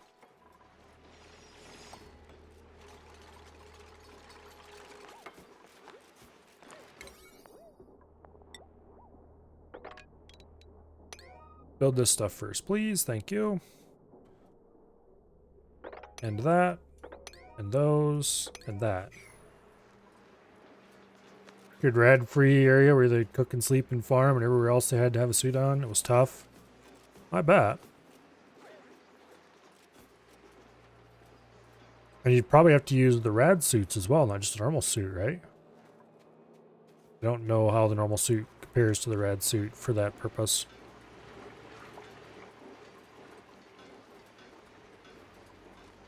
I know there is a rad suit as a separate item, so I assume it's way better. Yeah, and that'd require you to have lead, which hopefully you had available.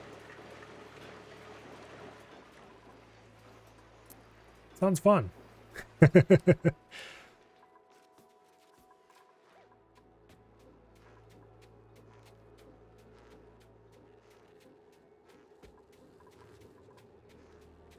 A squeaky puff. I think they suck up hydrogen, is it? Should actually check to see what they... No, probably not hydrogen. It would be... yes, it would be chlorine. Not sure why they call them squeaky. Dense puffs are the kind you really want. Reoxalate.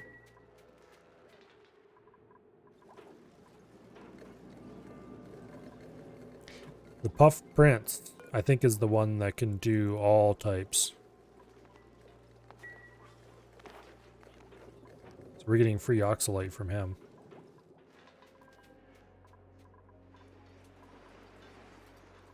Had a lead volcano on an earlier asteroid.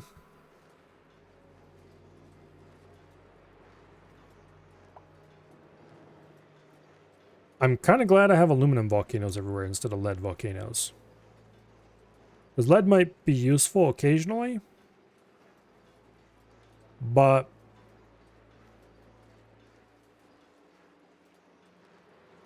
you would definitely have overheating trouble if you tried to use it for anything other than maybe some wiring and stuff. Although I did see a kind of cool use for using lead in a really hot area as a cooling transfer medium. Actually, it was the same build that had this stair step design. They had lead in the bottom of it, liquid lead, to help transfer the heat between the temp shift plate and the material just sitting at the bottom. It looks like this is actually starting to cool down. We're going to run out of igneous rock soon. But I'm not going to turn this on because it's still too hot in here.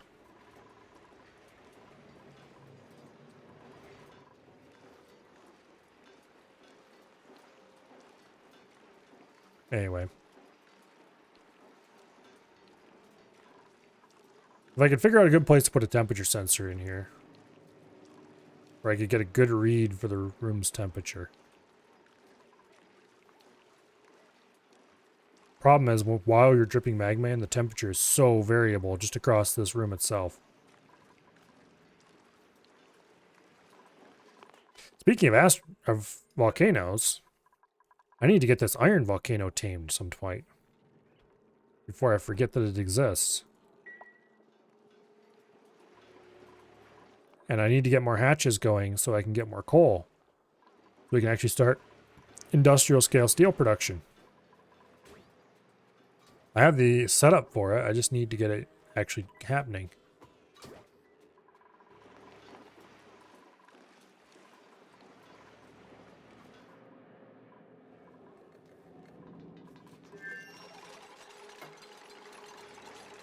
Okay. We're a couple of aqua tuners away.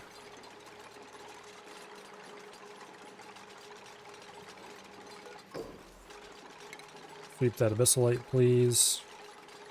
Quickly. And then we can turn on the water to this. I mean, once we build these inside tiles, but... Those are definitely steel aqua tuners. Yes, they are. Okay. Boom. That was sedimentary rock, not igneous rock. Why did I build this out of? It doesn't matter. It doesn't even have to be insulated, honestly, because it's vacuum. Oh well.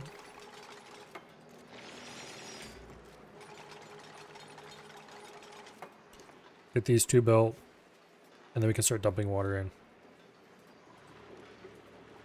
I'm not sure how much to dump in.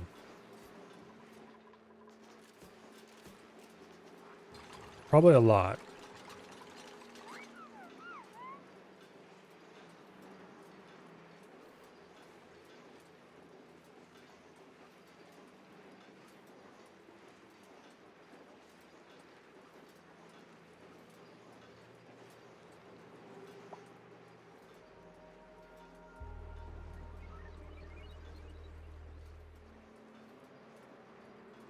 I don't think I'm going to dump in as much as I put into the ethanol cooler box.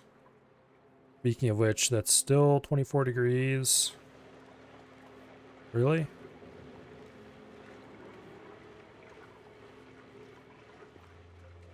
Going back at 43.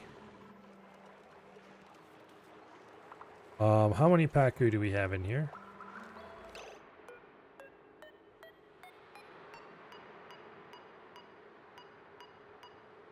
$142. And the ethanol is at 39 degrees still. Okay.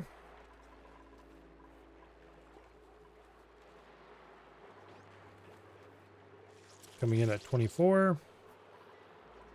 Going out at 43.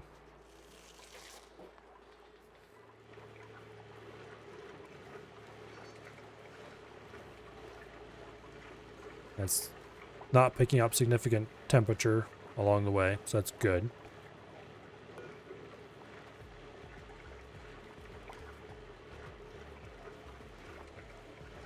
It's just gonna take it a while to get this. Oh, I wonder if the liquid reservoir is part of the... Well, maybe not. Liquid reservoir shouldn't be losing much temperature.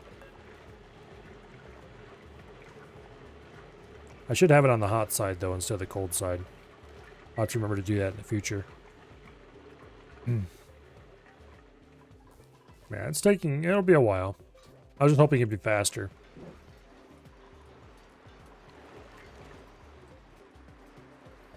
Okay, ready to start filling.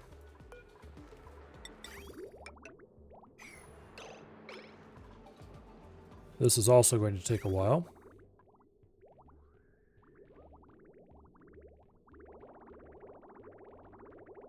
Oh. Piece of shit.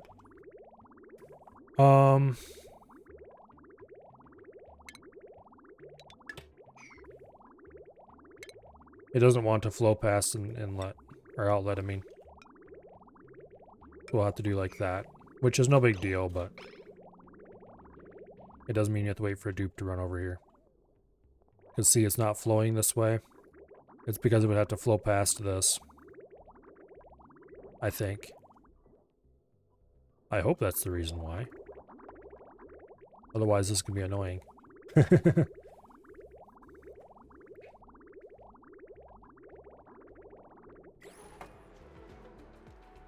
Okay, is it flowing now? Yes, it is. Okay, good. Now, as soon as we start getting some dumped in here,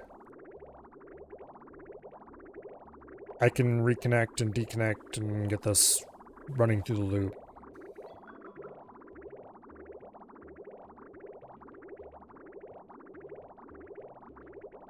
Yeah. Because we don't need to wait for it to go completely full of water before we start. We just need to get some water in there so that these don't overheat right away.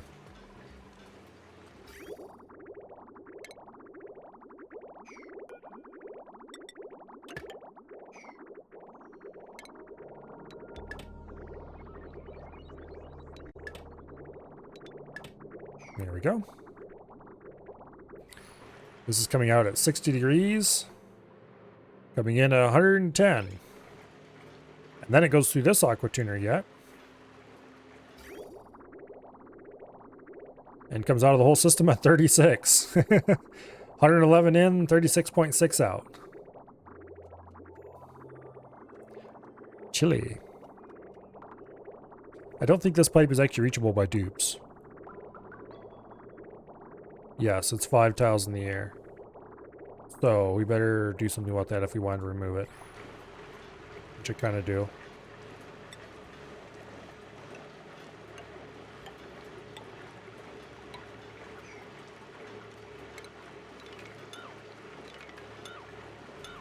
There.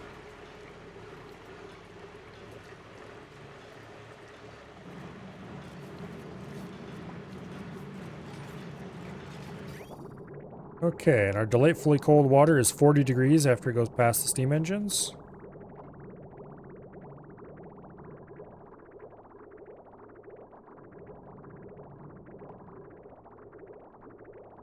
And it goes from 40 degrees to 100 degrees in very, very short amount of time. Gotta take a lot of cooling to get this area cold.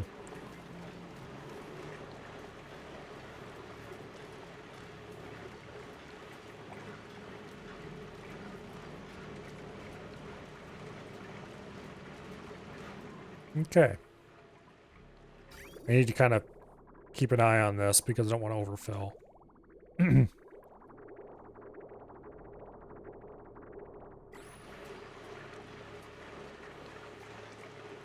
it'll take a lot to overfill, I guess. Liquid vent would probably shut off before then. I'm not sure how the liquid vent interacts with high pressure gas. If the gas can overpressure the liquid vent, I assume probably.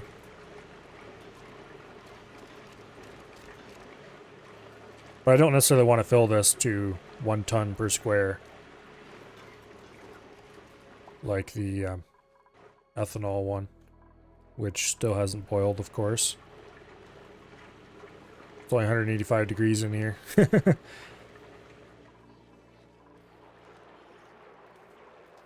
That is all the Pacu in the world.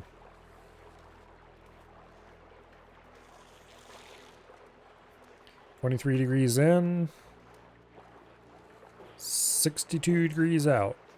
Oh, 42 degrees out. That's the temperature of the pipe is 62.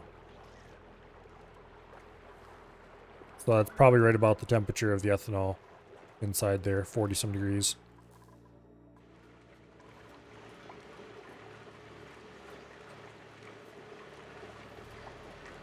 Okay.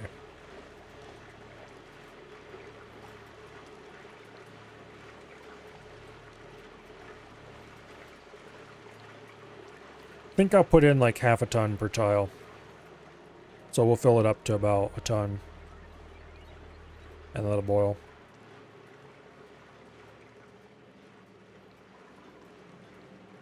There's no need for anywhere close to that much, but that's fine.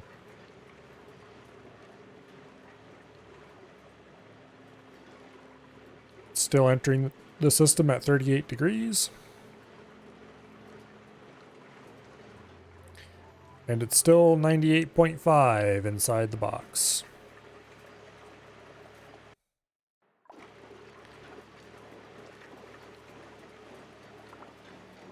These are all much cooler. They're finally not working flat out anymore. We could turn a little bit of magma on if we wanted to. But I would like to like it to get, yeah, I would like it to get colder first, particularly in here.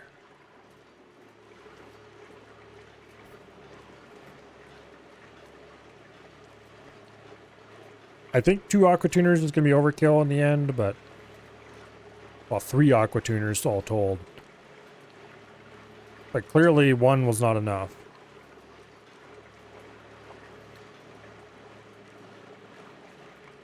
How much liquid do we have in here? 800? That's probably fine on liquid.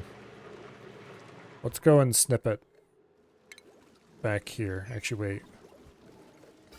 Let's only snip the one thing, not all the things.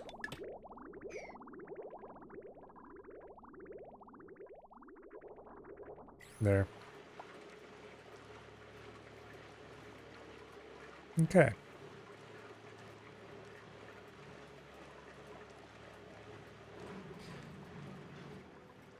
So, important things.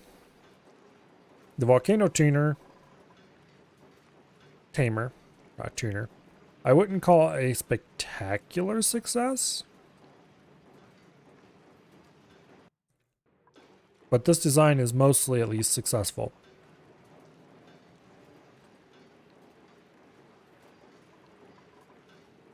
We don't need the stair step cool box, we just need a little one.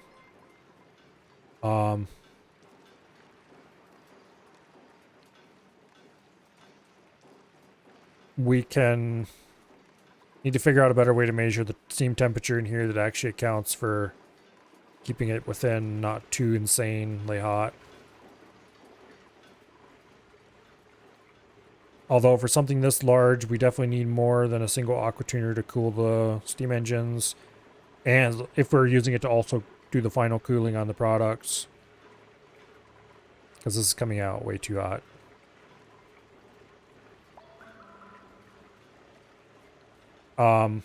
We do not need a box nearly this large. For aluminum anyway. For the rock... let's feed a little bit of rock in.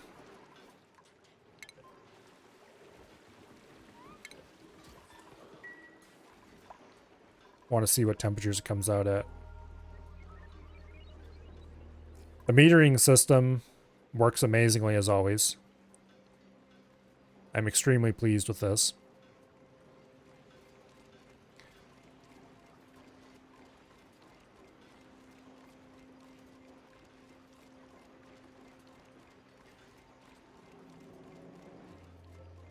Although outputting at a number that is evenly divisible into, or evenly goes into 20. Very important. Okay, so the conveyor rail is coming in at 350 degrees. And it cools down pretty quickly to room temperature. So we could probably do a thing about half this size, assuming it was actually kept cold. But it does need to be, you know, fairly large. And the thermal mass does help a lot. Thank you very much for the follow. I'm not sure how to pronounce that. Zolbion? That's probably horribly mangled. But anyway. Greatly appreciated nonetheless.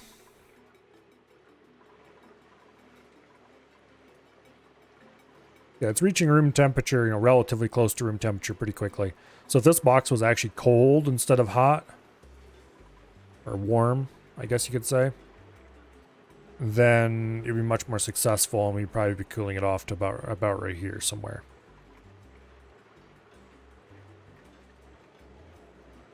So the secondary cooling system, more important than previously thought.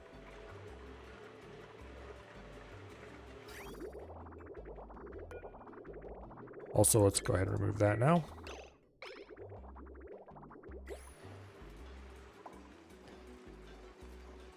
But yeah, the primary cooling system. Another steam turbine, maybe? But other than that, it's overbuilt in some places and underbuilt in others, but otherwise spectacularly successful. I'm almost tempted to open it up and build a smaller cooling chamber?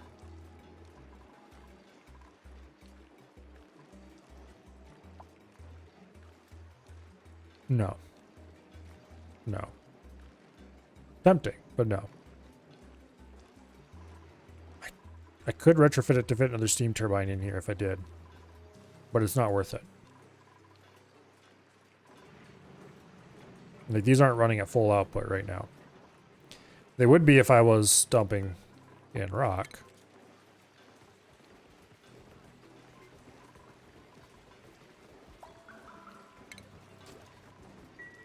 Over a longer period of time. But right now, no, they're not.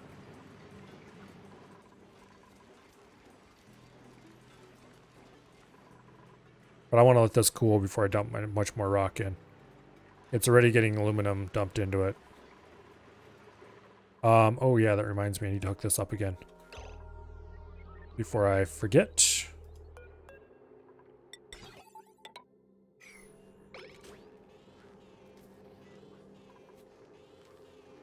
Let's dump a whole bunch of 100-degree rock into here.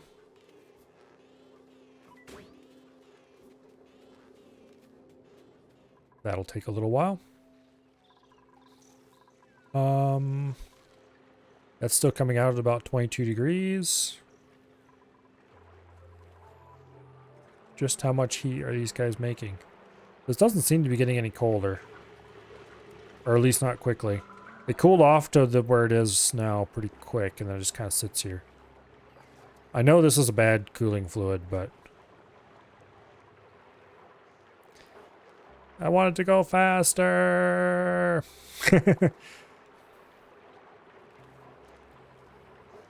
Oh well, I'll get there eventually.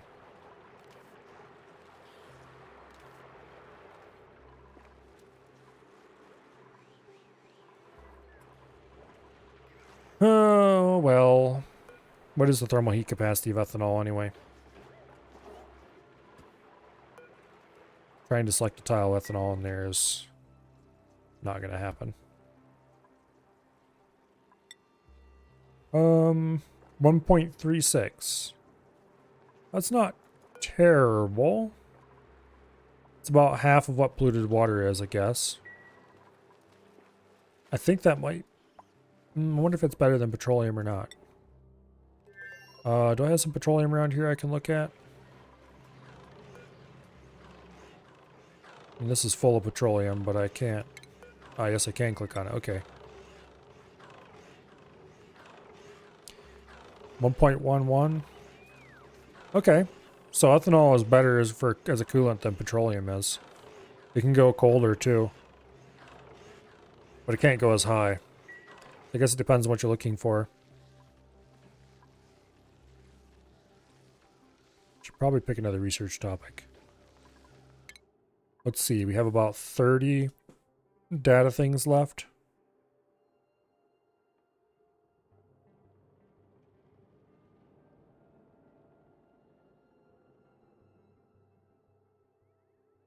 We should probably get something rocket-like. It looks like we can get any tech in this category. We get jetpacks.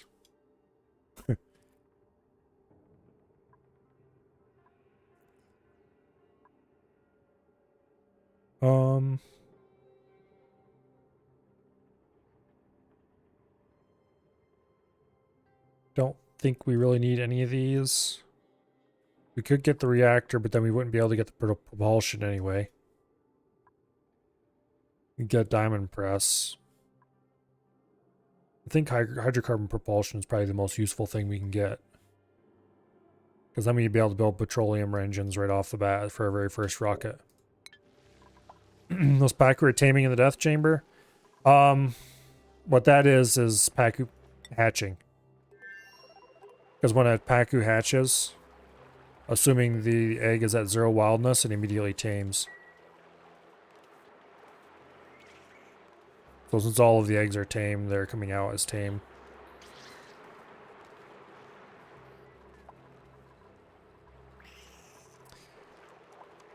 Eventually, hopefully the Pacu freezer will be working.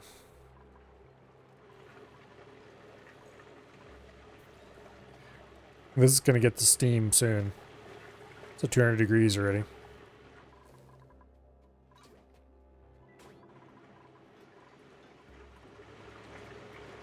Speaking of getting to steam soon, this is taking a while too, although not nearly as long.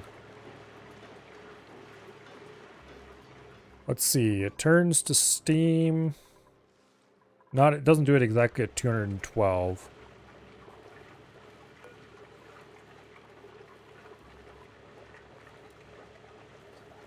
It says the evaporation point is 210, but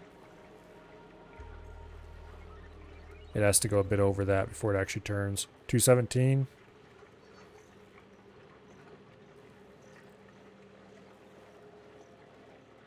That part is not realistic at all, by the way. Because water, when it boils, it'll reach boiling temperature and then it'll stay there pretty much exactly.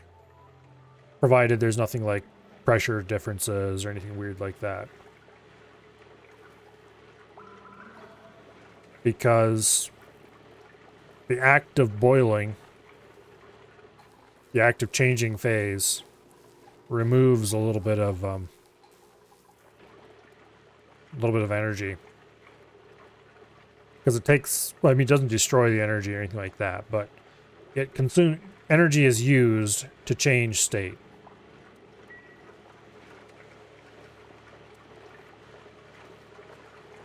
Or transformed or whatever. So changing state cools it off some.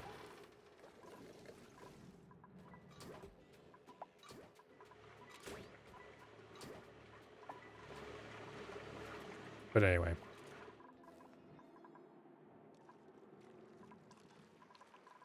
How cool is it inside here now? Cooler. This is 88 degrees, so this is cooling down pretty rapidly as far as such things go. I'd like to get this to start forming ice before we turn it back on again, just because I think that'd be cool.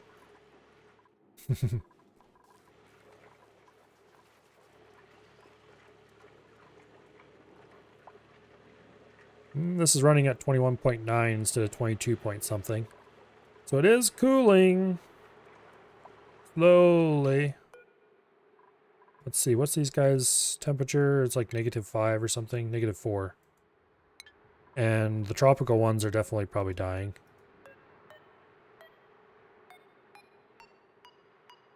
Tropical Pacu. His body temperature is 54 degrees. And he kills over at 50 degrees, according to this. So let's see if this actually works. His temperature should be going down.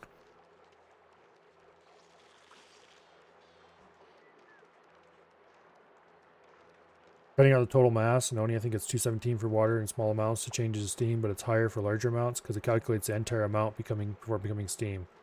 So the flash point's higher. It's a little weird, but I mean, it kind of makes sense in a way because you don't necessarily want it to change at exactly the same temperature. Because then if you've got something that is...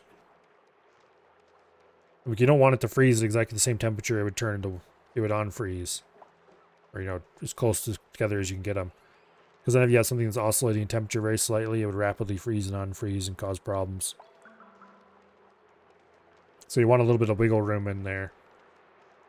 To, the way I would probably have programmed it myself is I think I would make it so that it can only change phases so quickly to stop that problem.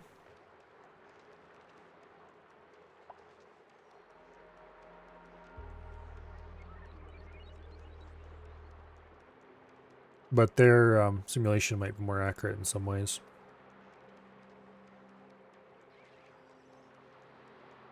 I'm sure they ran into plenty of problems that they've worked around to get to what they ended up with. The thing that's good about Oni's simulation is that it's accurate enough, but it's still fun.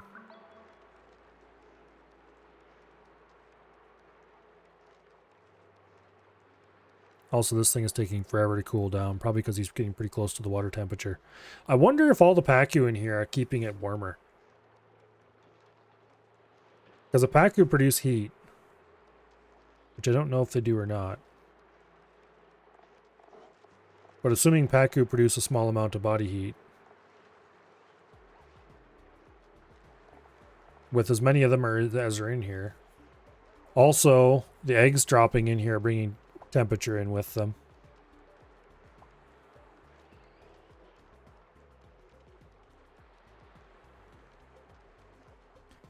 This is gonna... Every egg comes in at 70-some degrees.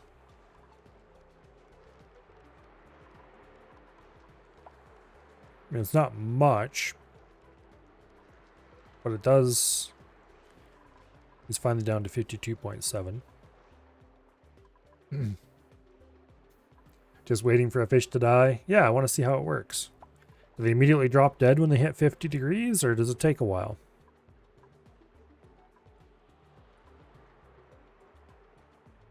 Because that's going to help determine how efficient this thing is.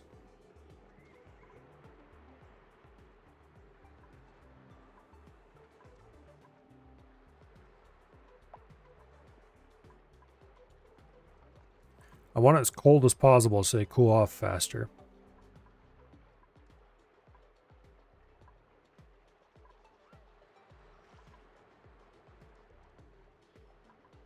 Well, as long as I don't click on anything, we can look around a bit.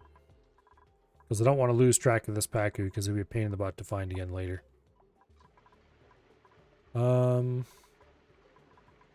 Let's see. The water temperature in here is continuing to go down. It's 82 degrees. At the cold end. The hot end is 86. This should be the cold end, honestly, but it isn't. Not quite sure why. Well, heat rises, obviously. I should have probably built it the other way, so they flowed... The hot end was the top, and the coolant flowed in the bottom and flowed upward.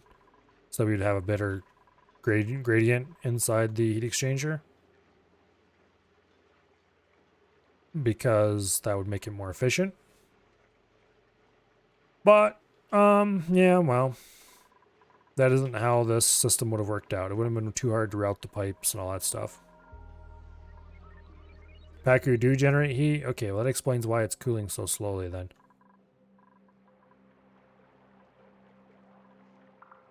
It's got 1.5 degrees before he gets underneath his livable range. And I want to see what happens when we hit that temperature.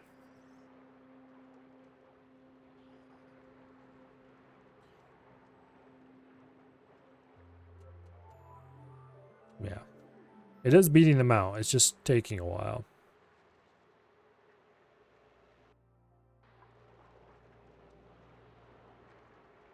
Taking a very long while. We're definitely not going to see the freezing. Nope, it started making steam. We're definitely not going to see the Pacu freezer freeze any Pacu today. Because it is almost 11 o'clock, and I probably should have quit already.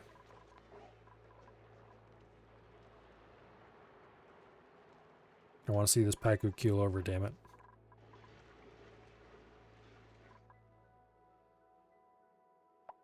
Thankfully, we shouldn't get many tropical Pacu in here. I just realized gulpfish might have a lower survivable temperature, so it might take them even longer to die. Because they're more a cold water Pacu than normals. I probably should set it up that gulpfish eggs get dumped in here no matter what, just to keep them from getting into this. I could do that now with sorters.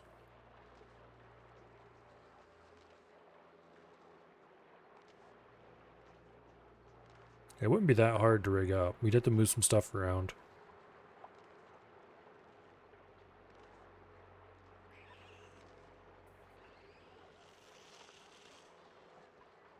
Basically build a sorter right here. Move this over one tile.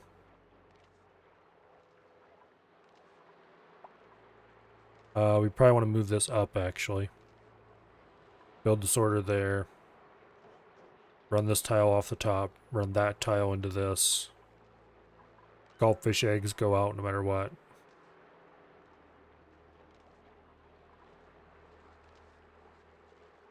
Or do it so only normal Pacu eggs drop in here. All tropical and Gulpfish go in here no matter what. That'd be better. That way we'd only get normal eggs under most conditions. Which would honestly be what I prefer. He's down to 50.2.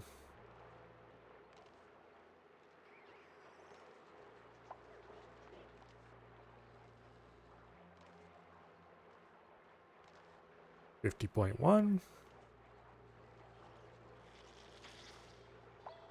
50.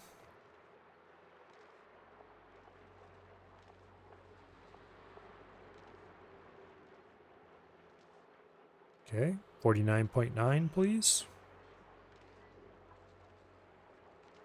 Apparently, they just instantly die when they hit their livable temperature. Okay, that's good to know.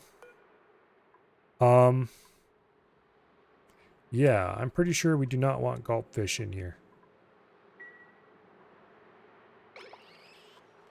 Where is that bastard? There he is. Okay. Gulpfish.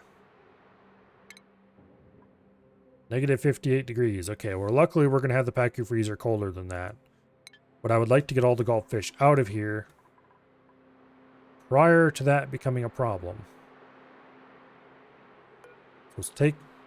No, we're going to have to build some temporary ladders in here, aren't we? Okay.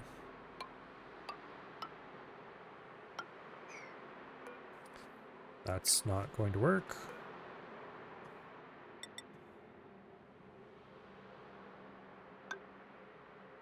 Too bad dupes can't swim.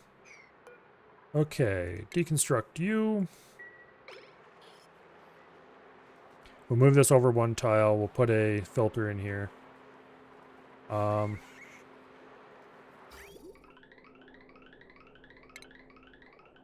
Snip, snip. And then snip that. And then conveyor rail between those two. And we just need to move this over one tile. And put a sorter right there and we should be done. Yeah,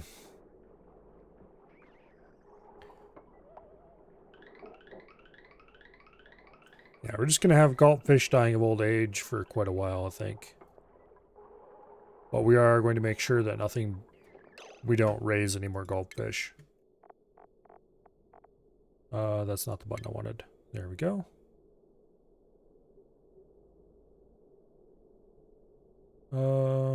Solid filter. Boom. And then conveyor shut off. Boom. And for power.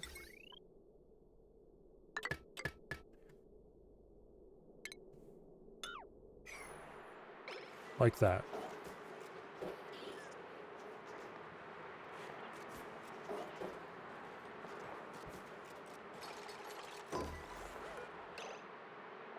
Okay. And this needs to be creature egg.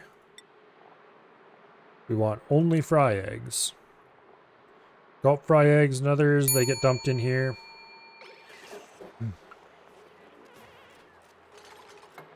Can your chat recommend a thermal paste brand reapply to a CPU? I have always used whatever came with my cooler. Which, up until the last time I rebuilt my computer, was whatever weird pre-applied thermal goop came with the stock cooler. And the last time I built it, I used a Noctua cooler. So I used the Noctua thermal paste.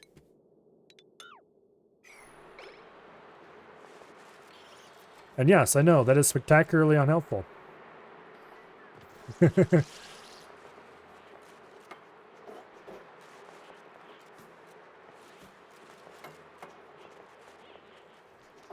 I've heard very good things about Thermal Grizzly.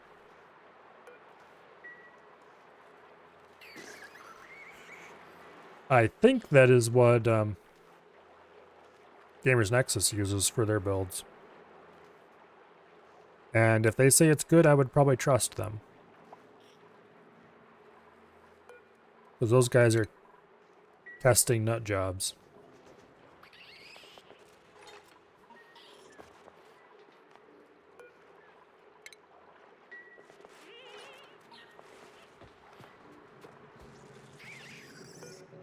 But honestly, as long as it's a decent paste, it should work fine.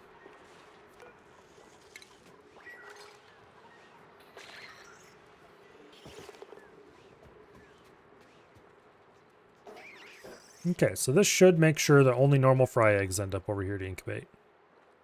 Which should greatly reduce the number of special fish we get in here to 0. And then greatly reduce the number of special eggs we get in here to 2% chance. We need to be under 41 degrees in here to get gulp fry eggs increase. We need to be over 95 to get tropical fry egg increase. So we're just going to have a really high chance of just getting normals all the time now. Now.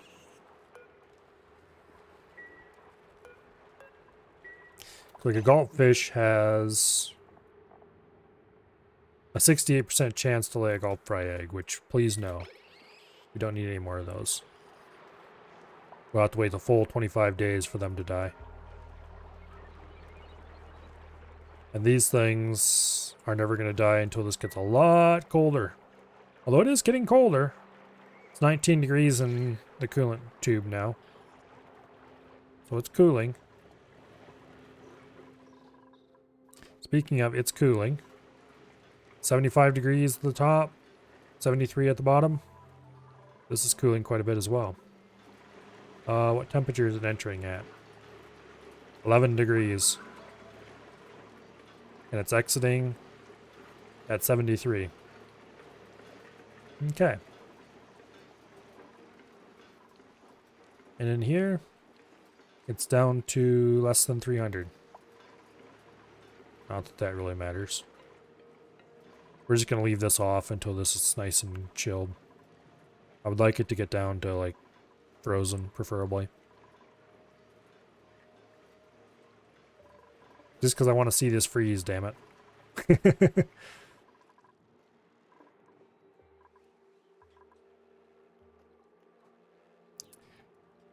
But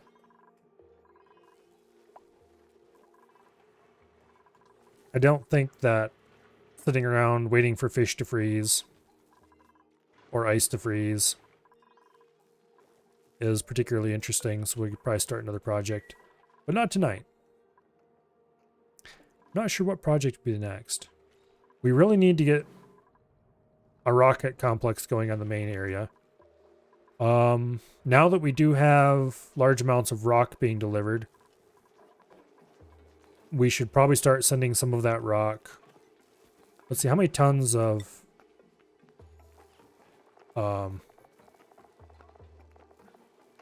rock do we have over here?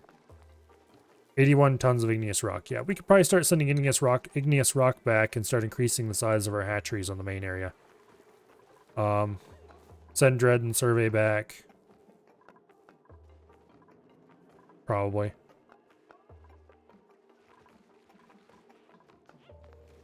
And start doing serious work on the main settlement. Because I think we're done with most of the major building I want to do over here. We just need to wait for things to happen. Not sure what else I really want to build over here, except maybe, you know, digging out some uranium. Oh, this iron volcano. Maybe we do that first and then go over to their side. So easy to forget about this iron volcano.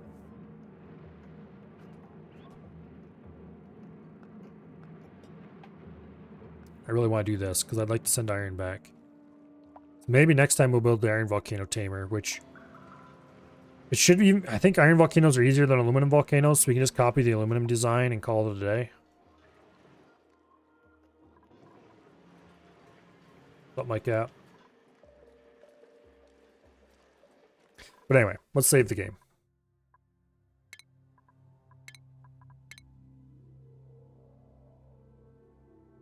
I'm extremely happy with the progress we made so far today.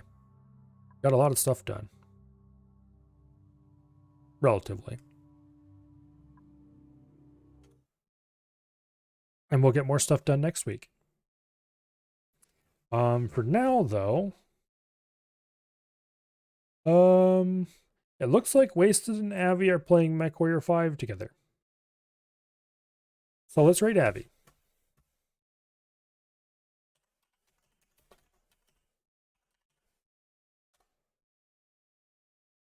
Okay. Tomorrow, there's a solid chance that will be some Portal 2 with my sister. See if we can finish that game. And then I'll need to figure out if I can find some other game I can con her into playing for future events. That's going to be a hard sell, though.